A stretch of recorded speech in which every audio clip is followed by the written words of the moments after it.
we had a good conversation with a Hall of Famer that is one of Ian's mentors, and he said you want the guys in that first round to be the cover of your album. You want those to be the one where everyone can look to that player and be like, all right, what he's made of is what we all need to be a part of.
Told me we would end up with both Caleb and Rome weeks ago, I would have said you were crazy.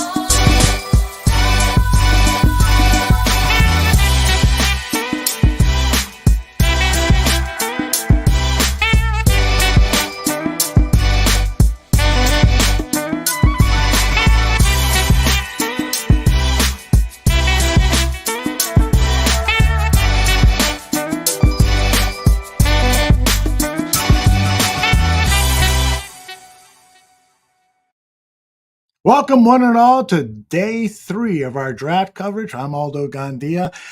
Today is going to be a fairly loose coverage. We're going to have lots of people jumping in and out, but the one constant is that we're going to have this man along for the entire ride. His name is Jordan Silvera. Jordan, how are you this morning? I'm well, Aldo. Good morning. I'm excited to be here. It's been an eventful, fruitful days. I love that intro you created. I like groovy music, and it's certainly, if you're a Bears fan, I think that there's not been a better time. You have so much hope and it's not. I don't think it's false when you consider who they've landed. It's been a really solid draft for Bears fans, and I just think this has been a few of my favorite days in the year. Just back to back to back, and I'm excited to kick off day 3 with you. Yeah, thank you. You know what I want to do is start off with Ryan Poles talking late last night, and he looked pretty tired, about as tired as you and I felt last night, talking about possibilities for today, day 3 of the draft. Yeah, we'll see, how the board plays out. We got some gold level players that are still there, so as it kind of drops down, we'll see if, maybe we can get 2 of them. But again, we'll just play the numbers game, and we don't want to do anything crazy we have a nice setup for next year too. So I don't want to give away picks, but if it's for a gold player, then you potentially could do that. Ryan, when you get to this point, you were really past this point after the Odunze pick, but you've used your really premium assets in the draft, but you still have significant needs to address, maybe at defensive end, defensive tackle, offensive line you took care of tonight. How do you view the positions that you have not addressed, the premium positions that you have not addressed in this draft? How do you view the plan for that going forward? Yeah, it'll be a combination of things. We'll, see how the rest of tomorrow plays out at 122, and if we jump back in, that's a potential hit and need. And then there's some other things we can go to, some of the free agents that are still out there to help us out as well, especially the defensive line position. So interesting there that, he mentioned getting 2 picks today. So there's the opportunity that he could even trade some assets from next year to get back into the draft. And he talked about the defensive line, which, we talked about in depth yesterday, and potentially maybe getting some help there via free agency. So nothing, earth-shattering there, but how do you feel, Jordan, if I asked you, if you were the assistant general manager and Ryan Poles asked you, what do you think about maybe trading away some assets from next year? What would you consider? They got 2 twos. Would you consider moving one of the second rounders? I personally wouldn't, Aldo, but again, I think that we're under the same idea, the same desires, which is, and this is something we talked about, and I agree with Ryan Poles, they've got a good setup next year. I don't want to mess with that. I'm not looking to dip into next year's picks and, essentially take tomorrow's rent, next month's rent, and pay for it today, leverage that. And so to me, this is a situation where I really feel kind of like we were talking about at the end of the stream yesterday. You've probably got a few gold players at, your pick here at 122, is it? And so why don't you go ahead and move back, and I understand you have to have a partner. It takes 2 to tangle. But if you have another team that's willing to come up at 122, slide back 10, 15, 20 picks, pick up another pick later, and then that's your way to kind of fill a couple more spots. Again, I don't want this to, resemble what happened in 2022 where he ended up trading a 5th round pick and then a 5th turned into 2 6s and 2 7s. I'm not looking for that. But one, two, maybe 3 more bites at the apple. And I don't think you need to, dip into next year's picks to do that. You just need to be okay moving back from 122. And at this point, it's tough, Aldo, because there are a lot of really good players. I mean, as I look at my big board here, you don't need corner in Chicago, but TJ Tampa is my 38th overall player on my top 100. He's not been picked. You have other guys on here that I've also seen. Jaden Hicks, my 47th player. He's a safety from Washington State. So there are options. But to me, I think that, in TJ Tampa, Jaden Hicks, you don't really need those in Chicago. See if you can get other teams that are anxious for those players, and then you just move back. That's interesting. An interesting thought about, there could be some urgency for some team to pick up one of those players that would not be a Bears priority. So that is something to keep an eye on. Who else on your top 100 board do you see as best players available for any team, not just for the Chicago Bears, but just best players available on your board? Yeah, Aldo, I love, and this is what I've said. I mean, just to kind of loop it back into the Chicago Bears to that point of interest. If you recall last year, the Bears had the first pick in the 4th round, and I understand they don't have the first pick. There's always interest to get the first spot on a new day. But they were able to trade back and get Roschon Johnson last year, if I'm not mistaken. So there's opportunities to trade back when you're here early in the 4th, because there's always those players that you thought would have gone earlier. When we're speaking about those players, I mentioned Jaden Hicks, the safety from Washington State. I mentioned TJ Tampa, Iowa State corner. You're looking down at Jatavian Sanders, JT Sanders, the athletic tight end from Texas. As we continue to go, Braylon Allen's my running back 1. I know I'm a little bit different in that. I like that style of running back. But again, a workhorse, a bell cow. He's a guy of Compton. I know this is really rich, but Steven Jackson, the Rams running back from Oregon State way back when, just a consistent year in and year out 1,000-yard rusher. I see that ability with Braylon Allen. He's the youngest player in the draft. He'll be 20 throughout his entire rookie year. Comes from Wisconsin, understands what it is to be a bell cow. It's one of my favorite players. As you continue to go down the list, as I'm going through here, we're looking at Austin Booker, one of my favorite upside edges. He's an option. I think he's best in a 3-4, but when you're talking about, he's a very unique player, although he's got a deep toolbox of tools, but he hasn't used or hasn't had a lot of experience in the sense of getting a chance to really use those, playing such a limited amount of snaps at Kansas the last year after being buried in Minnesota. So to me, he's a guy that's really intriguing. Chris Abrams-Drain, who I know you and I talked about months ago at this point, he's one of my favorite players. He can play nickel, he can play outside. He was the kind of the underground king next to an Ennis Rakestraw at Missouri, and he's still on the board. So there are, I see Matthew Fachisi, the PSU fan here, talking about Theo Johnson's a stud. There are players. So that's what I'm saying. Even if you're not at the first pick in the 4th round, you're not far back. You're going to have an opportunity to find somebody that's going to want to come up for one of these guys. The Panthers have led off this round 4, with the pick of tight end Jatavian Sanders. I had him as my second tight end in preference, right behind Brock Bowers and just slightly ahead of Ben Sano. What are your thoughts on Jatavian Sanders? It was my tight end too, Aldo. I definitely like the Kansas State kid. And forgive me as I'm trying to get my names here. I know it's Ben Sinnott. And so Sinnott went to Washington. I understand, an H-back style. I understand why you'd want to take him, but make no mistake about it. JT Sanders was my second tight end. He was the guy that we're talking about. It's important to have context when you're talking about that Texas offense. They had A.D. Mitchell. They had Xavier Worthy. They had Quinn Ewers. They had Jonathan Jones, or it may not be Jonathan Jones. Jones, the running back from Texas that went yesterday to the Panthers. Brooks. Brooks, thank you. Jonathan Brooks.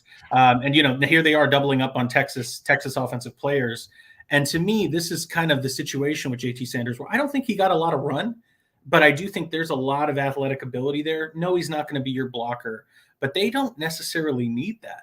They would like a guy that's able to separate down the seam and be a vertical stretcher for Bryce Young, and that is what he is going to represent for the Panthers. The Broncos are on the clock. You're getting lots of compliments here from Nicholas. Jordan is the GOAT. Football is in his blood. Badass Warthog says Jordan, great job on day one draft show. And he was great last night too. And he's going to be great again today. So if you've got any questions for Jordan, please fire away. I will collect them and get them to him at an appropriate time as quickly as possible. For the Bears picking 122, what do you think that they are thinking? Are they thinking position need more, or are they going to lean more to best player available? So if a high quality cornerback is available and they don't find a suitable partner, what do you think they do or should do? I think at this point you want to try to take best player available, but they've been at for the first 3 rounds. I think at this point you can try to kind of find your way to fit needs. And that's what I'm saying is, but this is how you kind of, you have your cake and eat it too, Aldo. I want to fill needs, but I don't want to overdraft. So if I can find a partner, let me move back. And then it allows me to take needs where I don't feel like I'm really reaching on a player. But certainly don't get me wrong. If there's a player that they love, that they had way higher, as Ryan Poles was saying in that interview, I do think that they'd stick and pick. But he's a draft guy at heart. He likes to build picks. He's a scout. So he wants more bites at the apple. So I think he's looking for every possible reason to get more chances here. And we did see a trade. Broncos and Seahawks are trading now. Right. And I expect you're going to see this early on. There are teams that want to move up for specific players. Well, and it's Troy Franklin who the Broncos are selecting, the wide receiver. Guy was in a lot of top 10 wide receiver lists. What are your thoughts on Franklin?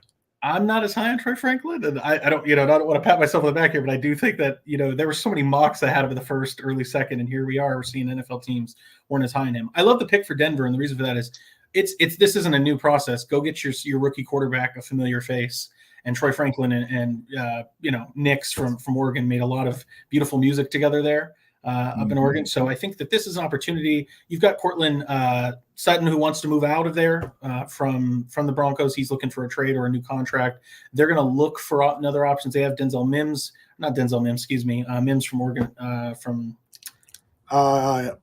Yeah, I know who you're talking about. He was a third-round pick last year, under the second. Played with Caleb Williams. But yes, Mims is there. And so they need other options there for Penix. Or not Penix. Boy, oh boy, my brain is – you can tell. It's been a rough ride. For Nix. But yes, he is – let me get to kind of the player. He's got really good speed. The thing that I found challenges with Troy Franklin is his 10 – and this shows up in the 10-yard split. He takes a little bit to get up to speed. As fast as he is, those first 10 yards he's building up are a little slower. I think he fights the ball a little bit. As good as he is at getting open and what I thought was kind of a unique offense there under Dan Lanning in Oregon, I just saw a situation where Pac-12 defenses aren't necessarily the best, and I question his ability to beat press. And then you start talking about a guy that fights the ball a little bit.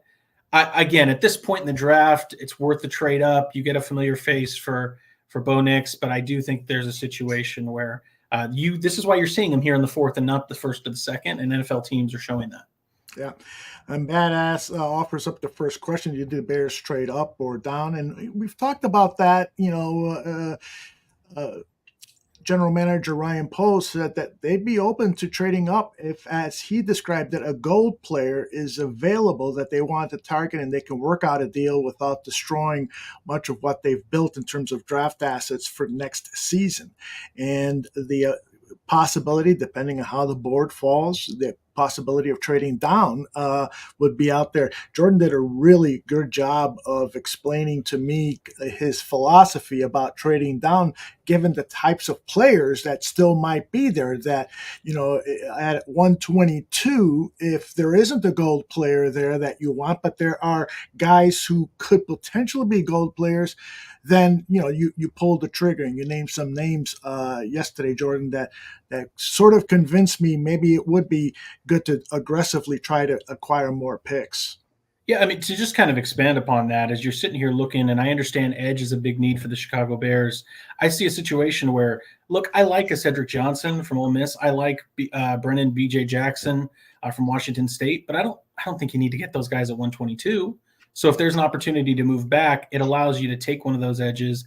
And I want to be clear for Bears fans here, the chances that you're going to get a difference-making edge on day 3, those are kind of out the window. I mean, let us look no further than the edge that the Bears drafted in 22 that, hasn't really panned out, Robinson. And so, to me, I see a situation where, and we're talking about Dominique Robinson, that is. So a situation where if you're expecting to get a game changer here, I don't think you're going to find that. But you're looking for interesting traits and talent at this time of on the board, on your board. So we're not talking about red chips anymore. We're not talking about blue chips. We're talking about gold players. These are players that have unique traits that you're willing to bring in. And again, understanding that you only have one pick, I don't think that you want to over leverage yourself and draft, as you were talking about, Aldo, for need with an edge that maybe is 180 on your board and you're taking them at 122. If you can find a way to move back, maybe you lose a player that you did have at 130, 122, 125 on your board. You move back, you lose that player, but now you're at 150 and it makes it more palatable to take that guy, that edge that is a need. Maybe he's 160. Then you have another pick in the 200s and that allows you to take another chance there. That's essentially kind of how I'd like to see them operate. Yeah, makes sense. The Patriots have selected a guard from Texas A&M, and he is Leaden Robinson, 6'34" in the height, 302 pounds, ran the 40. Not that that's important, but ran the 40 and 509. The split was 1.78. He's got a nice long reach and really big hands. Your thoughts on Leaden Robinson going to Patriots? A little earlier than I would have thought for him, but I understand when we're talking about traits. You just listed him off of there, Aldo, and as you can see, he is an athletic player. I thought that he was a little inconsistent on tape. Leads with his head into blocks and is a strong pusher. But let me give you an example here. As much as I like Leaden Robinson, I see the guard from let me get his name here. It's Christian Mahogany, who's a guy that I still see him on the board. I had a 3rd round grade on him when we were talking about Robinson, Leaden Robinson. I had an early 7th on him, and it's because of some of those things where I see the traits, and sure, if you want to coach him up, maybe you can get something better out of him. There were concerns about, I don't want to say his character, but his effort, his motor on tape, and so I think that he's a little bit more of a project. And I think not that Mason McCormick, not that Javian Cohen, not that Trevor Keegan, not that Christian Mahogany would have been, but I also saw traits with those guys and more consistent tape than a guy like Leaden Robinson. Yeah. We had a question a few minutes ago from Ho Loco 5150. Hey, brother. Any info on what trade offers were for the number 1 pick? No, Post didn't reveal any trade efforts other than to say that there were a lot of discussions, but nothing ever turned serious. And that includes the trade scenarios for the number 9 overall pick that the Bears used on Odunze. They listened, ideas were thrown around, but it never got to the point where they were ready to pull the trigger. So it would have been interesting, though. I mean, these guys keep their cards close to their chest. It would have been interesting to see what they would have done if Rome Odunze was chosen instead of Michael Penix to the Broncos, and Rome Odunze would have gone there. It would have been interesting to see what the Bears would have done with that pick. Let's play that game. Jordan, what do you think the Bears would have done with the number 9 pick had Rome Odunze, one of their goal players, was off the board? Yeah, to me, I would have tried to move back. I think that you would. And I understand the edge class wasn't where you would have hoped it would have been, but you saw all those edges fly off the board in rapid fashion towards the end of the 1st round. There were rumors about teams like the Rams wanting to come up for an offensive player. We saw the Colts actually take A.D. Mitchell in the 2nd, trying to help Anthony Richardson, their quarterback. So if you would have found a way to get one of those teams that maybe wanted to move up for Brock Bowers or Brian Thomas, or if there was another offensive option there, maybe a tackle, as Matthew Fochese here is saying, Jared Verse was always the guy kind of pinned, and not at 9, but if you could have got him at, and I understand he went 19, so people would have probably had an upper age if he went 15. But in my opinion, if you like a player, we're really splitting hairs if you took him at 15 or 19. At the end of the day, if the player works, nobody gives a damn if you took him at 15 or 25. It's the reality of the situation. So that would have been kind of what I would have done, Aldo, is I'd have looked to have traded back and found a way to get Jared Verse at a much more reasonable price. Let's see. The Cardinals are now on the board to pick number 104. I meant to set up a sheet to see who the Cardinals have selected, what teams have selected. But based on what you know of the Arizona Cardinals, what do you think they could do here with this fourth pick of the fourth round? It's interesting, although I think that they've had a really quality class, all things considered. They picked up Max Melton, Isaiah Jones, Trey Benson, Tip Ryman, Isaiah Adams. As you look here, I always think that they need offensive line help. Isaiah Adams, the guard that they drafted yesterday from Illinois, is looking like he's going to be their one, competing for their starting left tackle. They signed Jonah Williams in the offseason to be their left tackle. They have the running back handled. I think defensive line continues to be a need. They spent a ton of money to bring in former Chicago Bears Bilal Nichols and Justin Jones, Kyrus Tonga there, but there's still some help there. Realistically, you're looking at your inside linebackers, and you have Kaiser White, who's fine, but you're talking about Chris Barnes and Owen, Poppy from last year's draft, late in the draft, Mac Wilson. So I think inside linebacker wouldn't be bad here. Jeremiah Trotter Jr. would be a good example. You also have options at corner where they've tried to invest in corner. Obviously, you have Max Melton, you have Garrett Williams from last year, Keitrell Clark. But I do think that there's options, as we were talking about, a TJ Tampa. That would be a really nice selection here. So I'd say, go somewhere between offensive line or DB. Well, guess what? They're going safety. Dadrion Taylor-Demerson out of Texas Tech. One of your favorites. 5'10", 197 pounds, ran the 40 at 4.41. He's not one of your favorites, I gather. No, I like him a lot, actually, but I thought that, he rose a lot for a variety of reasons. He tested well. Everything that came out of Texas Tech was that he's a leader. He has center field ability. He relies on his athletic gifts, and I appreciate that. He is rangy, but I did see a situation where he can get caught out of spots, and his eyes will kind of lead him where they're not supposed to be. But he relies on his athleticism to get him where he is, and that's great. But I don't think you're going to find those windows to be as forgiving in the NFL. And this is one that I know you kind of appreciated. I called him, a lamb slayer.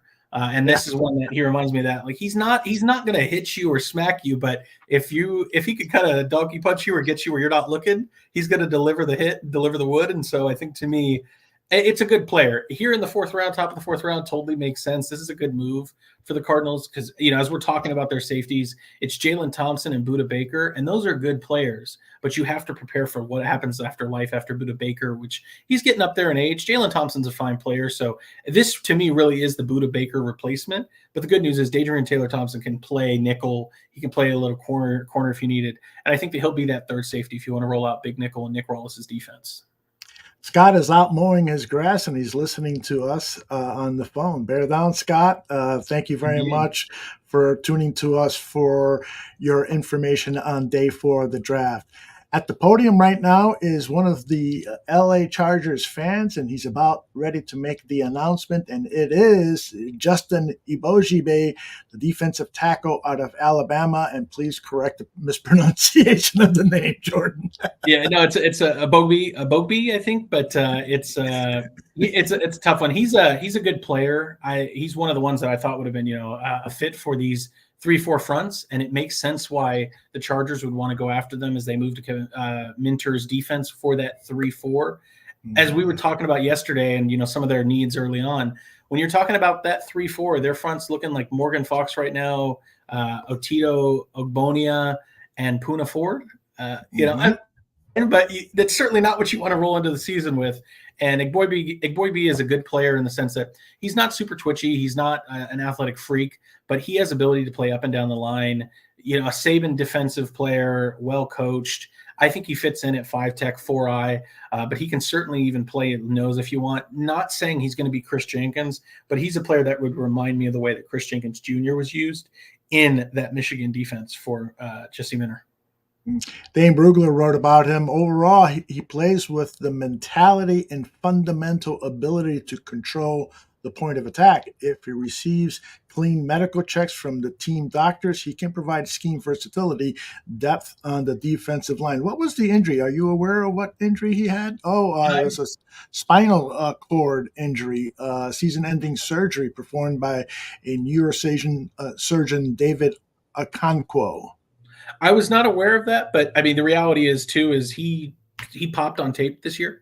He looked plenty good. It's funny, as much as Chris Braswell's a good player, to me, when you were watching that Alabama front, it was really Dallas Turner was the lead star. Then I thought Justin Eboigbe had some really good plays. And then, of course, Chris Braswell was kind of there. I don't want to call him the cleanup guy, but, the background singer, if you will, in that band. And so I really like this. And then, of course, they play different positions. If Eboigbe's on the line, Braswell's an an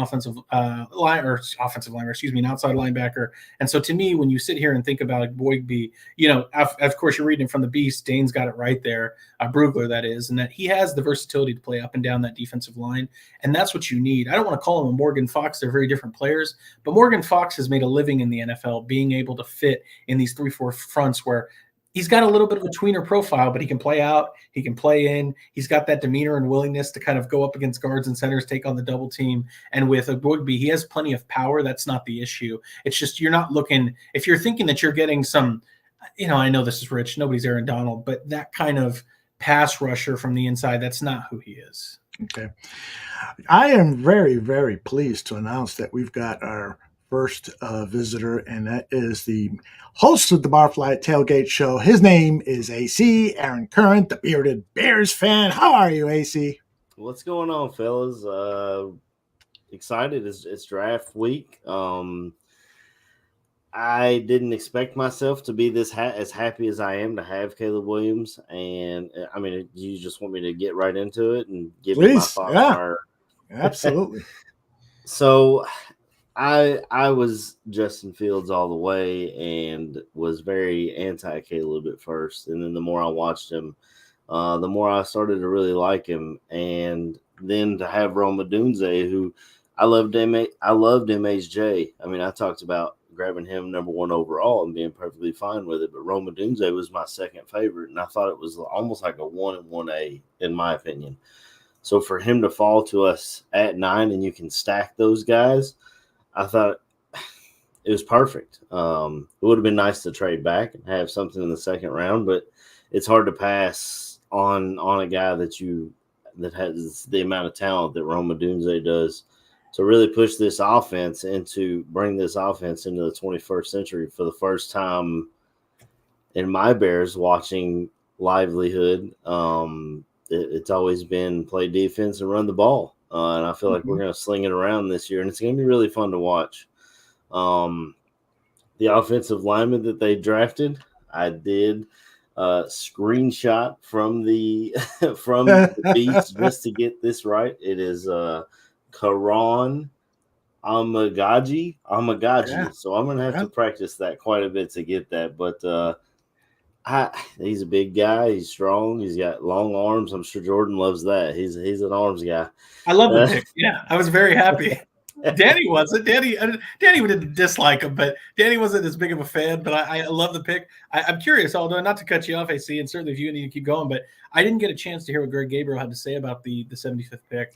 He was very happy about the pick. He actually, was thinking to himself yesterday that he was the likely pick, or one of a few picks that he had in mind.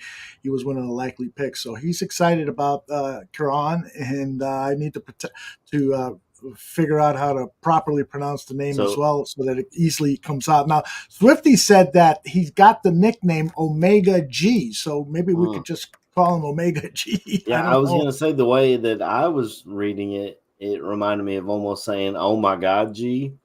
Yeah. Oh my God, G. So that's how I was. Maybe that'll help you out, Aldo. I don't know. Thank you. I definitely need help. Let me catch people up on the last 2 picks. Cedric Gray, the linebacker, went to the Titans, and tight end Theo Johnson went to the Giants. Theo was somebody I had my eyes on for the Bears because of his room for growth, and he could come in and immediately help at the blocking game. Jordan, your thoughts on those 2 picks? This is my favorite part of the draft, and I know we all like them. Day 1's great, day 2's great, but this is the one where I don't want to call it the last of the Mohicans, but the early 4th round is where you're going to get the guys that you're like, those could have been 2nd or 3rd rounders, and they're just, for whatever reason, didn't. As you get Sure. later, it's you're pulling from the bottom of the pile, and they're all great players. But to me, when you're talking about these 2 picks, I love them. Cedric Gray, a really athletic linebacker, tackle machine. I think he plays best as a will, but he can play Mike in a 3-4 front. He has good coverage ability, has some good interceptions on tape. A good blitzer. He finds his way. Again, he finds the ball. This is what I like about him. He's productive, plenty productive with ball production. He's a little lesser size, but you're seeing him go ahead of a guy that I personally liked a little better in Jeremiah Trotter because of the athleticism. I think it's a good pick. He reminds me a lot of Deion Henley, the linebacker that went to the Chargers last year from, was it Washington State, I believe. So to me, you're getting that similar player with this Titans front. You're talking about a 3-4. You're going to need inside linebacker help, and this is a good option here in the 4th round for the Titans. Speaking of the Titans, what do you think of Sweat going to him yesterday? I know he had a DUI and some issues. I was shocked that they grabbed him that early. AC, I love Sweat. I love T Sweat. My issue with him is that I wouldn't have drafted him. It's not just the DUI, and I know I just really want to make that clear because people go, oh, you really dropped because of the DUI. As I've referenced this a few times, he had an interview where he talked about not in high school. We're talking at Texas, that he had considered stopping the opportunity to play football, not wanting to play anymore. And he's a mama's boy. I have no problem with that. But mom had to kind of talk him in to continue to play. And then you were talking about his weight issues where he wasn't willing to show up at Senior Bowl. And then you add in the fact, this is the biggest interview of your life to get, an opportunity to make millions and get drafted higher, and you find a way to a DUI.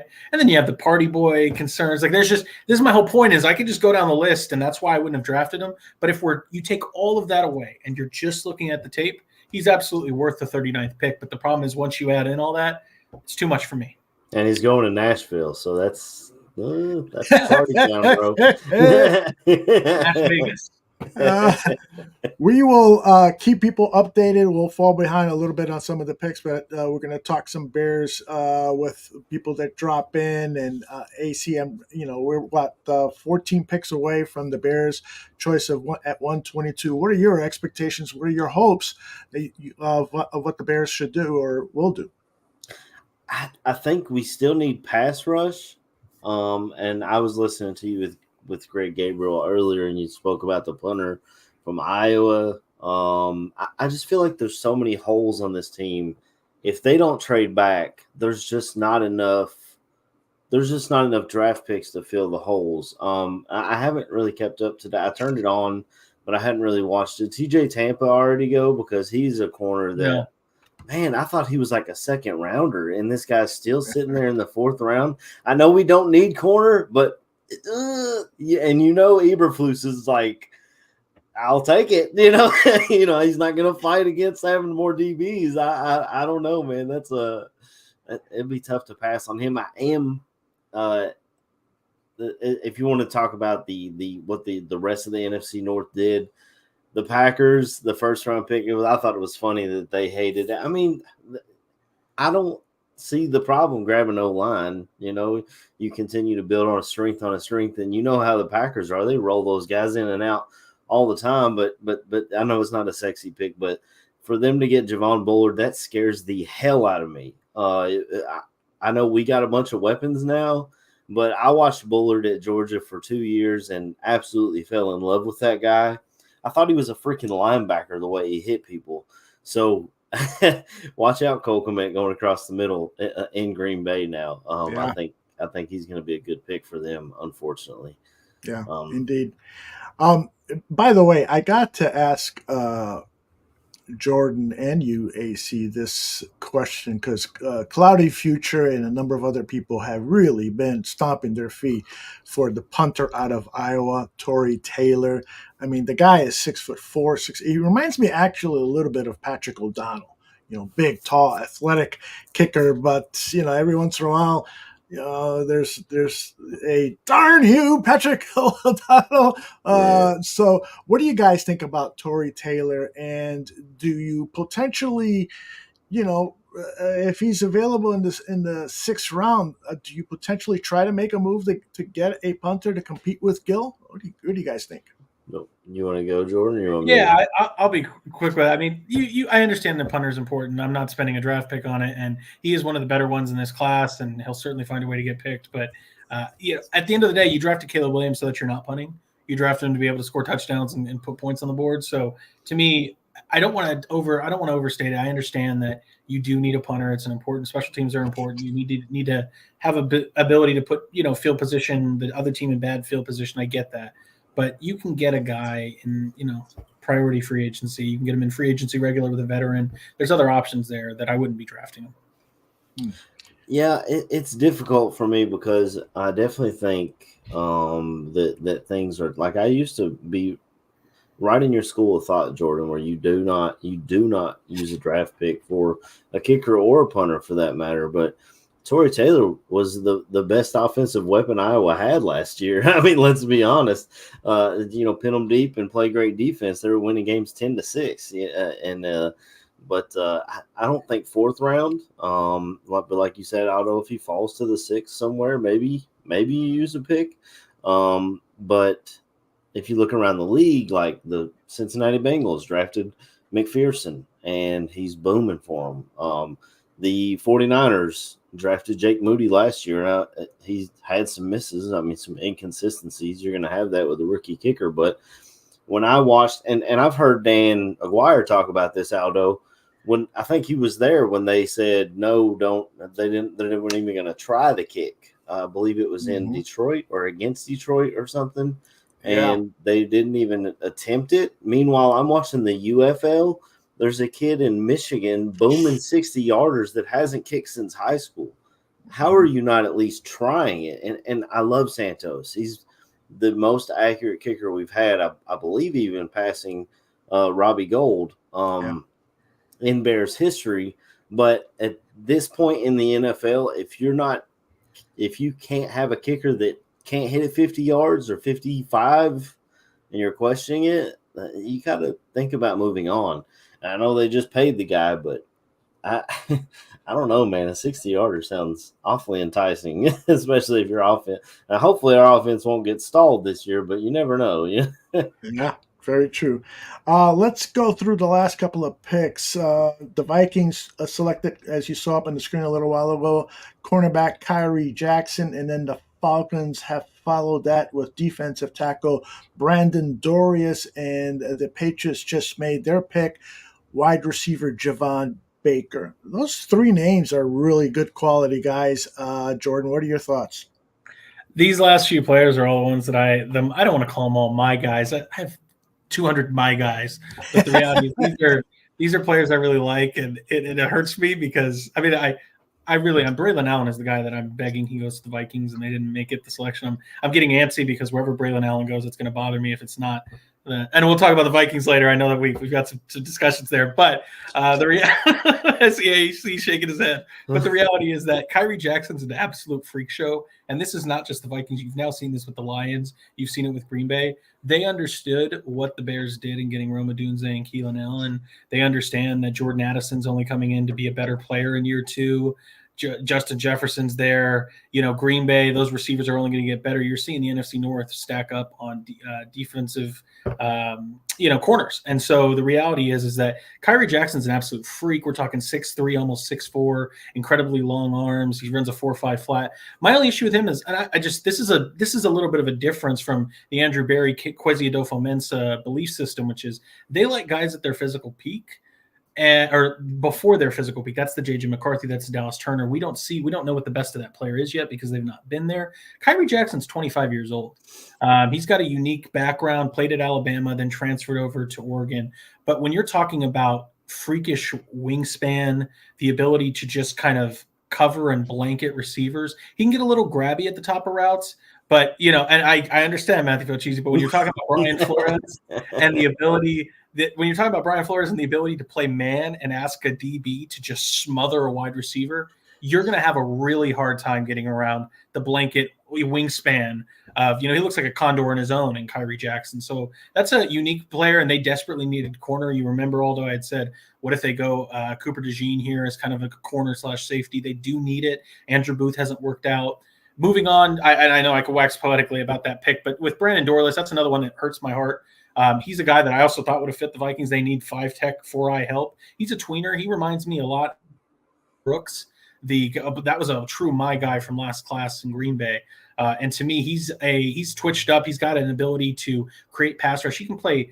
He was a guy that could have been a 3-tech for the Bears if they really wanted to kind of experiment in that way. That was why I liked Carl Brooks last year for the Bears. So to me, he's a guy that can play 5-eye, 5-tech, play 4-eye, play 3-tech. He can move up the line, and he's a senior, a little bit older, but I think his best days are ahead of him, and he was plenty productive for Oregon. So is your JJ McCarthy jersey in the mail, or how does that? I've looked now. AC, I appreciate the question. It's a good one, and the plan is to absolutely get a JJ McCarthy jersey. But I've learned my lesson after the Tim Tebow jerseys I have, after the Justin Fields jerseys I have, after all the others. When we don't acquire quarterback jerseys until they prove themselves, because you may have a Zach Wilson or somebody else on your hands, a Trey Lance, where they was the second pick of the draft, they were the third pick of the draft, they were Mac Jones, they led a good rookie year, and then they're gone 3 years later. So we're gonna hold off on the JJ McCarthy jersey. But you won't find a bigger JJ McCarthy fan than me, and I will put myself to the challenge against those Vikings. Oh, I'm aware. I speak to you weekly. But I was upset when Minnesota was able to trade up and grab Dallas Turner. That was shocking that he was even still there. But yeah, I mean, that'll be. I know you love your Brian Flores, so you give him another toy to work with on his constant blitzing. That'll be something to worry about for sure. But we got like 7 weapons now. We can just get it out real quick. And no, that's AC. That's the best part, is that the NFC North is going to be a true battle this year. Everybody got better. And I'm not just talking, this is all hope season. I get it. We're going to sell hope to everybody. But truly, when you think about what each of those teams did, sure, there are more exciting ones. Is Jordan Morgan going to be the difference maker that Caleb Williams or JJ McCarthy are? No, certainly not. He's going to be a stabilizer, but he's not going to have the same impact. So I understand why you could look at Green Bay and say, oh, that draft is whatever. It's not the same. But you got to understand, they're farther along. Detroit's farther along. They don't need quarterbacks. They're taking offensive linemen and corners to be able to protect against Rome Odunze and Keenan Allen, and against, Montez Sweat and whatever edges, and the development of Big Dex from Florida. That all the names. Javon Dexter. Sorry, and Aldo knows this. I'm going through 300 names at this point, so my brain is just slowly deteriorating. But to me, this is where you see those teams that, if you're a Bears fan, if you're a Vikings fan, if you're a Lions fan, if you're a Green Bay fan, you should be really excited for what the division is going to look like this year. Win, lose, or draw, it's going to be a total shootout and a defensive battle here, through, and everywhere, just because of what everybody's doing. Yeah. The Jets have traded their pick away to the Green Bay Packers. The Packers are wheeling and dealing today. There is a cheesehead fan at the podium about to make the pick, but he wants to talk shit to the Detroit Lions fans first. Can't blame him. And the selection is, go ahead and make it, dude, and stop talking yang here. It is Evan Williams, the safety out of Oregon. Interesting. Yeah. I didn't have Evan Williams nearly this high, but I get it. He's a hard player. He's got some range, finds his way to the ball. Green Bay moving up for a safety, they did need it, and I know that they took, as AC talked about, the Georgia defensive safety. Give me the name here, AC. Javon Bullard. Yeah, I was going to say, and I was just thinking Javon Baker because I'm thinking the Patriots receiver that they just took. But yes, Javon Bullard. So I think that this is more special teams, but he provides a different flavor than Bullard. Bullard doesn't have the same speed that Williams does. So I think that it's an interesting fit. But again, as we're talking about, what happens when the NFC North builds up into wide receivers? Yeah. You got to draft corners to be able to protect them. And so this is the defensive coordinator putting a roof on whatever he can with Green Bay for these receivers in the North. Yeah, this goes to Fochese's point here. We might have them shook. I mean, you see the Lions going deep secondary. I still think they need a pass. Did they draft a pass rusher? I know they went secondary first 2 picks. They did.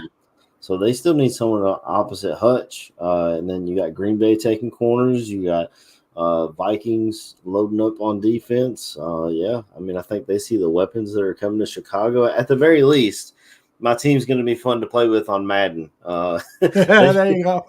They've sold me Madden 25 already. Interesting that Dane Brugler says that Williams doesn't have the playmaking skills of some of the other safeties in this draft. And I'm looking at his stats: 0 interceptions last year, 0 interceptions in 2022. And then he did have 3 in 2021. So he's not a ball hawking safety. He is a physical presence. So it is going to be interesting.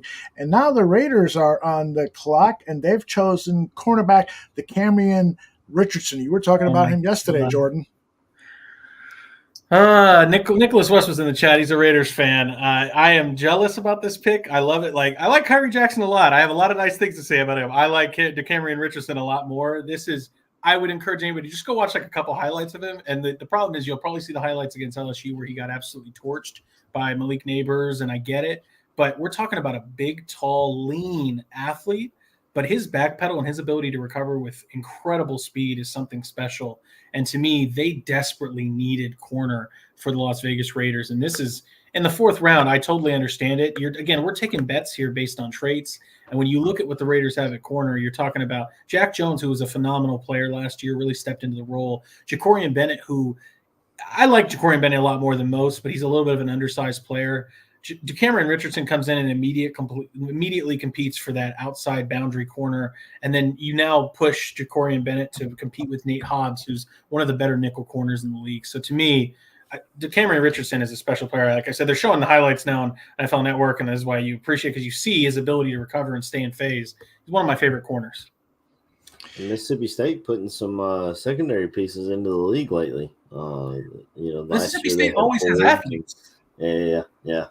I know Kentucky plays them every year. That's always our West rival is Mississippi State. So I definitely see them all the time. I saw Dak Prescott run all over us before he came to the league and all that. But it's been a crazy draft. I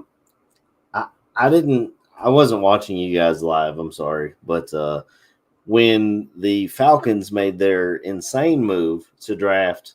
And I know everyone keeps harping on it, to draft Michael Penix Jr. for 3 years down the road when he's already 24. Jordan, what were your thoughts? What was going through your head when you saw this? How did you react? Let me first offer my thought, and then I'm going to run to the potty, Okay. and you guys can have the rest of the show. It could be a long potty break, but here's my thinking on this. I am a big fan of Michael Penix. I understand the injury history. I understand, the age factor, but clearly the medicals checked out for the Falcons, and clearly quarterbacks are playing into their late 30s now. So the age really shouldn't be a factor. 40s. Right, or 40s in the case of the great Tom Brady, right? So, and I'm not going to mention the other guy's name who used to play with the Green Bay Packers. But the reality is that the lifespan of quarterbacks is much longer than it's ever been, and probably going to get better. And then thirdly, when Morris, the head coach of the Falcons, says we don't expect to be drafting in the top 10 anytime in the near future, so that's why you go out and get a quarterback like Michael Penix. If they've graded him like I graded him, clearly it's a must-do, particularly since Cousins is coming off a serious ACL injury, because Cousins is in his mid-30s. So if it takes 2-3 years for Penix to get out there, I don't think it's the worst thing. So I'll be listening to Jordan's comments and so forth. Take it away, fellas. Enjoy Aldo. Yeah, AC, I love Aldo. I love Podfather, and everybody's allowed their different opinion. I hated the move. I understand I'm much lower on Michael Penix than a lot of others. You probably recall back when we were doing the pod months ago, I had said I had a 3rd round grade on him. And I moved it up to a 2nd because I understood the talent. I understood the production, but I don't think it's always about production. It's about, possibilities, projections. And from a developmental standpoint, where is he going to develop? Yeah, it's not to say he's a finished player, but, right. And he has a good arm. So I get it. It's like, well, what do you want? You want him to get a better arm, but he doesn't create. I understand he ran a 4.5 at a pro day. That's fantastic. Can you show me where he ran a 4.5 on tape? Can you show me where he's using those legs? He needs a wide base to operate. That, and everybody wants to talk about the Michigan game, what they did. Michigan did that to a lot of people, so I'm not so worried about that. But he played with a superstar cast in the Pac-12, where the chances that he's likely going to have that same level of a superstar cast in the NFL aren't necessarily the same. And I know people are going to say, well, what are you talking about? It's Kyle Pitts and Drake London and Bijan Robinson. And I'm going, that's great. Those guys are going to need to be paid, or they may be out the door depending on how it goes with how much you're paying Kirk Cousins or anything else by the time that Michael Penix actually plays. And even with that said, I love Drake London. He's probably the only guy I would compare to be equitable to some of those Washington players. But at the end of the day, it's not the same scheme with the offensive coordinator that's now with the Seahawks.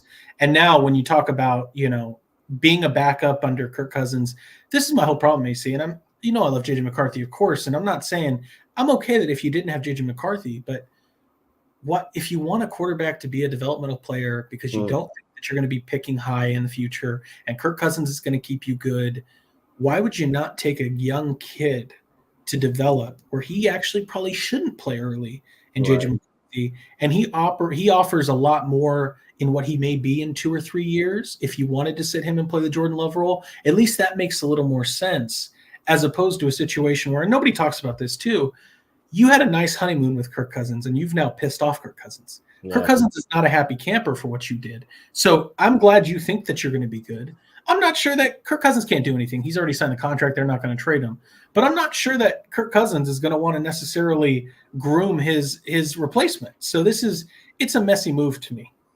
Yeah. I think when it first happened, it just shocked me. Like when I was watching and I think Schefter I watch on ESPN, and Adam Schefter pops up and he goes, "They're talking about quarterback here," and I was like, "What?"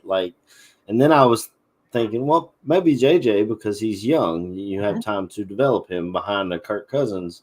And then when it came out, it was Penix. I loved Penix. I thought he had the prettiest ball in college football. Now he was a lefty. I guess that might make you have some pause. I'm not sure. It really just. No, I don't mind that. I don't mind that at all. Yeah.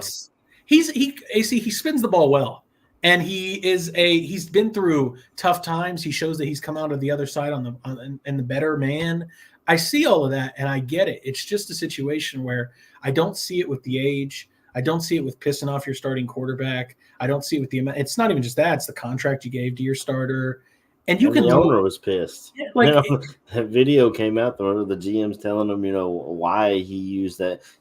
If you're the owner, you just paid $180 million for a starting quarterback, and they used your top pick to grab another quarterback when we're talking about the Bears needing pass rush. I'm pretty sure Atlanta was the worst pass rush in the entire league. You had whatever defensive end you wanted at your disposal there at 8, and you choose to get a backup quarterback. I don't know. I don't get it.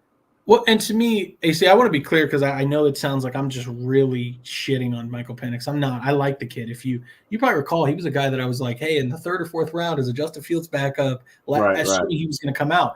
I liked him. It's not even a problem that I understood some of the tools and what he produced. You could take him in the 1st round, but I think when you start talking about taking him over guys like JJ McCarthy, for what purpose? And it's not. Again, I'm not trying to crap on Penix, but you want the scouting report on Penix is. I ask yourself, and I've kind of put this out on Twitter, but when the Falcons Twitter was trying to defend the pick of Penix, I'm going, great. So can you tell me how much room he needs to throw? Mm-hmm. And then can you tell me what happens when he doesn't have that room to throw? Yeah. And then on top of that, can you tell me why his receivers had so many contested catches? And that to me is a really good account of the issues with Michael Penix. He needs a lot of room to throw. The NFL does not provide you a lot of that in pockets. Sure, he can climb the pocket. Okay, but then what happens when he doesn't have the big area to throw and set his feet? Okay, well, great. Does he create? No, he doesn't. He doesn't. I'm sorry. You can look at all the tape you want. He does not move. He does not create. If it's not there, he throws the ball away. Okay, and then, well, what's the last question? What about all those receivers that had contested catches? Sure. Is that them just being ballers? Absolutely. Is it possible that maybe his receivers didn't separate as well? Sure. But that also tells you that the quarterback wasn't giving them opportunities where it was just on the button and they had to go win the catch point for their quarterback that didn't have the greatest accuracy. So to me, those are concerns with Michael Penix. Well, we got a few more picks up. The Baltimore Ravens, death taxes and Baltimore Ravens getting absolute steals late in the draft. They grabbed Devontae Walker, the wide receiver out of North Carolina. The Jaguars went next. They grabbed the offensive tackle, Javon Foster out of Missouri. Steal of the draft, the Cincinnati Bengals at 115 grab Eric All, who I love. If you get a tight end that played at Michigan and then played at Iowa, give me that all day long, because at the very least, they're going to come in and know how to freaking block. And then I think I may be a little behind from what I can see in the chat, but it's showing Jordan Jefferson, the defensive tackle from LSU, goes to Jacksonville at 116 as well. What sticks out to you on these 4 picks, if you wanted to speak on any of them? Absolutely. See, to me, when you're looking at Javon Foster, this is one of the tackles that I'm surprised. You had guys like Matt Gonsalves yesterday going before him. Javon Foster had some pretty solid tape at Missouri, and they need to consider again, this offensive line, and when you're talking about having a young quarterback, and I know that Trevor Lawrence isn't necessarily rookie or super young anymore, but when you're talking about helping support your quarterback, you need tackle answers. And at this point, they did draft, Anton Harrison, who I loved last year, was my second offensive tackle on the board. And they have Walker Little, they have Cam Robinson. There's been paydays out to them, but you need to start considering a development plan for them. And the good thing about Foster is he can come in and also play a little bit of guard. And right now, outside of Brandon Scherf, who's his own glass cannon, he also finds ways to be injured. You have Ezra Cleveland, the former Minnesota Vikings guard.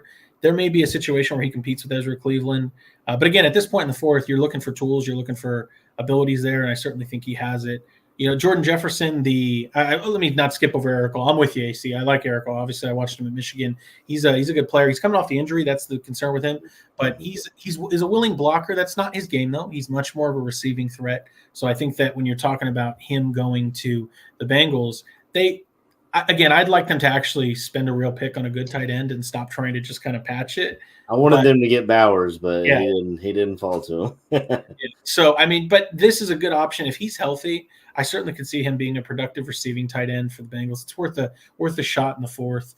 And then lastly, you move to Jordan Jefferson, the D tackle from LSU. I think Matthew Fachise was asking about him.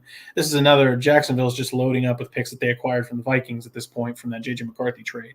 And so you're now sitting at the when we're talking about defensive line, you have Roy Robertson Harrison, a name that we all are familiar with as Chicago Bears fans here. So he comes in. Josh Allen to a big extension on that D line. Yeah, so Jordan Jefferson's going to really fit in with presumably they signed Eric Armstead. He's not going anywhere. They drafted Mason Smith as probably their next big option. I think he's the succession plan for Eric Armstead. But you look at Roy Robinson Harrison, who has got paid. I'm not saying that Jordan Jefferson's going to come in and all of a sudden become that player, but I think he can fight with a guy like Adam Gotsis or Devon Hamilton for that 3rd or 4th defensive tackle spot. So I can't tell if Cloudy Future is at the draft and seeing these live, or if I'm way behind, or if he's a predictor. Maybe that's what Cloudy Future means. He can predict the future. But he says Bortolini, the center to the Colts at 117, and then he just said the UTEP linebacker Tyrese Knight, the Seahawks at 118. That's not – I'm on the NFL.com website watching it load as we speak, and I don't see it. So I don't know if he's predicting the future or what's going on here. But I'll tell you what, Cloudy Future has done an exceptional job keeping us apprised. And Cloudy Future, I appreciate you. You've not led us astray. You've kept it correct. So I'll even just kind of catch us up here. Wisconsin center Tanner Bortolini, if he did go to the Colts. It's not – I understand people loved him. I had a little lower of a grade on him, but I understand when you're talking about Wisconsin offensive linemen, they are technical. They are trained well. He has good movement ability. Except Gabe Karimi, the one that we drafted, right? Yeah, well, he's got good movement ability. He's a smart player, can play some guard, can play some center. I think his anchor is not incredibly powerful, but he has some good technical abilities to not get beat and not lose his anchor. When you're talking about the ability of what he brings to the Colts, I like this move because I don't think a lot of people consider that the Colts offensive line's a little older. I don't mean to make it sound like they're all 35, but Quentin Nelson's no longer the young kid that he was, and he's got plenty of years there left. But Ryan Kelly, their star center for many years now, you got to start having a development plan after him. And I think this Tanner Bortolini is a solid option to try to bring in some competition and a development option beyond the years of Ryan Kelly for the Colts. Right, and you get a young quarterback last year in Anthony Richardson. You find a young center to match with him this year. so that those two guys can grow together and learn together. And he gets to, he gets to stand next to Quentin Nelson, one of the best, if not the best, guard in the NFL. So I think he's going to learn a lot from them. We are 4 picks away from the Chicago Bears pick if they stay at 122. I'm going to look at on here and see what the best available, according to NFL.com, the best available players that still haven't been drafted are. Let me get to 118 real quick, because this is one that I love. Is Seahawks at 118 take UTEP linebacker, University of Texas El Paso, Tyrese Knight. Tyrese Knight was one of my favorite linebackers. I don't think that he got a lot of publicity because of playing at UTEP, but his instincts were really solid. I'm shocked that he's going ahead of guys like Jeremiah Trotter, but Tyrese Knight is a perfect fit, and it makes a lot of sense when you're talking about. Obviously you have Minter in oh my God, I'm watching Braylon Allen and I'm thinking, this is Braylon Allen going, but that's Tanner Bortolini tape. I'm sorry, forgive me. I'm losing my shit. But with that said, Tyrese Knight makes a lot of sense for the Seahawks, because when you're considering, their new head coach, Mike McDonald, he's needing to, I'm not calling him, any of the linebackers that they've had there in the Ravens or Roquan Smith, but they signed Tyrell Dodson and Jerome Baker. I like Tyrese Knight as a development option to kind of come in and fill that role beyond what a Tyrell Dodson or a Jerome Baker can provide you. And, this is a team that also moved on from the Texas Tech linebacker that was part of the Seahawks for so many years under Pete Carroll. So Tyrese Knight is one of my favorite picks of today. And I like that he's going early because I think his tape is exceptional. Yeah, well, from what NFL.com is telling me, the top available, Jalen Wright, the running back out of Tennessee. I have trouble trusting a Tennessee offensive weapon, especially after what we've seen from right here in town. Austin Booker, the edge out of Kansas, which is what a lot of Bears fans have their eyes on. This guy, can you tell me something about him? Because I hadn't really looked into him until I started seeing Bears fans go, this is the best edge left. If he falls to us, let's grab him. What are your thoughts on Austin Booker? I think a lot of Bears fans would like to know. I really liked Austin Booker's tape. He was a Minnesota edge that didn't get a lot of play time back up, really didn't play many snaps, and then transferred to Kansas and had a first year where he was able to kind of start some games and get some real reps and tape behind him. And he's an exciting player. He's very unique because for a player that doesn't have a lot of playing experience, his toolbox is really, really special. He flashes a ghost move, flashes a cross chop, flashes a spin, but he also doesn't know what he doesn't know yet, and he doesn't have an NFL body. He's going to need some development, which is why I think you're seeing him fall. But when we're talking about guys that provide more upside than other edges, he is one of the tops. Now, I understand why Bears fans like him. I see him more as a 3-4 fit. This is before they did Dallas Turner, but I was thinking, because I didn't think I thought they'd have to use both first-round picks to get a quarterback. I thought that Austin Booker would have been that Daniil Hunter developmental edge for a 3-4 defense, and Brian Flores put him there. They're going to sign a John Grenard, Van Ginkel, and then they're going to be able to put, this Austin Booker as kind of a developmental, store him away. But to me, I think he fits better with a 3-4, but he is one of the top upside guys that I just think the NFL body's not there, and you're a little bit concerned about the lack of reps. So if we do draft a Booker, I know Dominic Robinson has been here a couple of years, but it almost sounds like they're about the same player. Bit, except Austin Booker was playing in Kansas and playing at a higher level of football and showed much more pass rush ability, showed much more tools than what you saw with Dominic Robinson. And we got a new guest here. Speaking D-line, and my man KB joins us on the live stream here. KB, you want to tell me how you're feeling about what the Bears have done in the draft thus far? We are 3 picks away from our 4th round pick here. So tell me about how you're feeling. My thing is this, man. The first round goes pretty much as expected. It's always the 50-50 split of us catching a Roma Dunze at 9. A lot of folks had a mock to us. Caleb Williams' pick was as expected. I see a lot of folks saying that the Bears kind of won the first round. I mean, outside of the Falcons doing the most boneheaded thing I've ever seen in my fucking life. Ryan Pace doing Ryan Pace things, right? Right.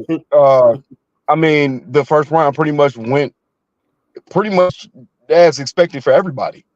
So I don't want to say we won the first round, but we made the moves to put us in a position where folks can say we won the first round because things kind of just fell into their lap.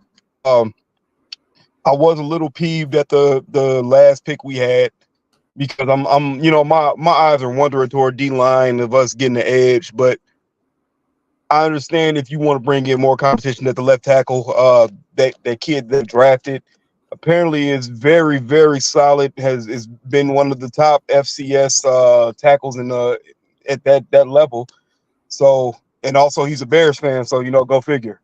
Yeah. So you see where the focus is, which has been different. Pretty much for anybody who's drafted for the Bears, it's been very offensive focused, which is something I feel like we've actually been saying for decades. Yeah.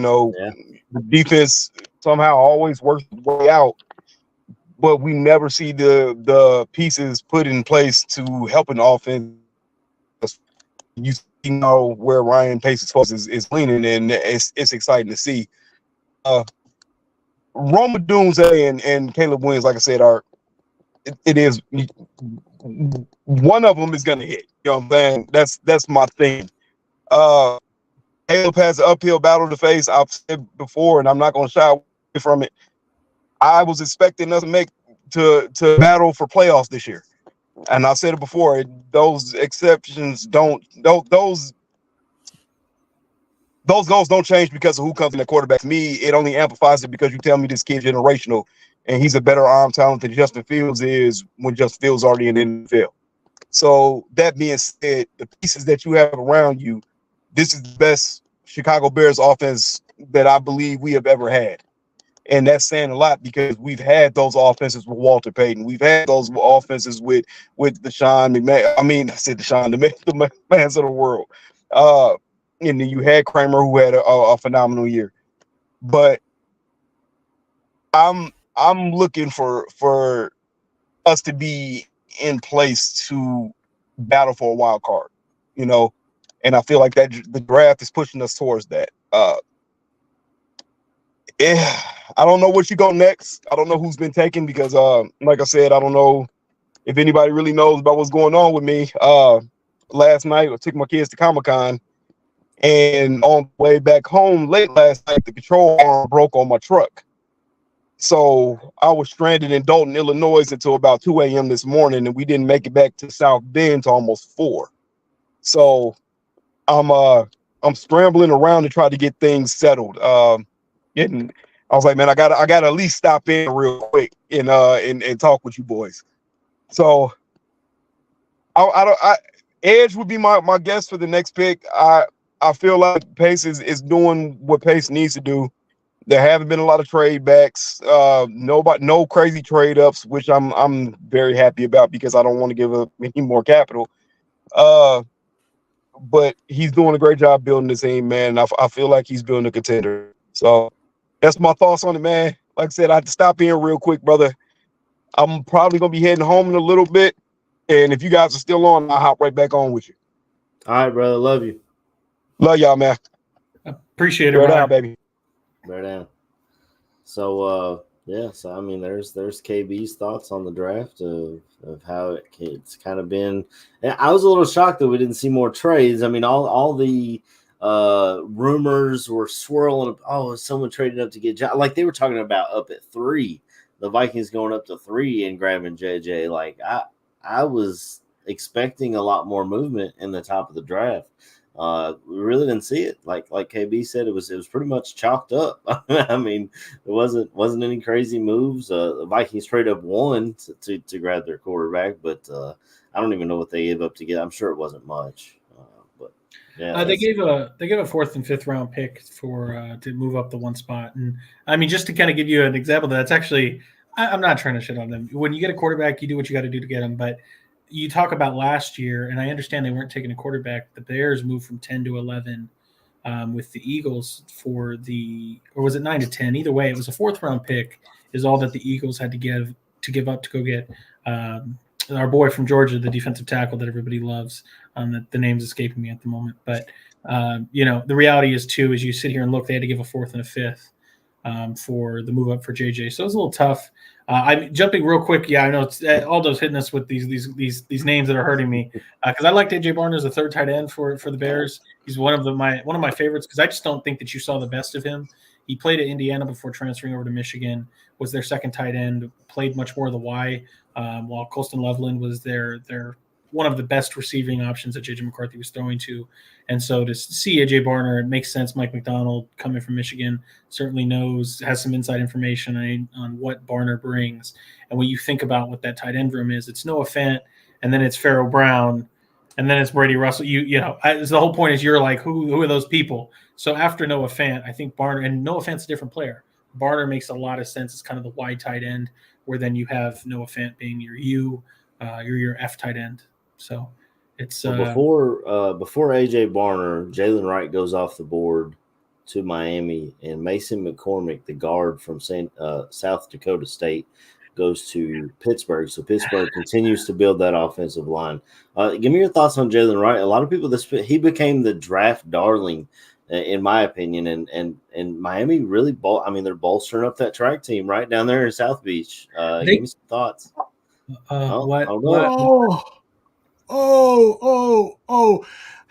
This is unbelievable.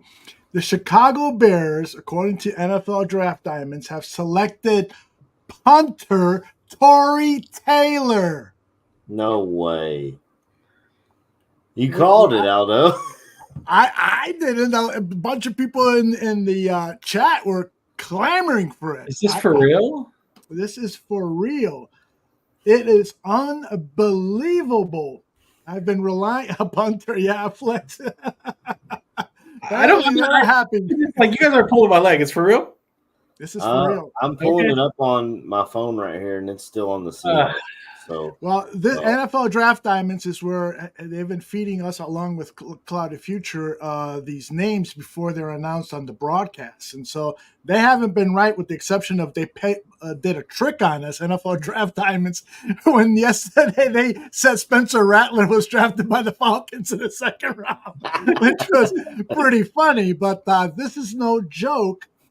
Chicago Bears have selected Tory Taylor, a phenomenal punter. But when I brought it up, Danny Shimon just texted me and says, I have nothing to say on the punter. Hey, like we said earlier, it was Iowa's, and if Toots joins in later, it was Iowa's best offensive weapon last year. So you lock him up. Yeah. Well, go ahead, Jordan. Express your frustration. You seem upset, Jordan. What's wrong? It's fine. It's just like, I get it. And let me be clear. He was one of the best punters that you could have had. Forgive me, I'm missing the name of the other kid. And he was at not the Senior Bowl, but the other. I know. I'm sorry, fellas. My brain is clearly not working today. The Shrine Bowl. Thank you, Shrine Bowl. The punter from the Shrine Bowl, I had not as high, but real close. But this is my whole point: is you really needed to burn your fourth pick, your fourth rounder on a punter? Pick. I know he's a good punter. I understand he's a good punter. Yeah. I understand he's a good punter. I'm with it. But and I don't know, maybe the Bears are just going to expect that rookie quarterback, we're going to have some struggles. We may not score as many points. We want field position. Man, look at him. Hold the fuck up. Man, look, I ain't even left yet, bro. Y'all got like Snoop. Who? They took a what? Man, come on, bro. Come on, bro. They ain't take no damn punter for real, did they? They did. Tory Taylor from us. What? It's a fucking spider. We got goddamn spiders. Fucking goddamn punters being picked. What's happening? What's happening? Hey, oh my God! I'm watching his highlights right now. The guy pins them deep. He does his job. I'm not denying that, AC. Let's be clear. He's the good punter. You didn't pick a bad punter. It's just that it's a little bit of an oxymoron.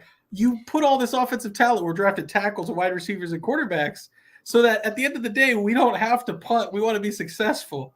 And I understand. It's a plan to make sure that We pin teams back if we have to, if we're not able to score. I understand. It's not a bad pick. It just feels rich when this is my whole point, Aldo, is that I said this yesterday, and I'm not a GM, so Ryan Poles absolutely rules over me. I get the sense that Ryan Poles is operating like the Bears are a lot closer than what they actually are, and I just don't agree with that. I don't think that you have the room to take luxury picks like punters in the 4th round when you have other holes. For your unless he buddy that was drafted by the Raiders in the 2nd round, bro. What are you doing? Who's running the opposite side of Sweat? Oh my God. There's nobody happier than Richard Hightower, the special teams coordinator. I'm sure that he was pushing for this. Well, yeah, he probably got tired of sending his punter out there to pin them deep, and they end up getting the ball at the damn 30 or 35-yard line. The Bears war room, everybody's clapping it up. They're smiling. They're happy. Standing ovations. Oh, Cade Stover goes the very next pick to the Texans. Oh, my God. That's a C.J. Stroud pick right there. He said, hey, go get my tight end, bro. Yep. Go to Ohio State and get my tight end. That's not a bad – I mean, let me be very clear. Like, I'm removing my feelings from it. It's not a bad pick. I get it. I just don't personally agree. Future said, who's getting a Tory Taylor jersey? I don't personally agree with the process to take a punter in the 4th when you have a clear edge need and you're neglecting that edge need. You have clear safety depth issues and you're neglecting those safety depth issues. You have, concerns about your interior offensive line with two guards that weren't necessarily solid last year. Like, this is, again, like I said, Ryan Poles knows infinitely more than I'll ever know in one pinky in my hand about football, but I don't personally agree with the process. Yeah, I agree. I mean, I think he does upgrade our team at that position, but to use your 4th round pick, and it's your last pick in the entire draft, you didn't trade back, you didn't get more assets to improve your team. You go with a punter when just like KB said, we need a pass rusher. There's one sitting there in Austin Booker still on the thing.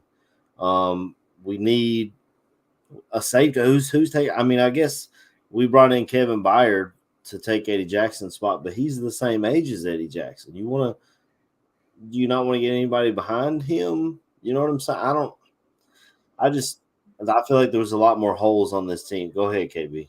So there was a theory I had, and I didn't do any more research to see if Bud was still there or not, or if he was still on the block.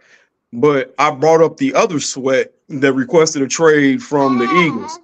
Can you go somewhere, please?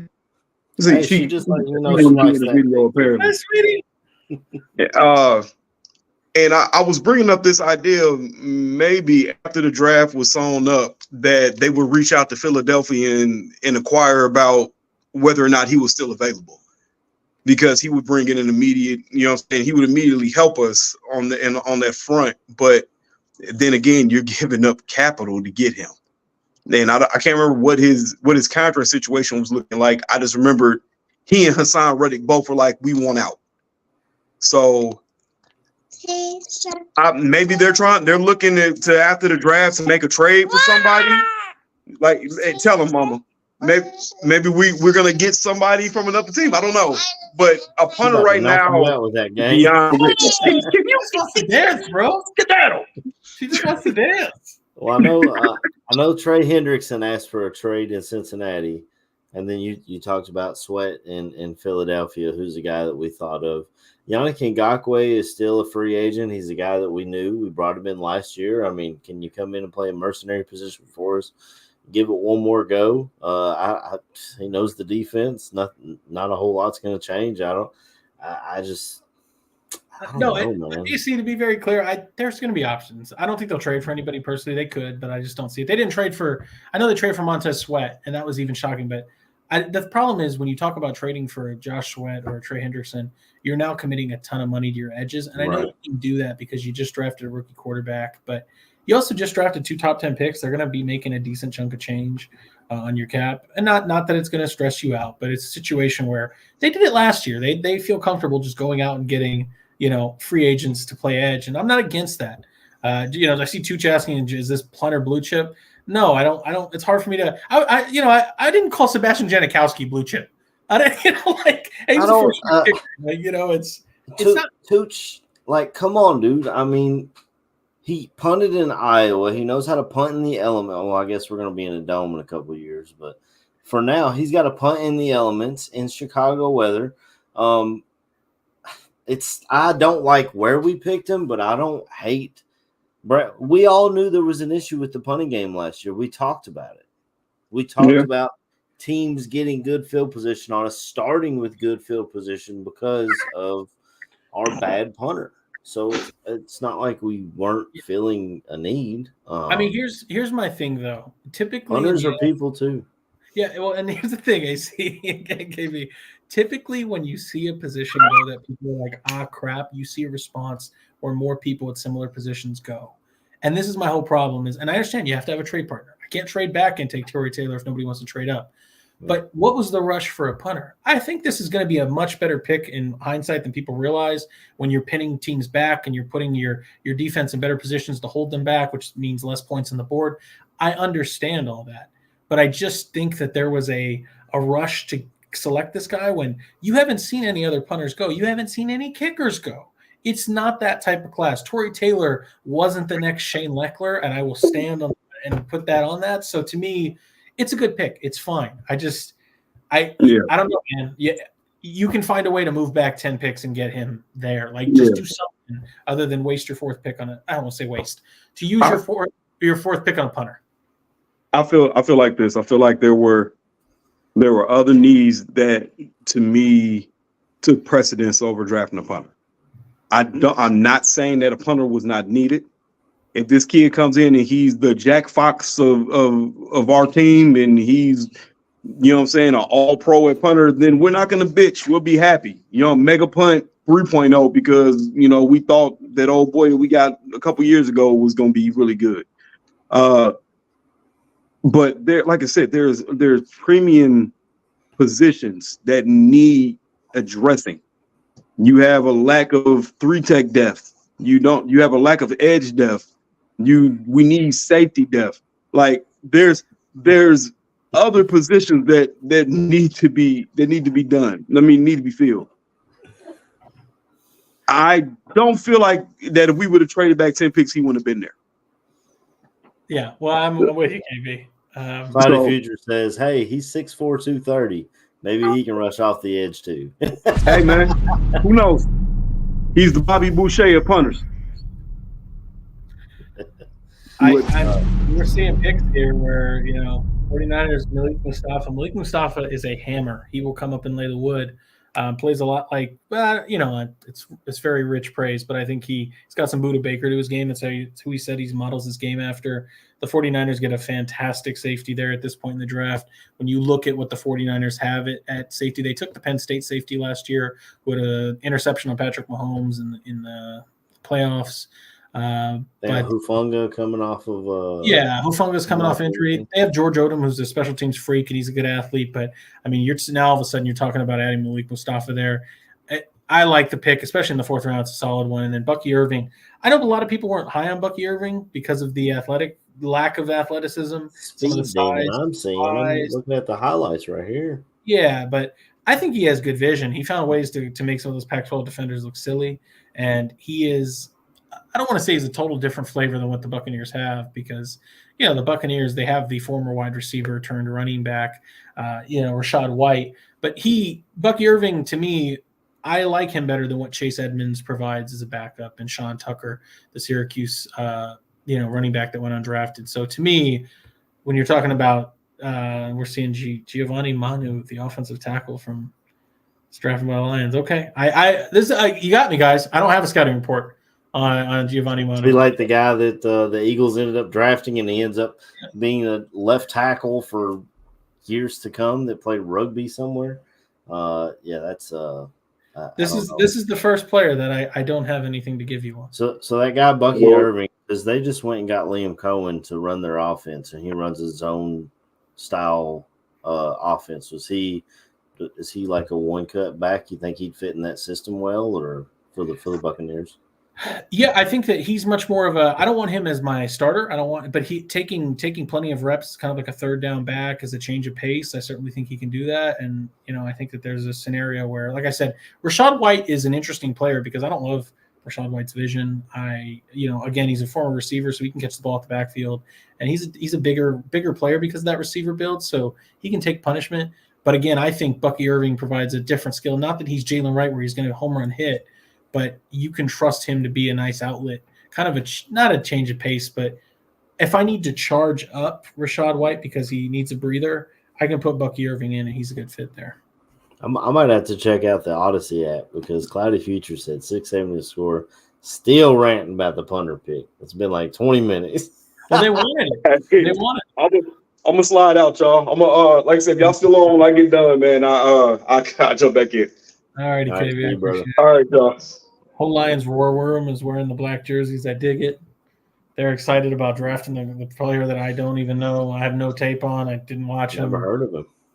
This is not. I don't want to call it the same as Broderick Martin, but they took Broderick Martin last year at a time when people were like, "Who's that?" And that went higher than they thought. So you said he was from Canada, British Columbia. Does that mean he played for the CFL or? Must be. I thought the only CFL player in the draft was Quantez Stiggers, Yeah. but I'm not sure. I want to share this tweet from Kevin Fishbane. Somebody in the chat made mention of it. This is exactly what Fishbane tweeted out. When do you take a punter in round 4?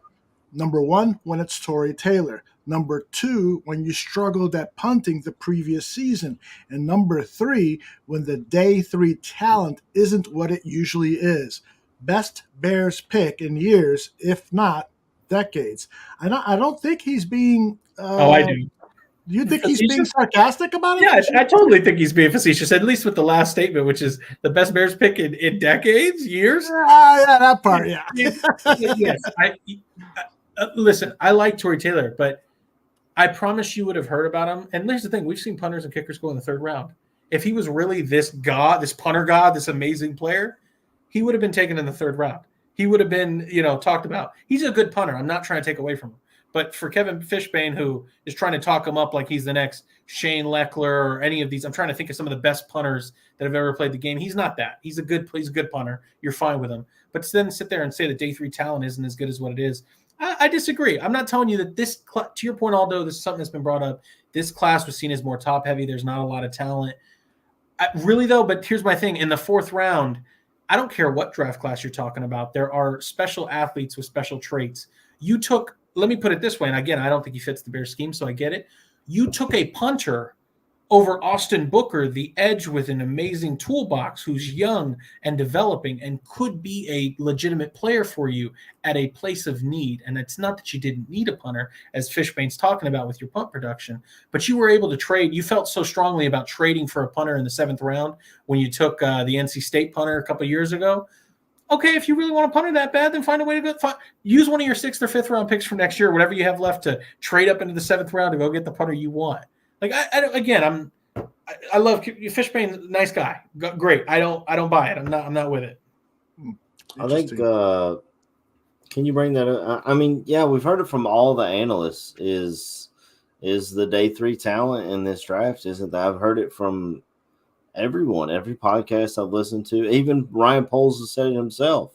That was part of the reason why he traded a 5th for Ryan Bates. That was part of the reason why he was fine with trading away all these assets to grab players that already played, is because he didn't see or like the talent that was available here. I don't know. I do think number 3 was or the last part was being facetious, best pick in years, but yeah, I don't okay, so that's the part. I don't know. But here's what our friends over at PFF Chicago are saying. I think it's still, this account is still run by Lauren Cox, but he says it's 81.4 punting grade in 2023, 12th among college football punters, 116 punts inside the 20-yard line since 2020, 37 more than the next college football punter.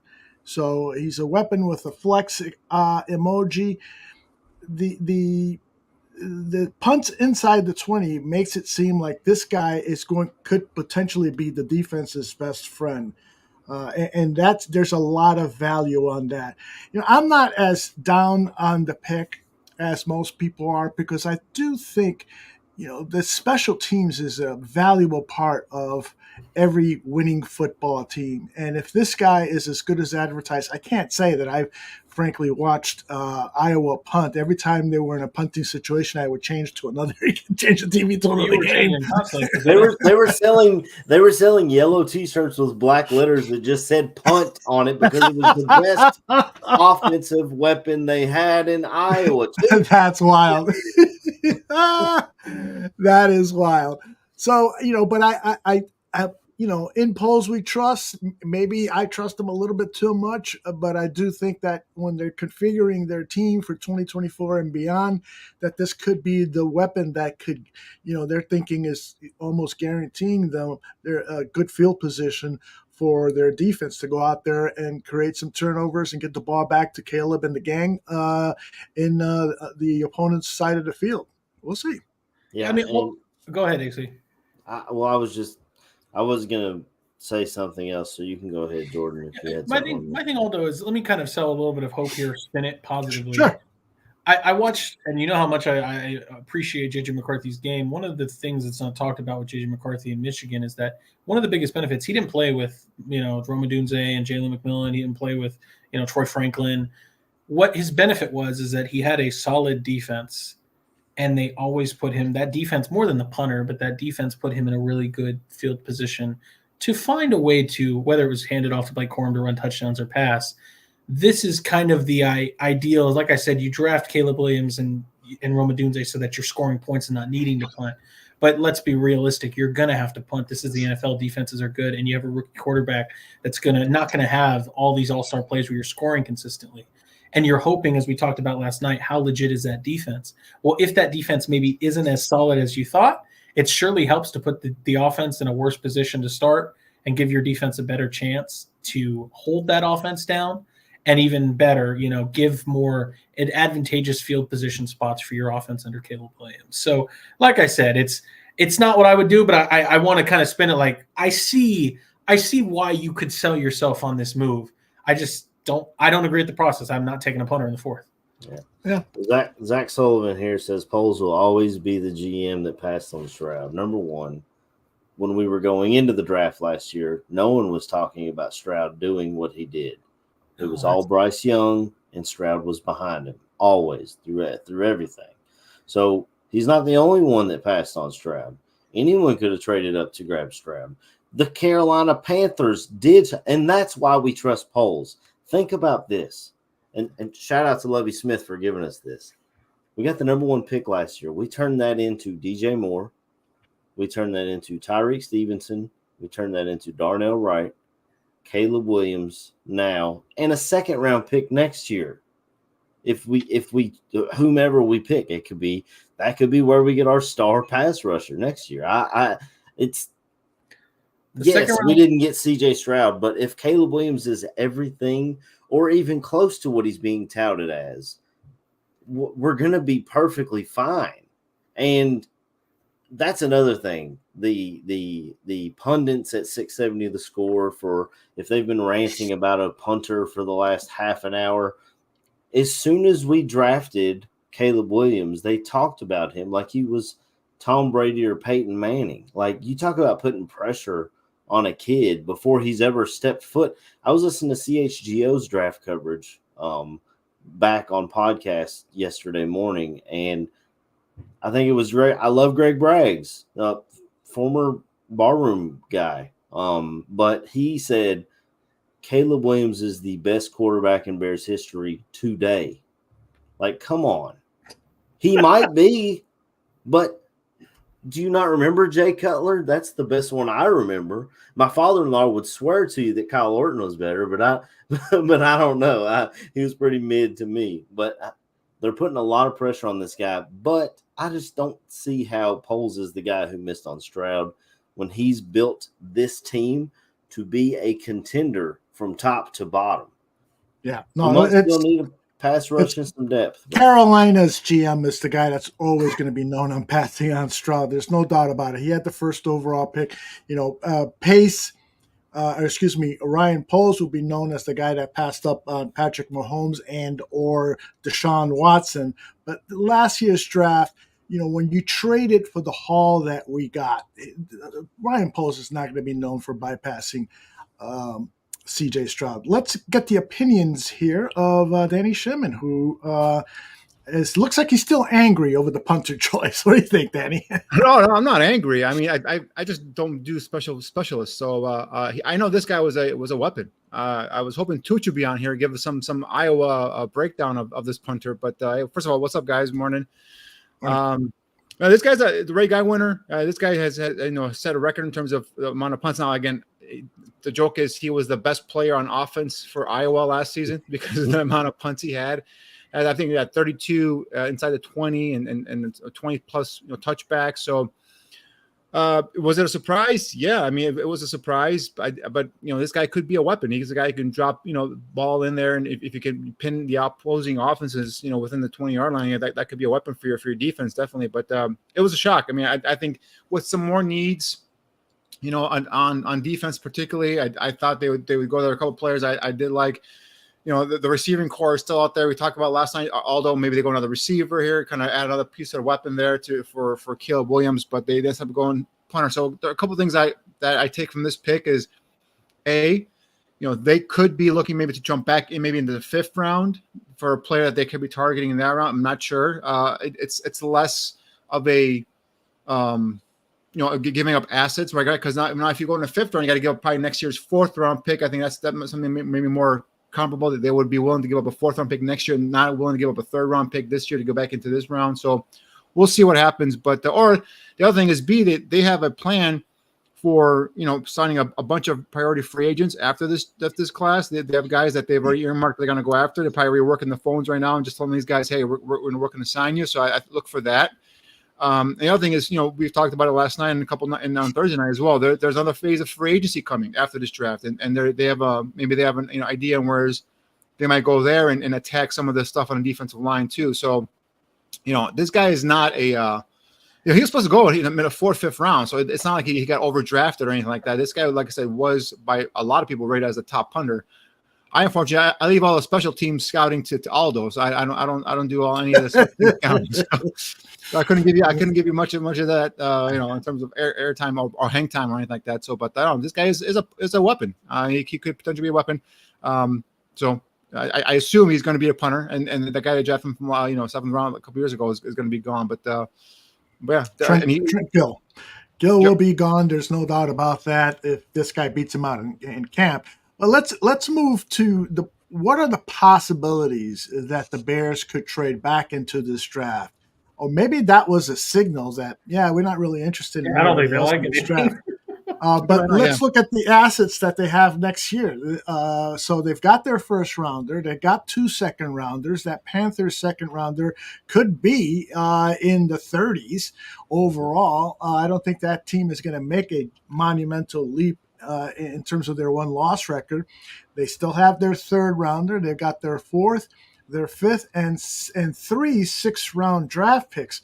Could any of you guys see this team packaging a couple of these picks to get back into what round are we in? 5 or typically how it works is like we saw Detroit do it just now. We saw Miami do it. You're jumping back into the 4th round. You give up next year's pick a round higher. So that's why they go in the 4th. You give up next year's 3rd. So for the Bears to go back into the 5th, they give up next year's 4th. That's how it usually works with these trades. So, you mentioned there, they have a 4th rounder and they have that 6th rounder from the Steelers that could turn into a 4th rounder, which I believe will turn into a 4th rounder because I think Justin will play more than 50% of the snaps. So I think that they potentially have 2 4th round picks.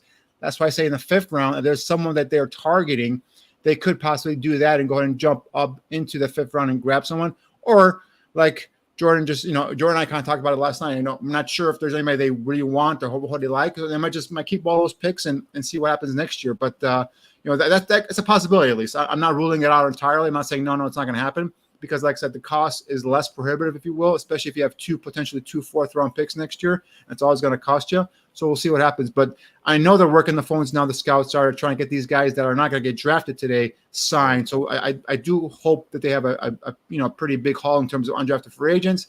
And then we'll see what happens, post-draft in terms of veteran free agency as well. Indeed. AC, you got any thoughts on maybe pulling the trigger? Maybe trading 2 6-round picks to get back into the fifth, or trading all 3 6-rounders if necessary? I think kind of what Jordan was saying. I mean, maybe they just didn't like what they saw on the board. And, I mean, it's not like punter was we had a punter. Obviously, we upgraded, in my opinion, but I just don't see them moving back up or packaging anything to try and move back up. I think they're going to save those draft picks to try and continue to build around this roster next year. And like Danny said, undrafted free agents, and you've still got, I've already said it once, Yannick Ngakoue sitting out there. We didn't sign him last year until training camp or right before it. Speaking of training camp, you guys think we're going to get Hard Knocks this year? It seems like that's the rumor. I would be all for it. It'll be over McCaskey's dead body, that's for sure. He doesn't want to do it. I mean, we can. We're in Chicago. We can figure that out. But yeah, you know how these rumors get started. Somebody writes that it would be the logical pick to be on Hard Knocks, and now all of a sudden, people on the internet start jumping to the assumption that they're being under consideration. But I truly, truly believe that George McCaskey would put the kibosh on it. They're already flying overseas for a game, and that's a stress on a team, and McCaskey will probably use that as, let's wait another year or two, But they would be a fascinating subject, Everybody would love to see the goings on at Hallis Hall, and with Caleb being in his first season and so forth. Caleb Williams and Rome Odunze already look like Will Ferrell and John C. Riley. Well, I'll give them a step higher than that. They already kind of, there was an interview they'd done this morning, and they said that they call themselves the new LeBron and Dwayne Wade. That's what they're calling themselves here. He didn't know what city he's in. It's Jordan and Jordan and Pippen here, but yeah, exactly. Yeah, they are young. They weren't even alive in the 96. I love what Tooch says. HBO says, what does Tooch say about this punter? I'm sure he loves him. Tooch said earlier that he's got a lot of experience. he watched him every week. Aldo, I sent you a couple of pictures that I found on the internet cool. to your phone if you wanted to. And this guy is jacked up, and he can tackle as well. Yeah, someone was saying he was 6'4", 230. They were like, we can just put him at edge rush. This guy can tackle, so some big old thighs on him. Jordan, do you think there's any shot that we get Hard Knocks or? No, I don't think so. I think they found every possible way to stay away from Hard Knocks, and for whatever reason, I don't know what dirty information they have on Roger Goodell, but the Bears always find a way to stay out of the limelight there. So I think that'll remain the same. We just saw your boy AC Ray Davis won a few picks ago to the Bills, so it's been good for him, man. That is. And then Aldo's boy Isaac Garno from Louisville went to the 49ers. Yeah. Oh man. You got a Louisville boy, Aldo? What is this? TJ Tampa, my 38th overall player. Yeah. The Ravens just do what they do. They steal the draft every year. Packers, Ravens, Cardinals so far, Steelers. I think I've done a great job just off the top of my head here. Just Steelers have really fortified their offensive line with some mean, nasty guys. I love Mason McCormick, the guy they got in the 4th round. It's some teams have already done really well here. Yeah, I feel like the Steelers always do that. I used to say you should spell the Steelers with an A in the middle instead of 2 E's because they always spell it right. Jared Wiley, the tight end from TCU to the Chiefs, is really sneaky. Another pass-catching weapon for Andy Reid there to go ahead and play with too. And who's the pass-catching tight end that's getting a little long in the tooth, and they may need to start thinking about future options for? I'm not saying he's going to be Travis Kelce, but I am saying it's of the same ilk, a guy that can stretch the seam, an athletic player, more of a receiving tight end. at this point in the fourth, with compensatory picks, why not? Travis has found the fountain of youth, man, with Taylor Swift. So he's not getting old. Yeah. Yeah. So this I is got to get one of those. I know. You see the score? They were just cheering every time it punted. I'll tell you what, though, it's shocking to me. Not in a bad way. I get it. I understand. I like Braylon Allen a lot more than others, but he is falling behind guys like his backup Isaac Guerrero for many years.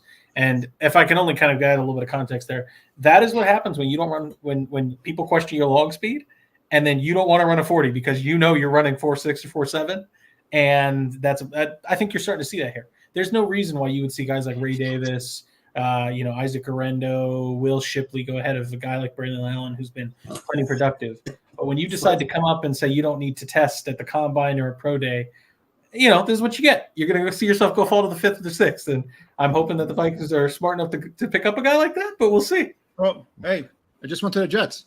Did he? Yeah. Did he? Who's that? Who went to the Jets? Braylon Allen. Oh, look at you. Wisconsin went to the Jets. Yeah. He's a pretty good blocking back too, so that should make Aaron Rodgers happy. And then the whatchamacallit, the Chiefs got safety Jaden Hicks from Washington State. I know, Jordan, you liked him. I wasn't a big fan of him. Yeah. And the Lions selected safety Sione Vaki from Utah, who's running back / safety. So he's a guy that's another one of those tough, hard-nosed players that they're kind of bringing in there. So the Lions, I think, have had a solid draft. For me, it was a move that kind of threw me off. Like, you give up a next year's 3rd round pick. Next year's draft is by far being known as a more deeper, a deeper class. You give up a 3rd round pick to jump into this 4th round here and pick a kid from, British Columbia, I think it is, and he, one of those like overseas players, and a big guy. Definitely, guy's got some athletic ability, some the traits, but it's a work in progress. I think it's just a move that could, talk about boom and bust, right? That's another move right there where you give up a 3rd round pick next year to get a guy that's to me a project. I don't know what you guys thought. What was your initial reaction on that move from Detroit?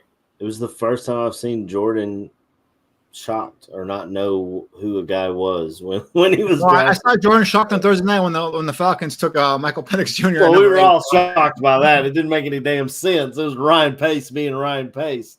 But that was the first time I've seen Jordan say, "I don't know. I don't have a scouting report. I can't give you a word about him because I'm not going to fake the funk. If I don't know something about a guy, I'm not going to tell you about him." Do you have anything on him, Danny? No, I just know he's a big athletic guy. From Canada, 6'7", 6'8", 320 some pounds, moves well. But again, he's a project. He's not someone that you're going to come in here. I don't expect to play right. But just to give up a 3rd round pick.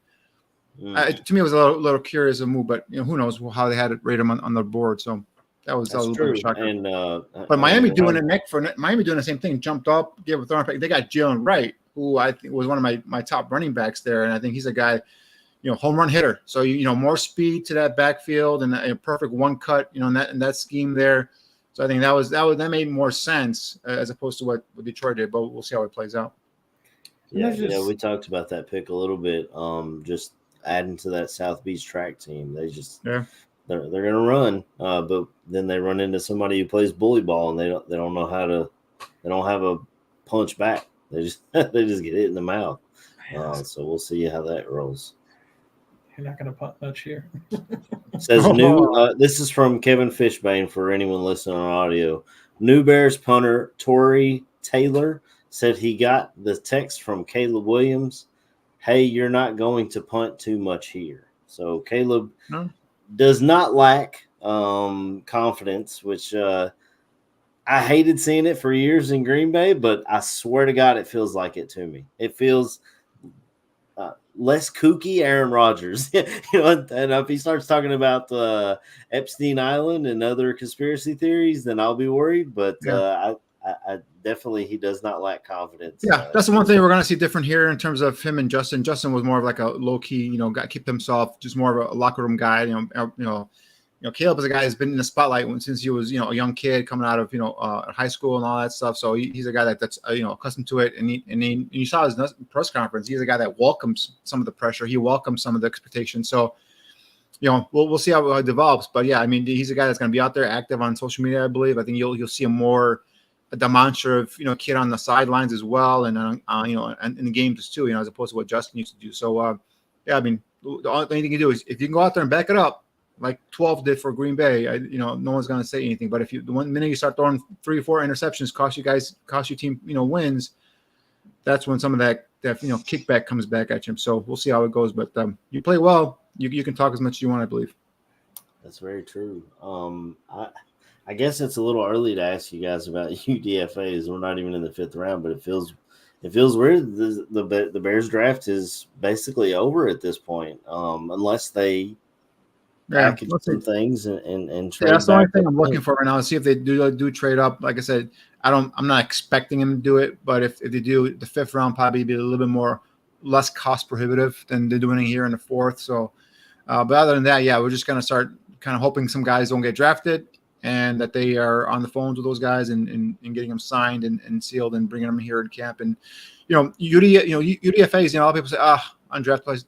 They make rosters, they make teams. Some make Pro Bowls, so it's not totally scoff with those. So let's see who comes here, who gets signed, and who ends up, hopefully competing for jobs in training camp.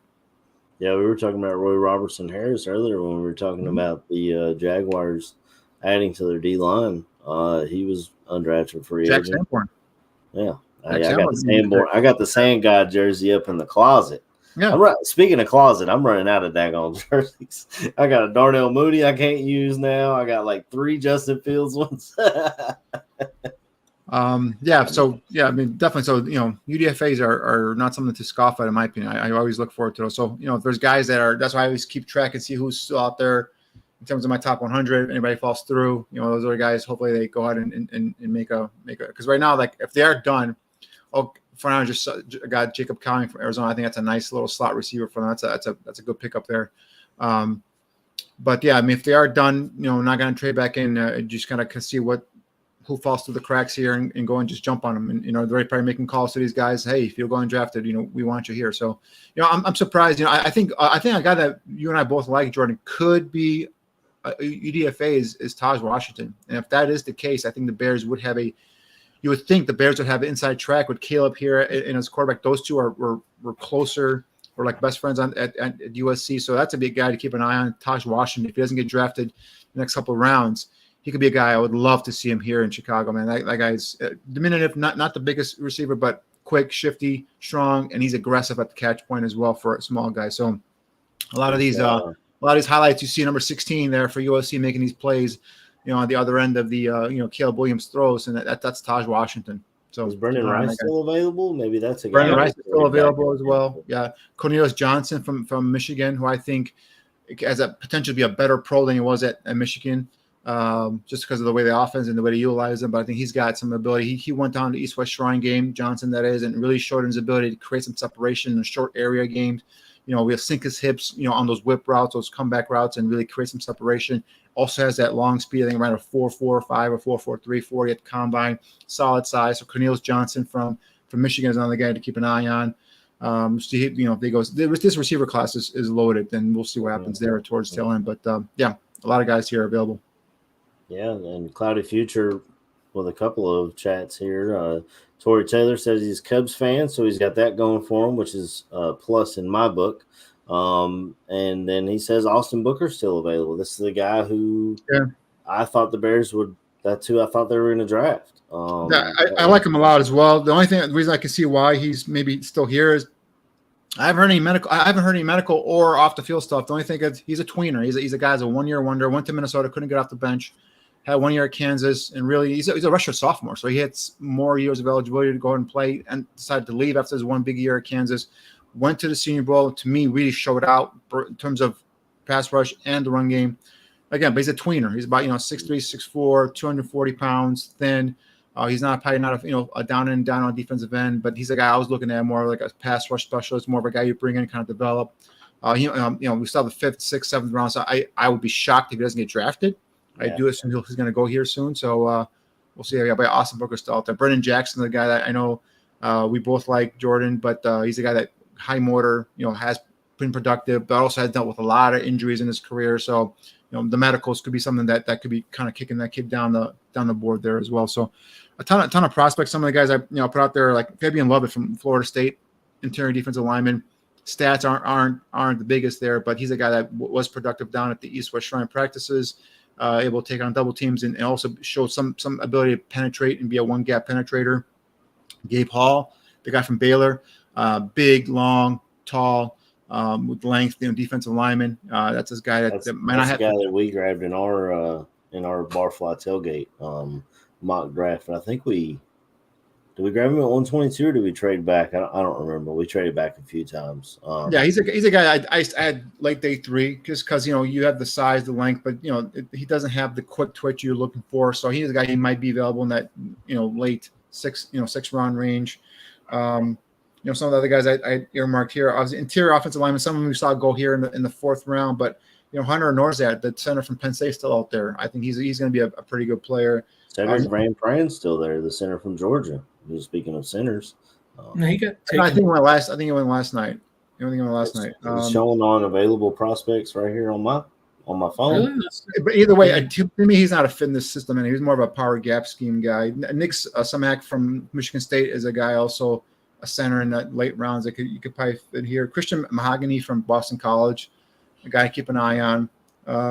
And Bo Limmer from Arkansas, I think, is a guy who could play center in this league as well. So there's some players here, and if you're going for safety, Kitan Oladabu from Oregon State is still out there as well. So I just don't know if, like I said, if any of these guys intrigue the Bears, and if there's anyone else out there on their board that they might say, hey, let's go back in there in the 5th round and get one of these guys. So that's what I'm going to keep an eye on. We had, I think it was Matthew Fulchisi asking earlier, what's making Mekhi Wingo, the defensive tackle from LSU, drop thus far? Do you guys have any? He's undersized. He's a diminutive, quick twitch, undersized, like 6 feet, barely 6'1", defensive tackle. Can get overwhelmed and really run out there as a run defender. So I think he's limited in terms of what he can offer. And he could go here later on, but I could see him going undrafted as well and making a roster as an undrafted free agent too. So try hard effort guy. Got number 18 obviously at LSU. That shows that kind of high football character there because the under 18 is only given out to some only certain individuals there on that program. So definitely a guy that's got the football character, but unfortunately the measurables are not there for him right now. Nick West says, someone tell Jordan to say something. He's so bummed about BA. I don't BA is Braylon Allen. You know what it is, fellas? It's just, and you have your guys, you don't want to see him go, but it's not even just Braylon Allen going to the Jets. Because let me give you a little insight. There are certain teams that you see players go to, and I'm like, well, good career, man. Enjoy, because I don't have a lot of faith in the Jets. Like the Jets don't develop anybody, and I'm not trying to be rude. I like Joe Douglas, and I see players the same way. And I understand you got guys like Breece Hall and Garrett Wilson that have come up and they've done well, but I don't think the Jets are a functional or serious organization. So I just watched one of my favorite players in this draft go to a place that I don't see much of a future for. That bums me out. I watch teams like the Chiefs find ways to get guys and the Ravens find ways to get guys like Jaden Hicks and TJ Tampa, respectfully. And I watch the people like the Bears or the Vikings take guys like, Tory Taylor or Kyrie Jackson. I like Kyrie Jackson. I like Tory Taylor. But I watch guys like Jaden Hicks and Braylon Allen and TJ Tampa, and I'm watching those guys go to functional, serious, legitimate organizations, winning organizations, teams like the Chiefs, teams like the Ravens, teams like the Steelers who find ways. It's all good. It's just what it is. But you watch the tiers of proper team management, proper roster building, and you watch why teams like the Jets, respectfully, the Bears, well, hopefully it changes. You see why teams like the Bears and the Jets are where they are, and you see why teams like the Ravens and the Chiefs are where they are. There's a pecking order here, and unfortunately, I don't like seeing players go to bad situations, and I hate seeing good players go to the rich get richer when there are teams that are passing them up. Yeah, the Ravens are Jordan. Brendan Allen went to an offensive genius and Nathaniel Hackett with the Jets. Come on, he's going to use them in multiple ways. God, it kills me. And I know you. That was a joke. It was just a joke. I know. It's just like, and like I said, I'm not telling you that I had much higher thoughts on Braylon Allen than anybody else. And I understand it sounds crazy, but I watched a routine 1,000-yard rusher at Wisconsin, a decent blocker, good size, bell cow. And I thought, not telling you he's going to have the same career as a Steven Jackson from Oregon State. That was a first-round running back, but a very similar type player. And he's going to go to the Jets now. And obviously they have Breece Hall, who's a phenomenal runner. And I understand, 4th-round pick, compensatory, why not? I like Braylon Allen. But when you're talking about a team like the Jets, Where is he going to play in Nate Hackett's system? He's playing behind Israel Abanikanda, who I thought was a pretty solid running back out of Pitt last year, Right. and Brees Hall. It's Braylon Allen's now your running back 3, and he's a specialist. He's your A.J. Dillon. Yeah, I think I'm sorry. He's got to go hang out with Aaron Rodgers. I watched Jaden Hicks. Jaden Hicks is a phenomenal player in his own right. Not a do-it-all safety, and he may even transition to linebacker later as he grows into his body. But you sit here and watch his coverage ability. Danny loved Jalen Polk. I watched Jaden Hicks carry him from the post and snag an interception right out of Jalen Polk's hands. And this is a guy that routinely wins matchups at the catch point. And he's coming down with bad intentions to lay the wood as a defender. And you're watching the Chiefs get that guy? You mean Spags, the guy that just turns DBs into studs year in and year out? Yeah. TJ Tampa. I watched Jaden Hicks and I couldn't turn. I turned tape off. I just did nothing to him about him that I liked, and that's fine. I mean, Jordan saw a different way than I saw him, but I don't know. That's one funny. It's like you can see certain games, you see certain players, you can see them a certain way. But for me, and again, I was looking more at him as in this Bears secondary as opposed to you were looking at him as more of a holistic kind of NFL kind of safety. So that's another viewpoint that we kind of differ, where I'm looking at a specific scheme, specific team. Yeah, specific need, and you're kind of looking at entire NFL picture. So, yeah. I mean, it's TJ Tampa, who Danny likes and I like, and obviously again he looks at it from the Bears scheme. I'm just looking at it in general. It's like TJ Tampa is a dude. He's a dog. I thought he should have been a second round pick. Who was it? The Ravens got him in the 4th round or something. Yes. To Jordan's point, these good teams, Steelers and Packers and Ravens, they just end up with these good players, and it's just like, how does it always work for them that way, and then for other teams it just doesn't work out that way? Yeah, that's the beauty of the draft, man. That's the beauty. Some teams know how to work it. Some teams know how to play it. Some teams know have their sources where they can know guys are they're slotted in their proper ways, and they just kind of wait, or they jump when they have to jump, or they're just sitting there and waiting, and the guy falls to their lap. So. Yeah. Just hear me here. The Ravens defense now under his new defensive coordinator Zach Orr, they have Marlon Humphrey. Everybody knows Marlon Humphrey. He's a fantastic player. Marvin Humphrey can play nickel, and he's a better nickel than Arthur Millette. And then now you have an ideal secondary boundary corners. You have Nate Wiggins, who I'm a big fan of. I know Danny's not as high on him, but he can play every type of coverage, and he's fast, and he can carry guys vertically. And then that's not necessarily TJ Tampa's game. But TJ Tampa is going to get into your chest and play essentially zone, kind of press you, be a pest from 5 to 10 yards. That's a hell of a corner room for the Ravens to compete. And don't forget out of my guy in the 3rd round, Adisa Isaac too. Yeah, Adisa Isaac, and then they have Jalen Armour Davis from Alabama from a couple years ago as depth. It's just it's the rich get richer. My brother's been a Ravens fan for as long as I can remember, and it really came from I live in Bengals country, so he's like, I'm not going to cheer for the Steelers, but the Ravens consistently always beat the Bengals, so he became a Ravens fan. And then of course they had Ray Lewis. He played linebacker just like me, so he loved him some Ray Lewis. So yeah, I mean, I've watched the Ravens do this over and over and over consistently. Their biggest issue for years was that they didn't have a quarterback. And then they get Joe Flacco, and he goes on his run. And then they get Lamar Jackson, who, as much as I hate to admit it, it's L's down over here. You know it is, but Lamar Jackson's a monster. And it comes from great drafting. But that is something that Ryan Poles spoke about, because they asked him and Caleb Williams about, overcoming the past of the Chicago Bears and what it means to play quarterback here. And I really liked their answer, and it almost pissed him off a little bit, because Ryan Poles was like, I wasn't here. You know what I'm saying? When Phil Emery was drafting guys that draft nerds like us didn't know who it was in the 3rd round. He wasn't here for that. But what he has been here for is changing the culture and changing the mindset of us Bears fans to be able to buy in to, if he grabs a punter in the 4th round, okay, it looks terrible on draft day, but who knows? 3 years from now, when we're punting and pinning teams 5 yards, at the 5, at the 10, making them go the whole length of the field against our defense, which Danny, you and I were both on the same page saying that this defense is a dinosaur, doesn't work anymore, but it prides itself on saying you will not go the length of this field without making a mistake. And when you do make a mistake, we're going to be there to take advantage of it. So a punter, I know it's a high draft pick where you picked him at, but a punter is conducive to that defense working, in my opinion. And yeah, it's a weapon, especially one that's talented as Taylor is. But just real quick on polls, and I don't want to break into it here real quick right now. But actually, I don't want to go in depth in it. But I am not there in Ryan Poles yet. You guys might be there in terms of believing in him, and I still have a little weary eye at this guy in terms of how he's drafting and how he's constructing this roster. So he's made some good moves. I'm not going to take it back from him. The Sweat move, obviously, the pick from trading the pick last year is still, those are feathers in his cap. But he's made some moves where I've questioned. Obviously, the head coaching hire is a question mark for me still. Velus Jones in the third round is a wasted pick for me. Some other picks that he's made, and some of the moves he's made in terms of how he's, we talked about it yesterday. And again, I don't want to open up this can of worms right now, but the way he failed Justin Fields and was basically very much, put him out to dry out there. So I still have a weary eye, and you can shake your head, Aldo. It's my opinion. It's my opinion.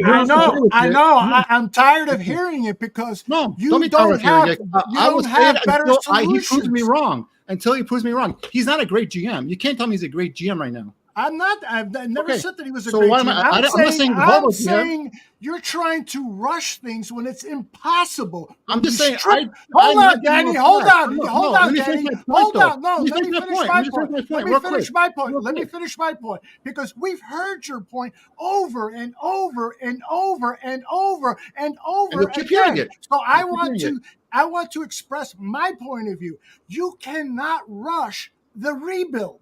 You can't do it. And when you say you let Justin Fields down, what possible solutions could you have had? What other general manager doesn't miss on a draft pick? What general manager comes into an organization and strips the entire roster down, gets the salary cap under control, one that Ryan Pace ruined for the team? And what other general manager, when he strips a team down, methodically starts building the team, it has had immediate success like you want? I totally. You're asking me success. What I was saying. I totally agree with you that that you're saying my jury is still out on the guy. But that's right. The case isn't over. Right. The case isn't over, and so that's why I'm saying. But the thing is, Danny, is you say it every show. You say it every opportunity. We get it. We get it. The problem is that you never give him credit for doing the right thing, which was stripping this team down to its bare bones and rebuilding it in his vision, something that I, as a Bears fan, have been clamoring for years, for decades.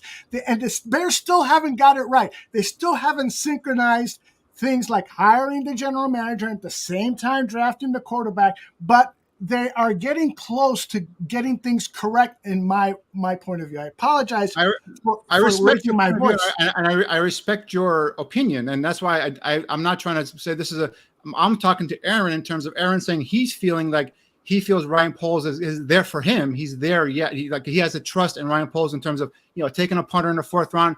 He just believes in that's the right move. And I'm like, that's cool. I'm saying my opinion, I'm not there yet, Ryan Poles. I didn't say he's a bad GM. I didn't say he should get fired tomorrow. I said, like you said, not all GMs make the right moves. Not all GMs make, great picks. And then there's but there are some things that I have my eye on, right? I'm so kind of leery and saying, giving Ryan Poles my trust. Like, all right, Ryan Poles takes this player in the fifth round. It's going to work out. Fine, cool. Let's go. It's Ryan Poles. I trust in Poles. I'm not there yet. I'm not saying fire the guy. I'm not saying he's the worst GM in football. I'm just saying these are the things that the missteps that he's had as a young GM. They all have them. I'm not denying that. But there's also things that I need to see more positives. I'm not saying there are no positives. I gave him credit for the Montez Sweat trade. I was on the air and saying that's a great trade. I was defending that trade when he made it. I gave him credit for the pick trade number one pick last year and getting the haul he did. Again, I was kind of thought he could got a little bit more last year, but I was wrong. He ended up getting.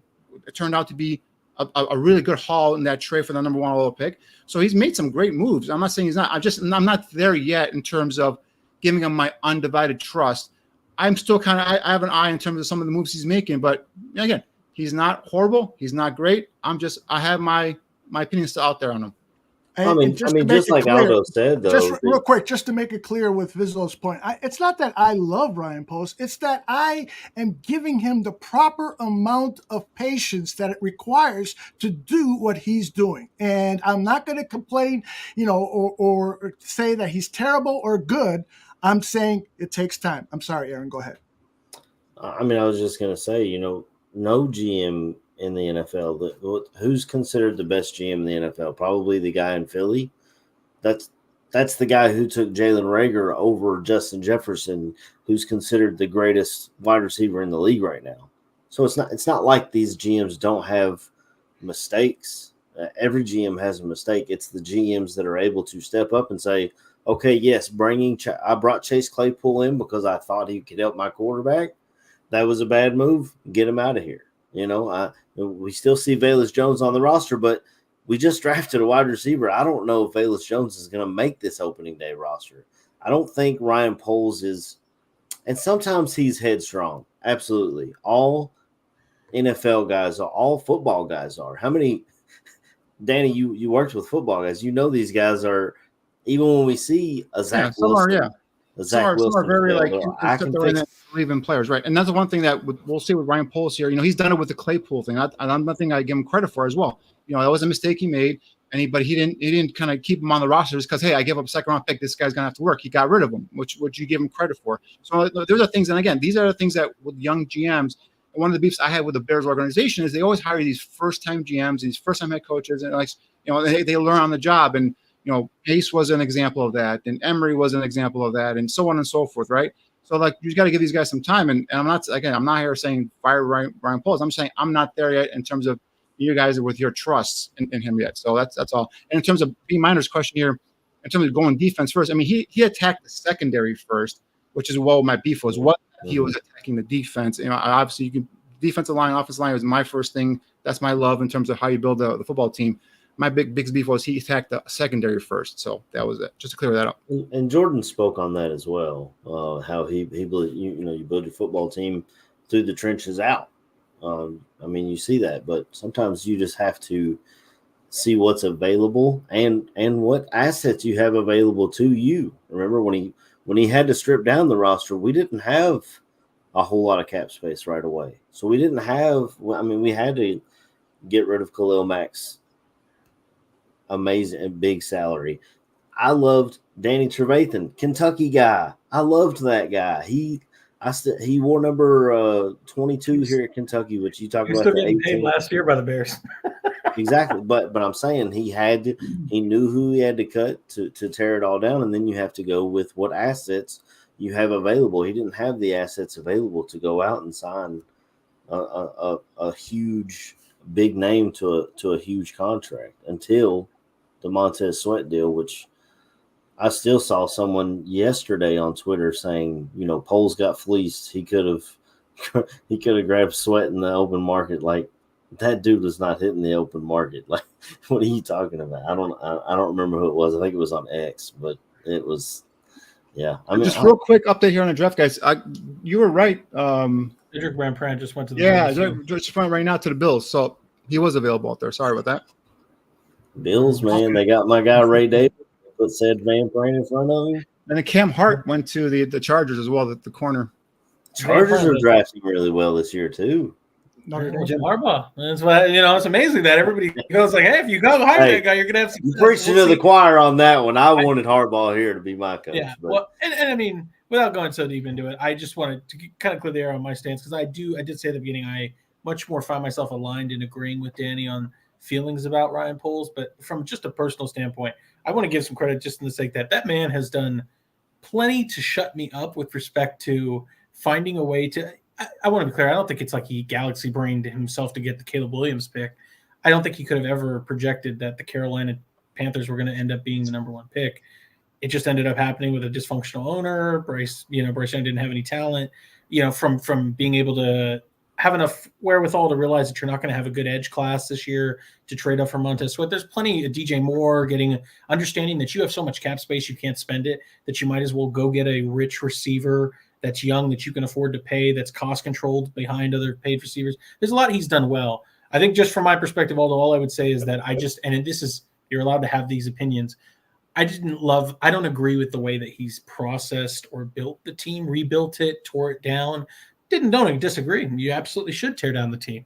I just maybe thought that when you just spent 3 picks on your first round quarterback, I'd choose some of those starting assets to rebuild. But after I've torn it down, on receivers, on maybe offensive linemen, on tight ends, on running backs, and what he did is he decided to go get nickel corners or outside corners that he wanted to turn into nickels, to safeties, to punters, to trading back and letting another young quarterback like Josh Allen go get. He literally let Brandon Beane move up to go get his young quarterback, a receiver, who was the receiver that's now like their second, and I can't think of his name now, but he moved off of him and ended up taking Braxton Jones. It worked out. That's a move that you want to give Ryan Poles credit for. But overall, I just don't necessarily agree with the way that he's built the team. That doesn't mean that he's wrong or right. That's really my stance on where it is. But, I understand both sides. I think that you're right, Aldo, in some sense. The Bears have plenty of room to still grow. And, I mean, just take no further than the example of some of the moves I think that I'm watching the Bears do feel like they're kind of putting the icing on the cake. And I'm like, that cake isn't even fully baked yet. Like, I'd be a little careful about what you think about luxury picks with punters when, like I was saying, you don't have an edge right now opposite Montez Sweat. You don't have a backup safety if one of your safeties go down. And it's not like those safeties that you have don't have injury history. So, like I said, there's just small – and thank you. Vizzo Joe says Khalil Shakir was who I'm thinking of. That was who he let Brandon Beane move up to go grab. And that's a productive player for the Bills now. That could have been a helpful piece for Justin Fields. He's going to be the wide receiver one this year.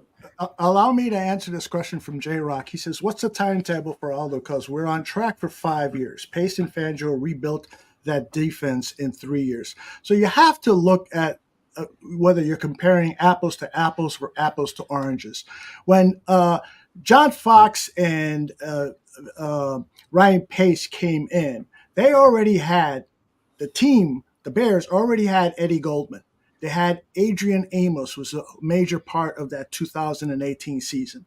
They had Kyle Fuller, who was a major part of that defensive backfield for Vic Fangio. So, I can go through the roster, and there were plenty of duds that they properly got rid of, like Shea McLennan and so forth, that were drafted by the previous administration. But nonetheless, they had some of the key pieces they had on that defense were carried over to the Pace regime. So I ask you, and I ask maybe everyone in the panel here can give me who was a holdover from that Ryan Pace regime that Poles has inherited, that has helped this defense progress the way it is. Because off the top of my head, I can't think of anybody. Jalen Johnson. Jalen Johnson. Jalen Johnson. Okay. So anybody else? Johnson, Cole Kmet. All We're right. talking about defense, or are you talking about overall on the team? No, defense, because that was a topic from Well, I'm saying, like, from some of the selections, Cole Kmet, David Montgomery was a successful and okay, productive but defense, we're talking defense, right? Because that was what he asked me. How long would it take the defense? Yeah. So So Eddie Jackson's gone, but Eddie Jackson was here last year. So Jalen Johnson. Eddie Jackson was a waste last year, and the last 2 years, you have to admit that under if anything, you can blame Ryan Poles for not getting rid of Eddie Jackson when he inherited the team. But I won't go that far because he knew that it was going to be a meticulous breakdown, and he needed people to bridge towards his vision of the team. And that's what Eddie Jackson was, even though he was an expensive bridge and he knew he wasn't going to get a lot of playing time out of Eddie Jackson because of his body was giving out on him. You can't make all of the moves in one season. And that's part of my frustration with Danny, is because Danny at every season you have that message. I'm pissed off because they didn't do this. I'm pissed off. How much can one general manager do in one season? This is a rebuild. Rebuilds don't happen in one season. And so I want to rebuild. Aldo, I don't think you listen to me. Honestly, I don't think you listen to me when I'm talking. I did not say I want him to rebuild everything in one season. Did I say that? Yeah, every season you complain about what Poles is doing it. pace polls. So every season you complain about it, and I'm like, temper your expectations here, you know? What do I complain about? Tell me exactly. Well, okay, what about the punter? Let's just talk about the punter. I'm not complaining about the punter. Okay, would you have preferred punter or Brooks? No, I was taking a different player because I think there's different needs, but he's going off of his board. I mean, right. I'm not complaining about the punter. All right. Well, what are you The complaining about? guy was ready to go in the 4th, 5th round. The punter was ready to go in the 4th, 5th round. I'm not complaining about that. Here's my complaints with Brian Poles, and I've said it. So Aldo can hear me this time. All right. I'm hearing. He came in and did a job at the rebuild. I never questioned the rebuild. We were on the same page with the rebuild. That's how you had to do. I just feel like he just went about it in a separate way, which is fine. I feel like he hired the wrong head coach, which that's a question for you, Aldo. If they go 7-10 this year and they fire Eberflus, and I start all over again, how do you feel about Ryan Poles there? You okay with them in terms of that decision? Because that's on him, isn't it? If he fired, if they go 7-10 this year and they fire Eberflus, isn't that on Ryan Poles? Absolutely, but you're talking hypotheticals, right? Exactly. I'm just saying, like, so let's talk about reality. Right. So my first thing with him was he didn't attack the defensive line and the offensive line, whether it's free agency or a draft. All right. He started the defense building it through the secondary, which I don't believe in that philosophy. That's me, right?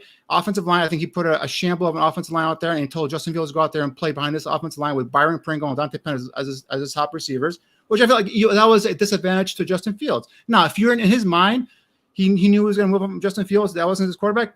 Okay, that's his prerogative. That's his opinion. Can I stop you there? Because you've listed 2 examples. I don't want you to add a long list so that I can respond to. So you started with the defensive line, right? So they went secondary instead of up front, which is where you build teams to. But he came in and he stressed, we're not going to make reaches for players on our board because that's the way teams make mistakes during the draft. We have to trust the board. So they picked Brisker and Gordon, 2 guys who are going to be Pro Bowl players. They're definitely going to be Pro Bowl caliber. You're guaranteeing that. That's hypothetical. That's hypothetical, isn't it? That's a hypothetical, but I'll ask you this question. Don't those guys have the potential? Haven't they shown quality of play that would say the Bears are on the clock? They're on the clock, fellas. They traded back. Bears are on the clock. So what's the trade value? He gave a 2025 4th-round pick. No, that's really what I said. good. I said that's what you do there. That's what you do. There you go. All right, so who's on the board, guys? Jordan and Aaron and Danny. Who is out there that they could possibly want a gold player? Because he said we're going to look for gold players. So they got their gold punter. I would be okay with a guy like Brennan Jackson here in the 5th, but I know Danny, and I'm with it. Like I said, at this point, screw scheme. Austin Booker is still there. That's incredible to me. That would be a selection. Like I said, is he? No, I'm just guessing. He's there. Okay. No, I mean, outside of that, I'm trying to think. And tight end maybe. But again, to give up a 4th-round pick, you really you like what you have on the board here. Or they think like Danny, they're getting a 4th rounder next year. Back. Gabe Hall would be a decent one. That would be too early for him right here, Gabe Hall. Brendan Rice, that's another concern. That's a receiver. I'm sorry. Go ahead, Aaron.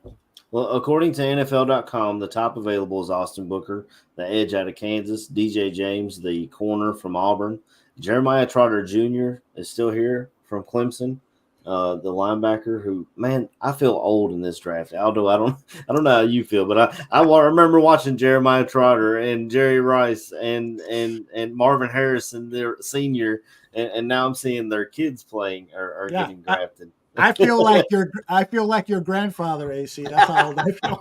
So they just traded for the 144th pick, which they traded to the. I got it. What is it? It's Austin Booker. There you go, Danny. Got our edge rusher. That's this. I love this pick. See, trust the board. I love this pick. This is a guy. Tell me about it. You guys go. I'm holding my scouting report. You guys go and talk about him.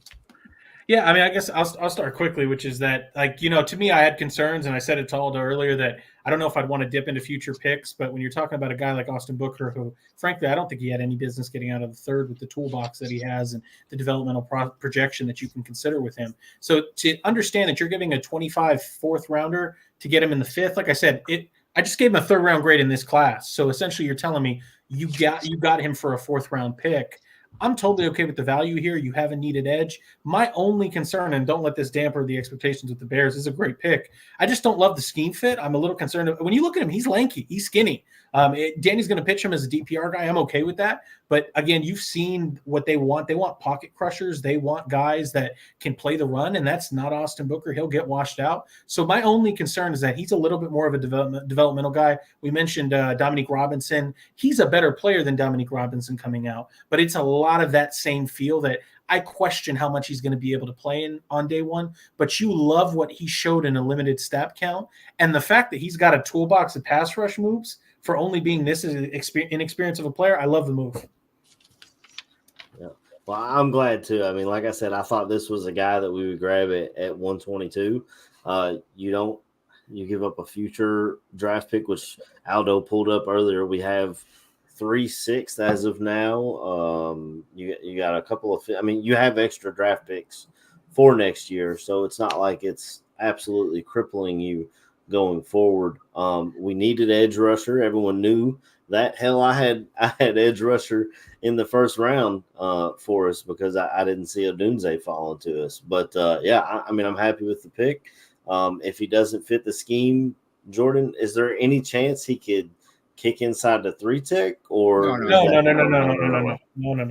He's an outside. The thing is, he's an outside linebacker in a 3-4 to me. Like that's where he would be best fit. But I'm curious, Danny, you're probably going to talk about his DPR, but talk if you could give me the scouting report, all that, but tell me how and where you're going to play him this year and beyond, because I'm just concerned about the frame. This is why he was on my top 10 edge guys. And when me and Aldo had the edge show, and I love this kid, 6'6", 245, 33, almost 34-inch arms. So he's got the length. He's got now that he's 245, and I think that's the concern where Jordan comes in here with the size. But Jordan, the one thing I've learned with these scouts and talked to him all these years is you can always get guys bigger. You can always add 10, 15 pounds of muscle, right?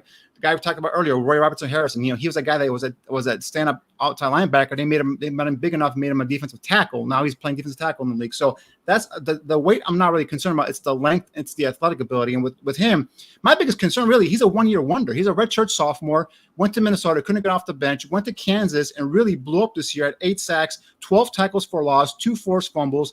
Went to the Senior Bowl, and he was unblockable, guys. Whether it's a one-on-one pass rush drills, whether it was the team aspect of the drills, whether it was the run blocking, the run drills. This is a guy that was active, motor runs hot 24/7, lean frame, but he's got those pass rush moves. He's got the arm under move. He's got the swim move. He can get skinny, get into the gaps and provide pressure. And again, all these things, he's still, for me, he's still a broad developing prospect, but all these things that he showed at a young age, again, redshirt sophomore, as a guy has a nice little spin move where he gets the tackle leaning kind of to the outside edge and he spins back into the inside and it's lightning quick. So I think he's not a day one hand in the ground defensive end, right? He's a guy that you're going to probably in your base defense have DeMarcus Walker as your edge, okay? And then on pass rushing situations, third down, so on and so forth, you kick Walker inside the defensive tackle as your 3 technique, and now you're bringing this kid on the outside, and he comes your designated pass rusher, at least for the first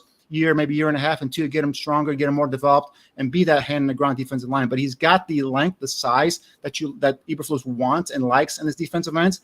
And again, this is a guy that has pass rush potential. And I really like this pick. The 5th round here, I thought I could have seen him if they took him in the 3rd round instead of the big tackle they got from Yale. I would have been okay with it as well. So I had him a little higher on my board, and obviously they had him in the board. So, but definitely, in my opinion, this is a really heck of a pick here. It is more of a projection. It is a bit of a guy you have to kind of, maybe you want to call him boom or bust. That's fine. But, he's got 1 year protection at Kansas. But what he's done at the Senior Bowl, he was a talk of the Senior Bowl practices, guys. So that really entices me and excites me about developing this guy with that type of athletic ability. So the size is a little concern, but he's not going to be a hand in the ground defensive end week 1, Jordan. He's a guy you're going to develop and just use him what he does now, which is get after the quarterback.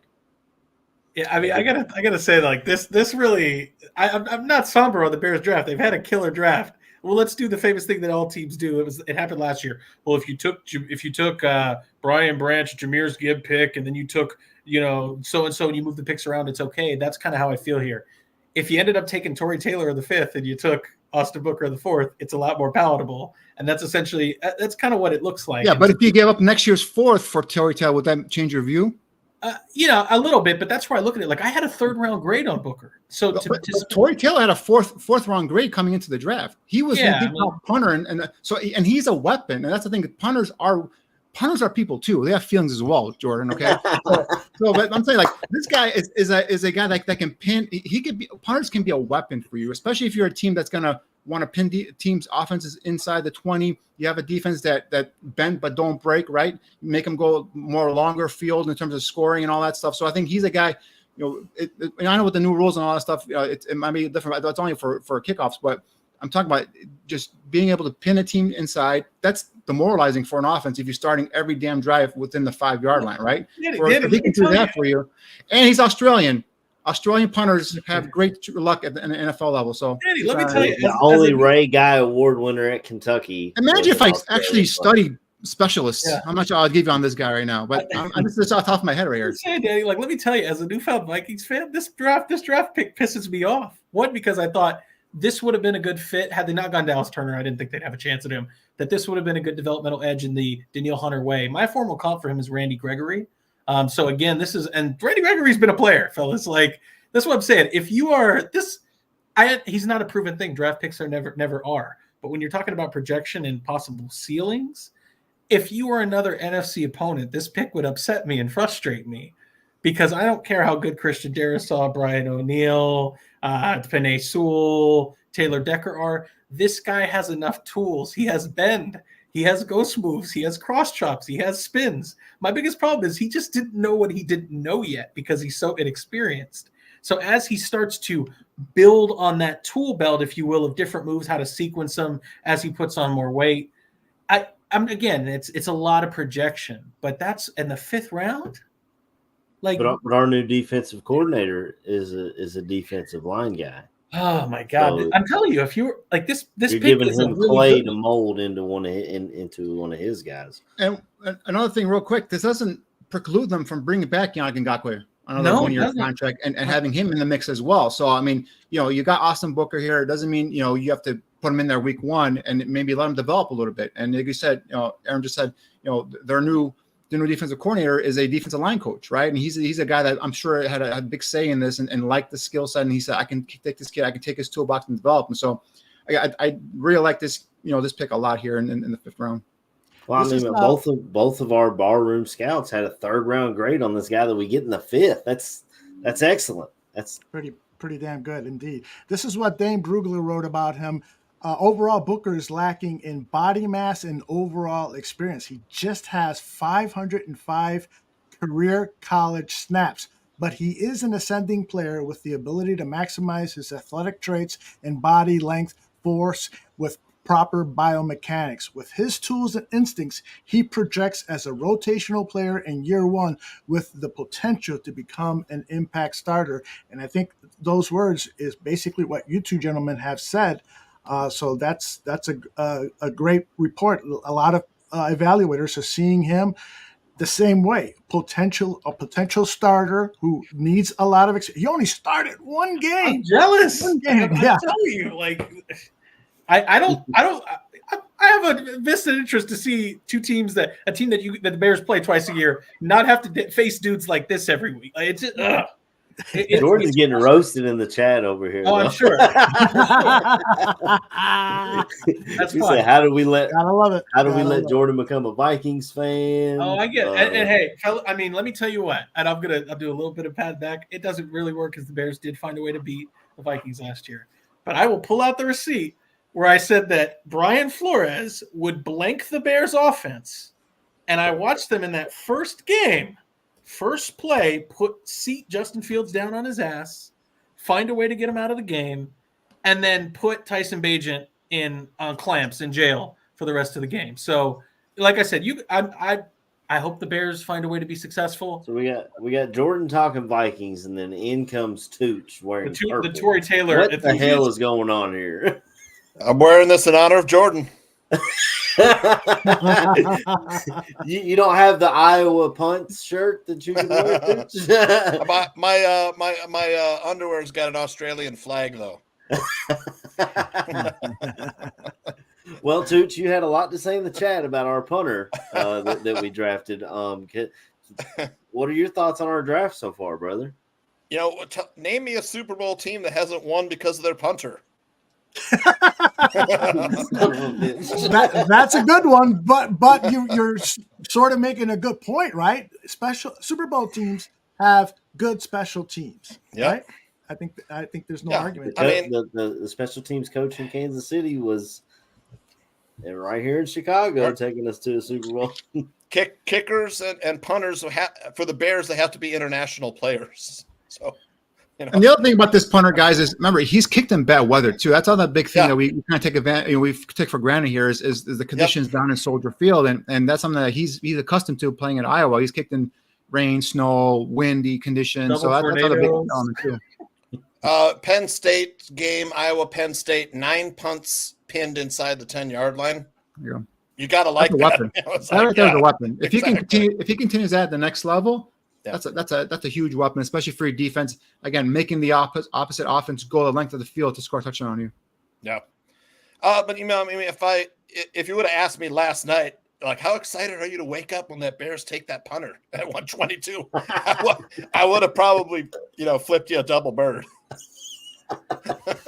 But the Booker pick makes it all okay in my mind. Like that. Yeah. That's all. I'm jealous. Like that is a damn good player to be getting in the 5th round. Like that is unfreaking believable. I mean, I'm guessing. I love the fact that he traded back in. Doesn't care, about the late round picks of next year, and I'm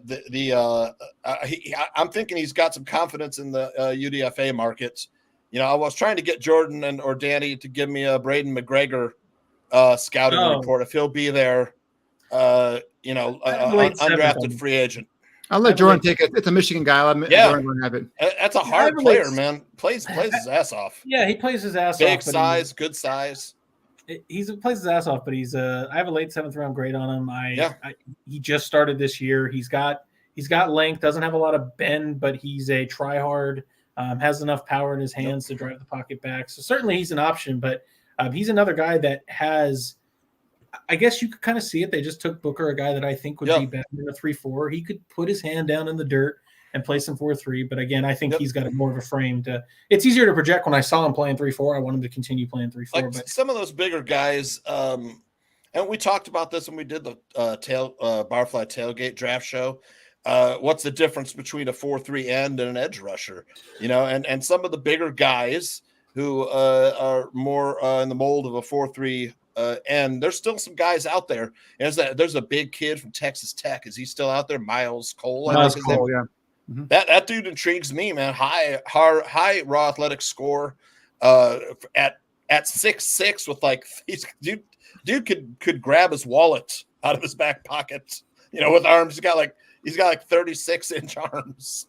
But he's like 278. For me, if you're going like 4.7 40. If you're going for traits, guys, I mean, I'm looking at Eric Watts from UConn. I think that's another guy mentioned larger than Miles Cole. Miles Cole to me just lacks the bend and what I would like. He's more of a power guy, I think. So. Yeah. But Eric Watts, but again, they got this kid Booker who I love. That doesn't preclude them from bringing back Yannick Ngakoue for another 1-year contract or getting another veteran out there and kind of rotating him in as well. So I don't. They have no more picks. Obviously we're talking about undrafted free agents. So if some of those guys kind of slip in, you should bring them in camp, sign them, and even if they don't make your roster, you maybe sign them to the practice squad, and you have guys you can develop there as well. So, but yeah, Eric Watson, they got to keep an eye on. There's still some guys out there. There's with Cedric Johnson from Ole Miss. Trying to think of who else is a little bit larger size. You're talking guys that hold up against the run. I'm not sure Booker is the best at against the run. Again, he's not going to be a hand in the ground defensive end week 1. Right? He's going to be a developmental pass rush specialist. Early on in his career. And don't we need both? Well, I mean, you have DeMarcus Walker as your base defensive end, right? Right. So you have one there, and you have that's you one. Have Yeah, and you have Montez Sweat on the opposite side. So I think Right. what happens when you go to your NASCAR package, if you will, you kick Mark Yep. Walker inside, and now you bring in a kid like Booker, or if you have Ngakwe or something like that. It could Or be if, heavens forbid, one of those guys goes down for the season, what do we got? well, you got the other guys. You got Zach Pickens. Yeah, the rookie, the second year player that you expect to take a leap up. Obviously Dexter, going Dexter. They're more interior guys. I know people Are you talking about edge? I'm talking about edge. Yeah, they got. I mean, I'm they have about not much right now. Yeah, not much right defensive now. end. Yeah. And they defensive signed end. Jacob Martin, who's like a journeyman, who's more like a Yeah. pass rush specialist as well. That he hasn't really had he has had an up and down career. Yeah, I mean, you still need maybe another veteran there, but I mean, just bringing in a young guy like Booker, I think it's something that you can at least work with there and develop. So I have high hopes for Booker. I mean, ESPN and I don't know if NFL Network did this as well, but they must have had him graded higher than a 5th rounder as well, because they had a whole video package. A lot of times later in this round, they just show the guy with his arms crossed or whatever. But they had a whole video package for Booker, and I was watching him. 'Cause he's intriguing. He is slight, he is small, but Yeah. he works his way through blocks as well. Doesn't give up, just like you said, Danny. The motor's constantly running. You can see that in the highlights. And Aldo put up his stats there. I think it was nine sacks and 38 QB pressures. So, and the one thing I guess, don't let the slight frame kind of fool you. I mean, at the Senior Bowl, he went down there and he took on blockers, and he was able to stand his ground and maintain the edge and provide a hard edge there. So again, it's an all-star game, and you can question in terms of how hard everybody's going, but you're out there to impress scouts, right? So I mean, he's out there. He really flashed for me. Pass rush drills, run one-stop and drills. Again, going up against offensive linemen, in the NFL level, it's a whole different story. So I caution the Bears, and I'm sure they already know this, that they're going to kind of work him in there and trying to build him up there. But yeah, you got to add muscle onto this frame. But it's a lanky, athletic frame. There's room for it to grow, get bigger. He's not maxed out by any means. So he's at 245 at the combine. I could see him at 255, maybe even 260 when he's added 10, 15 And pounds. that's enough. That's fine. Yeah. yeah, So I was going to ask. and then you got the length, weight 6'6" with almost 34-inch arms. That's the type of edge guys that they like. So obviously he's a work in progress, but just the traits and the skill set and the toolbox he's showed already at a young age. Aldo mentioned just one start, only 1 year as a full-time player at Kansas. He's really showed a lot, and he's come a long way. So I think this is a really, really good pick here. Yeah, he's young too, right? Yep. He's only a redshirt sophomore. Yep. People thought that he should have come back another year, so it was surprising that he even came out, and that's not a bad thing. Like I said, what makes him so intriguing, that's why I'm jazzed about the pick. Like, I was looking sad earlier. I'm happy about this one. So am I.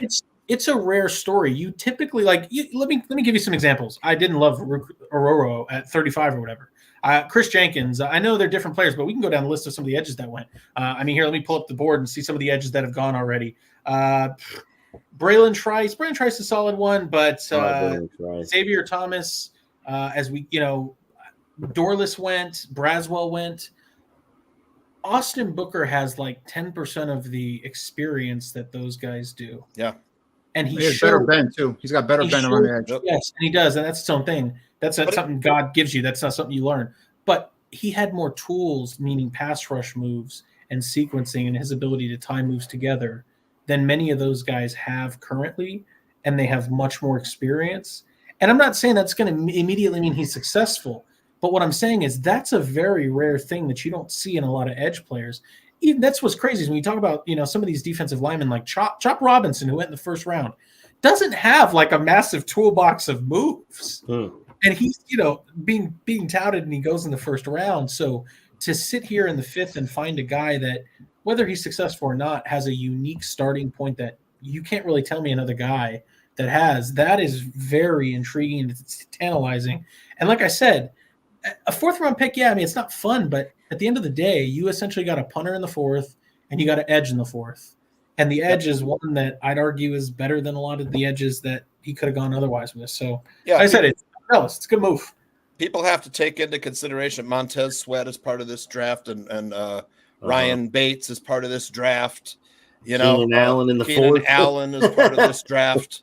So I'm sure when draft grades are given out for this draft, and they dock Ryan Poles for taking a punter, with only mean, 4 picks. I know, but they're not taking that into consideration. We have to look at the context. I don't know if they will dock him anymore because we're seeing it yearly now. At this point, McPherson got drafted as a kicker to the Bengals. We saw it last year. We saw a punter. And McPherson was what, a 2nd-round pick? Yeah, they drafted him high. No, I mean, I thought he was high. 4th-round pick, maybe 3rd or 4th. Moody went in the 3rd. I don't think it's Still second. yeah, that's pretty high. Moody, the kicker, went in the 3rd last year. But I mean, Tooch, I just want to get this out because I was just thinking about it. I was like, what are the guys? I like Adisa Isaac. I know Danny likes Adisa Isaac. I like Booker more than Adisa Isaac. My thing is like, which ones are situational pass rushers and which ones are guys that you're going to throw out there for 3 downs? And Austin Booker's not ready to be out there for 3 downs. I love the pick and stuff, but I mean, and we're going to get our pass rush during obvious passing downs, and that's great. Something we don't have. I like Adisa Isaac for more of an immediate impact, I'd say next year, but I don't. But I don't just say Austin Booker's not going to play next year, Tooch. Like I did say, he needs 10 pounds of muscle, get a little bigger, stronger. But I totally agree. What he showed at the Senior Bowl and what he showed so far, this past season with Kansas, he's got skills, so you could utilize him. You put him in a situation where he can become. Dominic Robinson was a 5th-round pick. I believe in Poles' first draft, and he really hasn't done anything to deserve a roster spot. So I think you kind of kick him out, and you put in a kid like Austin Booker there. I think you get more production from that. Totally agree. Yep. A couple years in an NFL weight program, and the dude could be a monster. Because if you look at the Bears players' ages, look at this here. We have the ages of some of these. We're young. If these players work out, maybe we could be contending for the division, contending for playoff for a few years. Instead of just 1 or 2, maybe we're contending for 3-4 seasons. Yeah. I mean, when the old guys on the team are 25-year-old DeAndre Swift and Cole Kmet, and Braxton Jalen Johnson, 25, just signed a 4-year deal, so you're gonna carry him into almost his 30-year-old year. But I mean, Eric Edholm said as much. He caught his eye at the Senior Bowl, just like Danny was saying. A couple years in the weight room, and he'll be. According to Eric Edholm, he'll be good to go. But I mean, here's a good example. Danny liked Jalix Hunt. A lot of people like Jalix Hunt. Jalix Hunt doesn't intrigue me. I don't know if I want to go as far as I like him. Jalix Hunt went above Austin Booker to a team that's going to run a 3-4.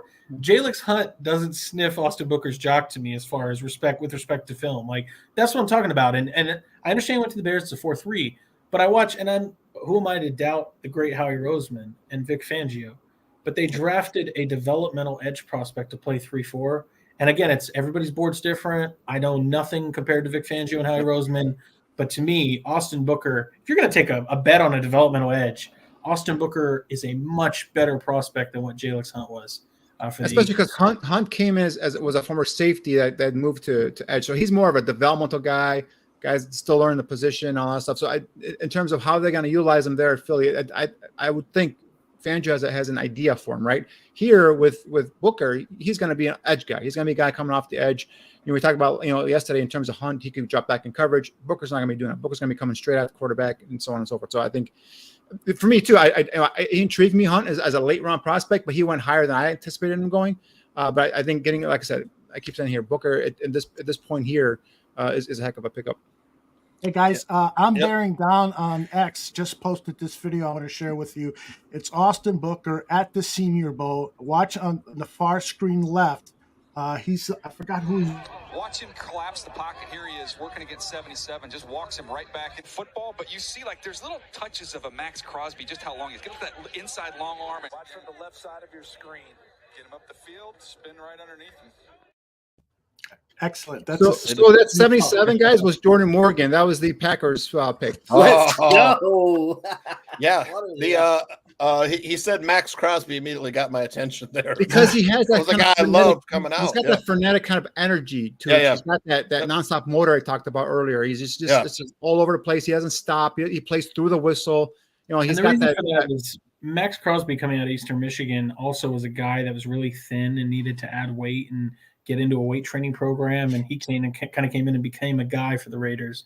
But yeah, I understand. I'm not saying don't enjoy the highlight. That is Jordan Morgan. That's a first-round pick, and he put him on his ass. But that's also Jordan Morgan, who doesn't have the arm length to play tackle, and is why he likely needs to be considered to be moved inside to guard. Because otherwise, they're going to put him out of tackle, and shit like that's going to happen. Because again, Austin Booker with his 34-inch arms, that's what's going to happen to you. But yeah, I mean, I'm telling you, like, this is one of my guys. Like, I have my whole draft thread, and I put 3 of my guys for each position group. Like I said, I put him as one of those guys. I comped him to Randy Gregory. He reminded me of, in many ways, you're lucky that Rick Spielman's not still the GM of the Vikings, because they love to take the Danielle Hunter developmental edge type of guy in the 3rd or 4th round. That's why I kind of put him as a Vikings developmental defensive lineman, because they do that. But sure enough, I mean, Bears get him, and I think it's a fantastic pick. So a lot of people are asking in the chat, or I saw it early, asking questions about, is this like a Leonard Floyd type player? I mean, we didn't. I like him. See, that's my problem. See, I like him in that role. Like, that's what I wanted him at a 3-4. I'm not saying he's gonna be bad. He'll be fine in a 4-3, but that's why I saw the vision. Like, I was like, make him a Leonard Floyd, make him a jack linebacker who develops into something. The Bears were in an odd front, you know, close to half the time last year, anyways, right? Well, I know they moved Dexter to edge. No, I know they play a majority even front, but they play a lot of nickel, but they still rush for pass rushers. Yeah, they don't drop into three guys. But no, in terms of the Leonard Floyd thing, like, Leonard Floyd was an off-ball linebacker, was just a great athlete, and then Vic Fangio and Ryan Pace wanted to make him as edge rusher. I think with Booker, he's not as athletic overall, I believe, as a Leonard Floyd. Floyd was just like a freak athlete, but he's more of an edge rusher. Like I said, the tool set in terms of a use of hands, in terms of being a pass rusher. Yeah, Booker's already more advanced than Leonard Floyd was coming out of college. So now Floyd's gotten better as his career has gone on. He's gotten, early on was a pretty good, damn good run defender. Became a really good pass rusher with the Rams, and continued his career now with Buffalo, so on and so forth. But I think the tool set in terms of the pass rush arsenal, Booker comes in with a better, already more advanced toolbox than what Leonard Floyd came back in with. Yeah, because the things that he possesses are harder to teach than putting weight on a guy, than asking him. Yeah, I mean, I don't want to overstate the fact that trying to teach instincts and knowing what you're saying and being able to play and ID what's going on with a play as it develops, those are not necessarily something that you just automatically teach and they learn it forever. But I feel if I was coaching a kid, I would feel much more confident trying to get him to add weight, because that's, it's not, I don't want to call it simple math, but you put him in a fitness program, you understand his caloric intake, how much he's putting out. We find a way to add good muscle to him. And then I teach him with more experience. That's how you learn the game, is you play the game more frequently than when he got to play. I find all of that a lot easier as a problem to try to solve than what he actually has, which many guys don't, which is a natural feel for the game. Okay, they stopped me on my first move. What do I do now? Oh, well, I'm transitioning to another move that I had in my bag. Okay, well, that doesn't work. Now I'm going to try to spin inside and counter. Like, you don't see a lot of rushers that just have a feel for the game to kind of just mix and match, and they're kind of dancing out there. And that's something that I don't want to say you can't teach it, but to me, that's a much harder sell to try to teach a prospect than not. And that's where guys like Jalex Hunt, guys like Adisa Isaac, they may be ready more, but they don't show that same feel for the game in that way. And that's why, again, I'm not trying to shit on those players. It's just that's why I had a guy like Austin Booker ahead of those players. Well, the one thing I don't think Jalex Hunt is ready yet. I mean, I think he's more of a bigger risk. And again, we both agree that it was a bit of a rich pick there for Philly. But I mean, they're I guess they're at a point where they don't need immediate impact as much as the Bears do, right? We're talking about edge options are very limited on this roster. That the Philly's got their edge guys. This is more of a developmental guy, an athlete, Hunt, that is for them, that they can bring in, develop, groom, and however vision that Vic Fangio has for them. So that's different. That's the thing where the Bears are trying to get here, where they get to the point where they have their 22 starters, right, and they're set, and also other positions as well. But now they're going for depth. They're going for intrigue, guys with traits and athletic ability, and they can take gambles on early on and maybe develop those guys into something special. So I think that's what Philly is. It's a different area, a different point of the program, if you will, where the Bears are right now. So I don't know what they drafted, but the Eagles' defense was terrible last year. Yeah, well, 29 out of 30. Made a defense. I mean, they're in the secondary. Obviously, they got your boy Cooper DeJean over there now. Yep. They added Huff from the Jets. Obviously got Montez Sweat. Yeah. Not Montez Sweat. They had to beef up, man, because they can't compete in that division. So with defense like that. Yeah, so they've already remade their defense in the vision of that Vic Fangio wants it. So, Aldo, you said you have another hit here with Booker we can take a look at. Oh, there goes some highlights here. Yeah, this motor. This is over a minute of some of his highlights, so you guys can talk over it.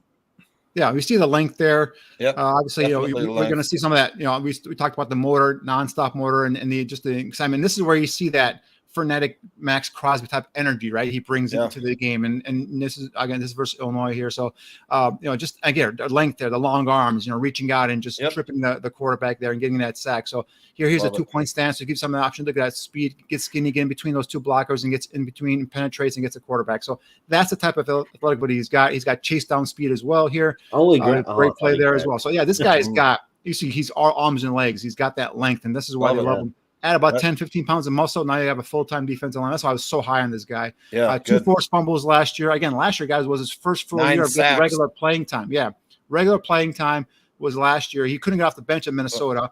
Comes in last year and just kind of really wreaks havoc here for Kansas. And then, again, goes to the Senior Bowl and just dominates, in my opinion, those one-on-one drills.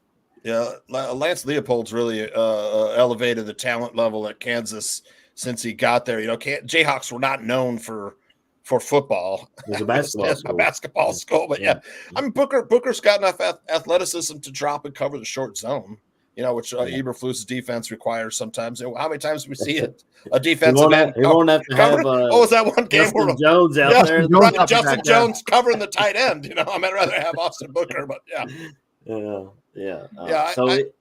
Go ahead, Aaron. Sorry. Jordan, you were talking about his toolbox. He already has those pass rush moves, the spin and the swing. Yeah, everybody can improve. Everybody can find ways to develop more, to sequence them better, to time them up. But that's what I'm saying is I know they're different players, but there were certain players I came walking away from film from, and I'm going to compare them a lot more to 3-4 backers because that's how I kind of saw them. But like Gabriel Murphy, the linebacker that everybody loved from UCLA, I hated that tape. I couldn't stand the tape. And he's got just like one move, which is he just kind of does the cross chop, little arm over, and he gets through. I watched other guys. I know there's a different position, but Ruka Roro, where it's all power, and he just didn't really know how to use his hands after that. Yeah. Right. This guy, it's like I said, it can always improve. But my whole point from coaching is if you show me that you can do it once, then the impetus is on me to make sure that you do it. That's the Eric Washington pick, man. I'm sure he was can we trade back in and get this guy? And I see him he said, y'all let Hightower get the last pick. Let me get this one. Come on. My guy's still sitting there. Trade back in there, Poles. He has a ghost move. He has bend, and you don't ghost move unless you have bend, and bend is something that you can't really teach. You just have that spinal flexibility. Yep. He has a cross chop. He has a long arm. That's how he put Jordan Morgan on his ass. He is willing to spin an inside counter. He has a knifing ability, as you saw there in the highlights, where if he's asked to kind of crash in, he can split and get skinny and gap. So there's enough there to work. That's what I love. You add a few pounds to it. He's already got all these tools, and maybe this is if you find a down guy in a few years. I'm not. Believe me. Round, he's a much better prospect than Dominic Robinson ever was coming out of Miami of Ohio. I acknowledge that, but it's just, and he played dudes. He was beating KT Leviston there from Kansas State. He's going up against guys like Tyler Guyton, the first round pick, and they were showing him against Oregon or Oklahoma and stuff in those highlights. Yeah, he was playing against dudes and he was producing this year, and I was amazing me. I don't understand what PJ Fleck didn't see in him, why he had to transfer out of Minnesota, but late bloomer. I'm telling you, and that's Danny's concern is he only has 1 year of tape, so I get that. But to me, if I'm an offensive tackle, that dude's a fucking nightmare to deal with. Just because I'm not saying he's there yet. I'm not calling him Max Crosby. I'm not telling you he's going to be the best edge player in the league. Eagles took Jeremiah Trotter Jr. So senior and junior both in Philly. Father and son. Yep, that's a damn good. But yeah, I mean, if you're an offensive tackle, I don't want to face the dude with 34-inch arms that can bend and never stops. And never stop. That was what you saw in the tape. He's frenetic. I'd almost it was kind of it's a different thing, but like that was my issue with Troy Fatano. Is I'm like, can you calm your feet a little bit, my guy? Like just relax because you're opening yourself up for counters. With Booker, it's like, hey man, you're all over the place. I don't know where you're going. You don't stop your feet. You're long. Your arms are moving everywhere. How do I deal with that? It's a pain. That's what I'm saying. Like with some development, if Eric Washington coaches him up, that dude's going to be he's as intriguing as any of the edges in the North. As I'm sitting there thinking, I mean. He's a better athlete than Lucas Van Ness. Lucas Van Ness is a different game. Who's the other edge for Green Bay I'm missing? Rashawn Gary, very different build. But, there's nobody really like him. Hutchinson's got that same motor and everything, but Hutchinson doesn't bend like Booker. But he's relentless in the same way. He can patch together some moves. Bend it like Booker. Like Beckham. I'm not even just trying to like hype Bears fans up. He was a guy I was really high. Got Ralph Love asking if he's the next Richard Dent. No, he's not Richard Dent.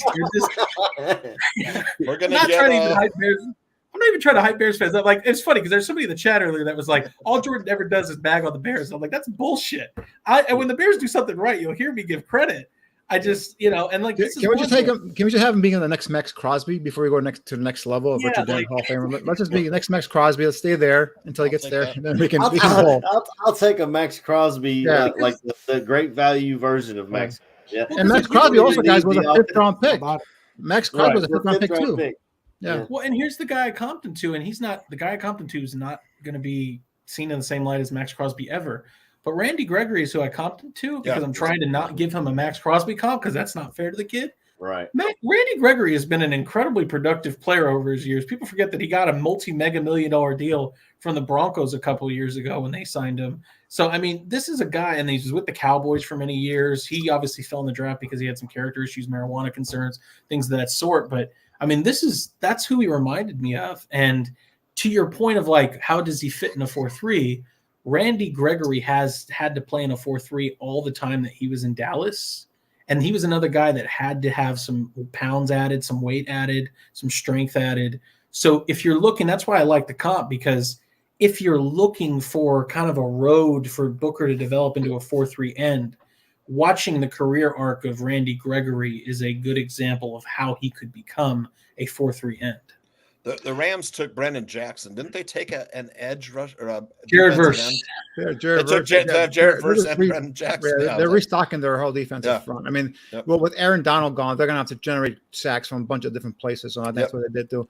So the one thing that we're just talking about real quick, Jordan, was with Booker pick up here, and then Poles mentioned on his press conference last night with Carry on the 3rd round pick that they were looking at a defensive lineman, got picked right before him. So they were looking at Braylon Trice from Washington, who went to Atlanta. So I think they were looking at edge rushers before that, I think, and then it looks like they were able to then just drop down and get Booker at probably for where they felt probably was a great value pick in the 5th round. So yeah, I liked. Go ahead, Aldo. I was just gonna say. Jacob Infante did something that I was going to do in about a half hour, but he beat me to it, so I put it in graphic form.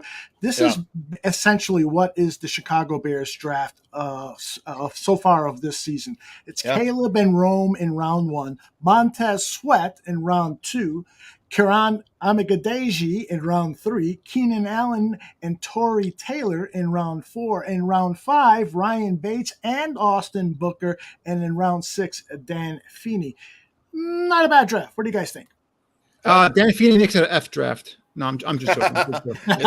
You don't give a man with a mullet and he's a Viking. He's a Viking, right? He's a Viking, right? Yeah. Now we know why Jordan went to. I love Dan Feeney. I love the mullet. That's it. I love the business of the front, party in the back. I was all about it. Yeah. No, but by the way, I'm sorry. Go I ahead. was just gonna say real quick. Greg Gabriel is going to join us in a few minutes, so don't go away, people in the chat. All right. Danny. Well, I'm saying that's a great context to be looked at it, and for all the other picks and all of all the stuff we break down here. But the big thing was the Montez Sweat, adding him here in this draft, with that 2nd round pick. You can't forget that. If Ryan Bates is your starting center and he solidifies that position, that's another great get there. And obviously, Keenan Allen may or may not be a 1-year rental, but I think what you're looking there is you're looking at impact from a draft class, right? Obviously, I don't like giving grades those 2-3 years down the road. but what you're looking for is you're expecting an impact draft. And I think that from that draft right there, if you factor in the veterans that they've used to acquire, then you're seeing an impactful draft class coming in here. Yeah. I've got my wife texting me, guys, so I'm gonna have to get at her because she was like, "How much longer?" And I was like, "I don't know." Bottom line is this: soak this in, Bears fans. As I said earlier, I don't want to do this like 670 the score has, but I don't think we've seen a quarterback and wide receiver an offense like this. The last time I can think of it is Mark Trestman, which he didn't have the defense, and it seems like, at least on paper, we're putting pieces together to have the defense as well. I don't want to say Super Bowl 2025 Super Bears, but I think we're putting together a good, solid team overall from top to bottom, from the quarterback all the way down to the punter.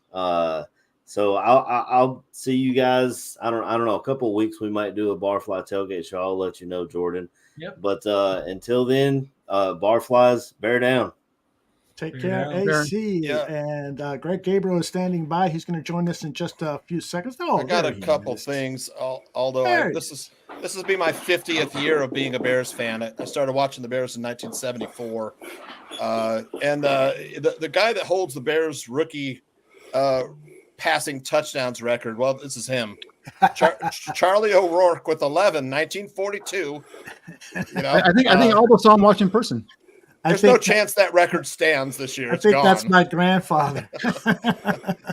And then Trubisky's got the rookie passing yards record with 2,193. That record's gone too. So I'm super excited. I like the first three picks a lot. The punter was a little took me by surprise, but then he comes back with Austin Booker, so all is forgiven. Oh, there you go, Tooch. Yep. By the way, that gentleman right behind you on the screen is none other than former director of scouting for the Chicago Bears, Greg Gabriel. Greg, how are you, my friend? I'm good, especially after they took Booker, because I didn't like that punter. Tell us more. But now I do. But because they came back and got Booker. But I'll tell you why. In all the years I did this, between Buffalo, New York, Chicago, and Philly, one time did we draft a punter. Yeah. And that was in New York. We had 2 picks in the 3rd round, so we used the extra pick to take Brad Maynard, who, when he became a free agent, ended up being a Chicago Bear. He signed here actually just about 2 months before Jerry and I came. But we just, our philosophy was, between New York and here, was you don't draft a kicker unless you got a lot of extra picks, because they're bonus type players. So dime a dozen.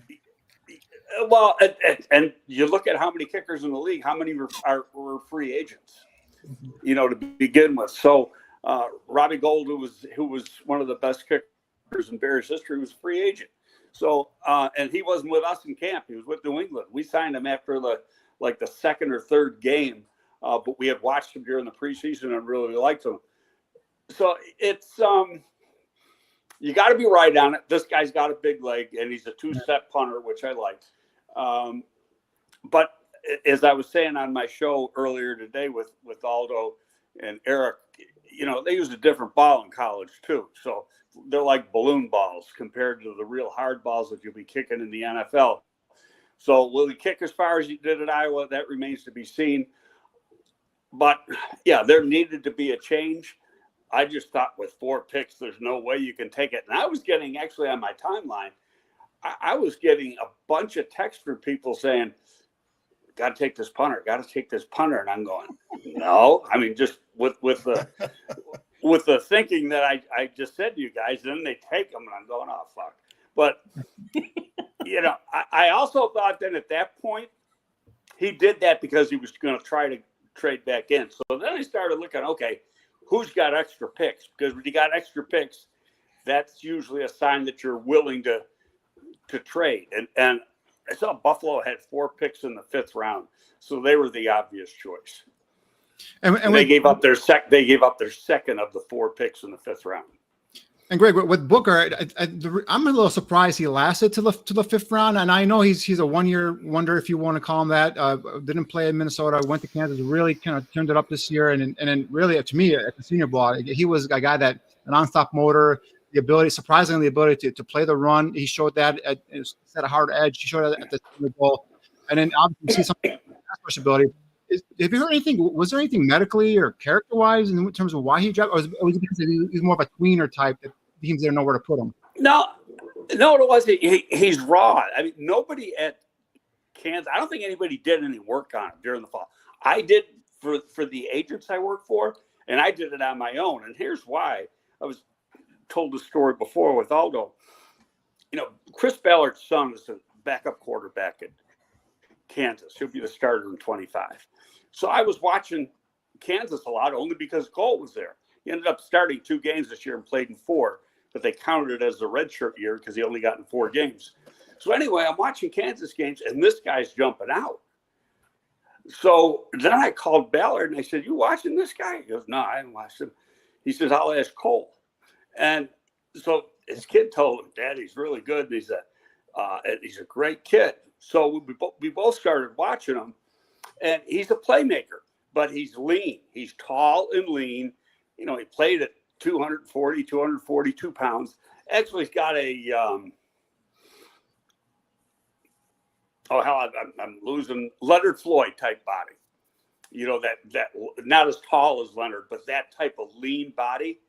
So I don't know if he'll ever hit 255 because he is so lean and narrow, but he plays with some strength.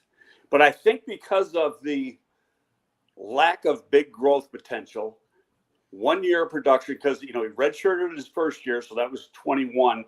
22, he was a role player. He wasn't even in the rotation. And then he transfers out, goes to Kansas, becomes a starter right away. Played in the rotation, but he just jumped out because of his nonstop motor.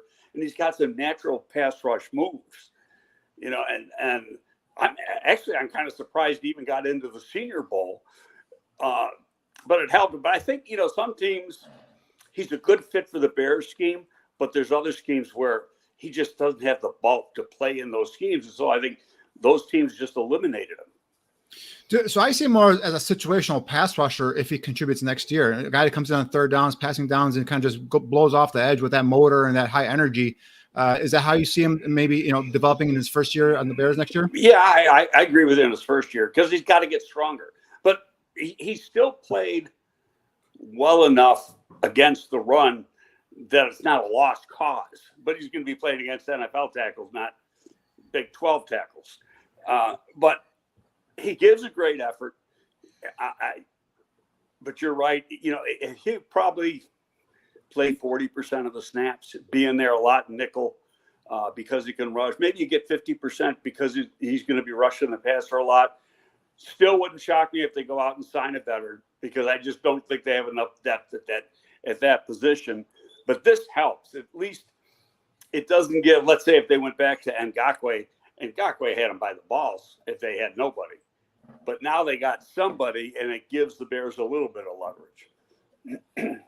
And in terms of the rest of the defensive line, obviously they lost Justin Jones. I still feel like they need another interior guy. Is that something I'm assuming they're gonna, with no picks now, I don't see them forcing trading back into this draft again. Maybe priority free agent. They'll probably drive somebody, maybe even veteran free agency after this draft. Is probably going to go that way. That's a good question, and they signed this Coward guy who's been a hot and cold player since he's been in the league. More of a one technique than anything else, a nose or a one. When he's played good, and he played his best when he was at New England, he was pretty good playing that position. And you're using him as a rotational player. I really think that they want to play Pickens at the 3. Mm-hmm. He's a natural 3. Yep. So then if Coward shows something, then you got Pickens who can play both. And you got Gravon Dexter who can play the 3. I think then they're okay. But yeah, do you want somebody else to come in and compete? Absolutely. So whether that is another veteran that's on the street or they get lucky in undrafted free agency, that remains to be seen. I know one thing they got when you get into undrafted free agency, your big sell is opportunity. And the Bears, with only one pick on defense, 5 picks total, got a great sell. Hey, look at the opportunity you're going to get. There's nobody here. So, and that's what kids want to know. They're looking at the depth chart. And when they see no draft picks there, that helps you sell the job and get the signing done. Just going real quick to yesterday's last pick, the third rounder pick from the tackle from Yale, Kiran, and just kind of going over and seeing. And I think Braxton Jones is safe for this year, but he does have Kiran. That is, he does have guard experience. Is there a possibility he challenges either Nate Davis at right guard or maybe even Tevin Jenkins? Probably more like Nate Davis at right guard, and maybe plays his first year. Well, we talked about that when I was on earlier today. I think it's more Tevin than Nate. I give Nate a pass because of the personal circumstances he went through last year. I think that really hurt his play. Now, I could be wrong, but he's got to step up this year, obviously. But Tevin hasn't been durable, and he's in the last year of his contract. So is he a guy that they want to re-up? And there's been some disconnect between him and the coaching staff since these guys have been here. Whether it's fixed or not, who knows? But there's something missing. As good as he is, because when he's on, he's great. But, we saw with Fields, Poles, it's like when they're not his guys, he doesn't have that loyalty. So to me, that would be more Tevin than Nate Davis. Davis is his guy. He signed him in free agent. They gave him decent money. So, it's still got to play out. But I wouldn't be a bit surprised if either one ended up moving inside. I'm a Braxton Jones fan. Me too. And he's gotten bigger and stronger every year. Needed to get stronger in the lower body. I think their backgrounds, the new guy, Amegadjie, and Braxton have a very similar background in that they're FCS level kids. Yale is a better program than Braxton had at Southern Utah, but Southern Utah played better teams. He played against better teams in that conference than Amegadjie played in the Ivy League. But this kid both of these guys got traits that you just can't teach. Right. They're very, very athletic. Yeah. They're very long. They're exactly what you're looking for at left tackle. The only thing that I would be against with moving Amegadjie inside is that his arms are so long. Yeah. Are they too long for being inside? And the reason I say that, we had a guy when I was there, and I can't think of his name. We signed him as a free agent. Didn't give him a lot of money, but he started for a couple years. He had come from, I think, Tennessee, and went to school at one of those smaller Tennessee schools. But he had like 35.5 or 36-inch arms. And they were so long that he was a little slow with them. So I thought that, maybe the optimum length for a guard is 33 to 34, not 36, like this guy has. But, that it could be that guy just had slow hands as compared to what this guy has. But I know the talent, I've done a lot of work on this guy. He's got a lot of talent, just very raw. So he's got and just like Braxton was very raw coming in. Yeah. The one thing with Kiran, though, watching his tape, is he's got a strong grip. And he's a guy when he locks in and locks out. Yeah, go ahead. He when he locks in and locks out, he pretty much keeps his shoulders square to the pass rush. He pretty much goes in, and the guy's pretty much done there. But again, we're talking about the level of competition.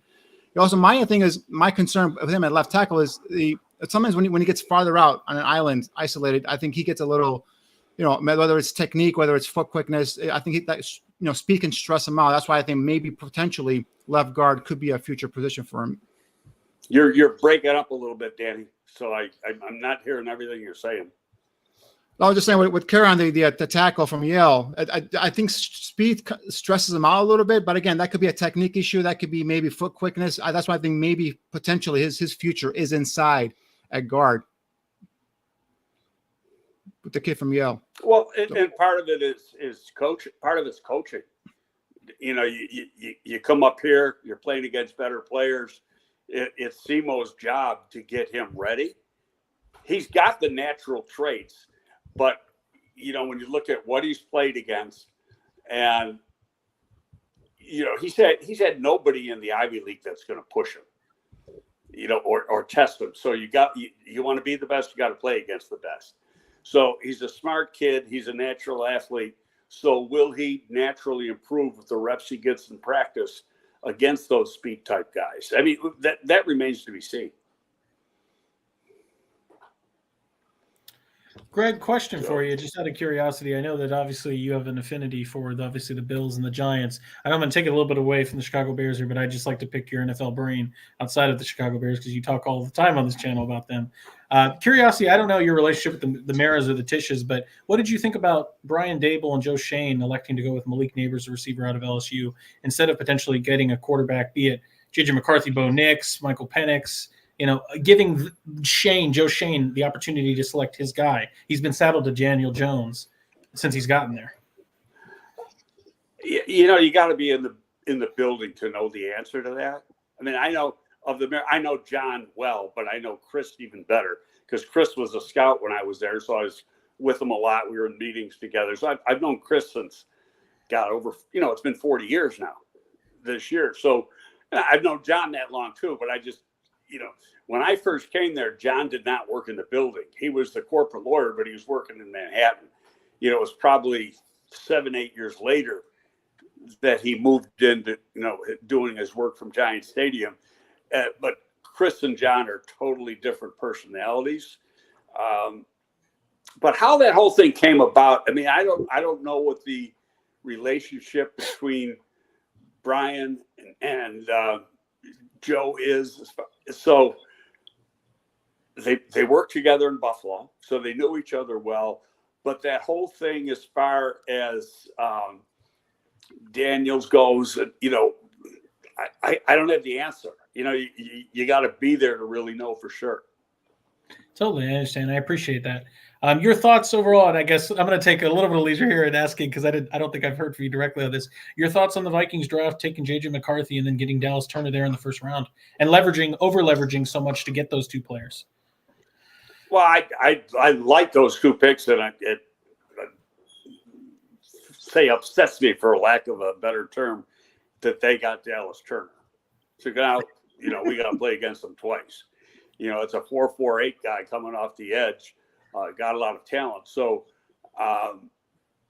you got to put up with him for God knows how long. So you got to have some good tackles to block him. I like JJ. I'm one of those who feels he's going to be one of the better quarterbacks in this class. That's all because of the intangibles. Do you think he could have landed anywhere better than Minnesota, considering what they have there with an offensive infrastructure, architecture, and, of course, Kevin O'Connell, who somehow found a way to make 4 quarterbacks work for the Vikings last year when Kirk went down? I think it's a good marriage, put it that way. I can't figure out the Atlanta thing, why that even happened. But then, would have JJ have gone there had it not happened? I doubt that. I mean, there's some unanswered questions we have with why that whole thing came about in Atlanta.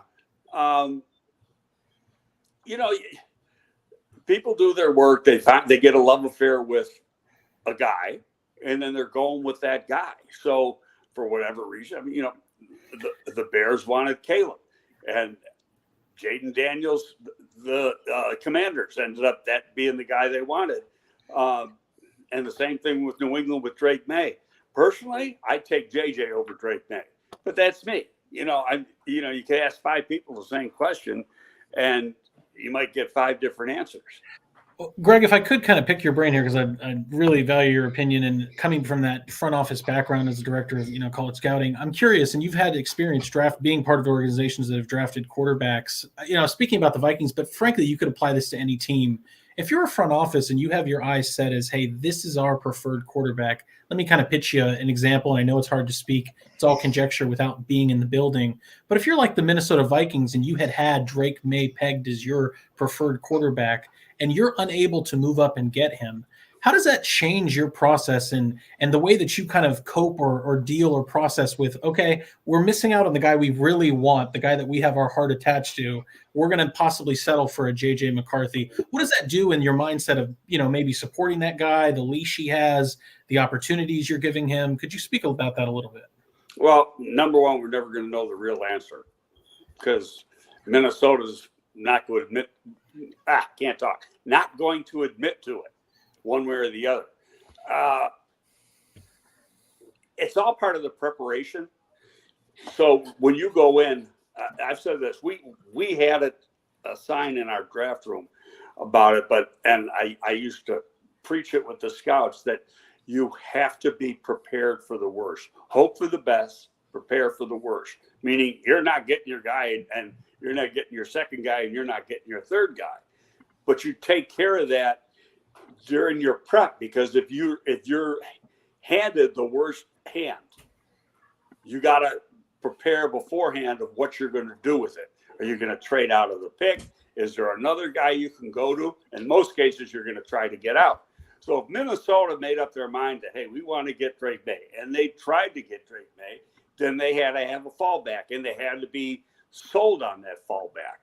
So if that happened to be JJ, excuse me, then, it's worked out well for him. So, I mean, that's the way I always prepare for it. Personally, I think those first two picks they had were really good picks. And JJ is probably going to be the right guy for Minnesota. And we're going to see him twice a year, and he's a local kid, being down from the Hinsdale area. We're going to know exactly how good he is. And, guy went 28-1 as a starter at Michigan. Yeah, they had a good team, but he's the guy who led that team. So take a look at the rest of the division, Greg. I don't know if you had a chance to kind of look at the rest of the draft class, and I think Green Bay so far has had a great draft. Detroit, to me, made a curious move. They traded next year's third-round pick to move back into the fourth round, and everyone, the consensus so far is next year's draft is a much deeper, much more loaded class. What do you think of that move, trading a third-round pick to come in and get a project? Yeah, a guy's got size, got talent to tackle out of.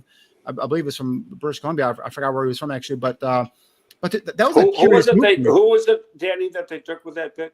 There was the tackle from was it British Columbia? Do you have that there handy there, Jordan? Oh, okay. Yeah, he was at the East-West game. Yes. That was a curious move. There's people that really liked him because of what he can be. He's kind of a freak athlete for that guy. It's like the guy the Eagles got, Milata from Australia. A foreigner who has the traits but doesn't know how to play. This kid's probably played more football than Jordan Milata ever played before he came to the States.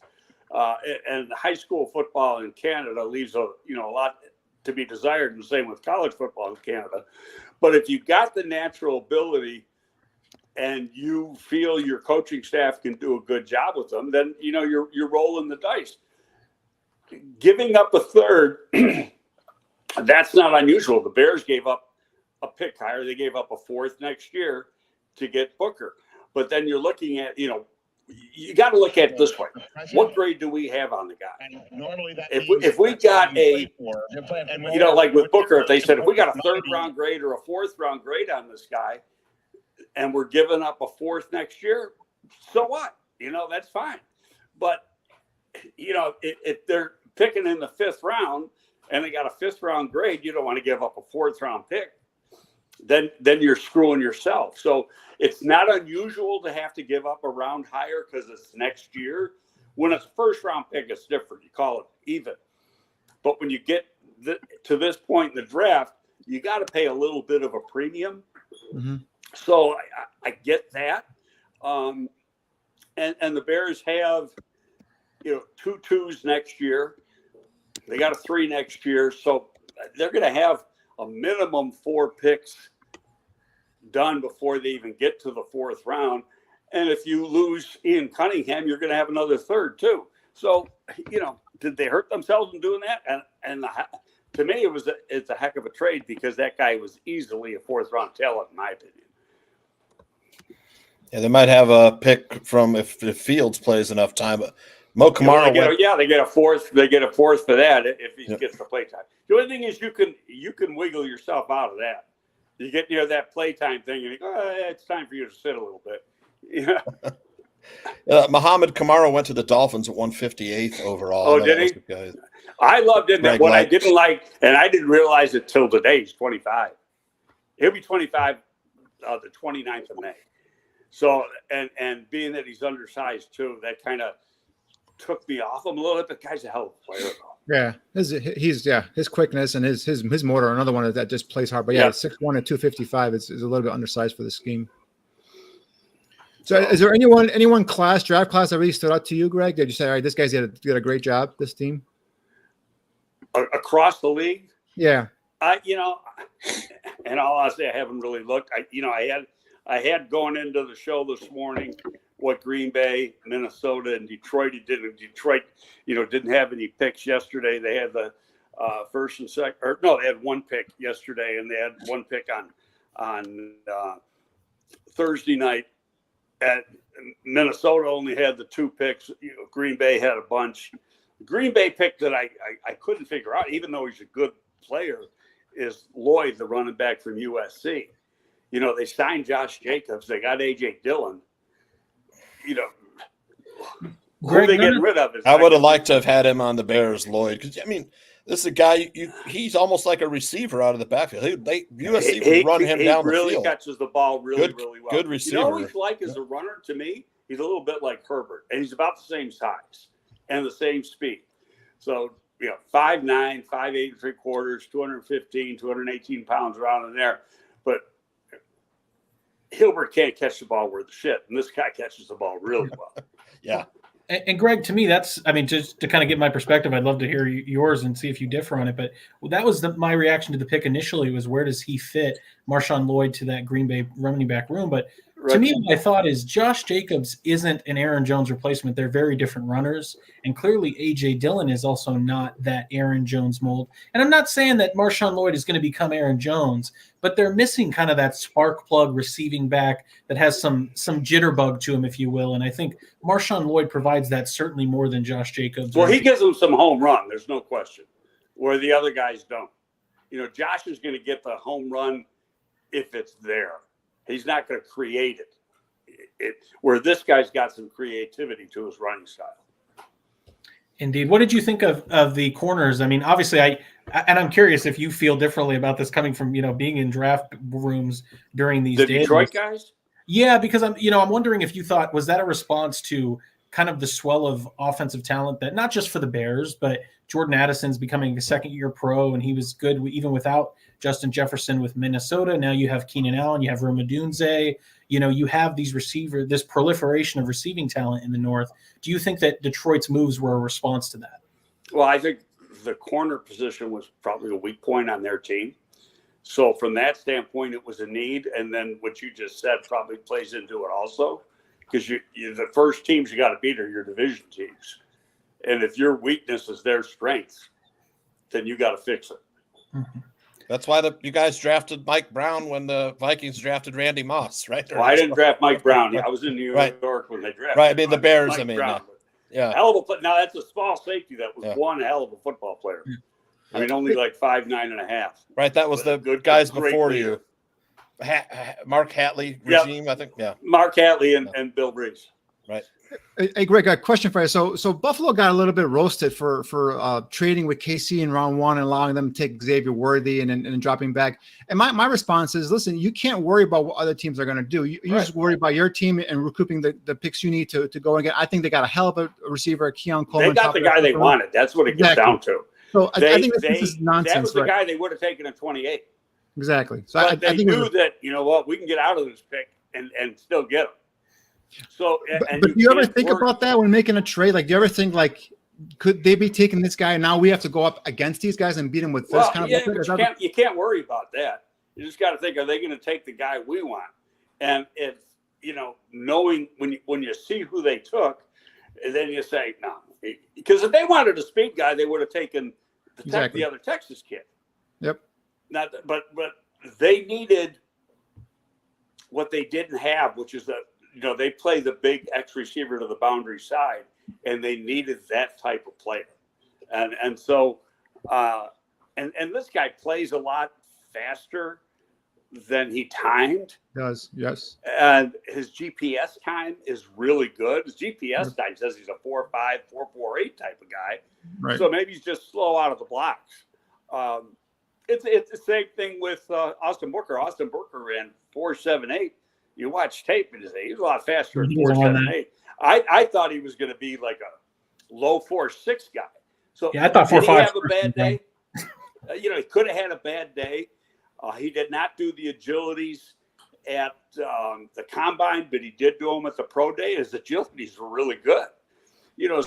So the quickness is there. He didn't run as good as you hoped.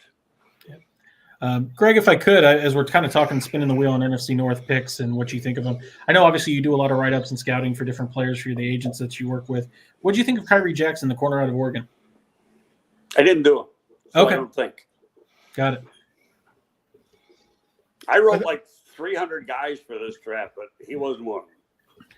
And just want a quick on one of our old friends here, Chris Ballard. I think he did a hell of a job with his first two picks with the Colts, with Latu, who I thought was the best pass rusher in this class, and then getting A.D. Mitchell in that second round. I think Ballard and the Colts did a hell of a job this draft so far. Yeah.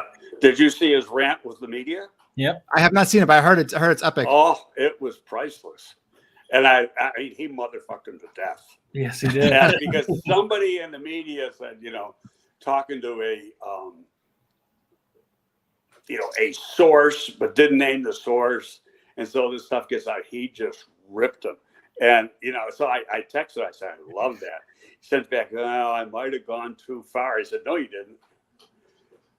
My only question is, what's up with the long hair? He's growing his hair out. Well, it used to be like that. Really? I didn't say anything. I was going to, I saw the video and going, what the hell? But, his next son, who is still in high school, and he's a lineman, he's got like real long hair. So maybe he's just trying to be like his kid. I don't know. I tell you the truth, I like it. He looks better. I didn't like that haircut he had.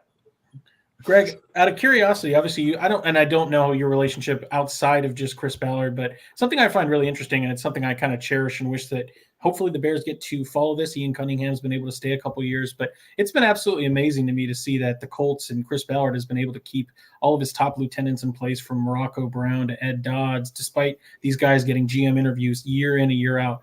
Could you have anything that you can add to that? Maybe why that is, or how is he able to keep that in place? From what I understand, Dodds has been offered some jobs and didn't like the situation.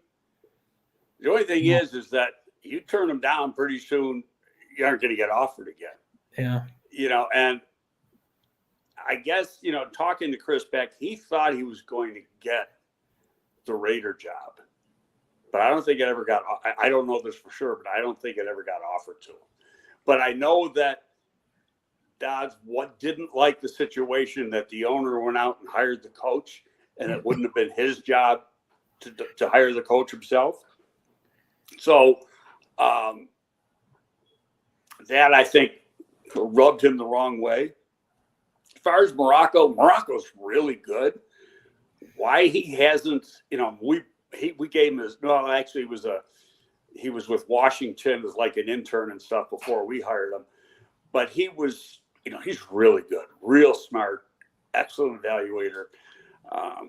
He should be higher up the totem pole than he is, because he's very, very good. But, Chris pays those guys good. And he had, since he's been there, I think he's lost one guy. That's what I'm saying. It's Greg, that's why I bring it up, because it's freaking remarkable. It's crazy. He told me not last year, the year before, he thought he was going to lose 4 guys. He didn't lose anybody. That's what, Greg, I thought that Ed Dodds this year was for sure either getting, I know he interviewed with the Chargers as well. I thought wherever Jim Harbaugh was going, he would have found a way to kind of swoon Ed Dodds to come on over. And the fact, that's why I had to ask it, because the fact that Ed Dodds has gotten interview after interview and he just keeps coming back, and Morocco Brown, I know he had some interviews too, and I agree, he should be higher on the totem pole. It's just amazing to me that in the NFL, this is a what have you done for me lately? And the the Colts are consistently productive, consistently a well-organized and well-ran organization that you would expect other teams to be trying to steal the brain trust of Chris Ballard. And I mean, I know obviously you agree. I tend to agree too. How does Chris Ballard like to draft the big, strong, and fast? You would think they'd want to steal those evaluators right away. Hey, Chris drafts straight guys. And what was funny was when he had that rant last night about the receiver. He said, "Oh, hell, he's a good kid," in his Texas accent. And that's the way he was here. We used to laugh at it and say, Ballard, we both know that the guy's got to kill somebody before you're going to knock him down a little bit. If he can play ball and he works hard, you like him. So, and then he laughed and goes, "Yeah, you're right." So, but that's what I mean. He goes, 18-year-olds do what 18-year-olds do. Yeah, right. Here is Ballard in that clip sent to me by Joe Treviso. Thanks, Joe. I don't know. I mean, I read some of the bullshit that was said on TV. I mean, just the typical fucking, excuse my language, our typical league, unnamed sources, bad interview. That's such bullshit. I mean, it fucking is. It's bullshit. Like, put your name on it. I'm tired of, we tear these young men down. These are 21, 22 young men. And if people out there can tell me they're perfect in their lives, it's crap. It's crap. This is a good kid. And, for those reports to come out, like, I said it last year, it's bullshit. I'm sorry. I apologize for the language. I don't, but I do. He meant every freaking word of it. Yeah, Greg. He's been in the weight room there. I got a little bigger there. Yeah. Chris he's not tall. He's probably 5'8", but he's broad. He was a wide receiver, but he's thick. He's got heavy legs and stuff. Now his wife is real tall and lean, so that his son Cole got his wife's genes, not his. That's funny. Earlier we were talking about with Jordan and Tucci. I was talking about now the scouts are out there making phone calls for all these guys, just kind of be in their ear and just kind of try and set up something. Hopefully, if they go undrafted, can you just give us a little bit of insight on how that works right now? Like, how early do you start calling these guys and trying to set up undrafted free agent deals with them? Well, you really started days ago. Well, okay. What we used to do, I mean, I can tell you what we did on our 30 visits. At least 10 and as many as 15 of our 30 visits were guys that weren't at the combine, that we had good grades on. We'd think about drafting them 5, 6, 7, or definitely want them as free agents. And we brought them in under the auspices of, and we'd be honest with them, hey, we're not drafting you. We really like you, and we're bringing you in to give you physical, so we make sure it's you're good to go. And we want to sign you after the draft. I hope you get drafted. But if you don't, we've already shown you the love by bringing you in here. The guys on the 30 visits, if there's a guy we really liked, we went and saw him and didn't advertise it to the world that he was coming in here because the agents give out all that stuff. Like, you knew probably 24 or 25 of the names the Bears brought in. We never did that. And we'd switch it up. Like Tommy Harris we brought in. But a lot of the other guys we didn't. We went and saw them instead and set up a very private meeting with them. But, hey, everybody's going to do it their own way. But anyway, you start to get back to your question. We used to start the process then. And then we would call them weekly. And we call the agent because you got to sell both. The agent's just worried about the money. But the kid's worried about the opportunity. And if you really like them, then, you got to keep on it, get a good relationship with the kid.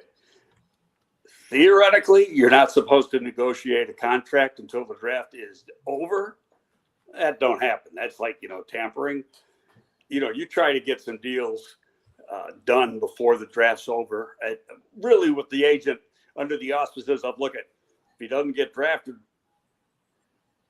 we got a deal. If he gets drafted, we tear this up because it means nothing. He got drafted. And you might, you could potentially have a half a dozen deals done before the draft's over. Now, the league won't like hearing that, but that's what, everybody does it. Wouldn't the player kick back and say, well, if you like me so much, just draft me? Will they ever come back and say that to you? Well, say, hey, we only got so many picks. Gotcha. But this year, like with the Bears, they got, hey, we only had 4 picks, and then we traded one to get the 5th round. We didn't have a chance. We didn't have an opportunity to draft it. But let's say it's a defensive tackle. We didn't draft anybody. Look at the opportunity got, and we lost Jones in free agency. Right. So you use that type of scenario with the guy, and a lot of times it works. Now, the agent, he's looking at that signing bonus. So you could sell the shit out of the kid, and the agent, you could be $3,000 short on the signing bonus because he's getting his money. The only guaranteed money is that signing bonus. Now, they've changed in the last few years. Now they're guaranteeing a portion of the contract to get these deals done. Might even be as much as half of the contract. Oh. So if that is the case, then the agent's getting a portion of the guarantee and the signing bonus. So if I'm offering a guy $10,000 and somebody else is offering him $15,000, the agent's gonna say, I'm taking the 15. Unless the kid is at him and say, no, I want to go to Chicago. I don't care what the difference is. Yeah. So, but everybody's on a level playing field. You've got a pool that you can use. I don't know what the exact figure is. It started off when they started this, it was around $78,000. Now it's 100 something. It might even be close to 150. I'm not sure. But you can use that money on 1 guy, 2 guys, 20 guys, 25 guys, as many as you want. And divvy it up any way you want. You just can't go over. Now, often you don't even use it all up. But if there's a guy you really want, then there's no harm in offering him $20,000, $22,000 as a signing bonus, because you'll get them if you offer him that kind of money. I mean, I've seen some deals just in the last couple of years where guys have gotten $25,000, $28,000. Right. Yeah, that makes sense, because that's how we see sometimes deals reported with a team and a player A, and else next thing you know, he's not going to that team. He's going to different teams. Probably maybe the player maybe negotiated a contract or agreed to it, and the agent's like, well, no, we'll go this way, or maybe vice versa. So that explains a lot in terms of why we see some of those. Danny, what happens too is that if a kid's got a partially guaranteed contract, a lot of times he's going to end up on the practice squad because you don't want to waste that money. Gotcha. So, and you see it on the waiver wire. When they get waived, there's a thing on it, it says, Joe Schmo, how long he's been in position, how long he's been in the league, the school stuff. And then it'll have underneath in parentheses, partially guaranteed contract. Doesn't tell you how much, but so now, if you pick him up, you are giving him, you're on the hook for, say, half the contract. You can't just bring him into camp and then cut him. He's getting paid. So a lot of those guys will go unclaimed unless they're really good and jump out. And because the team doesn't want to throw the money away, they'll put them on the practice squad because there's an offset then with that money. Does that make sense? How I might not have explained it as good. That makes sense. Yep. No, I get it. Okay. It's good to have that background in terms of like how this all works out and how we see some of these guys sign, some don't sign, so on and so forth. We appreciate that knowledge. Well, I'm going to get running but I wanted to just, anything happen in the world while we've been in here? Because I don't have a TV in here.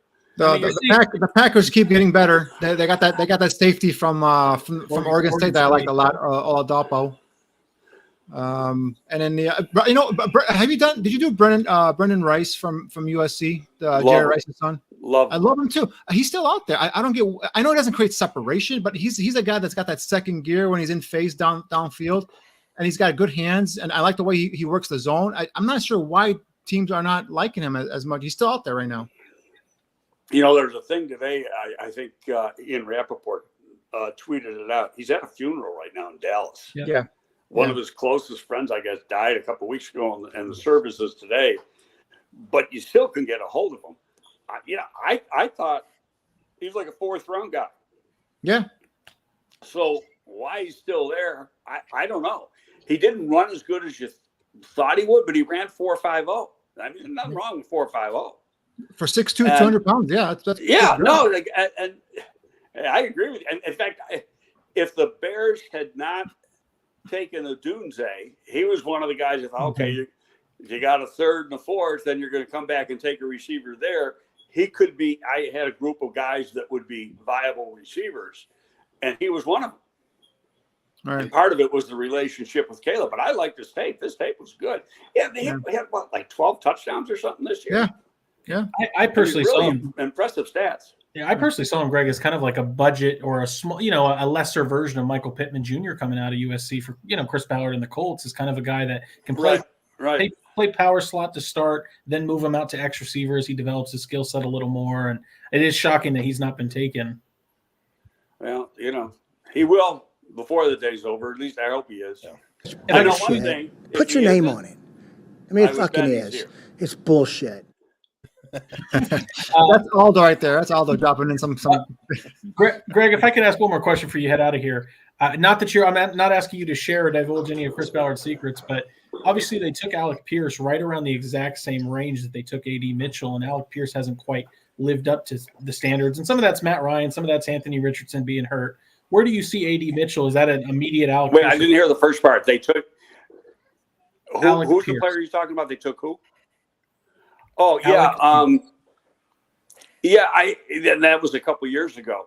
I think that's just where Chris is comfortable in taking receivers. Some guys don't want to take receivers in the first round because history says these second round guys could really be good or whatever. So, and that might have been the case with I remember he told me after draft he thought for sure Pierce was going here. He was surprised that the Bears didn't take him. I asked because I feel like Mitchell and Pierce have a lot of same skill sets. So it felt like if you're taking Mitchell, what does that mean for Pierce?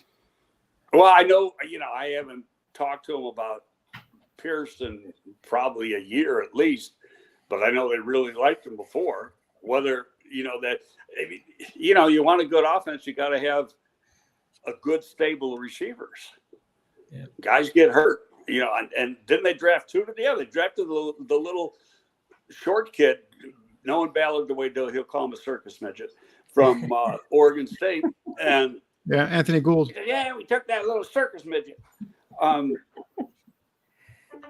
But he's a returner too. Yep, on returns. Yeah. So, and you got the new rules on the kickoff. I'll tell you, it's imperative you got a good returner for kickoffs with these new rules because that's what we used in the XFL when I was there. I think it can be a great play myself. And then Brandon Bean did a great job, in my opinion. Obviously, we talked about Keon Coleman. He took the kid from Troy, Javon Solomon, here in the 5th round. I love Dwayne Carter. Well, that part I didn't know. I like Solomon, and I know who his agent is too. Brian Mackler's his agent. He was hoping that this is about the area he'd go. He's just, he's like Mo Camara. He's a little too short, but productive as hell. Yeah, massively productive. Yeah. Excellent. Well, Greg, thank you so much. Appreciate it. Thank you, Greg. Thank you so much for guys. That was awesome. Thanks. Have a good day. Take care. See you later. Okay, see you later. That's Greg Gabriel, host of GTF. Always a massive wealth of knowledge, that man. Yeah. Packers getting better, guys. Packers are getting better. So, any other pick outside of that last guy that chose? Did anybody take that? I know Danny liked that Jacob Cowing. Yeah, he went to the 49ers. Okay, he's gone already. All right. Yeah, went to the 49ers. I was going to ask Greg, but kind of got the little kickoff question in there with the new rules. Will the Bears be looking for somebody, UDFA or other, to try and kind of get better in that area? Or are they going to stick with Velus Jones back there for another year? There's some interesting return options in this class, but I mean it's unique because I had guys like Cowing and Gould as later picks, but I could see when they raised because of those return skills. But I mean, when you're talking about, I like Daquan Hardy, the nickel out of Penn State, is a fast kid. He could certainly play some returner. As you're looking, obviously, more at just natural catchers. Some of these guys are gone, like Tyrone Tracy from Purdue, the running back, good kick returner. Anthony Gould, you guys just mentioned. Is Malik Washington gone already? No, he's out there still. Taj Washington's out there as well. He's another obviously kick returner. Yeah. So in terms of undrafted free agent, that's a name I'm keeping an eye on maybe after the draft. I can't believe Malik Washington's still out there. That's a dude really he'll makes probably good go. catches. I mean, he's a 1 year wonder too. He went to Virginia 1 year and just blew up. Was non-productive here. Again, the quarterback play at Northwestern was up and down, so that could have been part of it. But he'll go here probably in the next 5th to 6th round here. I forget, was Brendan Armstrong was a Virginia quarterback? Right, and then he's gone, and then he's gone, and they got somebody else, right? Yeah, I don't remember who the replacement is, but I believe you're spot on there too. Yeah. I mean, as I'm looking in terms of undrafted free agents, guys, I'm keeping an eye on right now. Obviously, I think Brendan Rice is going to go here soon. Taj Washington is the guy to keep an eye on from USC, and for interior defensive lineman, Christian Boyd from Northern Iowa. That's the guy that keep an eye on. If he goes undrafted, that's massive legs. Yep. Don't you dare. That's big that's Brian Flores' new nose tackle. You watch yourself there. Yep. That's Logan Lee. Put on the Viking jersey, Jordan. It's coming, fellas. It's coming. It's coming. No, it's I say that because I like Boyd a lot. I'm with you, Dan. He's a good player. And he could certainly. You can't have my T-shirt, Jordan. No, he's a nose. He's a nose tackle, and certainly I think the Bears could use that. But to me, I just look at it like, Javon Dexter and Andrew Billings are kind of what I believe to be two good, solid hockey lines worth of nose tackle ability. People that can play the one tech in this defense. It's not that Christian Boyd can't, but I certainly think I'm curious, Danny, if you feel differently. I would have to imagine teams. Gabe Hall still out there? Yeah, he is. But I just have to imagine teams that run a 3-4 would look at Boyd and just be salivating because they're like, that's our nose. He can plug in the middle. He could be nose. I think in this gap, he's got the quickness and he's got some twitch in him to be a one technique here as well. So we're talking about some depth guys here. And if you can get him as an undrafted free agent, that would be a heck of a get, in my opinion. So we'll see. But I'm going to go ahead and jump off here, guys, unless Bears do something crazy in terms of another trade back into this round. Great job, Danny. Thank you, guys. Appreciate the love, all the comments and the sparring with Mr. Aldo Gandia there. We'll have to continue our conversation. Yeah, I almost didn't come on. I was like, what am I walking into? A brouhaha here. No, me, Aldo. You guys see it. We're just both passionate, and we're very opinionated, and we stick to our opinions, and we like to back it up. So this guy's like a brother to me, and it's like brothers all get into it all the time. So it's bullshit. Put your name on it. I mean, it fucking is. It's bullshit. I love that. Take care, Danny. I love you, brother. All right, guys. Have a good one. Have a good day. Okay. All right. We're gonna Aldo, you're so quick. Right? We're gonna put a bow on this one soon, Aldo. Well, that's up to you guys. Jordan, how much longer do you want to stay? We still have the 6th and 7th round. Although I'm here for it's your channel. I'm here for you just because, and I'm trying to pump myself up. I thought you want to be here because I could just talk about these prospects, but I'm here as long as you want to stay around a little bit longer. We had the tornadoes roll through here in Des Moines last night, so I want to go over to my new house and make sure it's still there. Yeah, I think that's a good idea. Fortunately, they passed to the northeast and the south of Des Moines, but there were some of the outer suburbs that got hit a little bit. So the good news is that's what Tory Taylor knows how to punt through. So if a tornado just in the Windy City decides to roll through Soldier Field, Tory Taylor will be just fine. And I'm sitting there. I've been listening to you guys all morning because I've been doing some stuff and was out with the girls. My mom wanted me to take her and the girls out we went to Culver's and took them for lunch. And I'm listening to it. They draft a punter. I'm like, what the hell?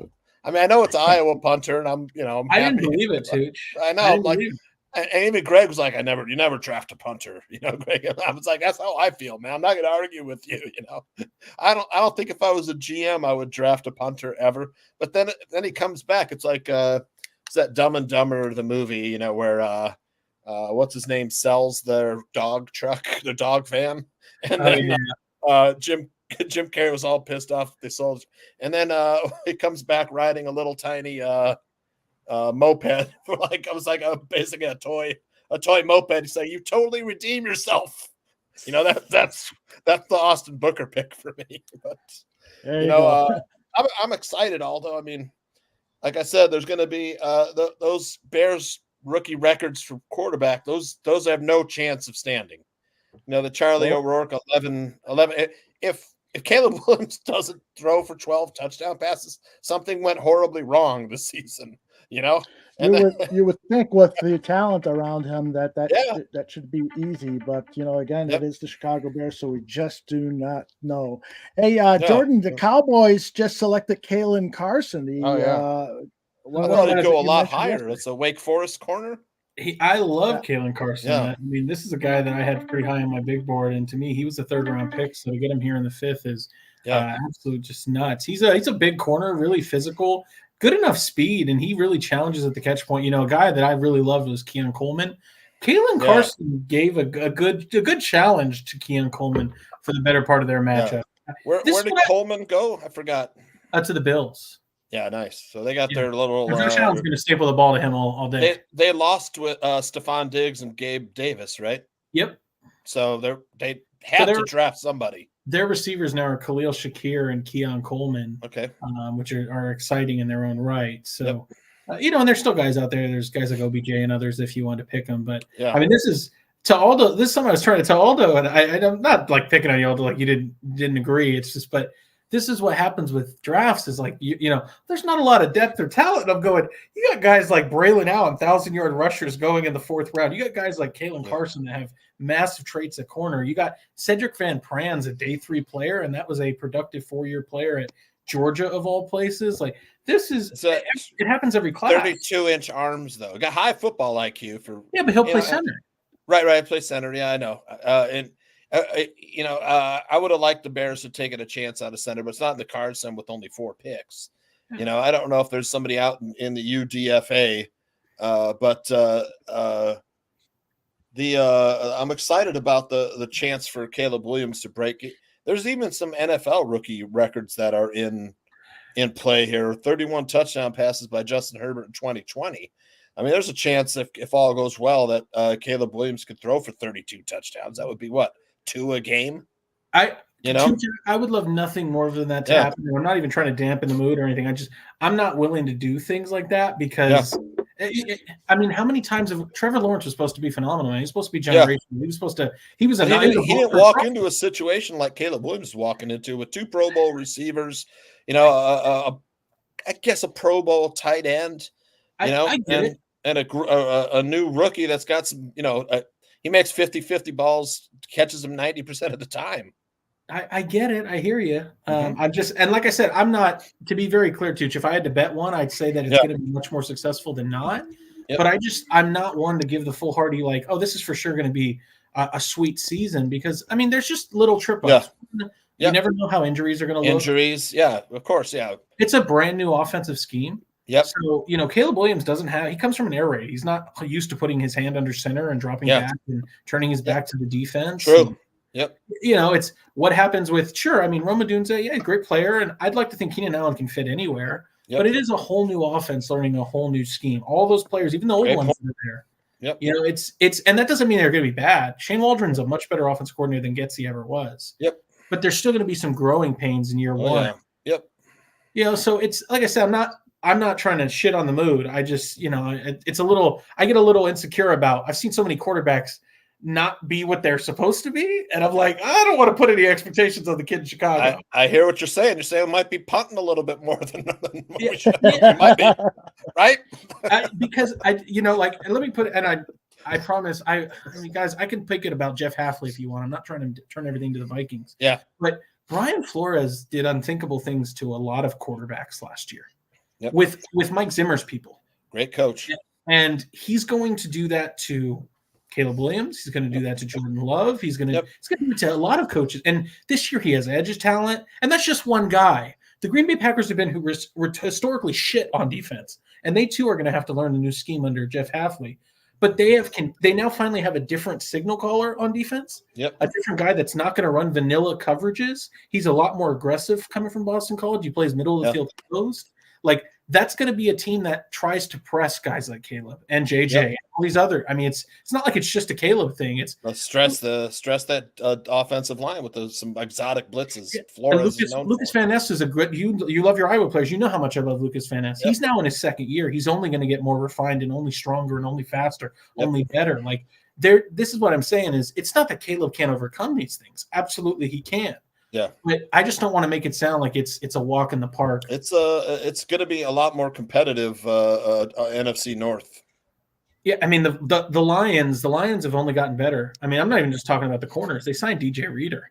That is one of the best nose tackles in the league. Is Jalen Wright out there still? Tennessee running back? No, he went to the Dolphins because the Dolphins have an addiction. They can't. Yeah, exactly. I was just. I'm like, that was the guy I thought would really be good because an element of the game that the Bears don't really have is like breakaway speed at the running back. I guess you could say Herbert kind of does. He's got some juice, but not the same as Jalen Wright or Jahmyr Gibbs. Like Jahmyr Gibbs, we kind of were like, what the heck if they just signed David Montgomery, but it was kind of their thunder lightning. But I think that's why I like Marshawn Lloyd. You know, Lloyd, you see him running a deep pass pattern, you know, out down the middle. You know, he's a great receiver too, and he also has some breakaway speed as well. Caleb's teammate at USC. But are there any players out there still that you like? I saw Rasheen Ali go. He's got some breakaway speed, the running back out of Marshall. But any guys that you see like sort of have that dimension the Bears might think about as an undrafted free agent? Dylan Lobby is a good example. Yeah, he's still out there. Nice. Yep. Out there. Kamani Vidal's out there still. You have guys like Blake Watson. I love I'm a sucker for bloodline, so I get it. That's why I like Brennan Rice. That's why I like a lot of these other guys. I would totally take a flyer on Frank Gore Jr. 1,000% flyer on Frank Gore Jr. Yep. And he's, we'll see if he gets drafted. But yeah, it's, unfortunately, it's the reality of a board is as you start getting to these rounds, you're like, oh man, all my favorite guys have gone because those. And I'm not trying to say I'm Mr. All-Star Scout. I know everybody who all the NFL teams like. But talent screams off the screen. It jumps off the screen to you. So when you get to the beginning of day 4, that's why you see all those trades up because they're going and snagging guys. That's why I like the Tennessee running back. All you saw was the back of his jersey. Yeah, when he was running breakaway.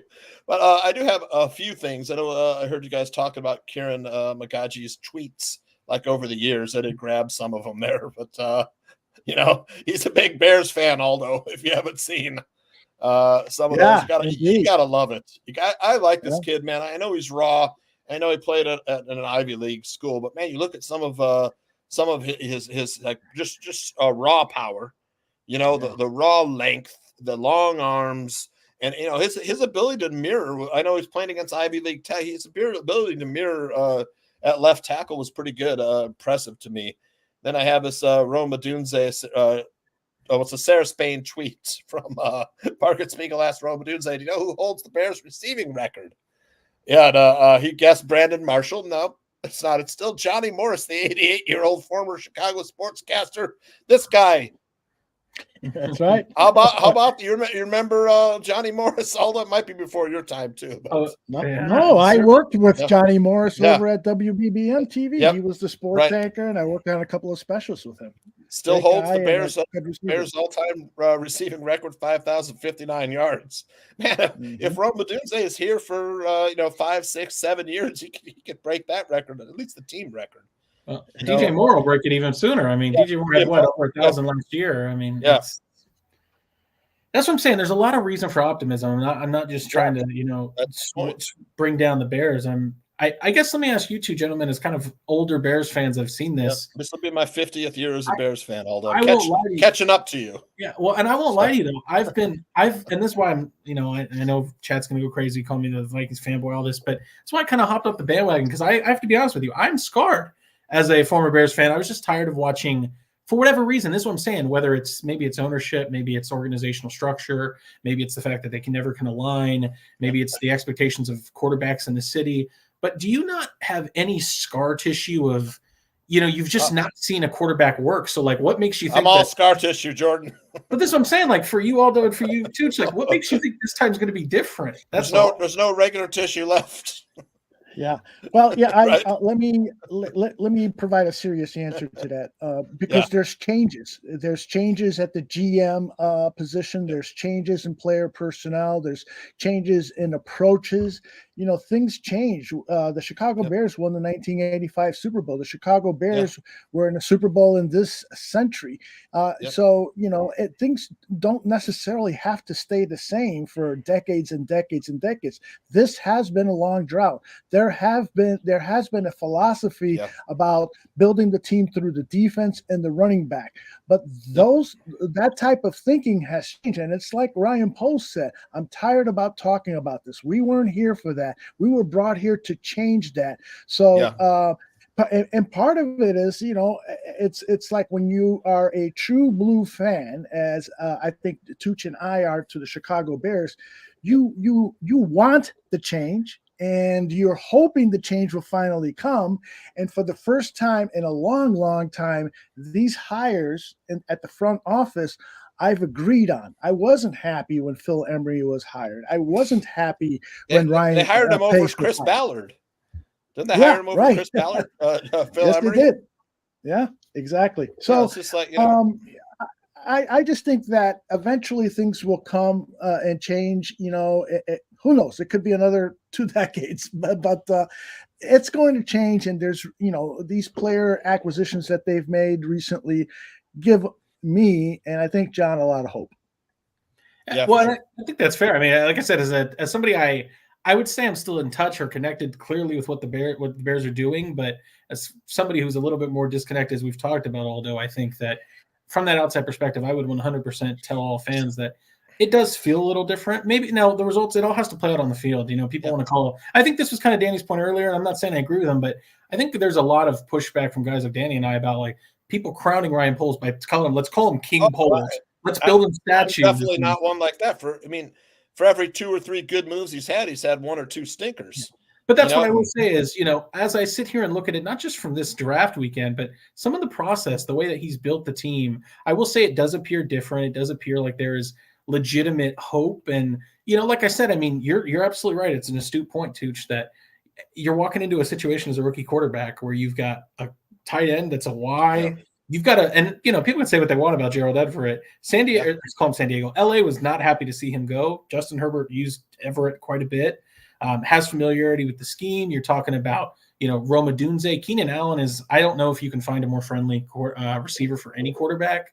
Like, there's a lot of hope there. That's what I'm saying. As a kind of a more neutral observer, there's just certain teams where, look at the Jaguars. Look at the Bengals are now a different story finally. So maybe that's what you're shooting for. But it feels, the Raiders are this exact same way. Like, it feels like, why are those teams never able to get out of their own way? It doesn't matter if it's Jamarcus Russell, if it's Derek Carr. It doesn't matter if you draft Josh Jacobs, if you bring in Devontae Adams. Like, they just can never seem to get it right. And that's how I feel a little bit about the Bears, where it looks different. It's exciting. I'm hopeful. Let me be very clear, whether I'm a Bears fan or not, and this doesn't stand, let me bring it to the Vikings. This is not something I would ever say for the Vikings or the Lions for that matter. Although the Lions stand a little better. Football as a whole, the NFL is better when the Chicago Bears are a good team. No, without a doubt. There is no mistaking it with it is a better league when the Bears are a talking point because they are a legitimate scary team.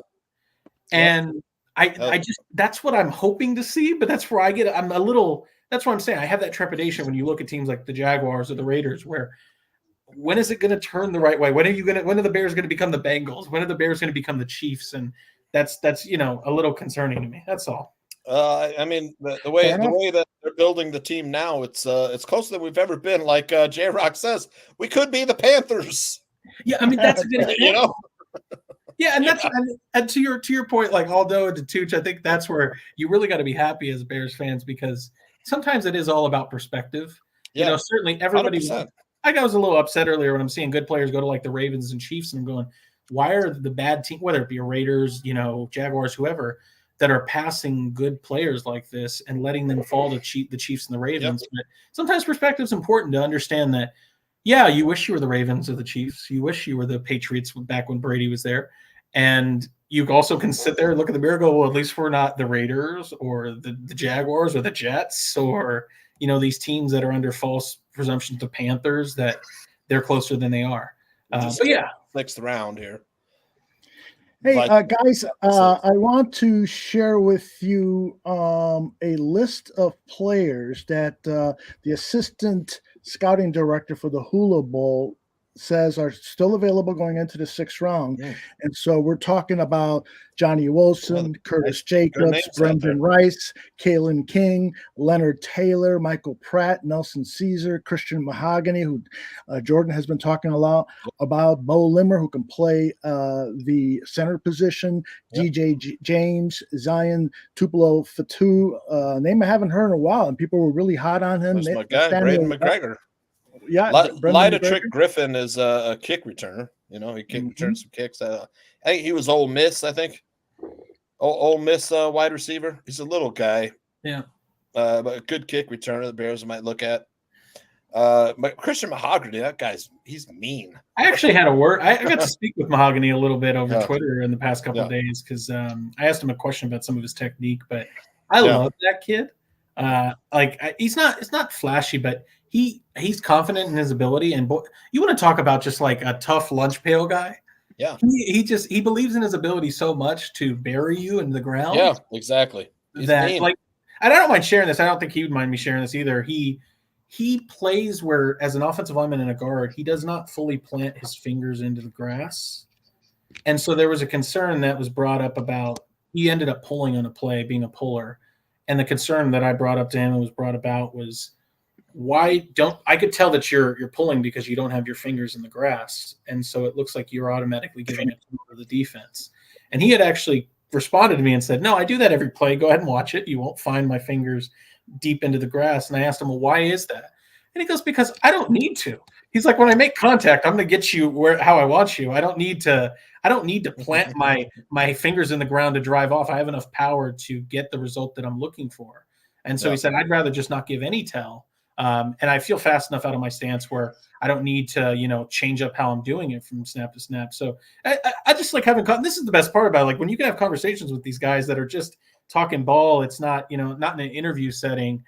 You learn just how cerebral the player is, how instinctive they are, what they're seeing, how they play, what are they thinking. And and maybe that's why I'm a little partial, but I really enjoyed my conversation with, Christian Mahogany, and to see him here in the 6th round is nuts. Like, absolutely. You need guard depth. The Vikings, the Bears need guard depth. The Vikings need guard depth. There's plenty of teams that need guard depth, but in the 6th round, that would be a fantastic pick. He's a road grader.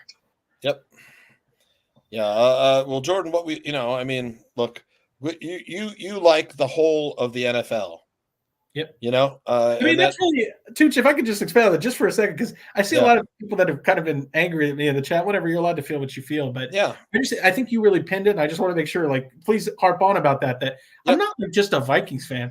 I'm an enjoyer of all 32 dishes in the league, and that's why I can't be just a Bears fan either.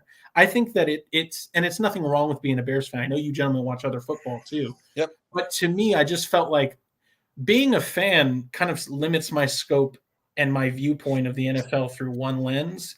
And I just think that there are 31 other good offerings, and I didn't want to miss any of those. So that's why I feel like I'm much more NFL fan than I am like one specific team. And you like the, watching college football as well. Yes, I just love the game. And NFL's popularity is at an all-time high, and it's probably just going to get higher.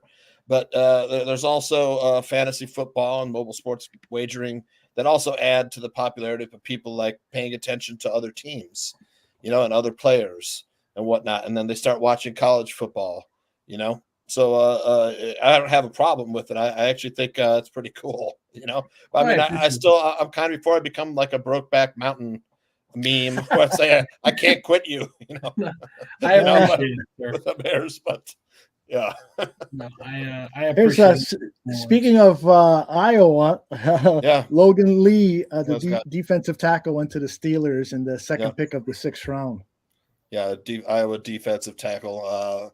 This is another guy with like tree trunk legs and a big ass, or is that the other guy from Northern Iowa? One of those guys has like big lower body. He's a funny guy to me, Logan Lee, and you certainly probably have more exposure to him than I do because I went only through 6 games of Iowa. Well, it's not a team you really want to watch for excitement. Yeah, But Logan kinds. Lee was a guy that I know a lot of people that had him low in the 7th and an undrafted free agent. Yep. I liked his tape. I thought that he was plenty disruptive. He's not a superior athlete, but there's a few guys in this draft where I was like, if you're a coach, I don't care what the GM thinks. As a coach, I want to coach that guy, and I like his effort. I like his motor. I like the way he plays. I like what he shows on tape. Yeah. That was guys like Brennan Jackson. That's guys like quite a few others. I like Brennan Rice, of course, but Logan Lee, to me, I'm not saying obviously he's not a Bear anymore, but not a Bear now, but as an interior defensive lineman, a 3-tech, as a nose, he can do both of them. Yep. And he's not an athletic freak, but he's a hard worker and found ways to impact. And he wasn't strong. Yeah, and he wasn't playing around a lot of stars at Iowa this last year. Yep. Everything. He's actually a fairly lean guy. He's 280 pounds, 6'5". He ran a 5.05 at the combine. So he's one of those guys that's going to have to build strength, but his quickness is there according to the analytics, the testing scores. Yeah, I say that, Aldo, because I'm happy to see him go, because I've of course I want this, but when I look at tape, it always forces me to go, well, I had a guy highly ranked. Why did he go lower? I got to go back and watch tape. And, I see other guys where I had them. I felt very impassioned about his tape. And I looked around and saw, other people see him as a seven round pick. And on my big board, I have him ranked right there in the 6th, so I'm going, okay, we're right there where he needs to be. Walter Rouse went 1 pick before to the Vikings. Vikings. Yep. Walter Rouse is a good player. This is where, as you look at places like the Vikings, as good as I think, and I know I differ here, and Bears fans I like this contention point because I think they're actually very close. A lot of people say that Caleb Williams landed in the best scenario for a rookie quarterback to land in as far as supporting cast. And I think for a number 1 pick, that's true. But as far as this specific class with any team you could have gone to, I think that J.J. McCarthy, and not just him, any quarterback that went to the Vikings would have landed in the best scenario possible, just because you're looking at the best receiver in the game. You have Jordan Addison, who's a Z, but what impressed me so much about him is Jefferson was out a lot of last year. And Addison being the focal point, Hawkinson was out too. Addison being the focal point put up 900 yards or close to it. And he's only going to continue to get better. Hawkinson is one of those tight ends that's a later bloomer. He's now becoming into his own in that offense. You talk about Kevin O'Connell, who, whether it's Kirk playing his best football or some of those, Jaron Hall, Nick Mullins, Joshua Dobbs, who's being taught the plays in the headset. You had a guy like Aaron Jones, who you want to talk about a real nightmare for the Bears over his time in Green Bay. Yep. You have 2 bookend tackles. They look like they're fantastic. That's why I said it's the best spot. But, this is where I'm linking it back to Walter Rouse. If there's an area that it may look like it's all rosy on the front, is their offensive line isn't deep. It's Garrett Bradbury, and then you have your 2 bookend tackles. You have Ed Ingram, who's the LSU guard they drafted. He's getting better. But they don't have guards. They don't have centers. They don't have backup tackles. And Walter Rouse, that's the role he's going to fill. And he's an athletic freak. Used to play at Stanford. Has some good tape. And so he's a guy that can possibly play some swing tackle for them as well. So in the 2nd round, good pick. Kamani Vidal went to the Chargers, the guy you just talked about. Yeah, Kamani Vidal's a dude. Like, you should go watch him at the was it the Troy game, or he was App State versus Temple, was it? And he put up like 6 touchdowns. It was wild. Do you know the App State quarterback? I don't. He opted to stay. A kid named Joey Aguilar. I watched a few games. Pretty good player. Plays a pro style offense. Somebody you watch for next season's college football as a quarterback that might get drafted in the following 2025 draft. But decent player, man. It seems he seems to have a little JJ McCarthy type game. Good with play fakes. I want to go watch him. Doesn't make the wrong play. Tends to make the right play more off, throw to the right spot, avoids the sack or interception. Throws the ball away when he has to. Kid was really impressed coming away watching a couple games last year. I will certainly need to go watch him. And it's funny. The JJ McCarthy story with me is a funny one because I know everybody knows how much I love him now. And I know he's a very divisive player. A lot of people think he's not going to be a good pro, but I didn't actually love JJ McCarthy just because, he's a Chicago kid or anything. I was looking, first off, I love Jim Harbaugh and I've been yearning to see him get back in the NFL. And so watching that Michigan program, they've never had a good quarterback, and this was their first 5-star prospect that they landed. And the reason I became so smitten with him is I declared on Barfly Tailgate in week 2 after the Bucs game that no matter, I said it earlier, but I was like, there's really very little Justin Fields could do to win enough goodwill to stay with this organization. So in week 2, I was like, I'm done. I don't believe that there's anything he's going to show to bend the minds. And I know that's rather preemptive, really early and preemptive to say that, but the thing is too, is I certainly didn't believe that the Panthers would give the number 1 pickup. I thought that they'd probably end up around, 7, 8, 9, something of that sort. And I thought that it would leave the Bears in a situation where they would maybe need to be looking at the QB, the third QB in the class. And knowing the Bears, knowing what Ryan Poles likes in local kids, that's what kind of elevated me to go, wait, I like the 5-star that plays for Jim Harbaugh. And wait, did you say he's from LaGrange Park, Illinois, and he grew up a Bears fan? And damn, he runs a pro-style offense, and he's confident. He plays for the bluest blood programs. Like, that was really what sold me on the kid. And, like I said, I'm excited to – and Aldo, you brought it up with Nick Baumgardner that, he's an NFC North quarterback. Like, you just felt like he was going to find his way in the NFC North. And like I said, it's no shade against the Bears, the Vikings, any of them. I'm so damn excited as an NFL observer to watch the NFC North battle play out next year. Like, I'm eager. I'm excited. I'm excited.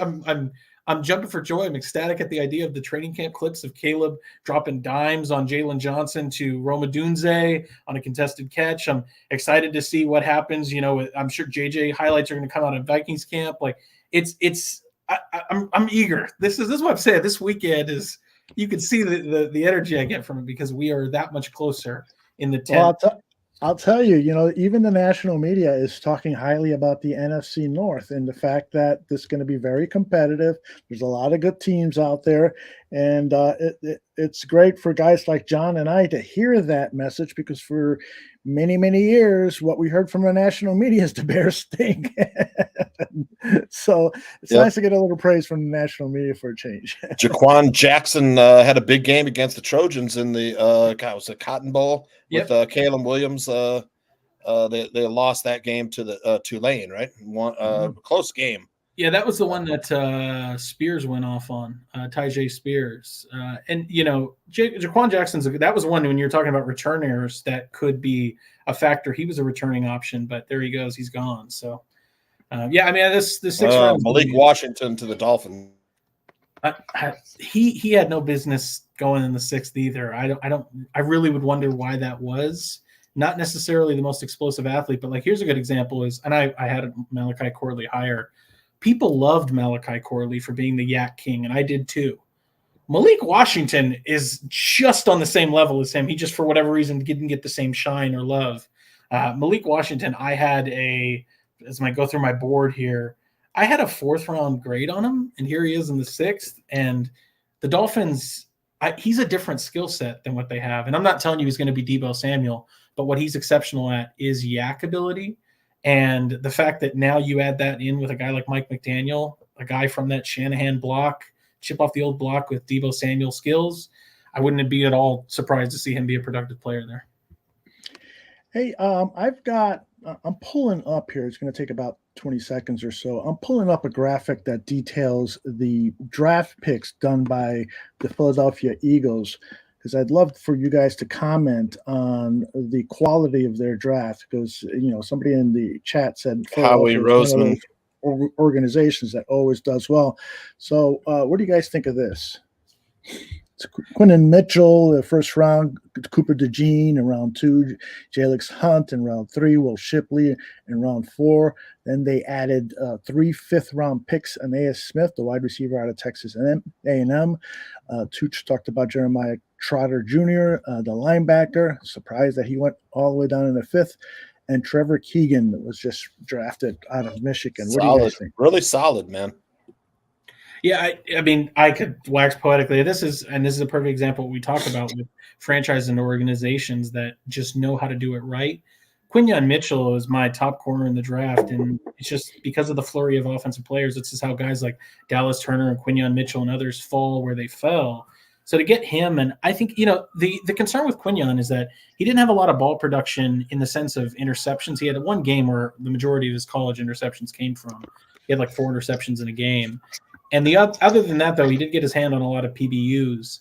But the challenge with him is he wasn't asked to press a lot at Toledo. He was a zone corner, but he goes to Philadelphia where Vic Fangio is going to ask him to play zone, and he's going to be exceptional in it. I comped him to Drayton Florence, the old Buffalo corner from Tuskegee, with a mindset of Chris McAllister, the former first rounder that went to the Ravens, which I'm sure both of you gentlemen are familiar with those names. I know younger audiences are probably not, but round 2, Cooper DeJean. They got Cooper too. That's your guy. Cooper DeJean was a blue chipper to me. If I could have put one player on the Chicago Bears when free agency started before they signed Byard, it was Cooper DeJean. That would have been my number one. Find a way to get him on your roster first round pick. And if that meant you needed to take him at 9, I would have done it. But obviously you signed Byard. I understand needs change. He's another one where Vic Fangio is the mastermind. He is the ultimate Geppetto of making defensive players work. And you're going to find a way to shapeshift Cooper DeJean into whatever you need. Cooper's a hell of a punt returner too, man, I'll tell you. That's why I was so misunderstanding Tooch. I'm like, he's not. So not only do you, yes, I guess you could drop him in the sense of, is he a corner? Is he a safety? Is he a nickel? I don't know what to do with him. I need a specialized role. But the fact that he had so much value as a returner in the new league rules, that to me was like, how is this guy falling? He has no business to fall. So to get him at 40 is wild. You heard me take some umbrage with the Jalix Hunt pick. I don't love that pick, but I understand why maybe they're going after it. I would have rather taken Austin Booker, so more power to the Bears for finding him there. Will Shipley, that's an interesting one, but Will Shipley's the premium version of Dylan Lobby to me. Dylan's fine, but Will Shipley is a spry kind of jitterbug back that's a receiving satellite option for Jalen Hurts in that offense. And then good receiver, good goal line back too. Yeah, no, indeed. Aeneas Smith, I mean, he's a player that he looks like a running back. I love this kid. I wanted the Bears to get him. I thought he might be a UDFA, but he does a lot of dirty work, good blocker. You line him up in the backfield, return kicks, return punts, run him in the slot. He can play on the boundary too. I mean, it's like kid can do it all. I love this kid. Yeah, Aeneas Smith he looks like a running back after he has the ball in his hands. He's coming back off of, and not like it just happened, but he had an ACL, if I'm not mistaken. So there's a belief that he will likely continue to improve as he gets further away from that injury. So to get him in the 5th round, I'm not saying he's their Quez Watkins replacement, but he's a scrappy player that can kind of be that Olamide Zaccheaus who they had, or a Quez Watkins. And then, I told you I'm a sucker for bloodlines. Jeremiah Trotter Jr., obviously that's a throwback. I love, this was a Joey Porter Jr. when he went to the Steelers. Like, I love when a player is able to go back to where their father played. And that, whether that's a sympathetic pick or not, it may have been in the eyes of the NFL evaluators, but I had Jeremiah Trotter very high on my board. I had him as a 3rd round pick. Well, the Eagles just took Johnny Wilson. And John, a big wide receiver, could be a tight end almost. He's that big. Yeah. And then obviously Trevor Keegan. He was the lesser of the guards from Michigan, and I think we're starting to see that Michigan offensive line looks like they traded up to 185, maybe. Yeah, they traded with the Jets to get Johnny Wilson, which is fine. I mean, Johnny Wilson's a unique. You want to talk about Brendan Rice, who we all love. Johnny Wilson ran the same time as Brendan Rice at 2 inches taller, 3 inches taller, and heavier. Like, if I don't know how this is the problem with guys like Cooper DeJean and Johnny Wilson is sometimes you see it and you're like, wow, look at all he can do. And yeah, but sometimes that's a turnoff. I don't know how I'm going to use him. I have to really create a specialized role for that guy. But certainly I think that Nick Sirianni and that offensive staff there, they can probably find a way to use him, whether it's like a flanker or, a move tight end, use him on post-up routes. There's options there for him. Good stuff. Let me put up the 49ers draft, Jordan, and you can give us your thoughts. I'm trying to find who they had at 176, but it's Ricky Pearsall with the 31st overall, Renardo Green, the cornerback out of Florida State at 64, at 86, Dominic Clooney, the offensive tackle out of Kansas, Malik Mustafa, the safety out of Wake Forest with the 124th 4th round pick. They had 3 picks in the 4th round. Isaac Garendo, the running back from Louisville, and Jacob Cowing, the wide receiver. They had those last 2 picks there, Garendo and Cowing, 2 of the fastest guys that ran at the combine. Your thoughts on the 49ers? Yeah, John Lynch once again finds a way to mop up the draft in a perfect way. Ricky Pearsall's I had him very high in the second round, but I didn't have him as a first rounder. But when you have conviction on a player, I don't blame him for taking him. He's a very different skill set than what they have there with the 49ers wide receiver room. And I don't think you're going to go wrong. Similar to how I'm talking about Kevin O'Connell, Sean McVay, there's these certain offensive minds where, you trust that if they like an offensive player, they're going to find a way to make him work. So I have no issues there. I was always worried, is this going to be the replacement for Debo or Ayuk? And neither of those guys have been traded yet. So he comes in as this power slot option. He can play outside. Obviously you can move Debo around. So that's an interesting thing. If you want to make Debo your wide back, you're not sacrificing your receivers because you have Ricky Pearsall now. Renardo Green is one of my favorite players in the class. He's a press man corner, gave Malik Neighbors fits in the first game of this season. Isn't so great in zone, so if they want to use him in zone, I'd have concerns about that. He doesn't get his head around when the ball's in the air, but he pesters people up the sideline and uses that sideline as kind of a seatbelt where he knows that if I can just keep him pressed to the sideline, they have little room to operate. So kind of a gnat at a barbecue player. If you let him play man, I like it. Pooney is a guy that's going to come in and be the succession plan for Brindle, the center there, but he can also come in and play some guard because I was mentioning yesterday, I think they have John Feliciano as one of their options. And outside of Aaron Banks, they have, he's played all 5 positions, I think, at Kansas. Yeah, no, he did. And he projects better inside. But yeah, I mean, that's why I like that pick. It totally makes sense. I had a third round grade on Pooney as well. Malik Mustafa is a dude. I think he got pushed up a little bit in a lot of, analyst boards because of some of the hits he has. But as a third safety, played really well for Wake Forest, is not afraid to come up and bang on people. And I think that, the comp that I have, and it's a rich one, but he's even said this himself, Mustafa, is that he models his game after Budda Baker, which means that he's a smaller player, maybe not the fastest, but he plays fearless and with good instincts and will try to separate the ball from offensive players. And when you're talking again, he's not going to replace Hufanga or Jair Brown, the Penn State safety, but as a third safety option and big nickel, hard to argue with it. And injuries do happen in the league. I know Isaac Orendo is one of Aldo's favorite running backs. I loved him too. And we're talking about a wide zone scheme and Kyle Shanahan, the best run game designer in the NFL. I have a hard time believing Isaac Orendo is not going to be a really solid contributor for the 49ers as they deploy him beyond, what they have there with Christian McCaffrey. Good stuff. I understand that the Chicago. The Ricky Pearsall pick says they might not be close with Brandon Ayuk on a new contract. Yep. That's just my initial thoughts, right? Yep. Yeah. I'm going to see if I can plug into the Chicago Bears press conference that they're holding right now live. The audio might be a little low if we get any audio at all. Here it comes. Tooch, can you lose that comment on the screen? Thanks. Bad culture, through adversity, things going bad, and it starts to eat at itself. These guys love being around each other. They love football. And that's, coming up through scouting, those are the kind of the staples. You want to make sure guys are passionate about football. They're good teammates. And you lean into that, and you got to have faith that when you put a bunch of those people together, it can be special.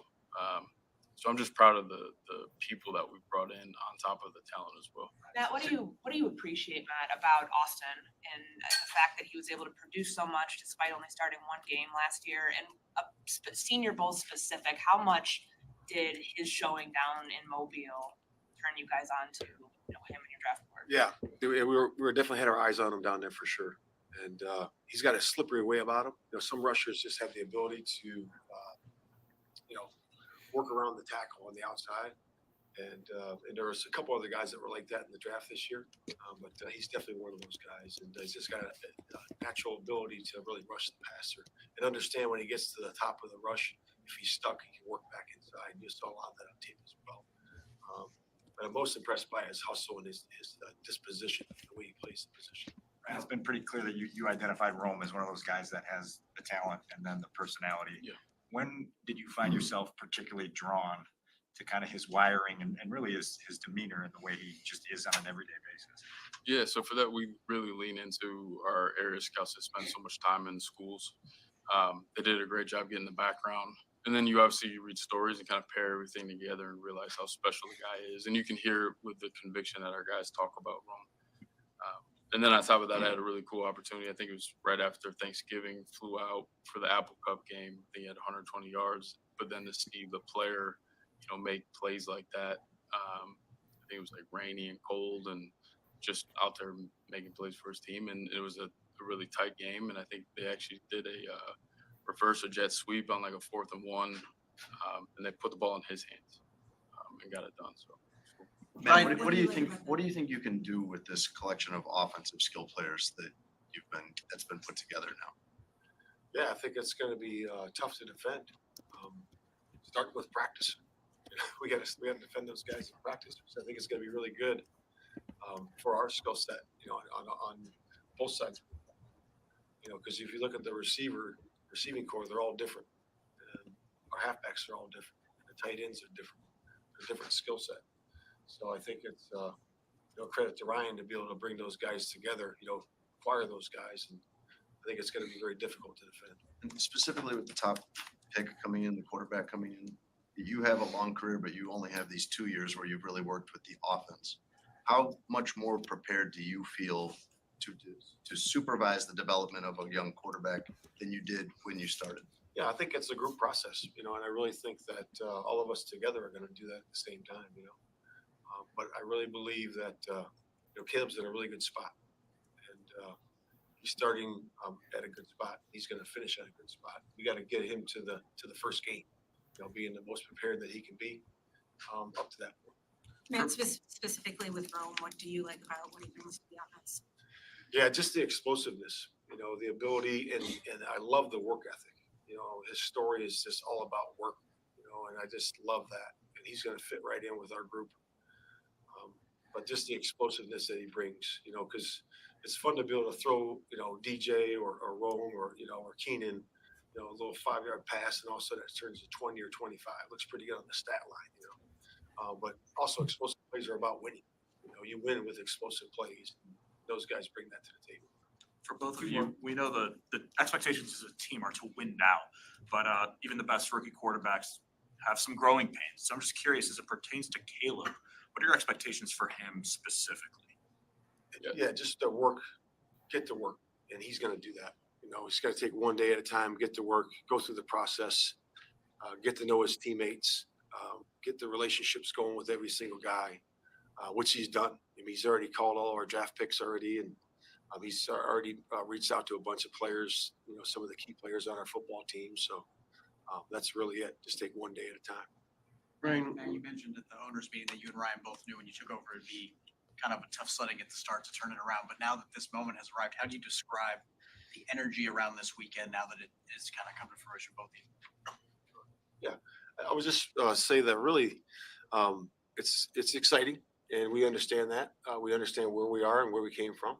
And I'll just go back to it's one day at a time. Now it's about putting the football team together and the guys coming together, in terms of their relationships and learning the scheme, and let's get to work.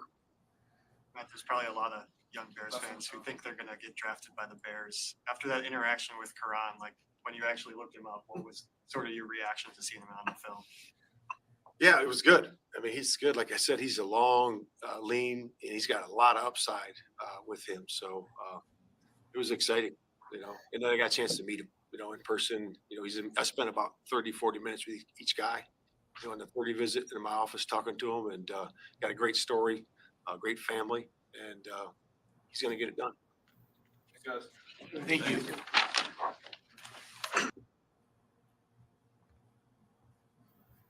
Aldo, you're muted. Clearly, we caught the last quarter of that. I'll see if I can get my hands on in the first half that we missed. But I did want – was there anything said there that you guys want to comment on, Jordan? No, I appreciate them understanding the journey that they have ahead and how – something that, and of course we didn't hear it all, but the understanding, and you would figure as much. They're paid professionals. They've been in the league. They understand realistic expectations. But I think and I hope Caleb understands this too, and I hope he's a smart kid. Seems like he would, that everybody's ready to anoint him and call him like, you're set, you're ready to go, you're the next Aaron Rodgers. And I appreciated hearing Matt Eberflus talk about now we're just at kind of the base of the mountain and we have to climb to the peak, which means by week 1, we need to get that kid as ready as possible because Aldo, you brought it up yesterday. There is no sitting Caleb Williams. He's going to be the starter from day 1. So really the journey starts now of making sure that we have to do whatever we can in our power to make sure that he is 1,000% ready. Because at the end of the day, what you want to make sure is that, and this is any quarterback, it's not limited to Caleb Williams, that you try and limit the amount of scar tissue they develop. And I'm not talking physical wear and tear. I mean, that matters too. I think about Justin Fields took a lot of brutal beatings throughout the early parts of his career, and that certainly can play a role in how well he runs later and things of that sort. But I'm just, talking about like the Sam Darnold I'm seeing ghosts moment where you lose confidence, you're not sure what you're seeing, it's concerns about the ability to feel confident that you can come in and process an NFL defense, that you don't get down when you miss a throw, when you get out of rhythm, things of that sort. So I appreciated hearing that. And also just the last thing was they understand too. And I like hearing that from the defensive head coach that practice is going to be a motherfucker. And I mean that the nicest way where, and I like seeing Jalen Johnson say, I can't wait for practice either, because I'm telling you, I don't live in Chicago. I wish I did for this. Going to training camp, this feels like a real exciting one where you cannot wait. Like the energy is going to be at the tip of fingers about, oh my God, you're watching Caleb Williams trying to thread a throw in versus a total, mean demeanor Tyreek Stevenson and Jalen Johnson who just don't take any crap. And make no mistake, Kyler Gordon's no different in that respect. He'll come up and hit you too. So it's exciting. Like for nothing else, the training camp vibes are going to be immaculate. Yeah, you gotta, even before the draft, Eberflus said it's going to be tough to make our team. Yeah. He was so proud of the work that the GM and everyone else has done in revitalizing this roster. So that's pretty good. Tooch, was there anything there that you wanted to comment on, or do you want me to play the first half of the press conference where the guys commented on today's acquisitions? I actually have to get going, Aldo. I'm sorry. Oh, okay. Yeah, that's right. You told me you were leaving an hour ago. Yeah, I'm having too much fun with you guys, and talking ball. And I can't wait to hear about the undrafted free agents that they're signing. Absolutely. We'll talk. Gabriel and I will talk about that either tomorrow or Tuesday morning. And then I will see you with what I am sure is going to be a red hot Bear State of Affairs on Tuesday night. Yep. Thanks, guys. Thanks. Okay, have a good one. All right. Bye-bye. All right, let me go ahead and play this the beginning of the press conference because I'm really interested to see what they're going to say about the pick of the punter and Brooks. Today at 122, took Tory Taylor, punter out of Iowa. Really excited about Tory, one of the best punters I've ever seen, just in terms of his placement, as well as his leg strength to be able to flip the field.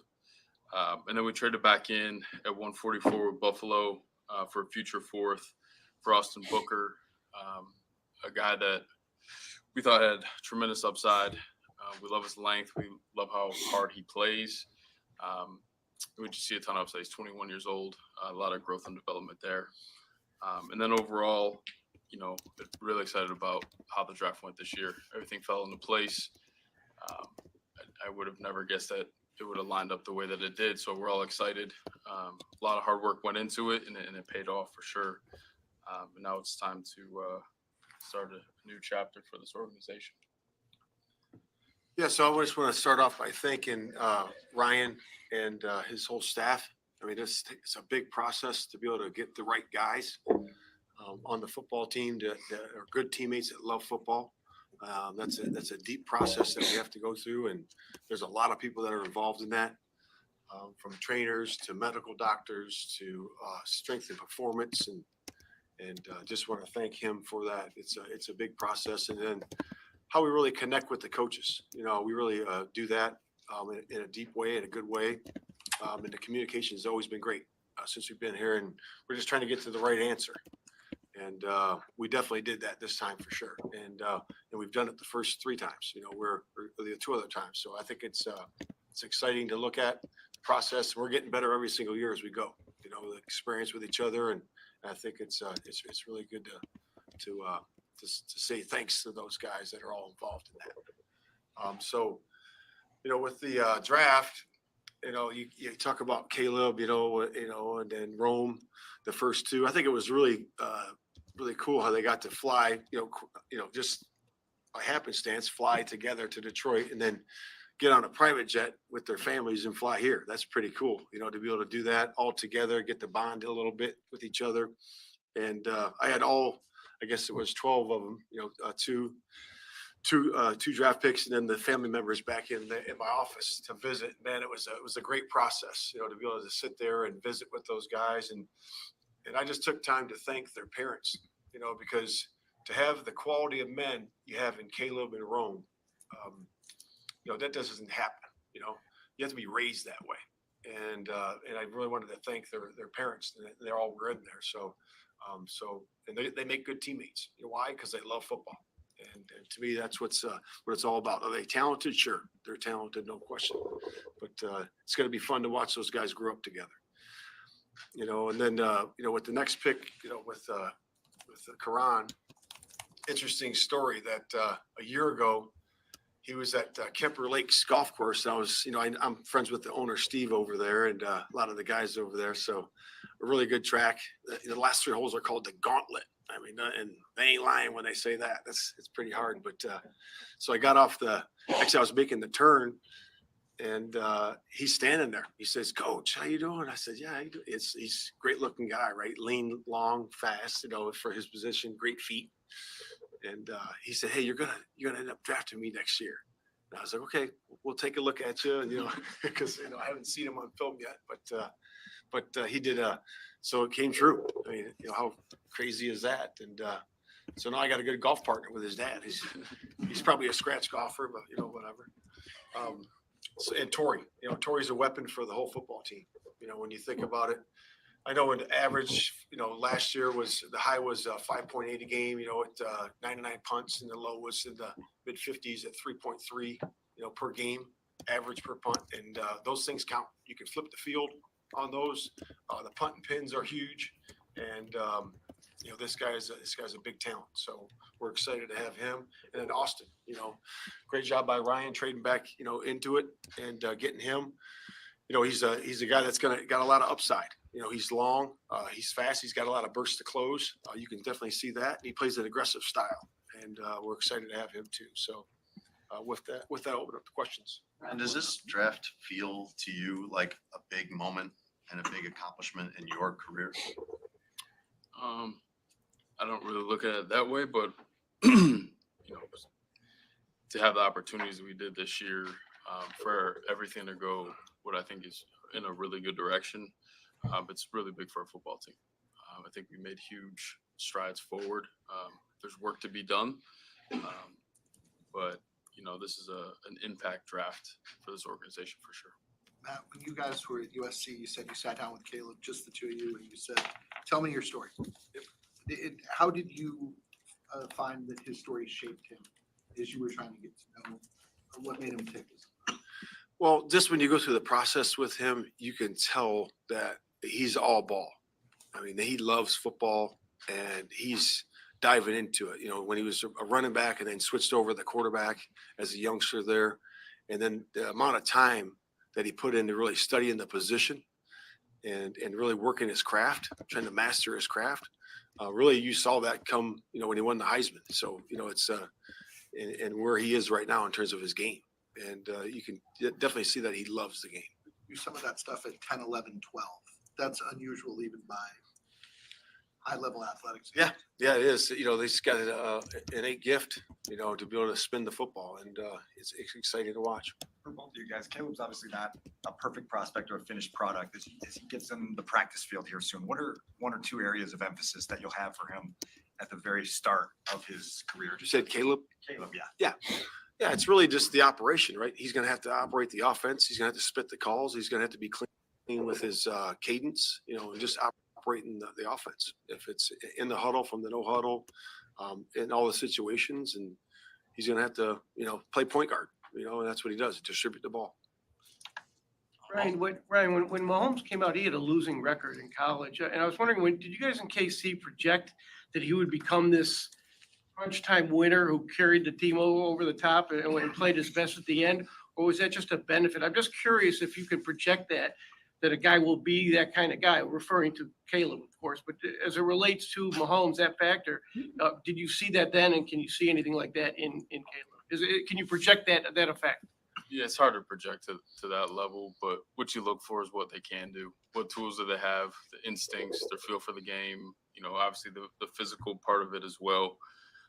And then can you develop all of the other pieces that they may be missing based on the system that they're coming from or just some struggles that they have.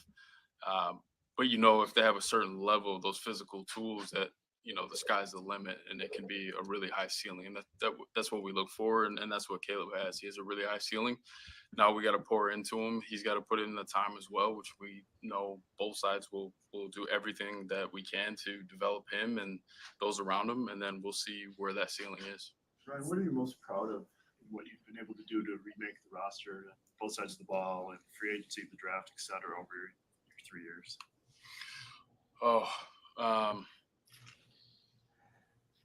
I would say that I think it's really rare to have the skill level be improved so much, but the culture and the people be like top notch as well. Like to bring really good people and really talented players in, and for that to be the same, I think that's really hard. And you don't have to worry about having a bad locker room, bad culture, through adversity, things going bad, and it starts to eat at itself.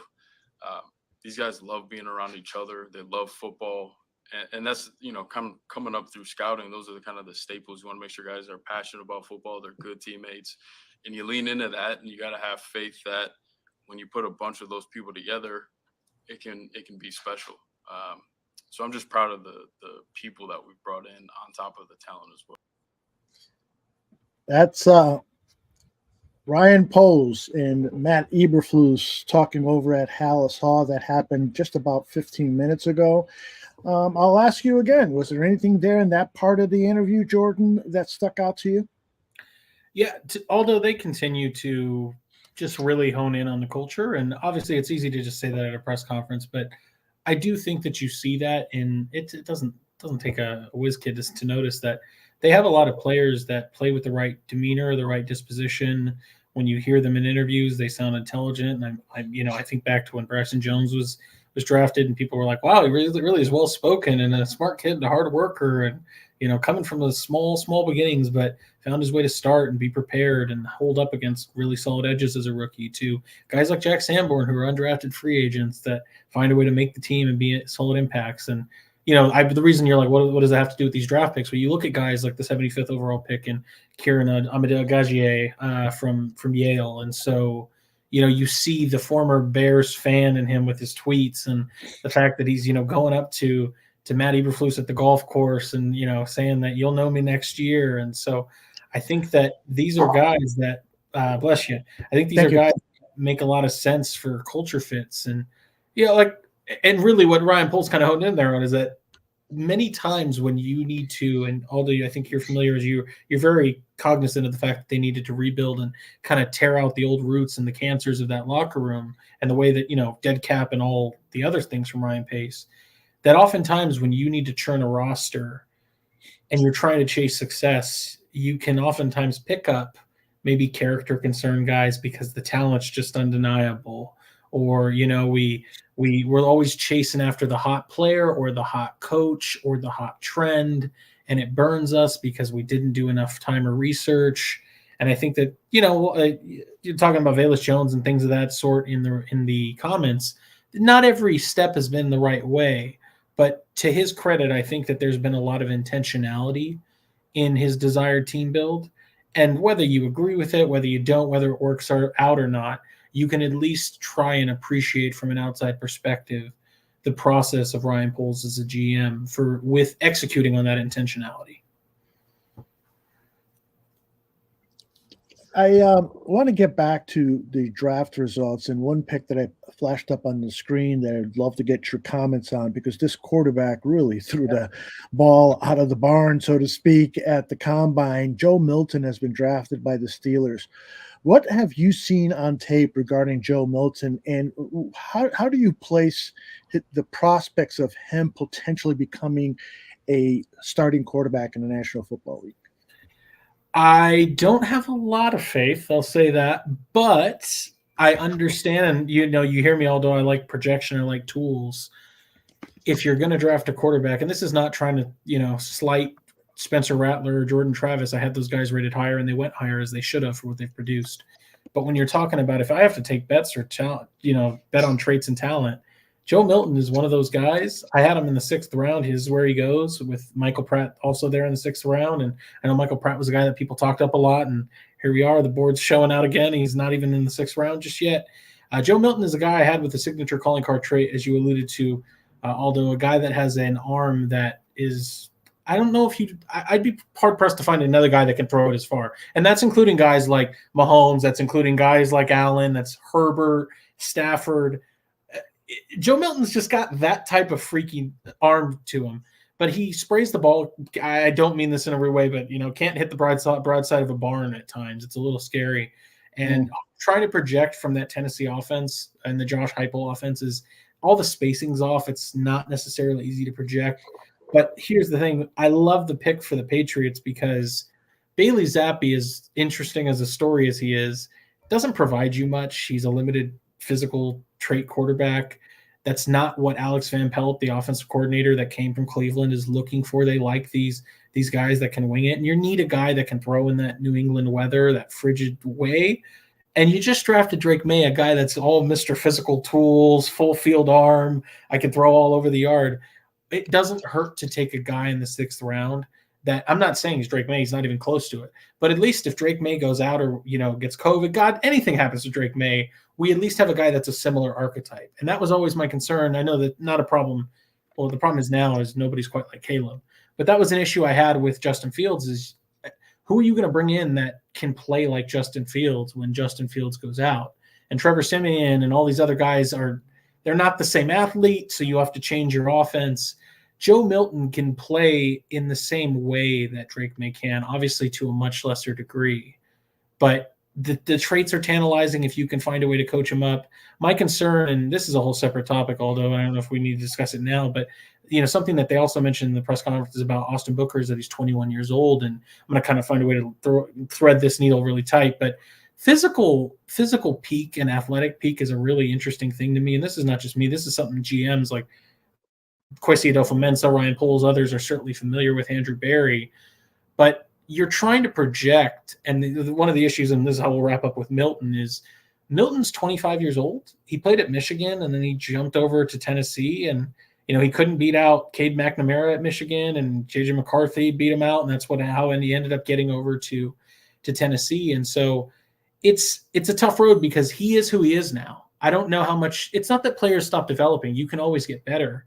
But I don't know how much more he's going to change who he is. At a certain point, the zebra's got the stripes on it, and that's going to make him a zebra. He's not going to shed the stripes. So that's kind of how I feel about Milton, where that kind of comes into the topic about physical peak when we're talking about Austin Booker and others, is you want to draft players. That's why I had an issue with Penix at 8 for what it's worth. You want to draft players that haven't reached their athletic or physical peak yet. Not because that athletic or physical peak means that they're going to all of a sudden become the next Josh Allen, but it tells me that I don't know what I have yet. And the thing is that physical peak or athletic peak almost certainly never is a bad thing. Getting taller is not usually an issue. Getting stronger is not usually an issue. Getting faster is not a problem because your muscles are fully developing. So the idea to get a 21-year-old, whether it's Austin Booker, whether it's Dallas Turner, Nate Wiggins, you can go down the list. You want to bet on those guys because you understand that in a league that takes already – rookie year is almost a total crapshoot, although that's why I'm not willing to commit to Caleb Williams becoming a stud in his year one is there's so much to learn. It's nutrition programs, it's weekly game planning, it's buying a house, learning a playbook, learning all the teammates' names, learning all the staff names, getting settled in a new city, feeling comfortable in a new career. It's everything. So understanding that first year as a rookie is already so challenging, what am I doing spending it on a 25-year-old that doesn't really have a lot of room to develop? Mm-hmm. I might as well get the kid that can spend some time developing physically, as an athlete, as a person, maturity-wise, so that by the time that rookie year is in the rearview window and he's now more of a NFL veteran, if you will. We're just now reaching his peak. We're just now at the point where he's 23, 24, maybe 25 in his second, third year, and this is where we're going to get him at his max potential, as opposed to, this is Michael Penix, this is Joe Milton, this is the Vikings took Kyrie Jackson, a guy that he's a good player, but he's 25-year-old corner. By the time that he's ready to go in 2 years, he's 27 or 28, and that's not like that's bad physical age. But Max Melton, the guy that went to the Cardinals, is a 21-year-old player. He's going to learn and have a lot of bad habits. By the time that he's past that, he's going to be 23 or 24, hitting the peak prime, and he's already a good athlete. Like I don't mean to kind of string this out, but that idea of physical peak and athletic peak is important to me when you're drafting prospects, and that's why I'm a much bigger fan of these younger players like an Austin Booker, like a Kiran, like a Caleb Williams, things of that sort, where I understand some people had Michael Penix as the better thrower, Jaden Daniels. Some people had Jaden Daniels as the best quarterback. Cool. I'm not taking Jaden Daniels when he's, played 5 years in college, and I don't know how much further I'm going to go with him. Good stuff. I think that's a huge part of evaluating talent, and as you've been saying throughout this draft, is part of your responsibilities as an evaluator is to project. And so when you're doing the projection, the body type is important, age is important, and also learning about one of the reasons why the beast draft guy that Dane Brugler puts out over at The Athletic is he provides 700 words of the background from the player. He talks about family, their accomplishments off the football field, and so forth. And that gives you a real good indication as to the capacity some of these players might have to grow. And one of the things I like about Caleb is that he comes from a family that was very disciplined. He would go to his father's job. He would study what his dad was doing and how organized he was, how meticulous he was. And he spent a lot of time with his mom and really learned about empathy from her and how to treat others. And then they gave him, because he was such a good kid, they allowed him to get his own apartment in Washington so it would shorten his commute. I mean, a 17-year-old, 18-year-old kid getting his own apartment, I would have been all the trouble of the world. Me too. Me too. And so, and nutrition, he has talked about nutrition, how that's played a large role in his college career and his young life so far. So he might have a step up on some certain aspects of the game. Now, of course, this is a lot. It's still speculation. He might be saying he's a nutritionist. He could be over at Wendy's right now having a double cheeseburger. I wish I was at Wendy's right now. Culver's, yeah. But it's a fascinating, and I've talked with Greg about this. It's a fascinating job to evaluate this talent. And I was actually thinking last night, Jordan, I'd love to pose this question to you. Given the varying opinions that people might have about one prospect, you ask 10 people about one prospect, you're going to get 10 different answers in a lot of cases. Do you think that scouting is more science or is it more art or creativity? It's a fantastic question, Aldo. I love that. I've never been asked that, but you can see it just lights up my face because I think it's such a nuanced and complex question. As anything, I think the answer's somewhere in the middle, but I would tell you, I think it is much more of, this kind of comes back to the question that Ryan Poles gave of do you like the artist or do you like the surgeon at quarterback? And he's like, yeah, a little bit of both. I think that to me, scouting is much more about the art, if you will. And I don't mean it's some acquired skill. It's what you see through your eyes and what you value. That's really why I kind of take it away from the science part, although is everybody's got a different opinion of what they value. Some guys prefer bend. Some guys prefer height and weight. Some guys prefer speed. Some guys prefer confidence. A guy that I just think about a guy that like Danny and I don't necessarily see eye to eye on and he's already gone, but Jarvis Brownlee Jr., the corner out of Louisville, Johnny Wilson destroyed him, and he's a much bigger guy than Jarvis Brownlee. But I loved his tape because I saw Cortland Finnegan. I saw a guy that was just the toughest customer that you can get at a position of corner where you need to be a tough customer. You cannot allow people to bully you and rule over you, if you will. And so it's nothing science about that. It's about what you value. It's about what your eyes see. It's about what your convictions tell you. But certainly, this is what I'm saying, and nothing's ever 100% one way or the other. The science of it comes in the sense that you're looking for testing data to back up what your eyes are telling you. Or the other way, if testing data doesn't align, you may need to go back and watch the tape and go, what the hell am I seeing? Like, something that they talked about with Austin Booker, maybe not they, but it was Greg Gabriel rather, is that he ran a 4.7 at the combine. And I was shocked too. That kid does not play 4.7.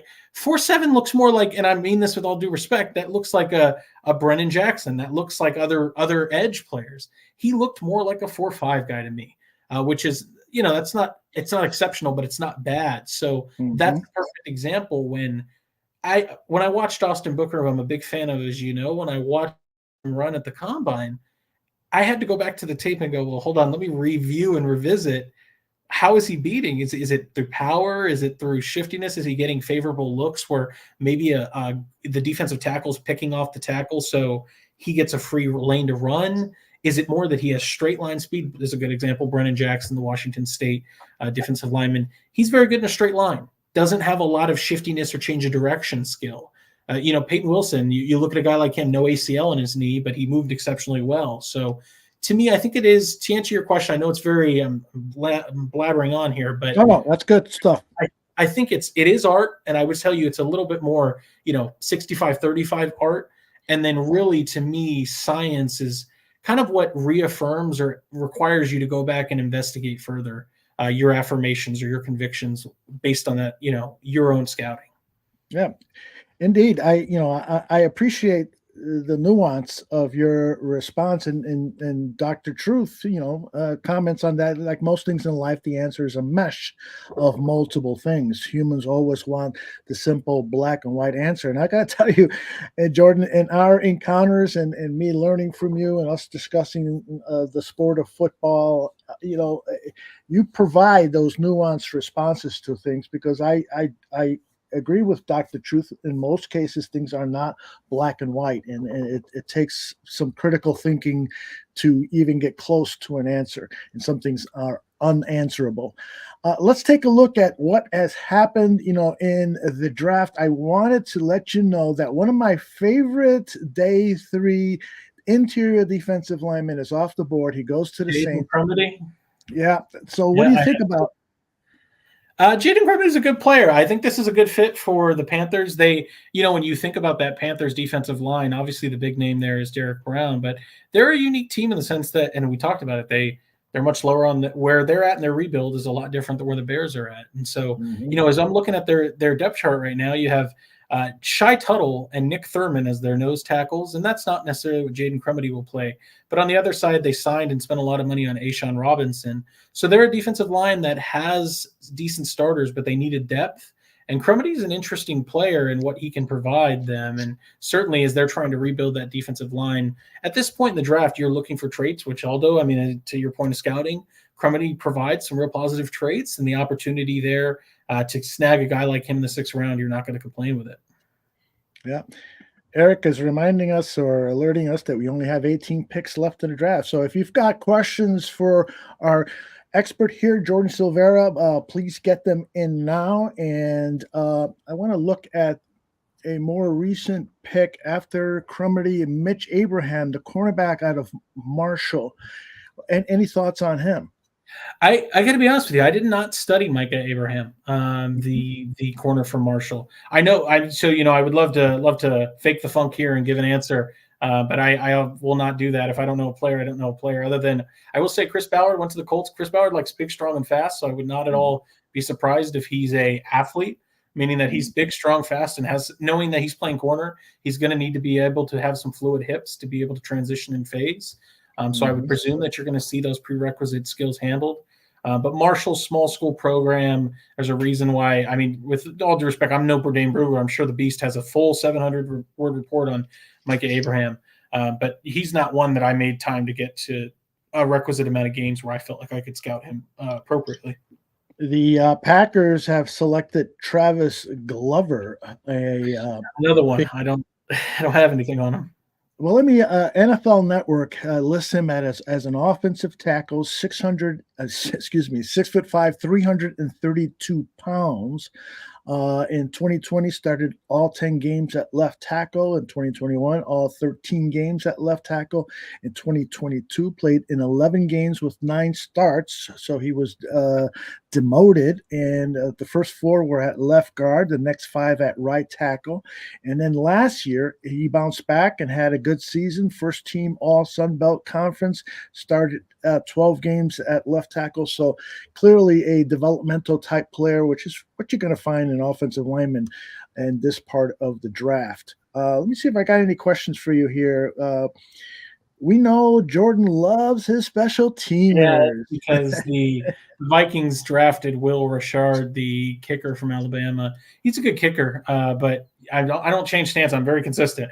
I don't want to spend any picks on special teamers, not because they're not valuable, but and not even special teamers. You can get a linebacker that you take in the 5th has multiple uses, but a kicker does 1 to 2 jobs. It's kicking off the ball and kicking field goals. And Richard is a good player. Obviously, Alabama, they had no problem scoring, but was reliable at Alabama, didn't have a lot of issues. And he's probably not the first kicker, but I feel like he may be the first kicker off the board in this class.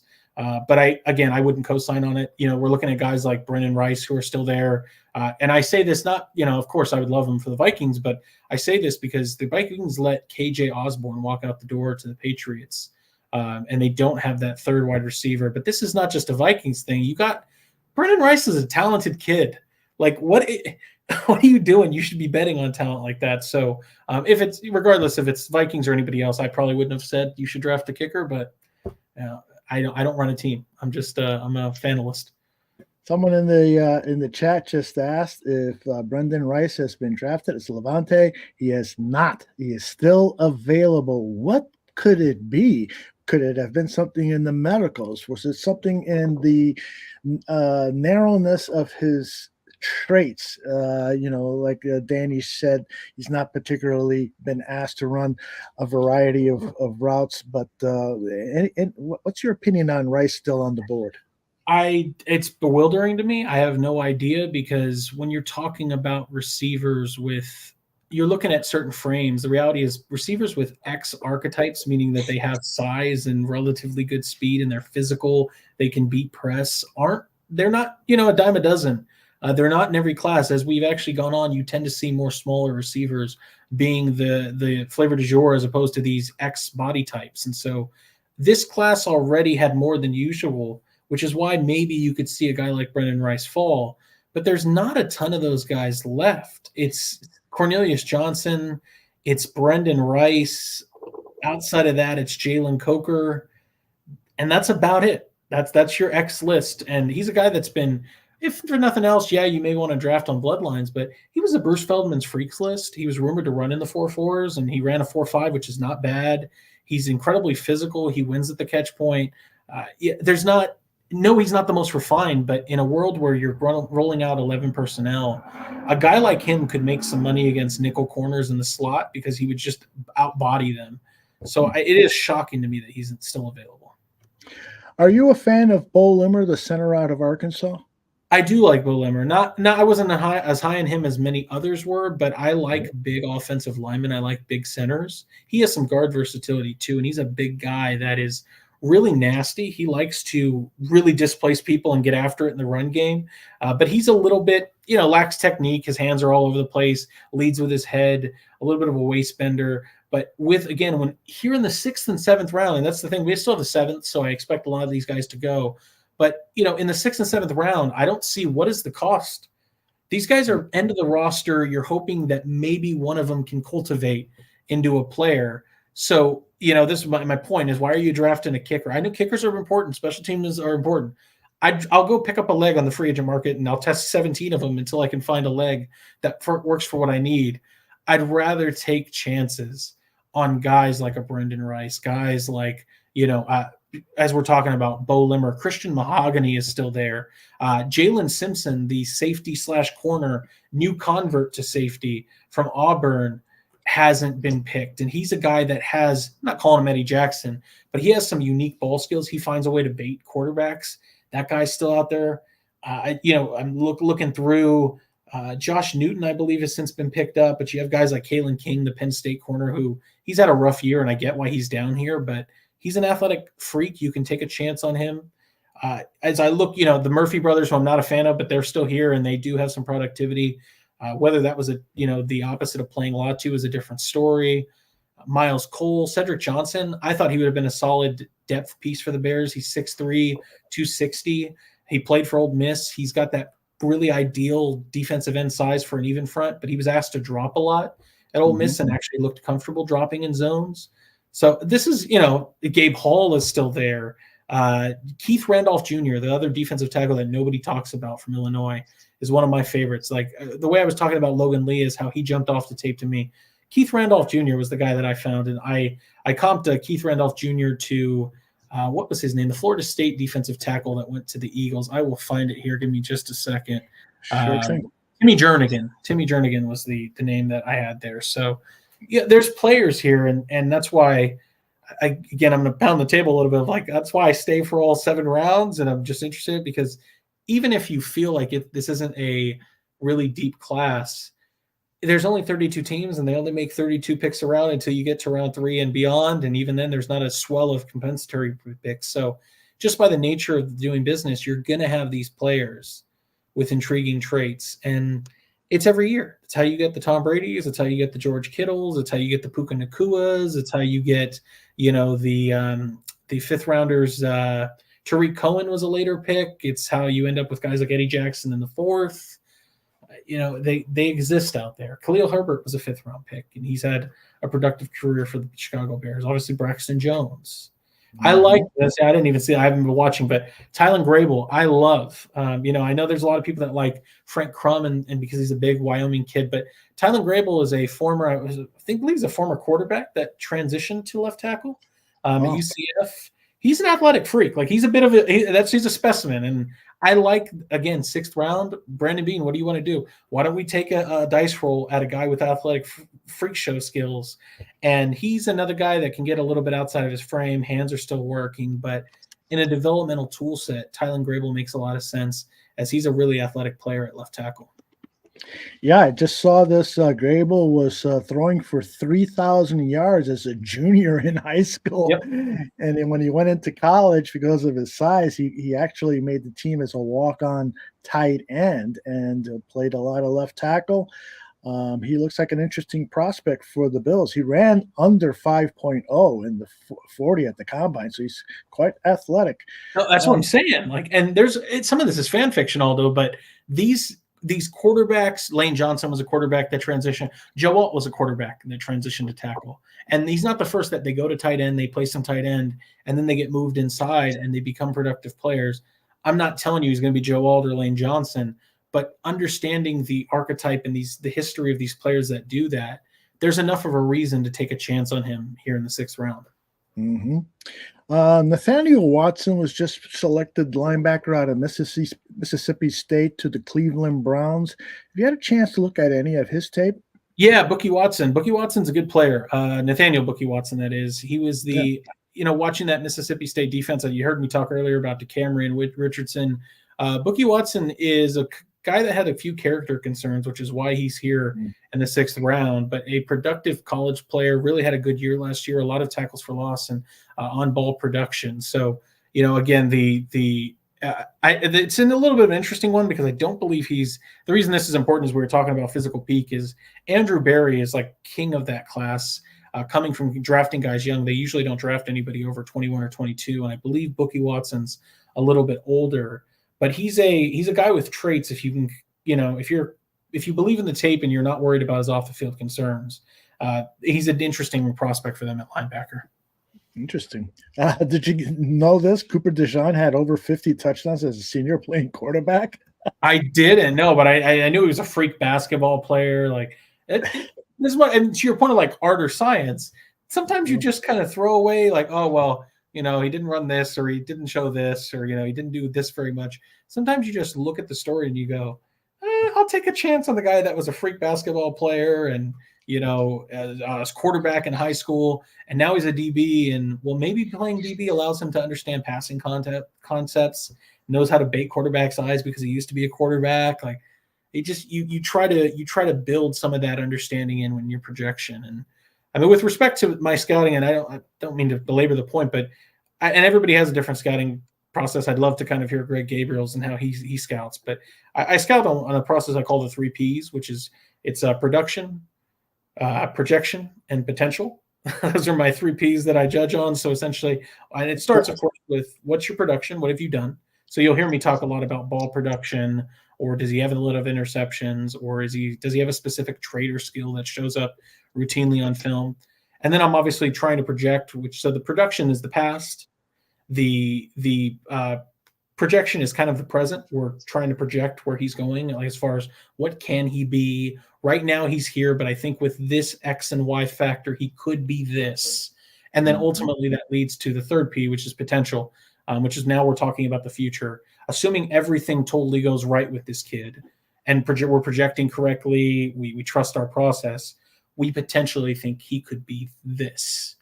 And that is essentially how I try to scout. That's a very short form version of it. But, beyond that, I try to make sure I'm watching at least 6 games of every prospect to try. And if I can't get 6 games, then I usually I won't put them on the board because I don't feel like I got a good enough view of them, which is why like Trent Taylor, the Air Force safety, you asked me about him. I don't have a report on him. I don't have him graded because I wasn't able to get my hands on enough Air Force tape.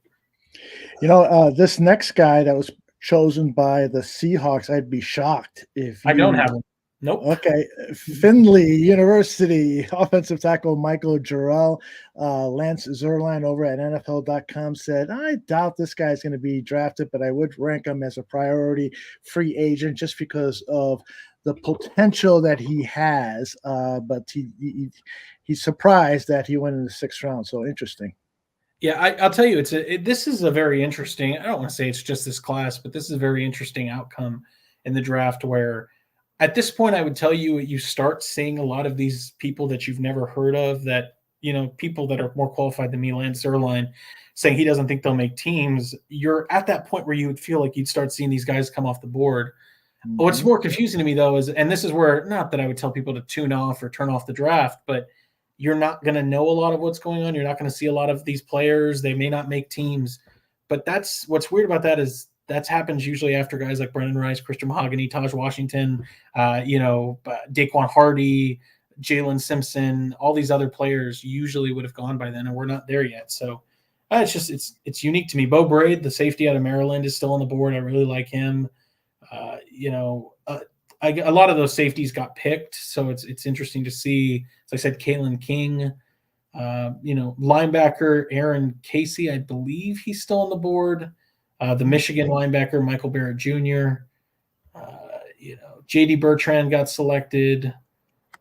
Jordan McGee, I believe, got selected. Curtis Jacobs, the Penn State linebacker, hasn't been picked. James Williams is a real interesting prospect, and I'd like to see a team pick him up. He's the safety that was a 5-star at Miami, because he plays kind of like safety linebacker. He's 6'4", 210, and was playing safety, and they'd even ask him to cover the center field with range. So, interesting. Another kicker off the board, Joshua Carty, went over to the Rams. I don't know too much about Mr. Carty. I didn't watch too much Stanford film other than Walter Roos, which is actually the tackle that went to the Vikings at the beginning of this round, but. Like I said, I could be wrong. I don't think there was a kicker that went before the Vikings kicker that they selected. So sure enough, this is where teams start feeling more comfortable selecting kickers. I see that Raiders selected Dylan Lobby. Man. That's a I bummer. like him. Oh, well. I got to ask, because that Carty pick was the first of this round's compensatory picks, and there's quite a few. 1, 2, 3, 4, 5, 6, Yeah, 7, it's 8, plenty. 10, 11, 12. What do you think about this compensatory rule? To me, it just feels like a bunch of billionaires added this because they just want more draft picks. I lost a player, and so now I want more draft picks. So do you think that it's good for the league to hand out these comp picks? I do. I like it a lot. One, for obviously the kids, it means that more kids get guaranteed contracts and opportunities. And whether it seems like this way or not, teams are going to feel more invested knowing we spent a vested asset to acquire this player. So we may not be willing to just shirk them off to the street as quick as maybe a UDFA would be. And you're answering more dreams, but beyond that, and believe me, I was very aware that Lions took Christian Mahogany, which is its own issue. That drives me freaking crazy.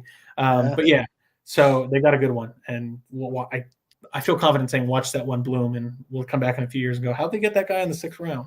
Yeah. But yeah, I mean, to me, I like compensatory picks because, and then on top of that, it creates ways to obviously. I'm not saying this is a perfect solution. But I really think that, and I don't mean to get too political or get into a whole other issue here, but with specificity regarding trying to hire minorities and trying to allow minorities to break through in the NFL, which is, I don't want to say it all a Caucasian business, but there's a lot of decision makers at high levels that are all Caucasian males. And this isn't just color, it's also, gender and things of that sort. So hiring minorities, I believe that in order to fix the minority issue in the NFL, you need to conquer that with intentionality. You're not just going to, let it, it'll fix itself. No, it won't. You need to actively take steps to improve it. And I think the compensatory picks are a good way to incentivize teams to go and hire, minorities, give them opportunities that otherwise wouldn't be available for them. Yep. I'm not going to argue with that. Tell us about why you liked Mahogany and how he could potentially fit in as a line on that already pretty damn good offensive line to have. I'm pissed off about it. He's a mauler. He's a glass eater, a junkyard dog, a war daddy, all those nice names that you'll hear me call an offensive lineman. To me, when you look at the interior offensive line of the Lions, they actually have made a pretty good move to try to just kind of shore it up. They no longer have Vaitai, the guard that used to play there. They are rolling with Graham Glasgow. They let Donovan Jackson walk out the door to the Rams for a mega payday. So they let him walk. They have a guard vacancy. They kept Graham Glasgow, who's a serviceable, good player. They brought in the great guard, Kevin Zeitler, who's very much at the end of the road. So Mahogany certainly is a player that can come in and be a developmental player, but I actually like him enough where I thought he could have started. I had a 3rd-round grade on him.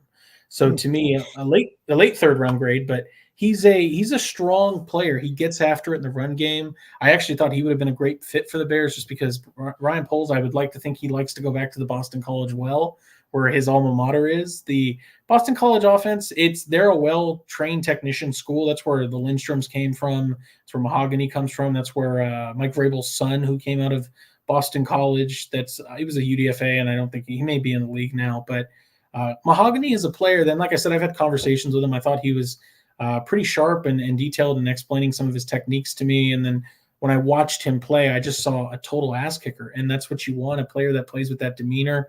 He's not necessarily the fastest guy. I don't see him and that's probably the issue why he's not a Chicago Bear, amongst other things, lack of picks. But he's not necessarily the strongest zone scheme player. But that doesn't mean that he can't play it.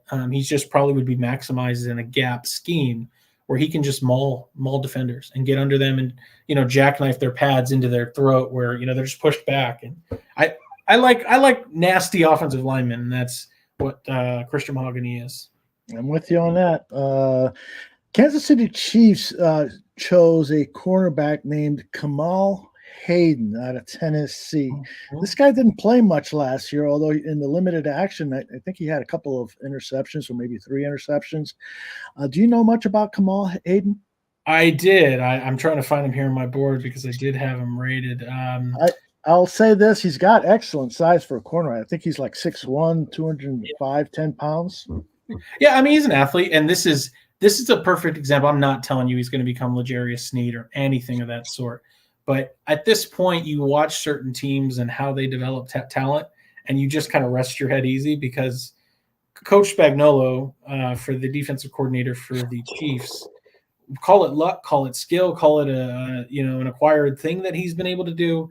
They don't spend high on corner in Kansas City. I know they did with Trent McDuffie. I understand that. But they get away with Jalen Watsons and L'Jarius Sneeds and Charvarius Wards and all these other players that come up and get developed through that scheme. And again, when as you're talking about Aldo with Kamal Hayden, Hayden is a guy that has size. And Tennessee, kind of like Kentucky and a few others in the SEC, not necessarily powerhouse teams, but they have athletes. And when you're betting on traits at this point in the draft, I would assume that a guy like Haddon is going to get plenty of coaching from Coach Spagnuolo and get a chance to contribute. Another kicker is off the board. That's the third kicker in Cam this Little. round. And Cam Little. I don't even know what college he went to. Cam Little. Let's see. Who are you? Where are you from? Oh, from Arkansas. I should know that. I've seen a couple of Arkansas games. To the Jaguars. I guess this is, with so many compensatory picks in this particular round, I guess I shouldn't be surprised that we've seen three kickers. Joshua Carty out of Stanford, and who was the other guy that was mentioned? Will Reichard. Will Reichard, yes. Yeah, this lines up with Greg Gabriel's stance, which is that we don't take specialists unless we have extra picks. And I understand it, depending on how you play it, if you trade some of your picks and all you have is compensatory, then we don't technically have extra picks, but these are free picks. So if I got a free pick, then I'm okay spending it on a specialist. The difference, and that's why you hear me taking a different stance, is the selection that the Vikings made, that was not a free pick.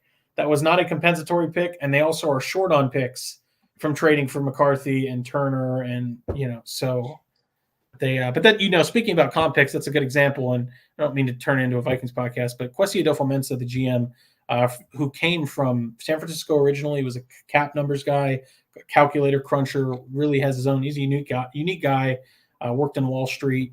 He went to the Browns, who under Andrew Berry came from Philadelphia. That is a belief system I really like, the way they draft players. They're another one like Ballard. They draft athletes, they draft them young, and they try to develop them with traits. And that's kind of Kwesi Adolfo-Mensah came from those two buildings to the Vikings. And I think that, what's neat about him is talking about the comp pick model, the compensatory pick model. They're doing something very interesting there in Minnesota, and they could have been better. They've actually went out and signed some free agents that canceled their comp picks, but they have a third round compensatory pick coming next year. So when you're talking about teams like the Vikings, where, wow, it looks like they're over leveraging, trading so much to get a Dallas Turner or a JJ McCarthy, they almost rest easy knowing, well, the talk right now is that the Vikings have 3 or 4 picks next year, and they have a third round pick that it will be coming to them as a compensatory pick, because at this point we're almost to the deadline. So that's just another kind of aspect of those compensatory picks. Is it's, to your point, Aldo, maybe it's a little bit of a scheme, but if you can game the system, you really find ways to use.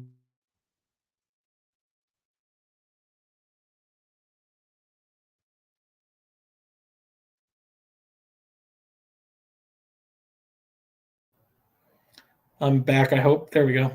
Yeah, you're back. Yeah. I heard the last I heard was you can really find ways to weaponize and wield those comp picks to your advantage. Gotcha. So I think, there's help. There's ways to use it. Mm-hmm. All right, let's see. Let me update my board here and see if anybody else is off the board. And there was also a good comment that I wanted to share with you. Oh, Ryan Flournoy goes to the Cowboys, the small school wide receiver that Danny and I had on as a guest on the show. He actually visited the Bears because he lives locally. He's an interesting guy. He's definitely a developmental player, but he's got a nice highlight reel that I looked at beforehand. Did you do any work on Flournoy? I did, yeah. He's an interesting player. Came up and showed up as a good athlete at the combine. Admittedly, he's one I didn't get as many tapes as I'd like to have. I think I got through 3 or 4 games through him. But he was one that I went to after the combine, after seeing how he performed. Obviously a local Chicago kid. I think he's a candidate for a wide receiver 4 or 5 on the roster, but I like his chances in Dallas because they don't have a lot of options after. Yes, they have CeeDee Lamb. They have Jalen Tolbert, the North Alabama kid, or South Alabama, but there's not a lot of options there after Lamb, Brandon Cooks, and Tolbert. So I could certainly see him crafting a role for himself. Yeah, indeed.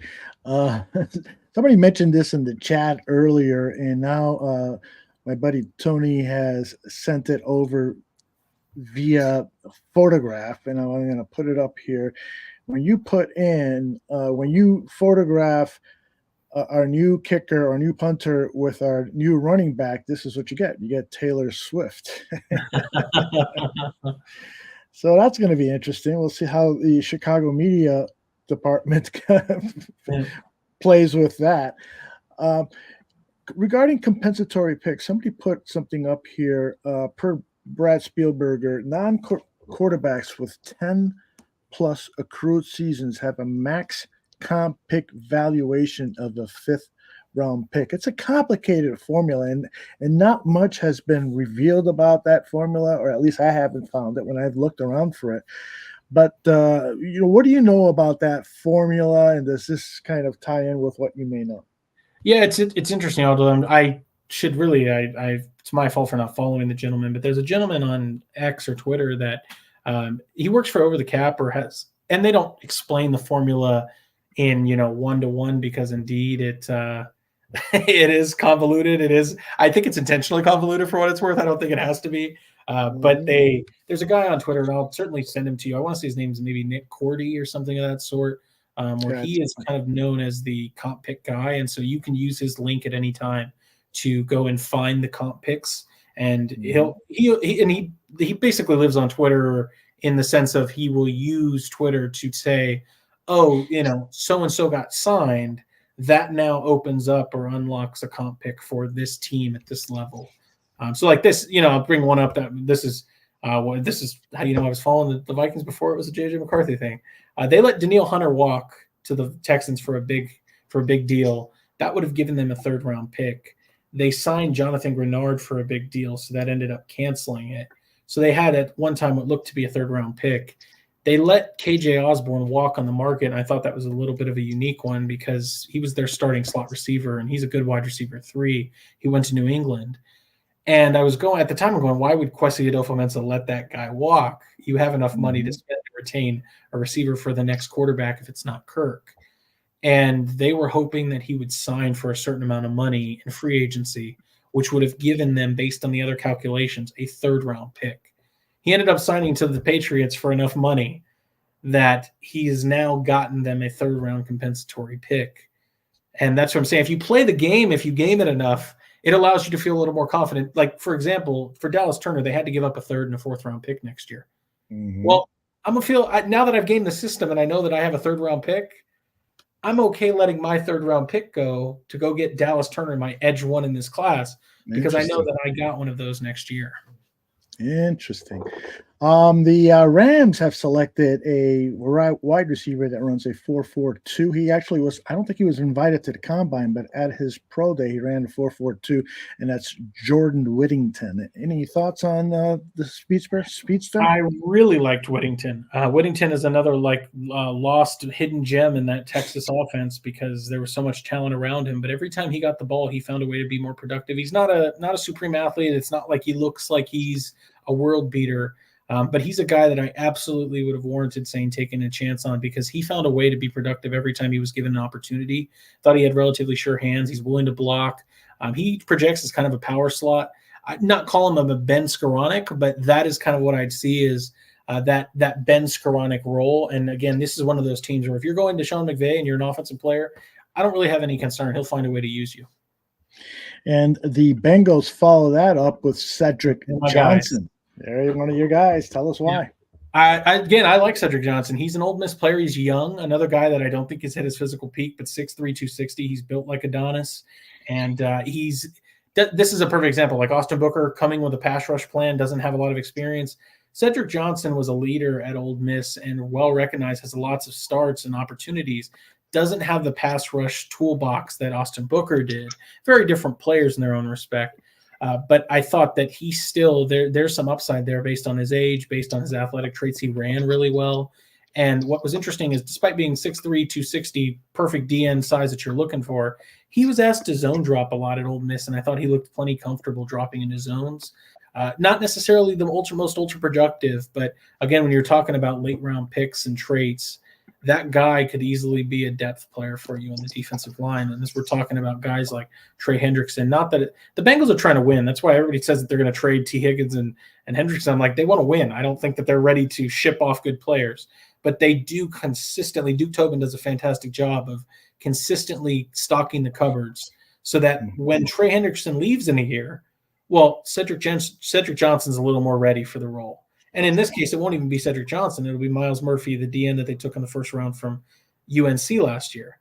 And then when, that's the starter, and now we don't want to pay him. Well, Cedric Johnson's got 3 years under his belt, and he's advanced. It's smart team building. Bo Limmer has gone to the Rams, the Arkansas center. I wanted to ask you about the Chicago Bears because you were talking about Whittington.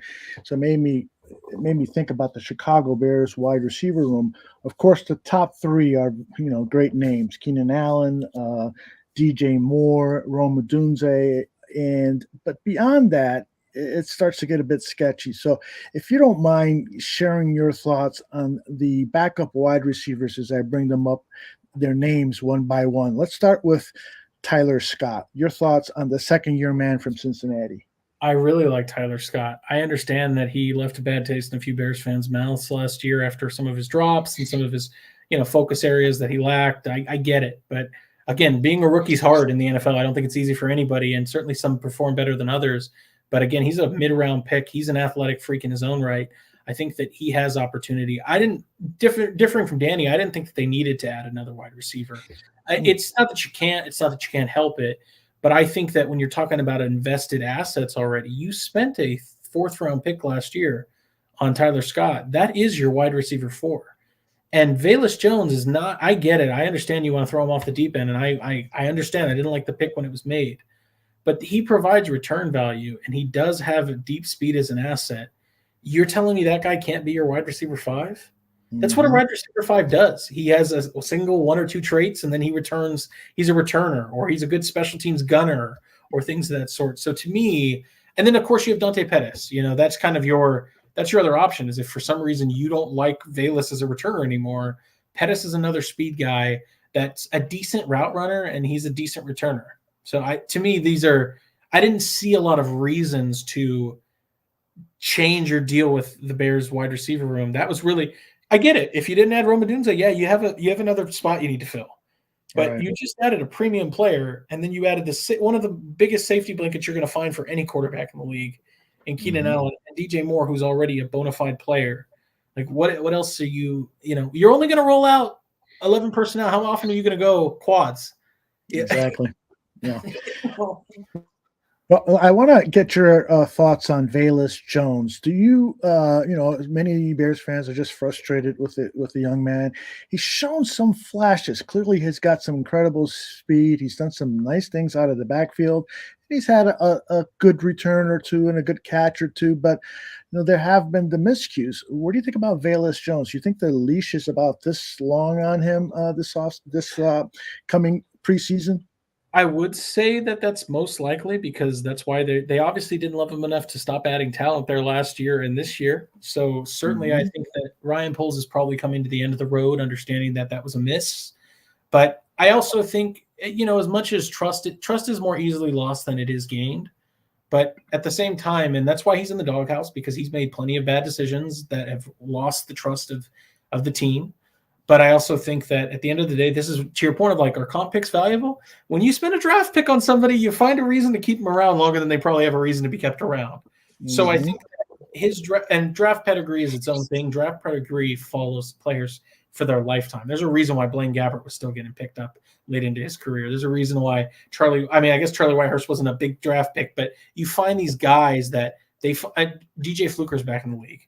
Why? Because he was a first round pick. It's draft pedigree follows you. So I think when you're talking about a 3rd round draft pick and a guy that's the GM that brought him in is still there, they're trying every possible avenue to try to keep him around. And all he needs to do is string together a few good days that slowly build that trust back. And I think that there would be no reason why he wouldn't make it a team over, a Pettis or a Colin Johnson.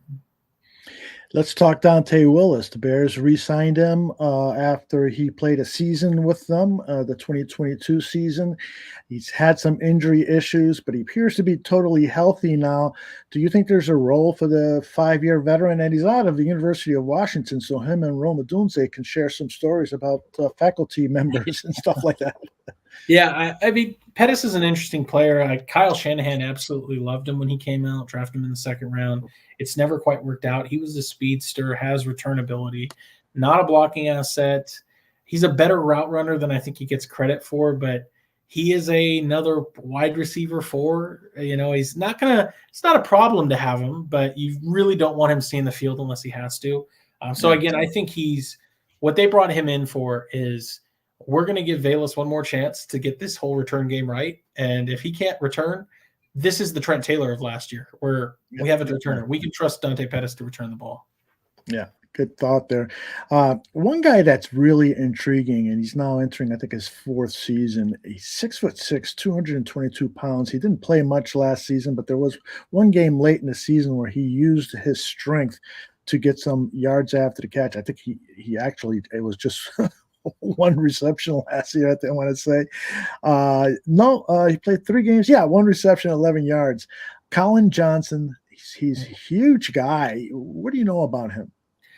Not a lot other than exactly that. I know he was with the Giants for a long time back when they had David Sills and every other insurance salesman that you could think of for Daniel Jones to throw to in New York. These are guys that when they're as big as they are and athletes, I know that he was considered when he was coming out. I remember they were talking about him potentially being a tight end because he's in the 220s. He's at 6'6". I don't want to call him the Johnny Wilson type, but it's not far off. He's way less productive, didn't have the same type of career that Johnny Wilson did. But again, he's a guy that he's there because he presents a unique opportunity as a X archetype, a guy that's really big and strong. But again, I don't necessarily think I don't see a role for him. At this point, he could be, but again, you just drafted an X receiver in Odunze. There's not. You're looking for different archetypes in the wide receiver room, and to me, I don't see right now. They have an explosive yak guy in DJ Moore. They have a versatile route runner. This is kind of a good example. Now, it wouldn't necessarily be versatile, but Hunter Renfrow, the receiver from the Raiders, would have been that savvy route runner in the short and intermediate game. They have that in Keenan Allen. He's versatile. He can play outside and inside, but he's a savvy route runner, finds ways to find the windows and zones. And then they're down to, now you have Rome Odunze. That's your ball winner X. He's going to play outside. He can play some slot too, but he can beat press, and you can throw the balls to him and trust him that he's going to go up and get them. So there's your big archetype. So now we've got our yak guy, fast, explosive. We got our, shifty zone beater, intermediate. We've got our, deep ball winner. He's got good enough speed, can threaten you vertically. And then I have, Tyler Scott, our really rocket ship, guy that can play from the slot. And if you put a linebacker or a safety on him, he's going to end up burning that guy.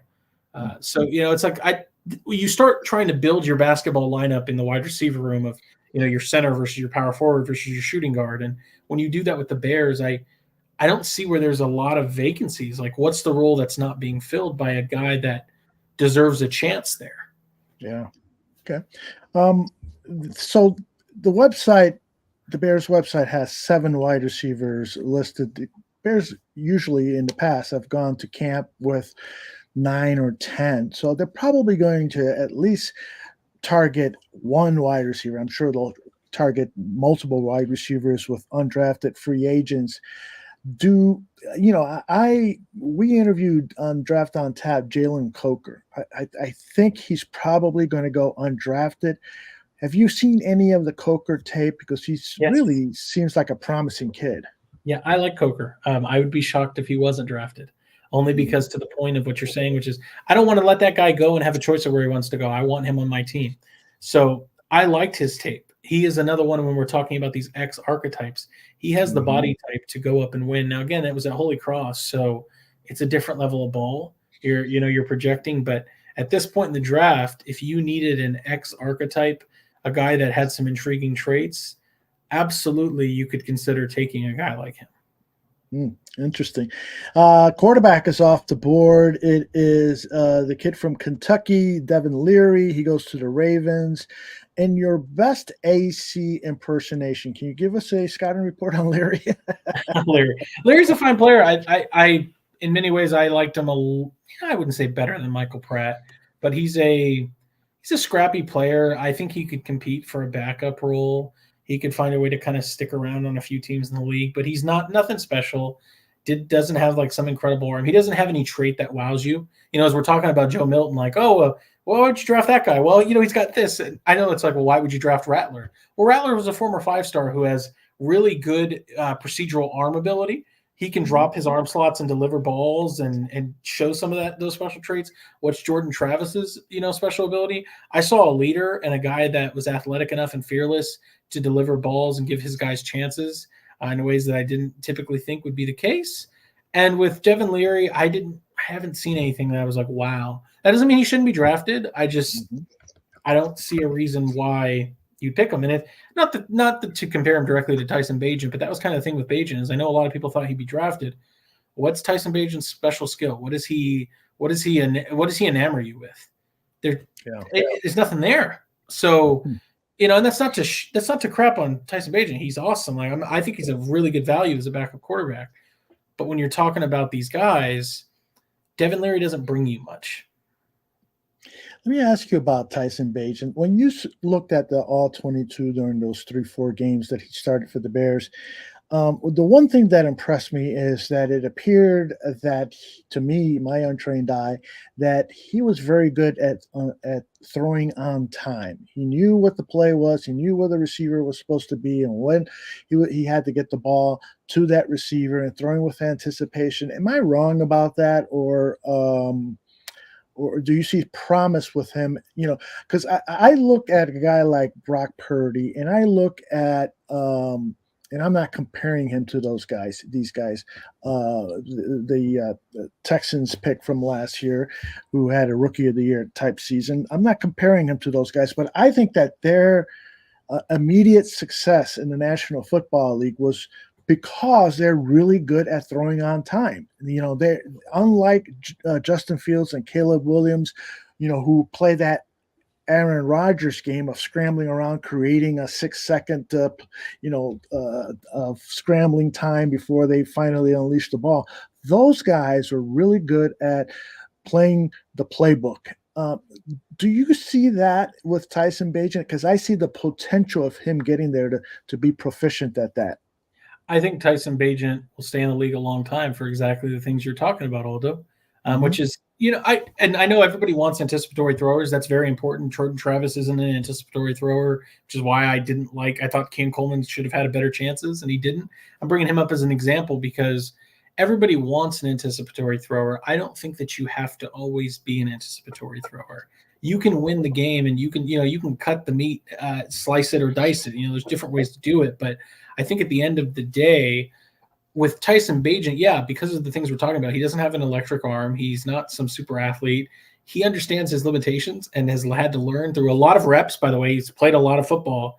That I know what I can and can't get away with, and I know what is expected of me. And he's also, when you come from humble beginnings, and so far as I was in the UDFA, and this is the not for long league, you take coach to coaching pretty well. And if the coaches say, hey, keep us on track, don't screw up, get the ball out of your hands, you know how you're going to stick to this roster, Tyson. You're going to know the playbook, know your first read, get the ball out quick, have a good clock. That kid's probably going to take and internalize it a lot better than the guy that, and I'm just using Justin Fields as an example, the best athlete on the field his entire life that thinks that he can turn magic, you know, out of nothing because he can, and all of a sudden takes chances. And, you know, a guy like Justin Fields as well had a much better arm than Bagent. And this is a good example, and I'll certainly get to McFack's point about, you know, interceptions and all that. But there's certainly a situation with people like Justin Fields, Josh Allen, and others. Jay Cutler was exactly this way. They have such a powerful arm that they don't need to be anticipatory. They will grip it and rip it. If I see you open, I trust my arm to be able to. JJ McCarthy's actually, this is a good example. That's, you know, a big issue with JJ McCarthy is he doesn't layer throws. No, you're right. He doesn't, because he has enough gas on his arm that if he sees the guy open, he has supreme arm arrogance to throw it into a tight window. That's not anticipatory. That's not what you want to see. But you can win in different ways if you have those abilities. Tyson Bagent doesn't. So he's had to win by being a guy that gets it out on time, trying to anticipate. Brock Purdy's that same way. Tua Tagovailoa's that same way. Kenny Pickett was that same way. So, you know, you have to know what you're drafting and understand that. With respect to McFack's thing about, you know, Bagent with the interceptions there, what do you want from the kid? He's a UDFA being thrown in as a starter against Dennis Allen.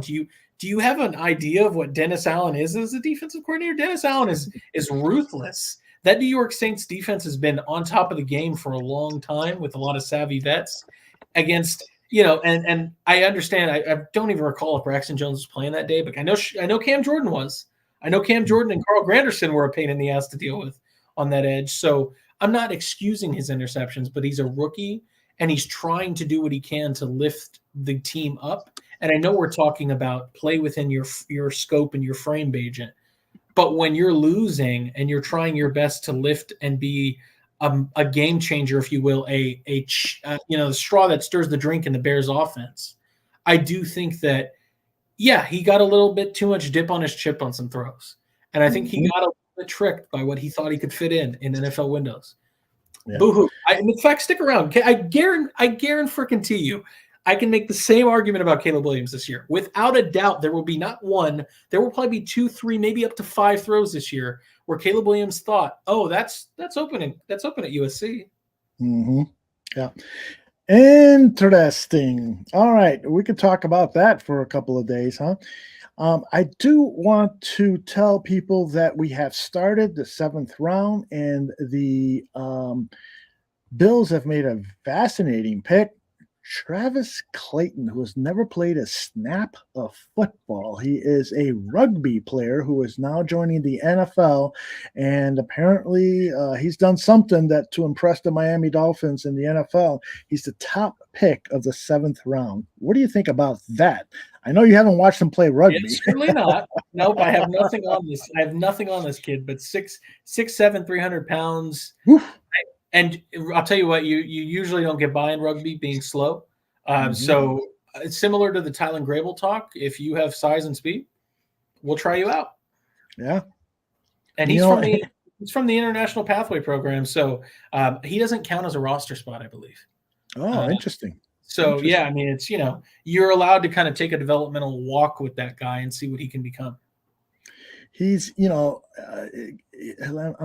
looking here for some quick information from him. I scroll down. He's, they have a story about storylines to watch for, and I got to scroll all the way down to the end of the story regarding him. International interest, day 3 of the draft, rounds 4 through 7 is always worth your attention. Last year, we saw Puka Nacua go in the 5th round. Boy, I just saw an article with a redraft saying that the Bears should have picked Puka Nacua. Yes.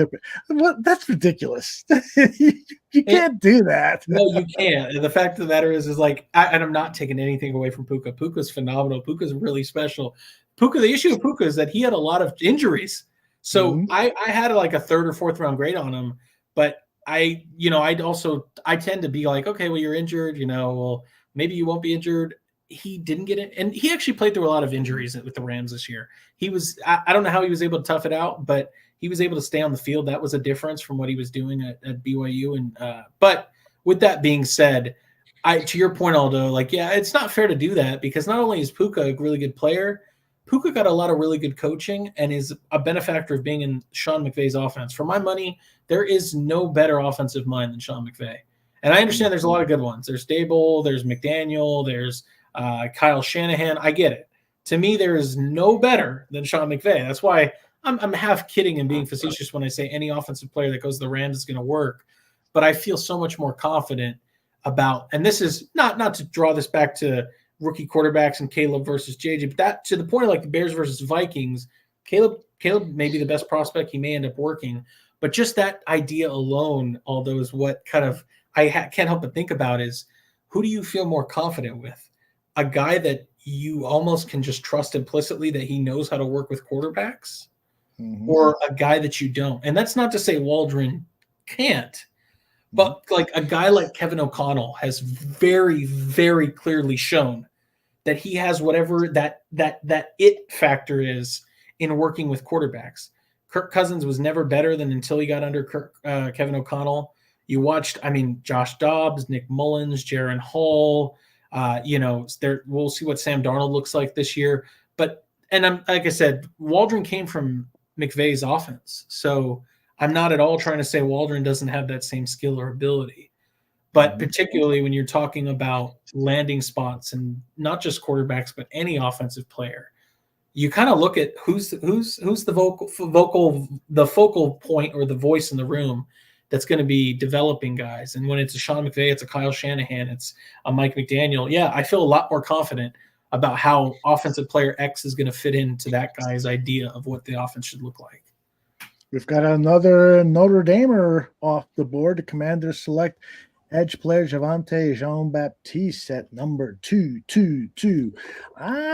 Did you like this guy? I saw flashes of him, but I don't expect him to have a good NFL career, to be honest with you. No, I don't think, again, that's why he's here in the 7th. I don't think that you're going to see him become some, big role player, but he's got good size, got good athleticism. In the 7th round, I understand why you're taking a flyer on a depth piece on your defensive line. The Washington football team is I know that they've drafted some edge help, but they desperately need edge help. They let go of Montez Sweat. They let go of Chase Young. They brought in Dorrance Armstrong. So not a bad pick. And then I did see, Vizo Joe saying Brendan Rice went to the Chargers. Yep. Just want to say goodbye to Dr. Truth. Yes. You're very welcome. Take care. Thanks for hanging with us.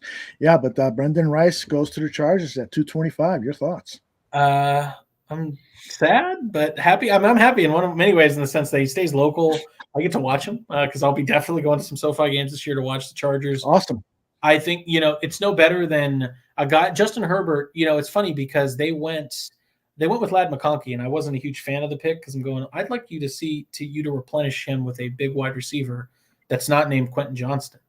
And I want an X wide receiver for just as I wanted Keon Coleman for Josh Allen so that he could staple the ball to a big frame. I certainly think Justin Herbert and Brendan Rice will get along just fine because Justin Herbert has plenty of that arm arrogance to throw it and thread it into tight windows. And, Brendan Rice has game to him. He's not as refined, but again, with a team that I love this too, because the Chargers need offense. They need receivers, and he'll be asked to block a lot in that Greg Roman system. But they're not going to. This is kind of nice thing is they're not going to. They don't need a stud wide receiver. They don't use them a lot, which means that there's not going to be a ton of expectations for Brendan Rice to be some 1,000-yard producer. And I think I can totally see him being a productive player in that Greg Roman, Jim Harbaugh offense. Well, he didn't go as low as he went much lower than Jerry Rice. But Jerry Rice, if I remember correctly, wasn't he like a mid-round draft pick? He was not a first-rounder, was he? I think he was. Jerry Rice was a first-round pick. Now, he wasn't like 5th overall pick or anything of that sort, but he was the 16th pick in 85. Oh, there you go. Okay. Yeah.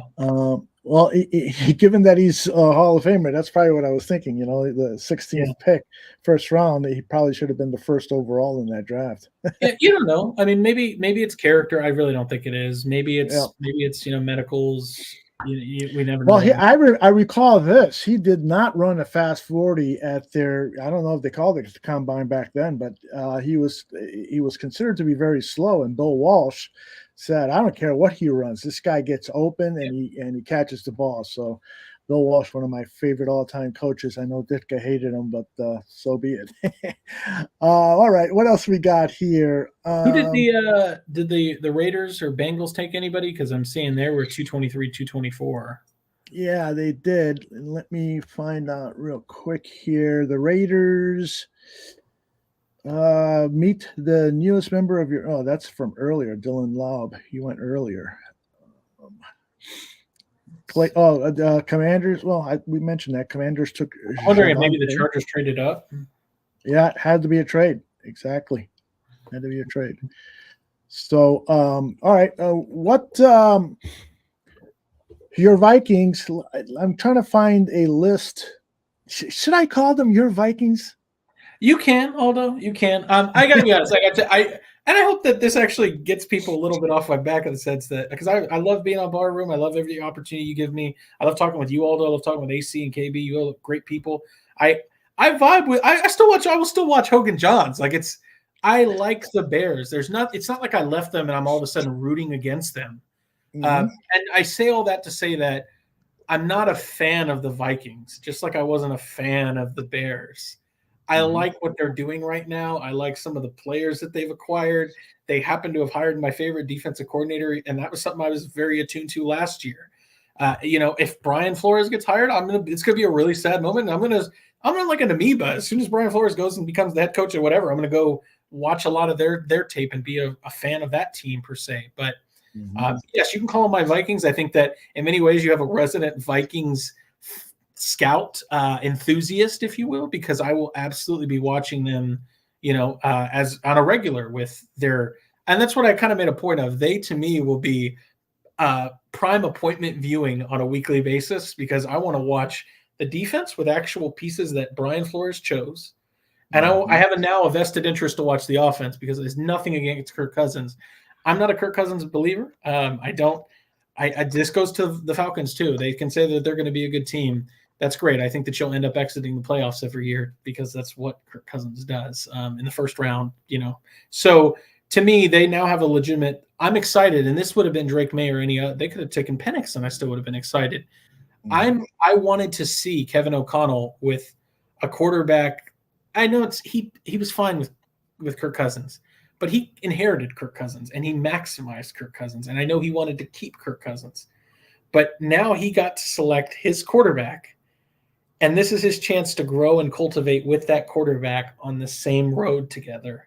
And I cannot begin to express to you how excited I am to watch that play out because it's not nearly the same, but Jim Harbaugh and JJ McCarthy had a kind of a father-son relationship. And I think that in many ways you can see some of that potentially building between McCarthy and Kevin O'Connell if they can do it right. There was an Athletic piece that came out recently where Colt McCoy was talking about when he was in Washington under Kevin O'Connell and the trust that he had in Kevin O'Connell based on the relationship that they had and how that made him a better player because of the relationship and the trust that he had, that what Kevin O'Connell said, what he called, that at the end of the day, Colt McCoy knew that he could rest easy because Kevin O'Connell was putting him in the best position to succeed. And that to me, it excites me. So yes, if you want to call me my Vikings, I'll take it. I'll run with it. Skull. All right, and you said you were planning to go see a game at that First Bank. Yeah, I will be. I will find a way to get there.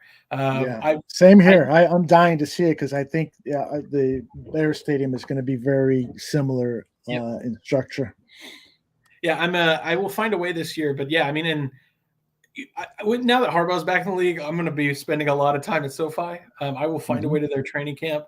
I like I said, as much as I love JJ McCarthy, I like figures in the NFL. I like Harbaugh. I like Justin Fields. I like JJ McCarthy. I like Keenan Allen. There's a lot of players I like. I love Josh Jacobs. He's in the Packers now. That's not in my interest to root for him, but he's a good player. So to me, if I can get out to SoFi, we'll watch Jim Harbaugh. I'm another team. I'm finally excited to see the Chargers take their organization seriously and get back on track. And you can say what you want about Harbaugh. You like him, you don't like him. But there's one thing he consistently does. He finds ways to improve franchises that he goes to. And I think that we see that in L.A. And then there's Tory Taylor, the Air Force safety. There you go. There he is. He is.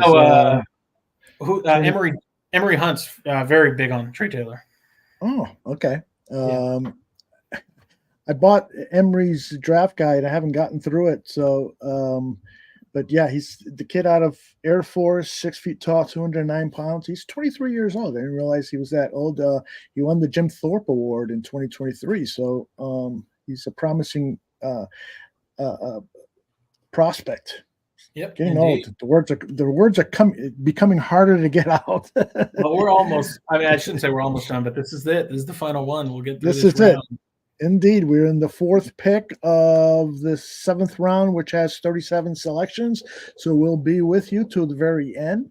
Let's see who is on the clock now. The Cincinnati Bengals. I'm going to see if they've made their pick through my little. Yeah, it's. I posted it earlier. Dejon Anthony, defensive back to the Bengals. I frankly have not heard that name. I have, but I didn't watch any film of him. I know he was a name that was talked about in the later rounds. So yeah, no, I don't have too much on him. Yeah. So do you think that this division that the Vikings, given the quarterback situation, you got a rookie who's going to need some development. You've got a journeyman quarterback who is probably number one in the depth chart. Do you think that this is a playoff team? I was out watching Colin Cowherd, and he had his top 10 NFL teams, and he had them at number 10. It didn't have the Bears in their top 10. Now, this was before the draft, so we'll see what he's got to say and take Colin Cowherd's word. You know, I know he's more of an entertainer than an analyst, but do you think the Vikings are going to surprise people with their performance in the NFC North? I do. Now I'm not. I don't know. It's hard to. I mean, that's what's funny about people like Colin Cowherd is you don't know what injuries are going to happen. You don't know what storylines are going to happen. You don't know if free agents, second wave of free agency hasn't even hit after the draft. There's a lot of changes that can happen and go on. Different trades within the season, all that stuff. But I do think the Vikings will be more serious, and I would really, not just for Bears fans, anybody, I would caution them against trying to write them off, only because let me kind of give you a little synopsis of why I'm so high on them and why I like what they've got going on. When Kevin O'Connell got there, you probably remember they blew out the Green Bay Packers in week 1, and it was like an embarrassing beatdown of Aaron Rodgers. And that was the one where Christian Watson dropped the first pass for a touchdown. And that was kind of their coming out party. But that whole season culminated in them making the playoffs, but they lost to the Giants. And they won multiple games by less than one score. And that was the big storyline from that season is, this team is fraudulent because they won a bunch of games by one score and they'll naturally regress. And they did regress. But then people seem to lose all the context about they were playing with 4 quarterbacks. Their star wide receiver got hurt, didn't want to come back because he wasn't paid. And he still needs to be paid. Otherwise, I wouldn't be so happy about how he'll perform this year. Their star tight end that they traded for has torn ACL. Their defensive coordinator, it's his first year in the scheme, they didn't have cap space. They were not able to spend money in Minnesota until this year. And Brian Flores got there with a bunch of out of character, out of scheme fits from Mike Zimmer's 4-3. And he was literally implementing a system trying to play guys like that are good now, but you probably don't know who Josh Metellus is. And Josh Metellus was a good player for them last year. And Harrison Phillips, you may know that name. They signed guys like Marcus Davenport, who inevitably got hurt like he always does and wasn't able to play. They picked up a UDFA, Ivan Pace from Cincinnati, who became a starter, one of the best UDFA picks in the last few years. And the reason I bring that up is because they were more successful the year prior. But I think that they showed more actual tangible progress as a holistic team last year than they did the year before, despite having more progress. I thought that was actually more meat and potatoes who they represented than the ones where it's a bunch of fluky games that you're winning by one score. And Kevin O'Connell's offense was doing it with Joshua Dobbs until he got bad and the NFL figured him out. And then they went to Nick Mullins, and Nick Mullins did okay. And then they had to go to their 5th-round rookie, Jaron Hall, and he got destroyed against the Packers on a Sunday night. But to me, there was actually a point in time where they won 3 games with all 3 quarterbacks back-to-back. So one game was Josh Dobbs, the next one was Nick Mullins, the next one was Jaron Hall. Like, just take a second and realize how hard that is as an offense to be moving with a new signal caller 3 weeks in a row and to find ways to pull those games out and win. So to me, and this is not to take a shot at the Bears, but these are some of the things that I think you can say are being overcome with the Vikings. There is familiarity in the scheme there now. Brian Flores is no longer a first-year defensive coordinator trying to institute his scheme and his plan. Yeah, they've added a few pieces. John Grenard and Andrew Van Ginkel, Blake Cashman, all these free agents are going to have to learn it. But Van Ginkel used to play with Brian Flores. Brian Flores comes from Bill Belichick, who Bill Belichick's good friends with Nick Saban. Where did Dallas Turner play? Dallas Turner played for Nick Saban at Alabama, who knows the Bill Belichick tree. Like, it's a lot of things there that connect. And then now you talk about having, and again, if it all goes to shit and somebody gets injured, that's a different story. But Kevin O'Connell now has hopefully a quarterback that is not Josh Dobbs. You can say whatever you want about J.J. McCarthy. He's not Josh Dobbs. He's not Nick Mullins. He's not Jaron Hall. He's better than all those guys. And you can say what you want about Sam Darnold. Sam Darnold is a more talented player than Josh Dobbs, Nick Mullins, or Jaron last year. So as far as I'm concerned, he's got an upgraded opportunity at quarterback. Jordan Addison's only going to get better. TJ Hawkinson is reportedly recovering really well. Hopefully Justin Jefferson gets paid and wants to perform and wants to play his heart out. People say they don't have running backs. They moved on from Alexander Madison and brought in Aaron Jones. That's an upgrade.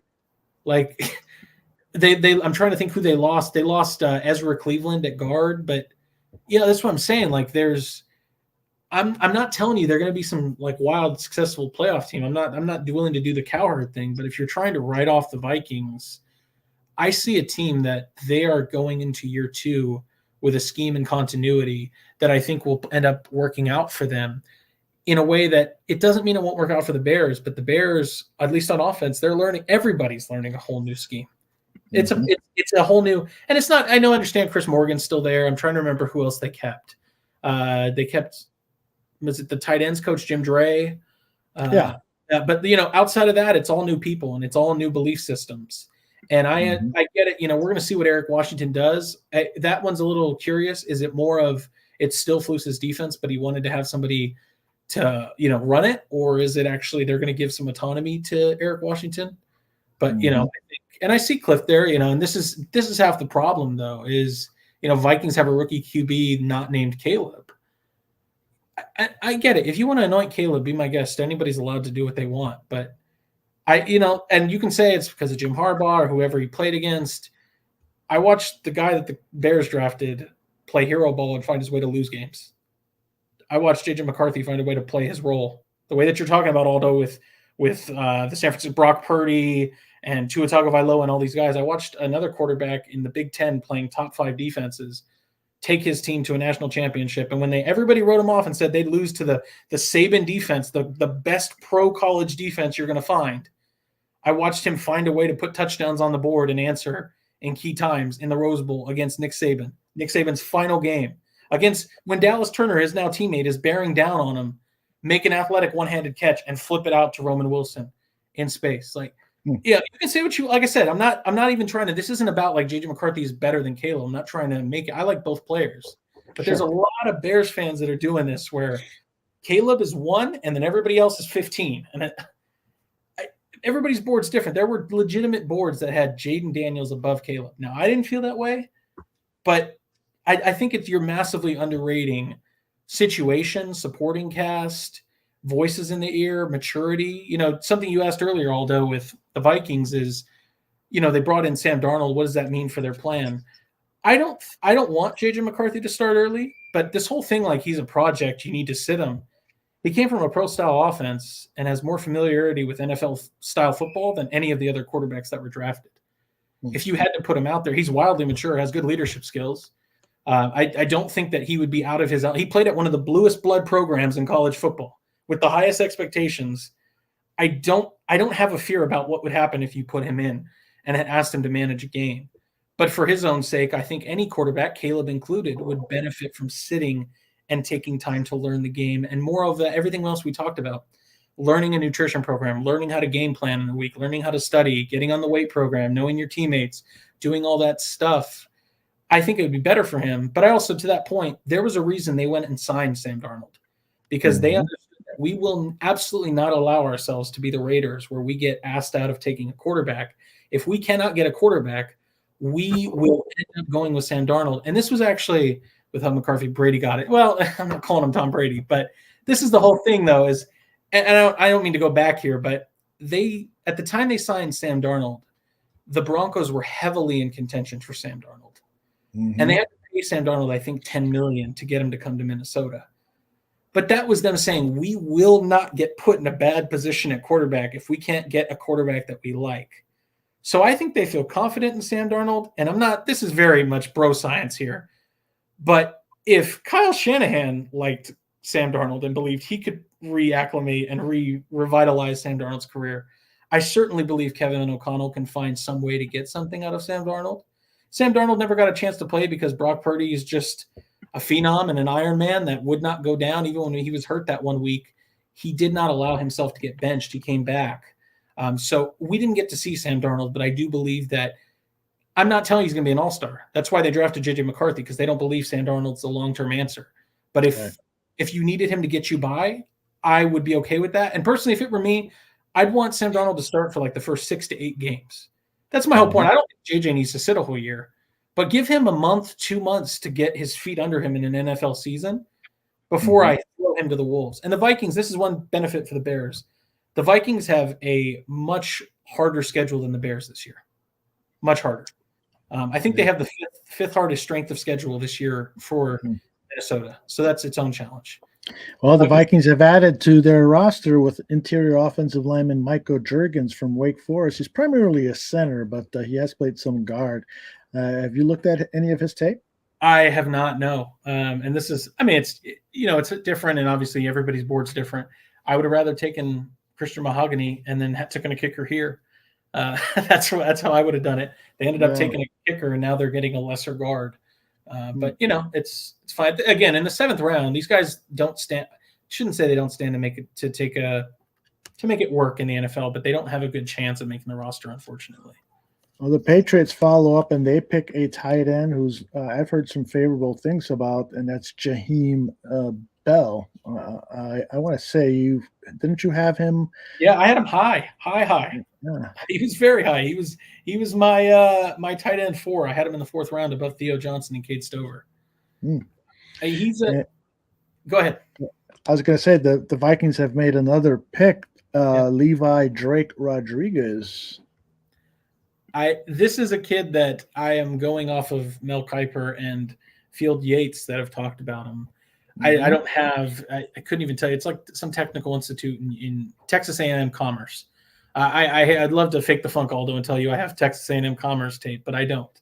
But what I do know is that Field Yates was trying to find a player that Mel Kiper would not be familiar with, and they actually talked about this on their joint podcast, and they had very complimentary words to say about Levi Drake Rodriguez. He goes by LDR, of course, because of the long name, and that he's a feisty, athletic interior defensive lineman, and he was a standout at that lower level of competition. But like I said, and this is just to kind of make sure I don't just pick on the Bears. I don't hate these selections, but to me, this is what I'm talking about, where you maybe couldn't have pieced them all together, but you took a kicker. And I understand kickers are going to score a lot of points for you. And with a rookie quarterback or Sam Darnold, you may need to be kicking through those uprights a lot. I understand. But to me, you took a kicker when you could have either had Christian Mahogany or Christian Boyd at the 2 positions that you're now trying to fill, which is guard or interior offensive line and defensive line, particularly nose tackle. So to me, it's, like I said, probably not what I would have done, but that's how it goes. Indeed. Cowboys select offensive tackle from Louisiana Lafayette, Nathan Thomas. He's a big prospect, developmental, of course. That's what you're going to find at this part of the draft. Let's see. Lance Zerling over at NFL.com says that his initial quickness is adequate, but he lacks the desired slide quickness and mirror to stay at tackle, so he'll probably move to the guard position. Cliff had a question for you here. He asks, how do you rank the quarterbacks in the NFC North for this year and into the future? Yeah, it's a great question. So I think this year, this is going to come back and bite me in the ass. I think that Caleb Williams Jordan Love will be the best quarterback this year in the division. I think that this kind of goes back to, again, who's your play caller, who's the voice in your ear as a quarterback. I trust Matt LaFleur. It's very clear now that he knows what he's doing. And similarly, when you're talking about scheme and players, there's familiarity now. Those receivers are a year older. Tucker Kraft has a year under his belt. So does Luke Musgrave. So does Jaden Reed, Christian Watson. And Jordan Love, for that matter, is going to have more experience. So I could see a situation where he becomes out as the most promising, best quarterback. I guess second place, if you want to call it that, I would likely put Jared Goff. I think it's a lot closer between Jared Goff and Jordan Love than not. And the reason I say that is, again, we're talking about familiarity with scheme. They kept Ben Johnson. Ben Johnson is now in his 3rd year as the offensive coordinator. They're humming. They've got all their players in place. Jahmyr Gibbs gets a year older. Sam Laporta gets a year older. Mon-Ra's paid and secure. Penei Sewell's now paid. There's a lot of building blocks there. And I think as you talk about a guy coming back, Jameson Williams, we'll see what his role is. That's what I'm saying. There's pieces there for Jared Goff to be plenty productive, and Jared Goff has had a career resurgence in Detroit under Ben Johnson. So I could see a situation where Jared Goff could be quarterback one, but again, understanding kind of a bit of that projection and growth. I don't know how much Jared Goff has to grow compared to Jordan Love. And so to me, Jordan Love is already an anomaly last year. Very good, very surprising. So what does the next exponential step forward look like? I don't think I can project that nearly the same with Jared Goff. I think you kind of know what Jared Goff is at this point. And Jared Goff also has some clunker games, as you saw, where the Bears are able to trick him and get him in trouble. But I also have to respect who he is. He is a Super Bowl quarterback. He is relatively steady Eddie. And because of that, those two guys are not rookies. That's why they take the 2 spots. From there, this one is a real toss-up. I would lean Caleb because I think Caleb's going to have the whole year under his belt and will have more opportunities for growth and for stability and to show what he has. And he is supremely confident. He is supremely talented. It is a good situation in Chicago for him to walk into. So I would probably go with him as the 3rd best this year. And then 4th would obviously be McCarthy, just because I think it's a bit of an uncertainty of how much is he even going to play. We don't know what's going to happen there. Yeah, I like JJ McCarthy enough to say that his prospects, if they groom him properly, he's going to be a better than average NFL quarterback. I just feel like it's just going to take some time, only because of what he was asked to do and not do at Michigan. But he's, when you talk to the guy and when you hear the guy talking, boy, he really instills a lot of confidence. Just seems like a tremendous guy, and it's going to make for some fun, given that he's now one of our main division opponents. And that kind of goes to Cliff's question of that's how I would view it this year. And I know this is where I go real off the deep end. And some of this is just about organizational history. It's what I believe how an organization's built and who I trust more. So to me, over the future, it's probably, I think I hate to say this. Jordan Love's already shown enough to show that he's in a good organization. The coach knows how to coach him up. He's young. He's still got room to grow. I could see Jordan Love probably being the best quarterback in the future for the division. Because it already looks so promising, and I'm not going to put JJ or Caleb over that. I know, but that I have to stick to my priors. I said JJ McCarthy would be the quarterback I'd take over any of the others in this class for what he can become in the long term. So to me, I take JJ McCarthy as the quarterback in the future that I would feel most comfortable putting towards the top of the division. I'm not putting him over Jordan Love. I don't think Jared Goff is necessarily the long-term answer, so I'd probably put him 4th because, again, I know what Jared Goff is. So to me, it'd probably be Jordan Love, JJ McCarthy, and then Caleb Williams. And not because Caleb Williams is bad. Like I said, to me, I have more questions about, although if it doesn't go well in Chicago this year, I'm worried about what happens. And it's a hypothetical, no doubt. I'm not saying they will go bad. Sure. But if there's injuries or if it doesn't turn out well, what happens? Does he lose the head coach that, believed in him? Yeah, I think, and eventually you. Just real quick, that instability doesn't exist in Minnesota. That's all I'm saying. That's the difference. Yeah. Well, it's weird because if you talk to people, Minnesota Vikings fans, and I'm sure you have on social media, but some of the, when the Vikings have a clunker, man, they just trash their head coach O'Connell in ways that I just don't understand, because I really, really value that guy's acumen, his offensive play calling style, his scheming, and so forth. So, anything can happen, but it's clear here in Chicago that this team feels like they have done a fantastic job of rebuilding the roster. And so now it's time for the leader of men in that locker room to deliver. And then he's got the added responsibility. He can't blame the defensive play calling on anyone else. It's on him. And he's got a lot of confidence given how well the defense played in the second half. But now we've got to see how it works over a 17-game regular season. And I hope we're not seeing, in the first quarter of the season, people calling for Eberflus to fire himself as the defensive coordinator and hand things over to Eric Washington. Anything can happen, as we've said a couple hundred times in this broadcast and throughout all of our shows, because we can't read the future. But I agree. Eberflus is on a hot seat, whether you like it or not. And they could have a winning or losing record, and Eberflus still maintain the job if Absolutely. the fault of it is because of injuries, because of Absolutely. close games, a bad referee call, and so forth. What it comes down to is the quality of play out on the football field. Sometimes you play an outstanding game, and because of acts of God, so to speak, you still end up with the losing score. So we'll see. And that's because, I mean, that's all I'm after too is, and I'll get to the questions that we had, like, would I have taken McCarthy at 1? And that's a separate issue. But to me, I don't think situation and landing spot is talked about enough with rookie quarterbacks and any player for that matter, where you land, how they deploy you, how they use you, how they carefully cultivate or develop you, or whether they carelessly do it. That is all I'm saying, because to me, Caleb Williams, even if he's the better quarterback, at the end of the day, we've seen good quarterbacks. Andrew Luck was fantastic. They did not put enough around him that his body got deteriorated to the point that he could not be who he wanted to be. Trevor Lawrence was supposed to be fantastic, and we saw what they put around him in his rookie year, and it didn't work out.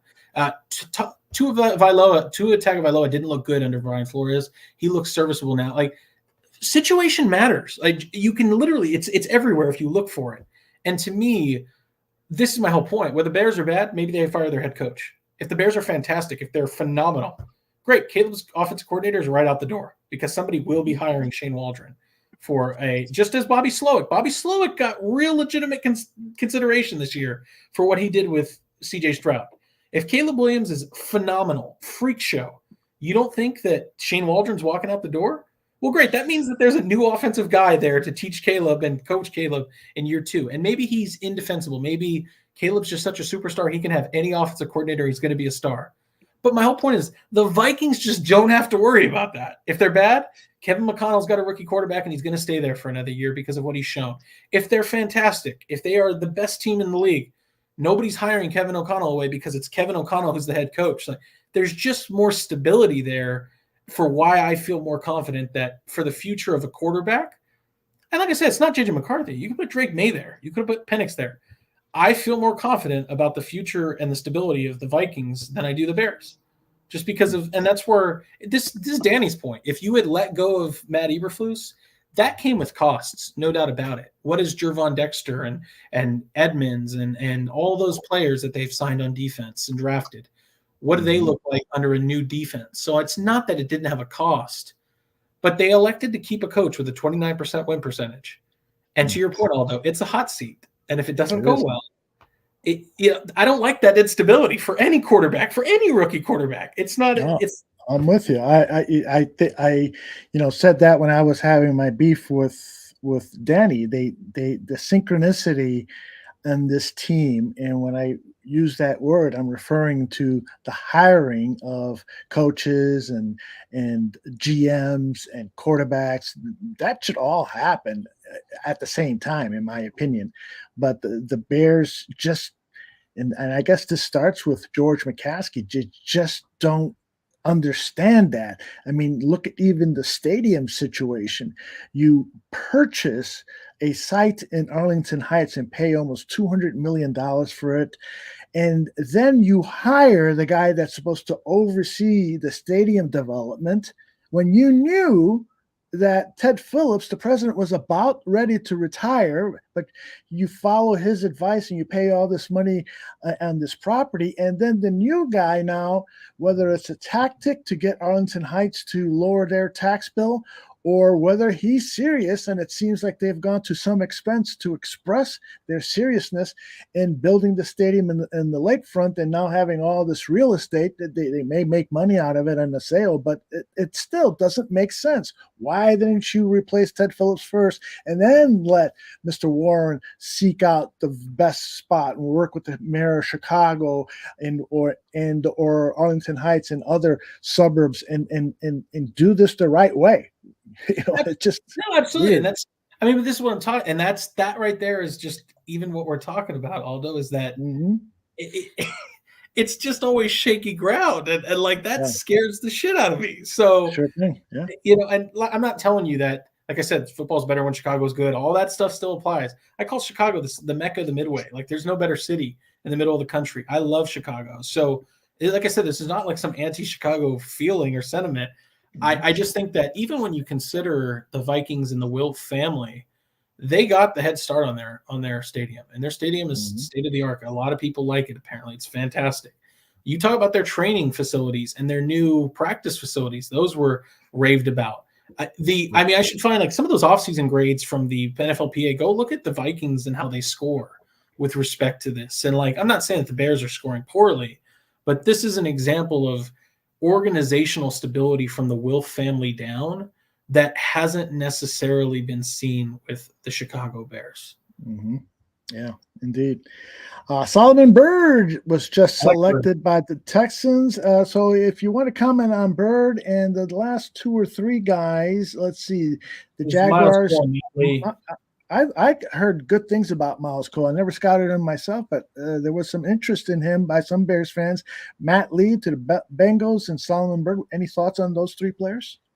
Absolutely. These are all guys I had. Byrd, I understand taken here. He's a little more athletically limited, but he has got, you ask guys like Roger Rosengarten or Troy Fautanu, who the hardest guy they faced in the Pac-12 were, and some of them said Solomon Byrd. He's a good effort player, works hard, not the bendiest, not the most athletic, but a try-hard who gets the most out of his package. So I think that, adding a guy like him the 7th for DeMeco Ryans' scheme in Houston is a solid pickup. Matt Lee is a guy that I had a lot higher. I liked Matt Lee's tape. He was a previous UCF center where his family, his father played and then transferred over to Miami. I thought that he was a nice sight to watch for that Miami offensive line. They didn't have a ton going on there. But to me, I thought that he anchored relatively well, smart player, not a world beater, but a good center for the Bengals. And they need to start coming up with plans for what life looks like after Ted Karras and others leave there. And then Miles Cole, this is a Trent Baalke pick. He's big, long, fast, not the fastest, but when you look at his entire frame, he's a freaky build. He is the guy that some of these teams do this where, like Ole Miss, for example, they had A.J. Brown and DK Metcalf, and then they got Jonathan Mingo and all these other players. They tend to keep these same archetypes they look for. And this isn't the only example of that. So Texas Tech, Miles Cole was a transfer from, I want to say Louisiana, but he ended up transferring to Texas Tech because they had Tyree Wilson. That was the 7th overall pick last year, the big, freaky, tall, athlete. Well, guess what? When we lose that player, we like that type of player. So we want to get another guy that looks and kind of can be that player. That's what Miles Cole was. And for Jacksonville, he makes a lot of sense as a 5 technique. He can, and the good news about him, he can play 5 technique. You could put him at linebacker. He has experience lining up there and rushing in a 2-point stance. He's big enough to do both. So I like the option there in the 7th round for him. Nice question from Ravi. He asks, I don't know enough about Austin Booker. Can he play special teams? Yeah. To Robbie's point, can he contribute on defense? He will contribute on defense. He's a good player. Absolutely. Yeah. For special teams, yeah, he can absolutely. You like players like him because of their frenetic pace, their motor. And guys like him, you would, I'm taking a bit of a projection here, but you would assume that he will do whatever it takes to contribute to the team and make the roster and get playing time. So I absolutely think they can put him on special teams and ask him to run around and try to cause mayhem and go tackle somebody. And I certainly think he can do that. Yeah, very good. Yeah, he. I would imagine that every player the Bears choose on a day 3 is going to have the capability of contributing on special teams. There may be some instances where that's not true, but I do like the fact that the Bears pay attention to their special teams, and I think. I didn't know much about Hightower when he came to the Bears, but he seems like a very capable special teams coach. I know he was allowed to coach one of the All-Star games. I think it was the Shrine Bowl game. He coached one of the teams in the Shrine Bowl game, so he might be an up-and-coming head coaching candidate. If particularly since he's got the players now to have success. If Cairo continues to hit those field goals and this new punter is as good as advertised, they've got enough players to make some tackles. And he was in on the ground floor of these new kickoff rules. So he might have some really good creative ideas on how to exploit those new rules. So it's going to be interesting. The Hightower story is going to be interesting to follow in 2024 for sure. Yes, it is. Taj looks like Taj has gone to Miami. Wow. Yeah. Good. This is, he's a good player, and I don't understand how he got slept on so much. And obviously, people that watched USC or knew about Taj understood he was good. But I mean, there's a couple Bears fans on Twitter that were like, Caleb didn't have any weapons. And I'm like, did you not watch Brendan Rice or Taj Washington? Like, they're good players. Mm-hmm. To me, again, it's the issue with him is he's a small, diminutive figure, but he plays bigger than his size. And to Robbie's point, he does have speed. So, and this is what Miami likes. Do you run fast? We would like to invite you down to Miami. So that's right. How they operate. Yeah, they added another speedster, I think, in the previous round. So they definitely like their speed. That is for sure. And here's the next pick. Here's the 5-star. Now, again, I think his 5-star, but I didn't think he was an incredible. Didn't have good ball production. He's a much more of a boom or bust player, another lamb slayer, if you will. He likes to lay the wood on people when they're unsuspecting. But James Williams, the safety out of Miami, goes to the Tennessee Titans in the 7th round. He's a freak show. He's 6'4", 212, 215, and can run. Like, can literally play deep safety if you needed him to. He's one that I see his role in the same way as the not Javon Curse, but Jaron Curse, the nephew or cousin of Javon Curse. He was the Vikings safety. Then he went to the Cowboys under Dan Quinn. He's a tight end eraser. I think that's kind of the role you want to see for James Williams, especially here. And I think that's what NFL teams are showing. That's why they didn't take a guy with his athletic skill higher than this, because right now his limited role is we can put you against tight ends and you're athletic and big enough to guard against them. But a good selection for Rand Carthon. Yeah, we've got about 14 picks to go before the end of the draft. So people in the chat, if you got more questions for Jordan, whether it's prospects that were chosen in any of the previous 6 rounds or more questions about the NFC North, I think the one thing we can say about Jordan, he's very well versed on what all of the NFC North teams have been doing. So fire away with your questions. And Levante is right. I think, Greg Gabriel posted on X just about 15-20 minutes ago. It's a furious time right now at Hallis Hall as they are calling players and saying, listen, we hope you get drafted, but if you don't, we would love to, we will call you immediately. They've got all of their assistant coaches and scouting personnel on phones making furious phone calls with instructions from general manager Ryan Post as to what can be offered. Cliff Victoria asks, can you give us a couple of names on UDFA targets? I know that's hard to do. No, absolutely. We're going to see. I mean, some of these guys may get snatched, but Jatavian Cohen, the guard from Miami, is still available. I'm shocked. I had a fourth round grade on him, bottom of the 4th. So again, it's bottom of the 4th, early 5th, but Jatavian Cohen's still there. The next one is Gottlieb Ayedeze. He was the right tackle for Maryland who came from Frostburg State. I actually liked his tape a little more than Delmar Glaze, who went to the Raiders. He was the next tackle to go after the Bears selected Kiran at 75. He hasn't been selected. I had a 6th-round grade on him. KT Levinston from Kansas State's a decent left tackle. You have the freak show athletes from Michigan, Trente Jones and Ladarius Henderson. Those are tackles or guard prospects. Both Henderson and Trente Jones, I believe, can play guard for you. So those are decent options. Ethan Driscoll's a big, freaky, tall guy from Marshall. He finds a way he wants to dominate people and put them in the dirt as well. That's a tackle prospect that can be available.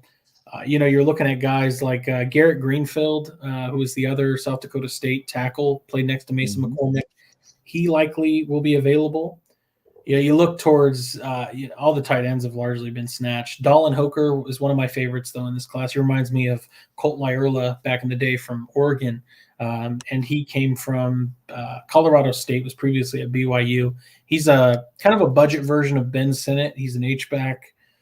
So that's one of the tight end options. You have Devin Kolp and Jack Westover, both tight ends from Washington. Brevin Spanford, if you're looking for a big blocking third tight end like the Bears may be, that's the Minnesota tight end who could be there. I could certainly go on. I see Cliff going, okay, that's enough names, Jordan. No, thanks. No more. But like I said, I have my whole big board on. If you're looking for it, and I know Aldo can put it up, but And this is good just even if you're looking for, like, now that the draft's over, what did Jordan think of these players?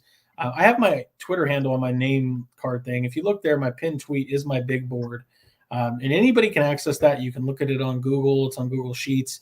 You have the way I saw offensive players, defensive players, and my top 100.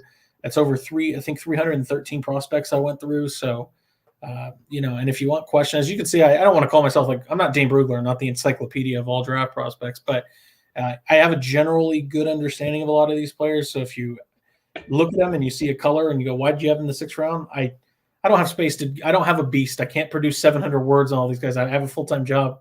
But if you want more context, I'm always willing to provide it. Very cool. Oh, I was miscounting here in terms of how many picks left. I forgot that they have compensatory picks in the 7th round as well. So yeah, we got a few more to go. But Michael Pratt, the quarterback from Tulane, went to the Packers. I know Danny liked him a lot, but it doesn't sound to me like you liked him quite as bit as Danny. What are your thoughts? I didn't. I mean, I don't dislike any of these guys per se, but I didn't necessarily see what other people were talking about. He was fine. He's a good player. Good enough. But and this kind of goes to a bigger issue, and we can certainly open up this can of worms if you want to. But you'll have 10 quarterbacks taken. I saw this as a 3-quarterback draft, which means that beyond the names of the 3 people I identified, which were Caleb Williams, Drake May, and JJ McCarthy, not that I wouldn't have bought on any of those guys, but you're officially hearing from me that I would take the under on the remaining X many quarterbacks that are drafted to make it in the NFL as a successful quarterback that people look upon and say that's a quality starter. So to me, like I said, that doesn't fare well. And that's why I said at the time, although after day one, it's almost a somber note to see 6 quarterbacks go, because in my eyes, I go, yeah, I have 3 of you guys making it. And the other 3, you won't be around in 4 or 5 years to hold that same starting spot. People will look back at your pick and say, I wish we used it on somebody else. And that's a bummer. But to me, Pratt's fine. He'll be, to Robbie's point, he'll be a decent backup. At this point in the draft, it's fine. I'll tell you what, I like him a hell of a lot more than I like Sean Clifford, who they took in the 4th round last year. That was what I thought I thought the Packers had the best draft last year, and the only reason that you could knock them is they had one horrendous pick, and it was the quarterback from Penn State. I like Michael Pratt better than him, and I wouldn't be surprised if this is competition for Sean Clifford and getting a decent backup to go behind Jordan Love. Jordan, I know in all this tape that you've watched, you've spotted guys who are going to be eligible or probably will be eligible for the 2025 NFL draft. So I know this one isn't over yet, but I'd love to get your thoughts on some of the top prospects that some evaluators are talking about, like Georgia defensive lineman Mikael Williams. Thoughts? He's a good player. Georgia just feels like the talent factory. I mean, Nazir Stackhouse is still there, Mikael Williams. They have a couple corners coming through the ranks. They have the left tackle who's a decent player. Carson Beck is going to be one of the top quarterbacks coming into the draft next year. You mark my words. They're a good team. Mikael Williams is a solid edge player. I didn't see him in the same light as the Tennessee edge, Pierce Jr., who I think is got a very good chance to be the name that you see at the top of the board next year. But a strong player. When they come from Kirby Smart, they're well coached. I didn't see any exceptional bend, but again, he's a developing player, and I think he'll come around. Outside of that, of course, you're looking at Michigan had a factory as well. They have a lot of guys that are going to be coming through the pipeline. They've got a couple D tackles inside that are freak shows. If I could really tell people to hone in on some names, because the Bears may be looking for D tackle re-up next year. Mason Graham or Kenneth Grant from Michigan. Kenneth Grant is a nose tackle that moves like a running back. I'm not kidding you. It's freaky. Wow. He looks like Dontari Poe. If you recall Dontari Poe when he tested out of Memphis. Sure thing. That's what Kenneth Grant looks like. He's a freak case. And then Mason Graham is your more traditional 3-tech. He's a 5-star from Southern California, or a 4-star from Southern California that ended up going to Michigan.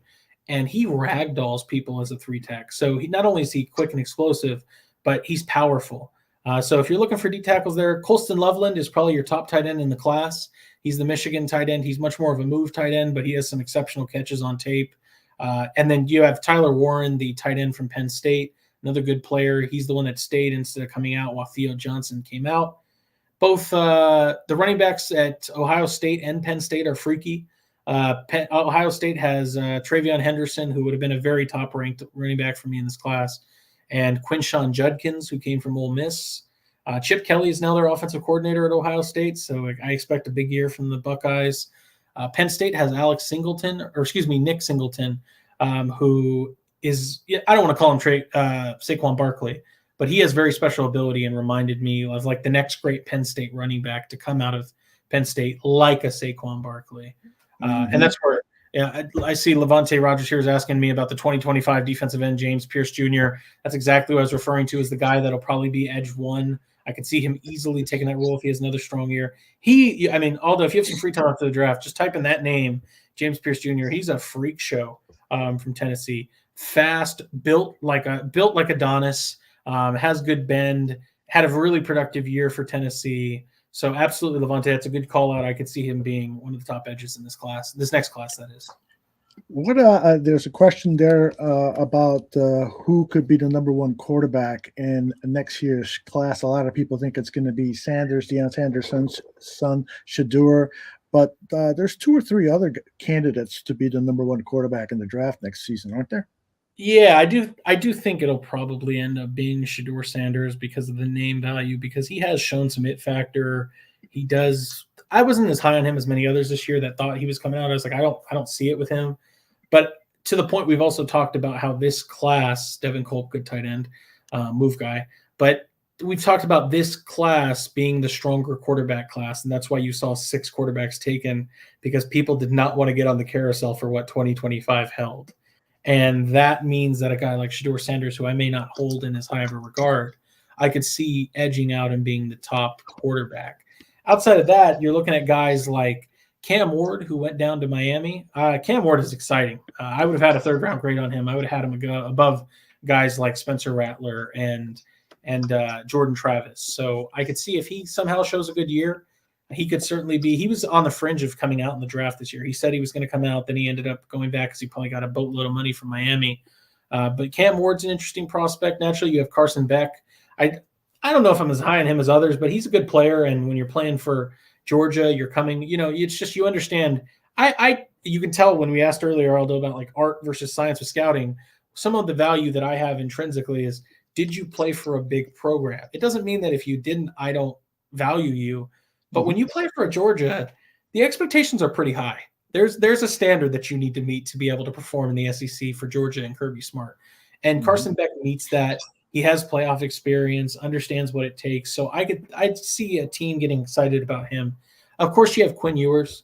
Quinn Ewers is the quarterback that went back to Texas. There's concerns about will he even make it through the year because Arch Manning's on his heels. But to me, Quinn Ewers was a 5-star. He was the guy that was ahead of was it Caleb? I believe he may have been ahead of Caleb. Yes, I you can double check me on that. But Quinn Ewers, I believe, was the quarterback that was ranked ahead of Caleb Williams coming out of high school. So to me, the arm talent's all there. He throws the ball a lot like Phillip Rivers. To me, that's what I see when I watch Quinn Ewers. But he's a smaller guy, needs to bulk up, and his game is still immature, which is why he went back to Texas. But to that point, just like it is every single year, guys rise. There's a lot of names, whether it's Sanders, Beck, Ward, Ewers, Fafita from Arizona. I mean, you're going to have these different players that come out and can perform. And, as quarterbacks always get elevated. So somehow, some way, the quarterback class is bad now, and we'll still see 4 or 5 of them taken next year. Yeah, one day let's just devote a show to talk about that whole quarterback conundrum that we are seeing in the NFL, because they're so highly coveted. So many of them are being overdrafted, meaning second rounders are drafted in the first rounder, and blah blah blah.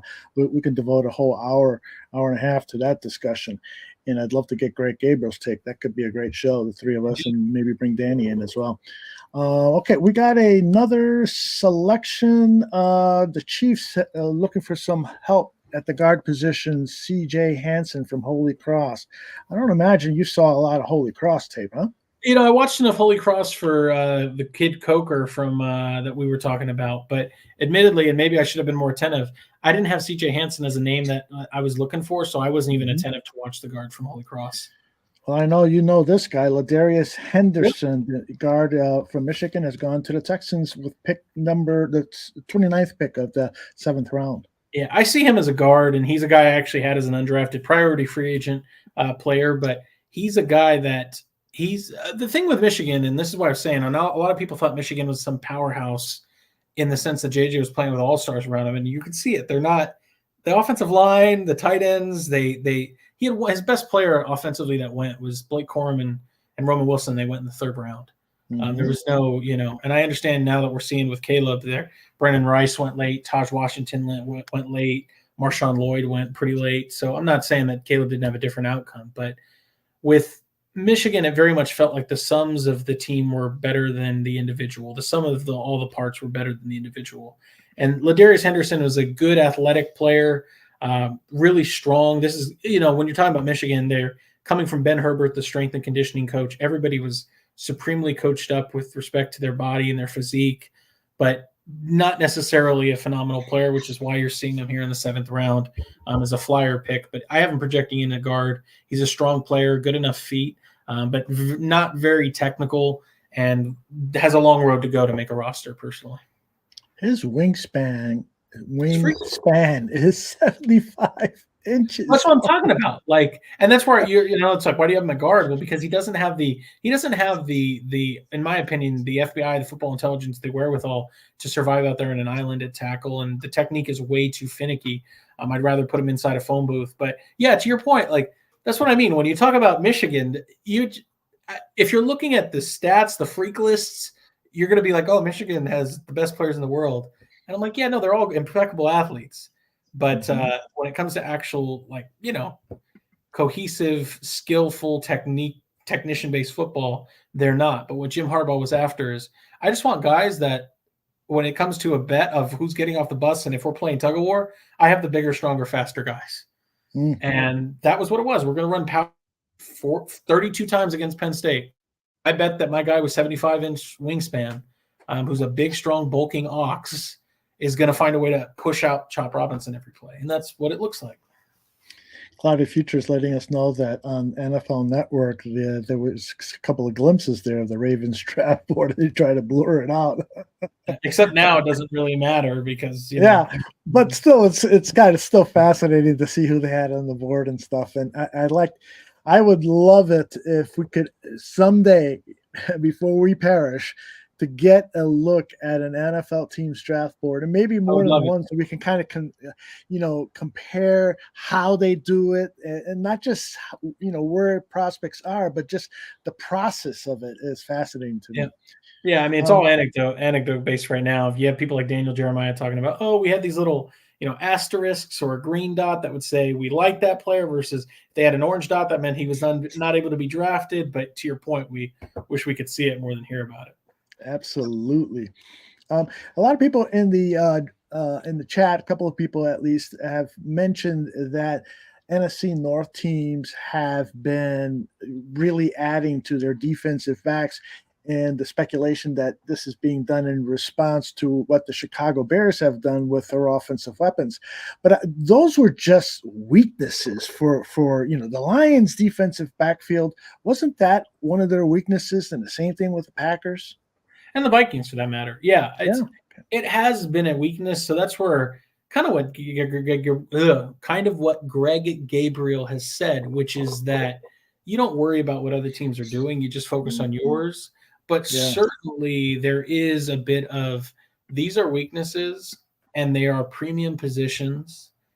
And also it just happens to be that the meta in the offensive league right now is to get a passing game going with explosive plays through receivers that can make explosive plays, whether it be yak or take the top off of the defense.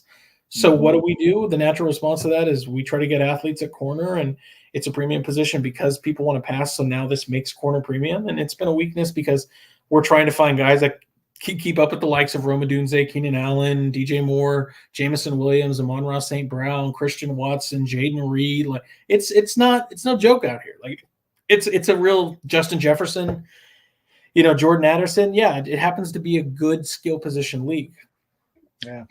You mentioned Greg's name, and it reminded me that I wanted to ask you, when Greg was on, he said something about, I forgot what player he was talking about, who had really long arms, and that at the guard position, it might be too long. I frankly have never heard of that. What are you, I didn't get to listen to his whole argument for it, that might be a problem for an interior offensive lineman having too long arms. What are your thoughts on that topic? It's funny because I didn't get a chance to say because I didn't want to interrupt him, but I totally could relate and understand what he was talking about, because there was actually a player in this class that I felt that way about, which is Patrick Paul, the tackle that went to the Dolphins. He's a freak show. He's got like 37-inch arms. He's 6'8" or 6'9". He's a wild player, but there were times, and this is kind of, I think, hopefully this will kind of show you what I think Greg was talking about, Aldo, where your arms are so long that by the time that you shoot them, if you miss, you're too slow to get them back in place. I see. To reshoot again. So it's almost like the recoil is just so long. Good point. And, yeah. And so that was, and that's where this is an even bigger thing, which is why, like, I liked, Talisa Fawanga, Joe Fault does this a bit, JC Latham does this a bit, but you like independent hands, because if I put an independent hand out and you swipe it, I can still replace with the other one. But when you have, especially in like Fatanu did this a bit, others, it's not the end of the world, but Tevin was really good at not doing this, Tevin Jenkins, when he was a tackle. But you have certain tackles that they use two hands to punch. And so if I get cross-chopped, meaning that they get swiped away, I can't easily replace. And the longer that those arms are, just by physics, the nature is I have to get them back in place. I have to bring those arms back in to readjust, to punch again. So if you have, and that's what Greg Gabriel is talking about, if you have quick hands, it's no problem. But sometimes, even as quick as your hands can be, they're not quicker than the fact that you've got these long arms that are 37, 36 inches long, and it takes time to coil them back in and out. Interesting. Cliff is asking you, can you grade the Bears' overall draft, including the players that were acquired for draft picks? And so I think I put that up earlier, courtesy of Jacob Infante. What are your take us through these picks and give us an overall grade? Yeah, this is a fantastic draft. If I'm being honest, I mean, some of it, I want to be clear, I'm not going to like negatively grade them because they had luck happen, or because they, you took Caleb Williams. That's chalk, and I don't really think that, I'm not going to give you a ton of credit because you took the best player at the draft at the top spot. But I also understand teams can go wrong there, and they sometimes make the wrong selection. So Caleb Williams, like I said, you knew me, although I didn't have him as my top quarterback in the class, but I also can totally understand why you would take him, because we're splitting hairs. As much as I had Drake May as my quarterback one, I loved Caleb too. Like, I wouldn't have called Caleb like a full grade below or anything of that sort. It was splitting hairs.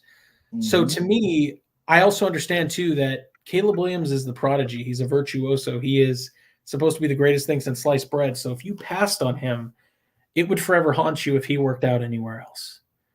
And you took somebody else and that didn't work, they'd hold it. Your job would almost be guaranteed to go in the dumpster. So taking Caleb Williams makes a lot of sense to me. It's a good pick. Nothing wrong with it. I hope and wish Caleb the best and the Bears the best, and I hope it's a good pick for the Chicago Bears. They've never picked a quarterback higher than Mitch Trubisky prior, so this will be well, maybe I'm wrong. Maybe they did take somebody number one overall, but I don't think so, although I think that was the highest they've taken a quarterback, correct? That is correct. Yeah, so Caleb Williams, it's a good pick. Rome Odunze, I'd call that one a bit of luck, but the best luck in the world. And even when luck hits you in the face, you still have to be able to accept it. And Ryan Poles did a fantastic job accepting that bit of luck, waiting and being patient to get Rome Odunze. And to me, this is what good organizations do. They plan for the future. And Rome Odunze coming in doesn't have to be your star wide receiver from day one. He can develop as a player and be the third fiddle behind Keenan Allen and DJ Moore. And if he provides more than that, that's perfectly acceptable.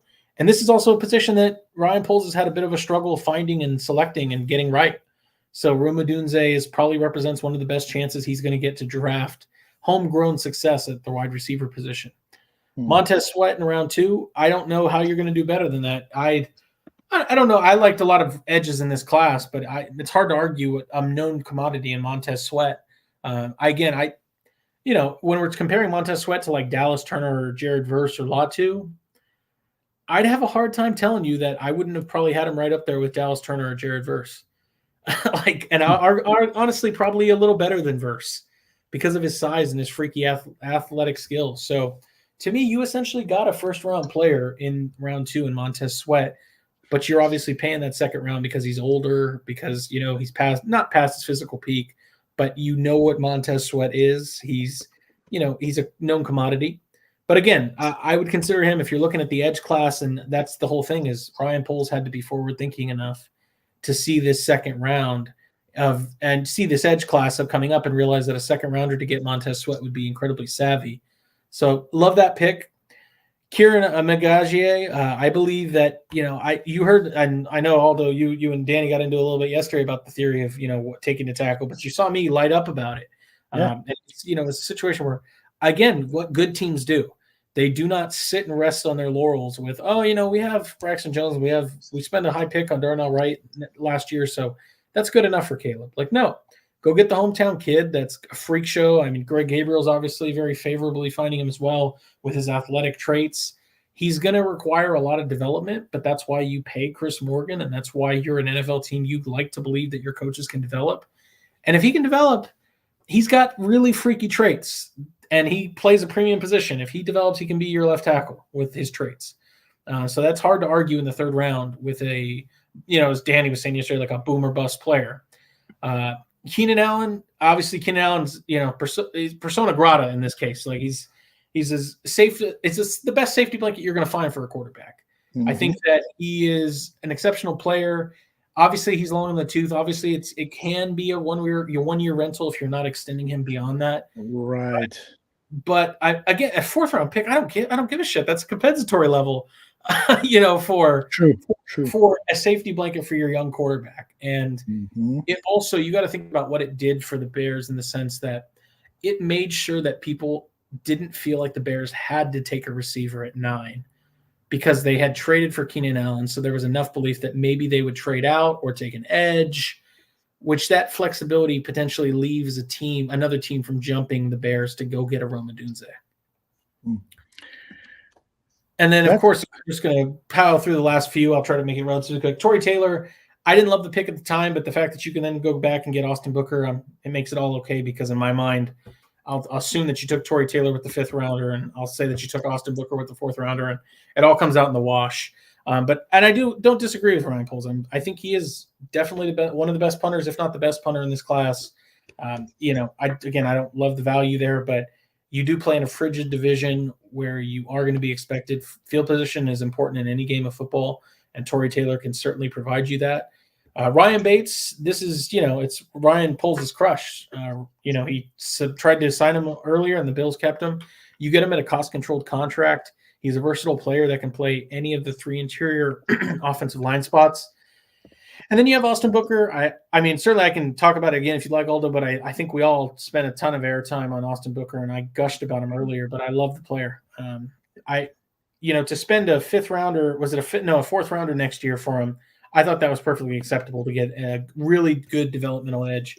And then Dan Feeney I didn't like the Dan Feeney move last year, and I don't like it this year because I didn't think it was a good move when they acquired him. They barely used him, and here it is costing you, and he's no longer with the team, so that is a misstep by Ryan Poles. But a round 6 misstep is hardly a misstep if we're calling it that. So overall, I don't know how you feel, Aldo, but I think I have him honestly about an A. And to get an A+ is really hard. But I want to be clear, like if we're talking about draft grades, it's an A, but it's if 100% is A+, it's 97 or 98% type A. Yeah. We're not talking the 94%. It's hovering on A-. This is a very strong, solid stamp on an A grade. Yeah, I think at A+, you've got to really have some production out of every pick. And so when you talk about Dan Feeney in round 6, you're not going to get any production. You didn't get any production. He's gone. So an A, I think, sounds fair. I'm going to flash up on the screen some of the picks that have just gone by Tatum Bethune to 49ers, Jalen Harrell, the edge to Titans, Cornelius Johnson, your guy, to Jim Harbaugh's guy, to the Chargers, KT Levinston to the Rams, and the Packers select Kalen King. Go ahead and wax. I love all of these. We'll start with the Baltimore Ravens of Sanusi Kane, the safety from Purdue. This dude was a menace throughout that Purdue secondary, and I know it from watching, Big Ten football, but watching specifically the Michigan game. He gave the Michigan passing game plenty of fits. He's just a feisty player, and I can see why the Baltimore Ravens liked him. Tatum Bethune, the linebacker from Florida State that's now drafted to the 49ers at 251. A small player, but an impact player. He hits like a Mack truck. He just hits like a ton of bricks. And he was a leader for that Florida State defense. So again, undersized, and at this point, that's why you take him in the 7th round. But a vocal leader and a guy that is fearless fitting the run and will smack anybody coming across the middle. So I love that. Jalen Harrell is an interesting player. He's got a wicked spin move as an edge rusher, but I struggled with him because he's a very small edge rusher.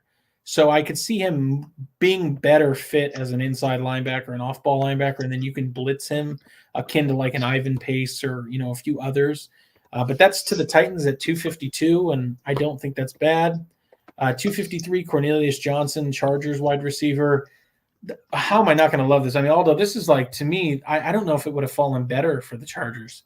You get Ladd McConkey, that's your slot risk. Because you got to think they almost had no wide receivers. They let Mike Williams walk, and they traded Keenan Allen to the Bears. So all they had was I shouldn't say it, they had Josh Palmer, and they had Quentin Johnston. That room now is filled with Quentin Johnston, Josh Palmer, and now we're talking about Cornelius Johnson, Ladd McConkey, and Brendan Rice. Not bad. And this is not for an offense that's going to pass a bunch. They just need a couple receivers out there for the occasional throw. So, to me, I love the move there. KT Levinston is the left tackle from Kansas State. He's going to move in presumably to guard for the Rams. He's a tough player, not fantastic. This is a guy that Austin Booker actually ended up whooping a few times for Kansas State, but he, outside of Cooper Beebe, he was the other draftable offensive lineman here. Again, in 7th round, you're just looking for depth, but I liked his game enough to think that he could have been a player. I had him in the 7th round, right there with guys that went a little earlier, like Leaden Robinson and Isaiah Adams. Kalen King, it's a sad fall for him. He's a good kid and an athletic player, but he had a really rough year this year, not just with Marvin Harrison, but with a few other receivers. And there's concerns about speed and maybe thoughts about transitioning him to safety. And then one pick before we're done with this, but Denver Broncos select Nick Gargiulo, the center from South Carolina. Decent player. He came from one of the Yale circuit, the Harvard circuit, played for one of those Ivy League schools. But a decent player. He was the only offensive lineman worth half a damn for Spencer Rattler at South Carolina last year, and a really porous offensive line. He's got inside positional versatility, and right now the Denver Broncos need depth beyond. They lost Lloyd Cushenberry, their center. They drafted Alex Forsythe last year in the same range, and you're talking about Quinn Miners and Ben Powers are their starting guards. So they're just looking for depth there. Wow. Well, I got to tell you, Jordan, a masterful job these last 3 days. Your work on these prospects has been phenomenal. Can you stick around a few more minutes? Because I got a special guest backstage. Okay, let's add in. There he is. Oh, wait, I'm off the screen. I'm off the screen. Hold on. Stay where you are. Stay where you are. Right there we go. Okay. Lifty, how we doing, brother? I'm doing good, man. It was a great draft today. I'm feeling great. It is, man. It's great to be on here. Aldo invited me earlier, and I got caught up. So I'll give you a brief backstory of what happened. So I was just gonna go live to cover the 4th round pick, and my chat was making me predict the pick because I don't normally like predicting, but I was pretty good. Obviously, everyone knew we were taking Caleb. And then I was way in on Rome Odunze. I think most people were. Rome Odunze he's a no-brainer if he was there. I said the whole time, like, Rome's there. But then I had in the 3rd round, I made a video like 2 weeks ago. My 2 favorite guys were Kiran Amegadjie. Or now I was saying it that before. It's Kiran Amegadjie. It's easy, and we all keep making it harder. It's just Amegadjie. He was on YouTube on a video. I saw him earlier saying it, but it was him or Brendan Rice were the guys I thought would be the best picks in the third round. Brendan Rice, obviously, way off on him. He fell way further than I thought he did. I did think he had trouble tracking the ball over his shoulder and some question with his hands at times, but 6'3", big X guy, son of Jerry Rice. He was productive, big, fast. Like, man, seeing him fall as far as he did was kind of crazy. But so they made me predict my pick this morning, right? And I jokingly said, I don't care. I'm even happy if we take Tory Taylor, the punter, right? But then my prediction was Austin Booker. So we take the punter, laugh it off, talk about it. There's a lot of people who were really mad at that pick. And so I was trying to tell them, like, field position really matters. And I know casual fans are going to be like, punters suck. I don't ever want to draft a punter. But this guy is like a weapon at punter. He's just not your average punter. And everyone's like, well, you still could have traded back and got him. And I was talking about, well, when there's only one punter in the draft, look at last year. Look at where the 49ers took Jake Moody. When there's classes like that and there's only one guy that stands out. Now, he's a punter, not a kicker, but it's the same thing. There's only one stud punter this year, only one stud kicker last year to me. That was Jake Moody. And it was a similar thing. All it takes is one team to take him, because there's no fallback option there if he's gone. Sure, there's probably another punter you can take, but not that is worth drafting at this spot in the draft that is someone that a lot of people consider a special punter. So I love that pick. I actually liked it. I thought, hey, he's a guy who can change. Imagine it's fourth quarter, all right? We're in a tie game, and we've seen our offense go 3 and out 100 times, and Caleb's going to do it. There are going to be times he's not going to go down the field and score a touchdown every single time. We're going to have to punt. And what happens is, we saw it last year with Trenton Gill. The team's going to get the ball at the 45 or 40-yard line. They got to go 15 yards and kick a game-winning field goal. This is a guy that can consistently pin teams inside their own 20 and even more inside their own 5. Like, it's a pretty unique skill, and he's older as a prospect. And I've heard people, oh, that's a negative thing. Look, he's a year and a half older than Trenton Gill, our guy who's been a punter for 2 years. That's good to me. That tells me he has the maturity to come in and be a starter right now. And he's a punter, so I'm not going to talk anymore about that. But so then I ended, but what happened was I walked away, I got a drink, and I was going to come back, do some stuff, and join the show. And literally right when I sat down, Bears trade up, and I'm like, oh. And then I was trying to set up a live, and they took Austin Booker before I could even go live. And I was like, no way. They took the dude I predicted this morning. So then I had to go live and talk about it for a while. It's Absolutely. been a day. I love that dude. I didn't get to hear Jordan's thoughts on him. Jordan, if you want to give me a brief recap of your thoughts on him, because I heard you say you liked him, and I heard your NFC quarterback North rankings. We're not going to talk about that, but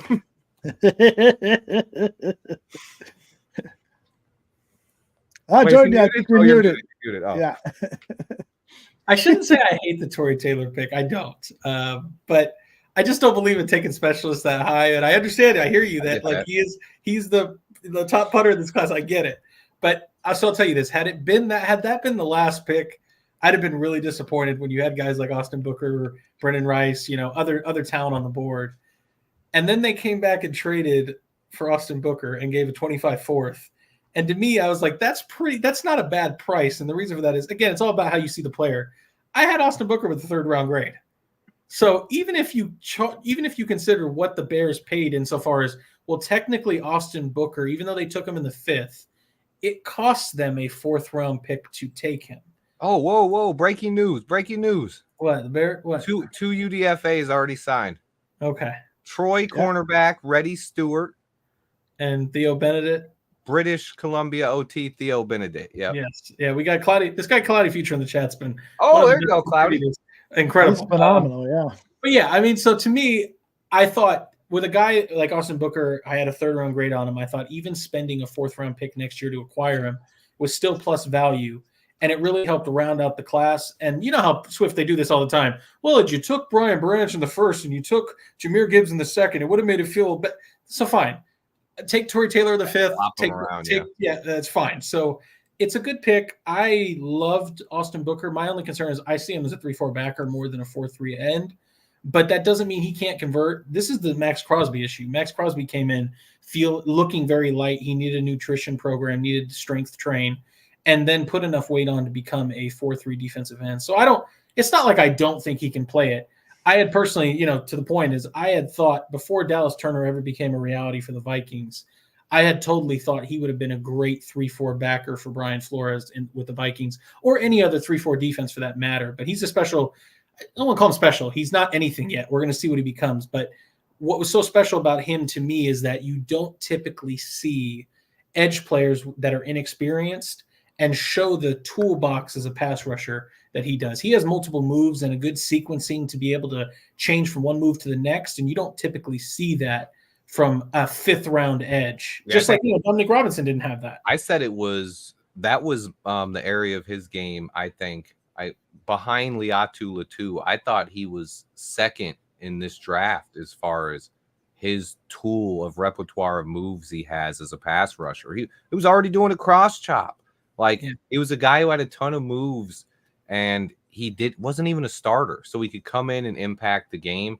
And I love that. One thing I thought I'll say this, he's not going to be a guy who can set the edge in the NFL. He's not, or at least not yet. Not early on. He's 240 pounds.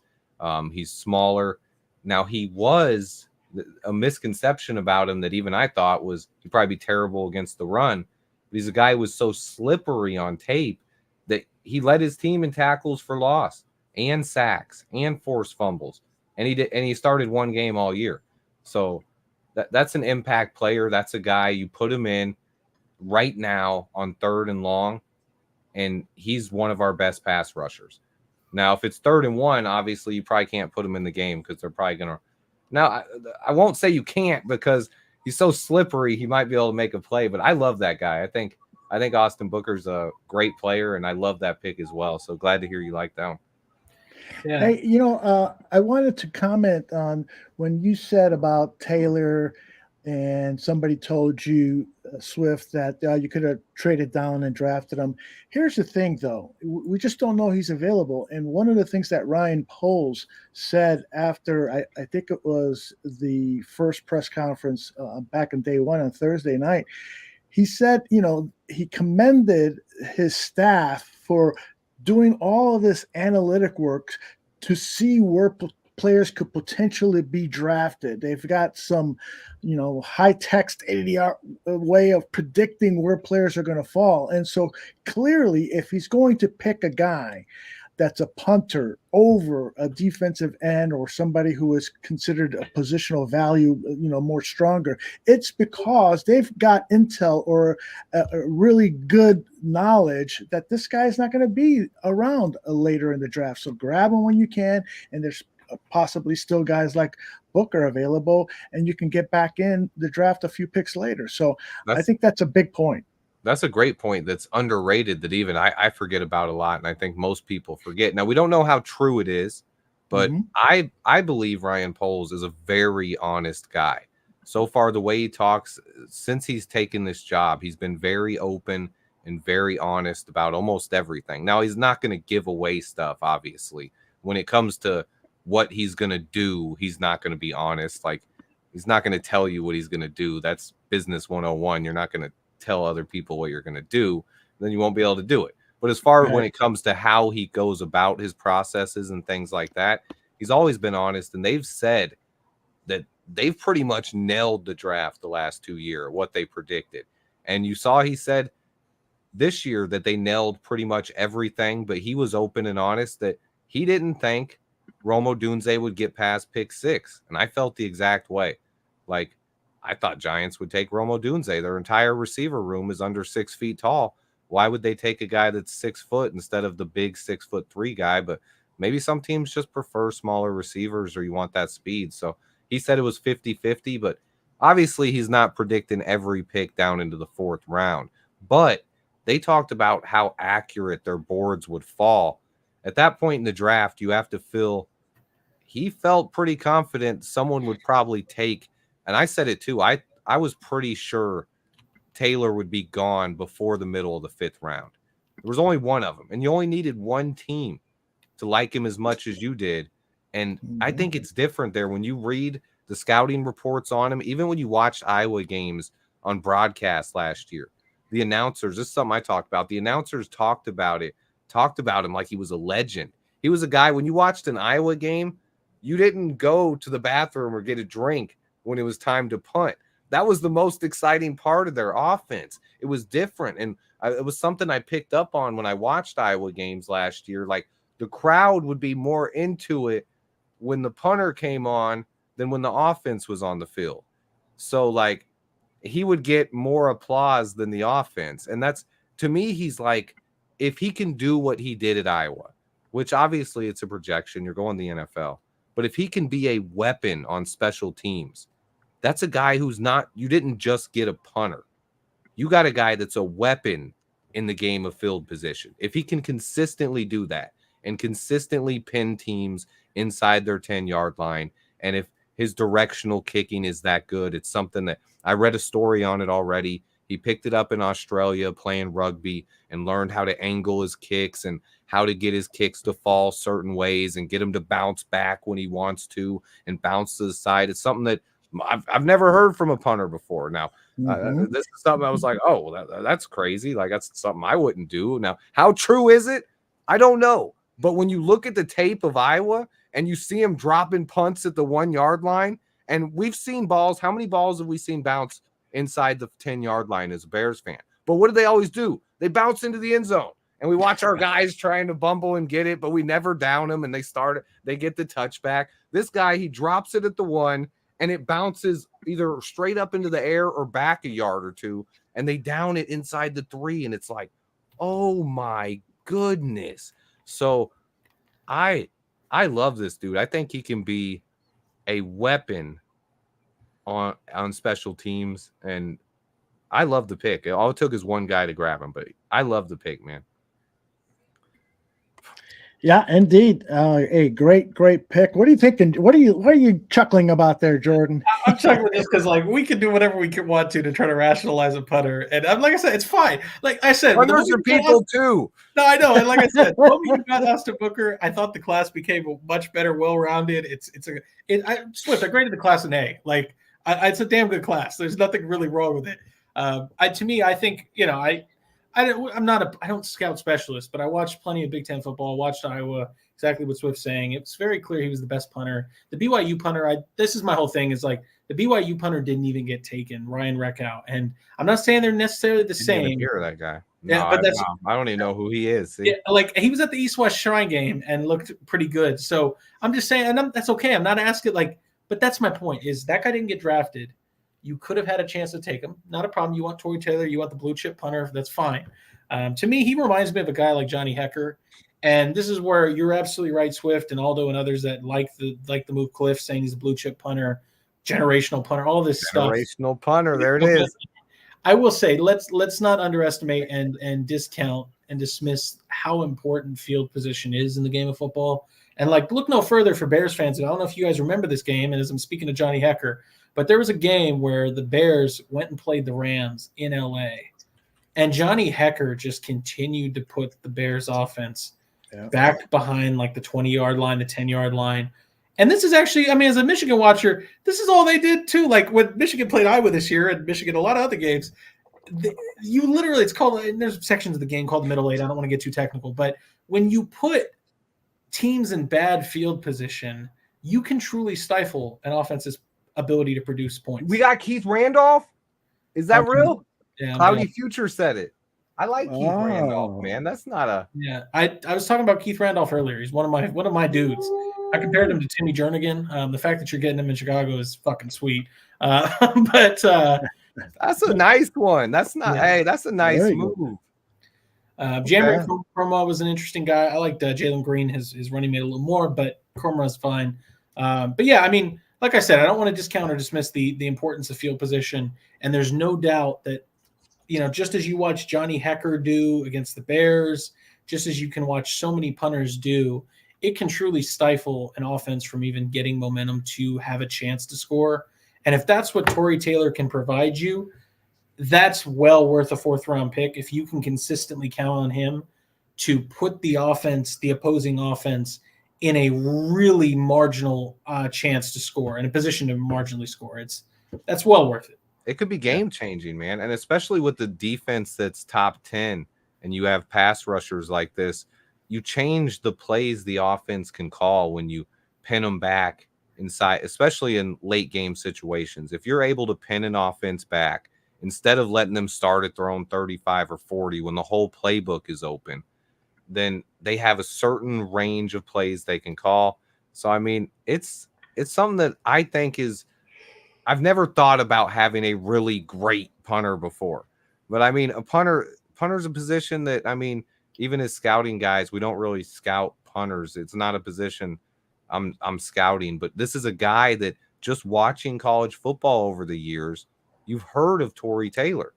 And I feel, and when you read stories about him or talk to Iowa fans, that they talk about this guy like he's a legend. And if he's really that good as a punter, if he can really help us in the field position game, that's an A+ pick to me. I mean, I went through our 4th rounders the past 20 years. Other than Eddie Jackson and Tariq Cohen, there hasn't been much. We've got some great ones in the 5th round. Yeah, but the Bears need to draft better in the 4th round. But yeah, I mean, true. Like, I mean, and see, I see cloudy future, and like, I got to talk about this just as it's Vikings related. Oh, UCLA edge Gabe Murphy is playing with the Vikings. This is a tough one for me. I didn't know you liked this one. I absolutely hated the Murphy brothers tape at UCLA. Like I hated every second of watching their tape. I know that's like really rough to say, but a lot of NFL teams, it was ranked to have thought to be in 3rd, 4th round range.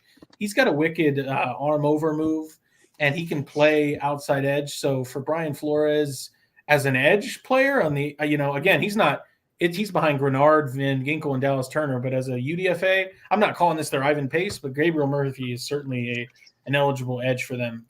A solid pickup on the UDFA market. That's where I was. I didn't even really have him on my range as a day 2 guy, even maybe a day 3 guy, but I didn't even have him on my list of players to target today. So I wasn't huge on Gabriel Murphy, but anytime you can get a guy that some scouts around the league have as some people I've heard had 2nd round grades on him. So if there's a guy like that you can get as a UDFA, anytime you can get a high upside guy or a guy that's intriguing as an undrafted free agent, I'm always all for that. So that's where I was. If we could have got him as a UDFA, yeah, go ahead. Hey, all day.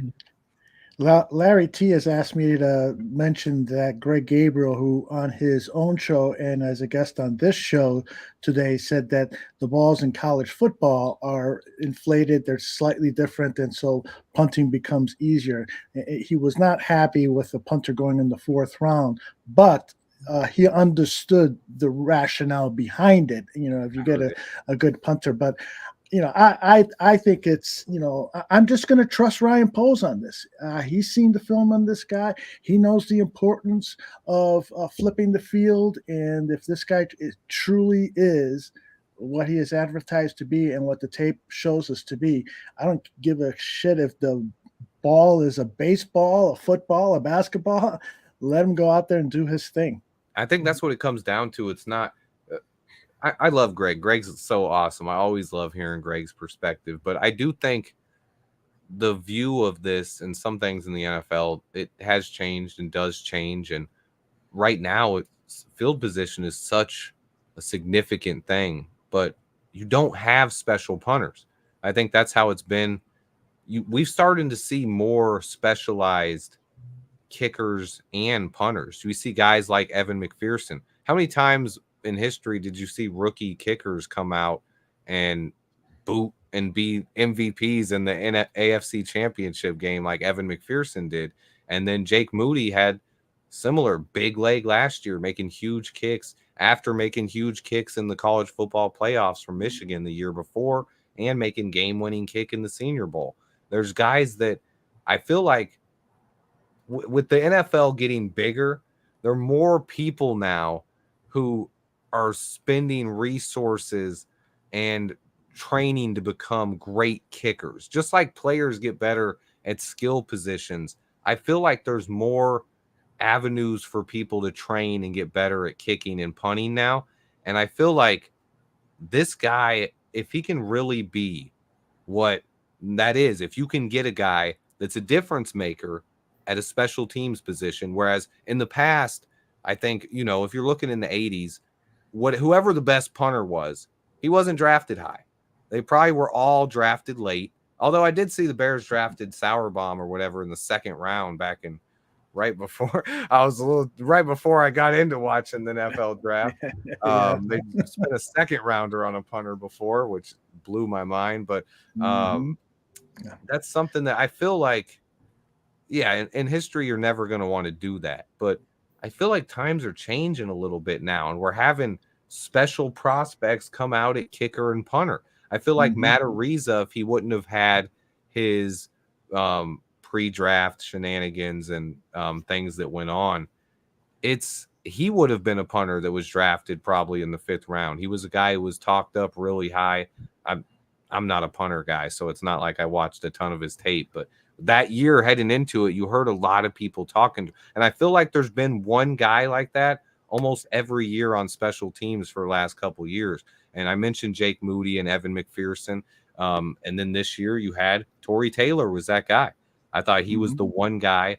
And then Will Reichart was talked about a little bit, but not even as much. I thought he could go undrafted. I thought the one special teamer that was for sure getting drafted, and you even saw it on all the mock drafts, was Tory Taylor. And we got that guy. So I feel like as long as he works out, it'll be a great pick. But if he's a league average punter, then it's a terrible pick. And all the people who hate it will be right. Yeah, Matt Ariza was actually drafted by the Buffalo Bills. I forgot what round, but the Bills released him after news came out with the allegation that he had raped this woman, and he was cleared of those allegations. And it's been tough for him to get back into the NFL. Although I think about a month or two, he did sign a contract. And then, as Immortal points out, Russell Exlerman, who was a punter and a kicker, was drafted from Texas in round 1 in the early 1980s, and Sebastian Janikowski was the 17th overall pick by the Raiders. So, and I think Nugent, was it Mike Nugent from Ohio State? The Jets took pretty high. I think 2nd round. Yeah, I think that's right. So, maybe I certainly think that special teams players are underappreciated. Every time there's a big play in a game that it consists of special teams play, the fans get totally upset and wonder why. Well, it's because in the draft and in free agent acquisition, we're not making a concerted effort to improve the special teams play, but it looks like things have turned around now. McFact made a great point there. Okay, this is a former rugby player. Okay, this is a punter that could possibly also come up and make tackles. He's 6'3", 227. So let's not completely write that off. Like, I don't know, maybe he does, maybe he doesn't. I wasn't watching all 22 of his punts to see how he covered tackles. At least I haven't yet, but maybe I will soon. It's interesting because even in Dane Brugler's The Beast, when you get to this section on special teams players, he's just got rankings, but he doesn't do any of the biographies. I'm surprised he didn't have one write-up. This guy's a beast. Yeah, right. Pretty wild. So, Swift, overall, your evaluation of the Bears draft, I know you like it, but do you think that this puts an exclamation on the rebuild and that we being the Chicago Bears are ready to compete for the NFC North? Real quick, UCLA linebacker Carl Jones, undrafted free agency. But I will say, oh, there he is. Yes, not only that, but it also, I feel like it puts our offense finally into the modern era of passing football, something that hadn't really been for a long time, or ever. or our entire lifetime. We've seen glimpses of it, but things are different now. Not just, I'd say the draft is, especially if you count Keenan Allen as a draft pick, like we acquired him with a pick, but getting Keenan Allen, Rome Odunze, Caleb Williams, a left tackle, Kiran Amegadjie, all those guys on the offense and a punter. Like, this is a team that takes offense seriously now, and we should, we're knocking on wood here because we don't like to jinx anything. We should be able to finally break the curse, have a 4,000-yard passer in Chicago, and be a team that when our offense takes the field, our fan base isn't sitting here waiting for them to fuck up. Because honestly, that's what it's felt like most of my life as a Bears fan. Every time the offense goes on the field, you hope something good happens, but you're watching like you're walking on thin ice, just waiting for someone to mess up. And I feel like finally it should be different in Chicago. We should have an offense that scares defenses, and defensive coordinators have to plan for, and it keeps them up at night. And just the thought of that, that's really exciting. That's exciting as a Bears fan, and I've never felt that in my life.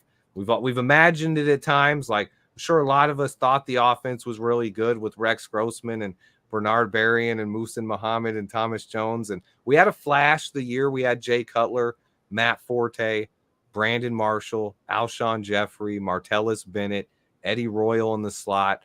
One year, I remember that year thinking this offense is going to dominate. But other than that 1 year, what else have we had on the offensive side of the ball in Chicago? And I feel like this is just the beginning of it. And this will be Caleb Williams as a rookie, Rome Odunze as a rookie, Kiran Amegadjie is a rookie. Those guys should only get better going forward. And I don't think it all has to happen this year. I'm not saying Caleb has to come out and throw 4,000 yards or should this year. But am I saying he couldn't? No, not at all. It definitely could happen. But I do think over the next couple of years, that should definitely be snapped easily. And this is a different era of Bears football. And I can't wait for it. I'm excited, man. And this draft only puts a giant stamp on it. I know a lot of people thought we were going pass rusher early. A lot of people, but Ryan Poles, hey, we did it. We got the best wide receiver trio in the league, in my opinion. If you go 1, 2, 3, Jordan, let me hear your opinion on that. Is there a 1, 2, 3 at wide receiver that's better than this? The only one I could say competes with it that I'll say is the Seahawks with DK Metcalf, Tyler Lockett, Jackson Smith, and Jigba. Yeah, it's really tough. I still think I'd probably go with the Bears over that one. But again, it's about your flavors. Like, the Bears don't have that big freaky X like DK Metcalf. JSN's.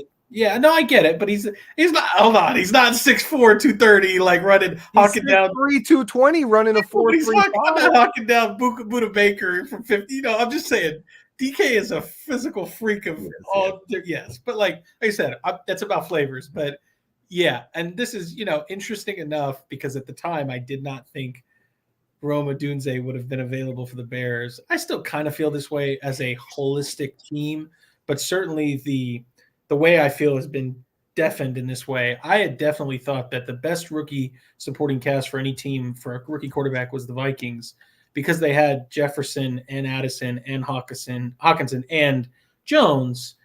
And at the time I was like, well, Rome Odunze is not a Bear. You guys can keep talking about it, but until he's a Bear, you can't call him that. Yeah, I felt like all the people manifesting him there. I thought they were going to jinx us. I'm glad it worked. But yeah, and that's my whole point is now, and KJ Osborne has since left the Vikings, so now they don't have a clear wide receiver 3. So to me, it really strengthens the argument, and it really may push the Bears ahead for a rookie quarterback supporting cast because you're now talking about a wide receiver core that goes 4 deep with Tyler Scott considered as well. Plus, you have 2 quality tight ends, not just in Cole Kmet, but in Gerald Everett. And then you add in the running backs. There's now multiple running backs that are interesting playmakers as opposed to just 1 or 2.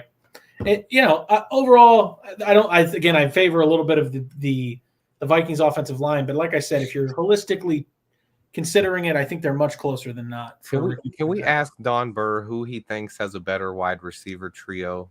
He's saying it's silly. He's over here. I'm sure he's saying it's Detroit, and he's probably over here saying Detroit. He's saying Detroit, and he's gonna say it's our trio. boy. I think sometimes people don't understand what I'm saying. I said trio. This would mean wide receiver 1, 2, and 3. We're not talking about just wide receiver 1 and 2. We're not talking about wide receiver 1, 2, and tight end. I just said specifically wide receiver trio. If you're looking at the top 3 wide receivers on any depth chart in the NFL, and if you don't think the Bears are at least top 3, you don't know football. Like I'll say that right, Don. If you don't think the Bears are top 3, you're watching rugby or something, brother. Turn in your card. It's a freaky wide receiver core, no doubt. He said Bears have 3 number 2 receivers. Cliff is saying Miami. That's not a bad one. Miami definitely might have the best number 1 and 2. Like we're talking just 1 and 2. They drafted Malik 3 Malik right Washington today, right? Yeah, they drafted Malik Washington. They drafted Malik and Taj. So yeah. But those are rookies. That's kind of, but I mean, outside of that, I'm trying to think. 49ers have a decent pair with Debo, Brennan Ayuk, and Jawan Jennings. I understand Jawan Jennings is very clear distant third, but yeah, like I said, I mean, we were talking about wide receiver cores. As far as just talent and mixing some of that with production, yes, the Bears have arguably one of the best. Man, it's wild. It's wild. These are special times in Chicago. Yep. All right, let's close this episode out as we approach the 8th hour of being on the air. Jordan has been here every second of it. So I'll start with you, Jordan, for your final shout out. As always, Barroom chat, everybody, thank you for the opportunity. I always like covering the draft. This is truly kind of Draftsman's Christmas for football fans. This is just another check mark in the offseason, closer to those training camp videos of Caleb threading dimes to Roma Dunze, and all the rookies making plays, etc. So we're getting there. But thank you so much, Aldo, as always, for the opportunity. It's a joy to be on Barroom, talking with you, talking with Danny, talking with Greg, Gabriel, Tooch, Swift, everybody else that joined, KB, AC. It's been fun. And if you have any questions, comments, concerns about any of my analysis, you have my Twitter tag here, Jordan T. Silvera. Big boards there, all that good stuff. And if you need anything, I'm around. And Aldo, I appreciate it. Bear down, everybody. Thank you. Brother. Swift, your final thoughts. And first of all, I want to thank you very much for popping in here. Hey, no problem, man. I love to have the opportunity to come on. Sorry I was late. It's a crazy hectic day. Final thought. Hey, I think it's time Bears fans should come together. There's been way too much division this offseason. I think this is a time where Ryan Poles has done things differently, and it's finally clear. I don't think you can even argue it. Things have been done completely different. This was a real rebuild. People saying we've been rebuilding since 1986. No, Ryan Poles got here in 2021 or 2022, in January of 2022, and has been here just under 2.5 years. Hasn't even been 3 years yet, and he has completely transformed this roster, and he's completely uplifted and changed the future of this franchise. And we got to feel lucky to have him. You got to even feel lucky to have Ian Cunningham. He's going to be another guy who goes on and becomes a great GM in the NFL. And we'll get 2 third-round picks from it, and another relationship with another GM. And that's just something things that haven't happened in the past to Chicago, or at least in my lifetime, maybe back in, with Buddy Ryan and them in the 80s and stuff, when we had other guys getting hired and going to other jobs. But right now, in the last 20 some years, we haven't had it. It's a great time to be a Bears fan. So let's try not to be so negative all the time, guys, and bear down. That's all. Perfectly said. It is a great time to be a Bears fan, and put aside the negativity. We'll start bitching again after, there's a bad play call by Matt Eberflus or Shane Waldron. But this Ryan Poles has really, really proven himself. I love what he started to do with the rebuild, clean the slate, empty out the building, and then start from scratch. It was painful, but it does look like the rebuild, we can say, is now turning into the rebuilt.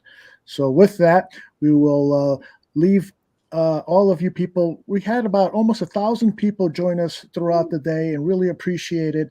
And this will be available on YouTube in case anyone wants to recommend a friend to check out some of our coverage.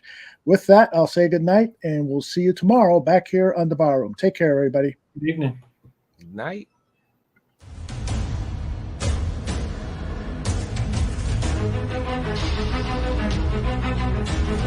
Thank you.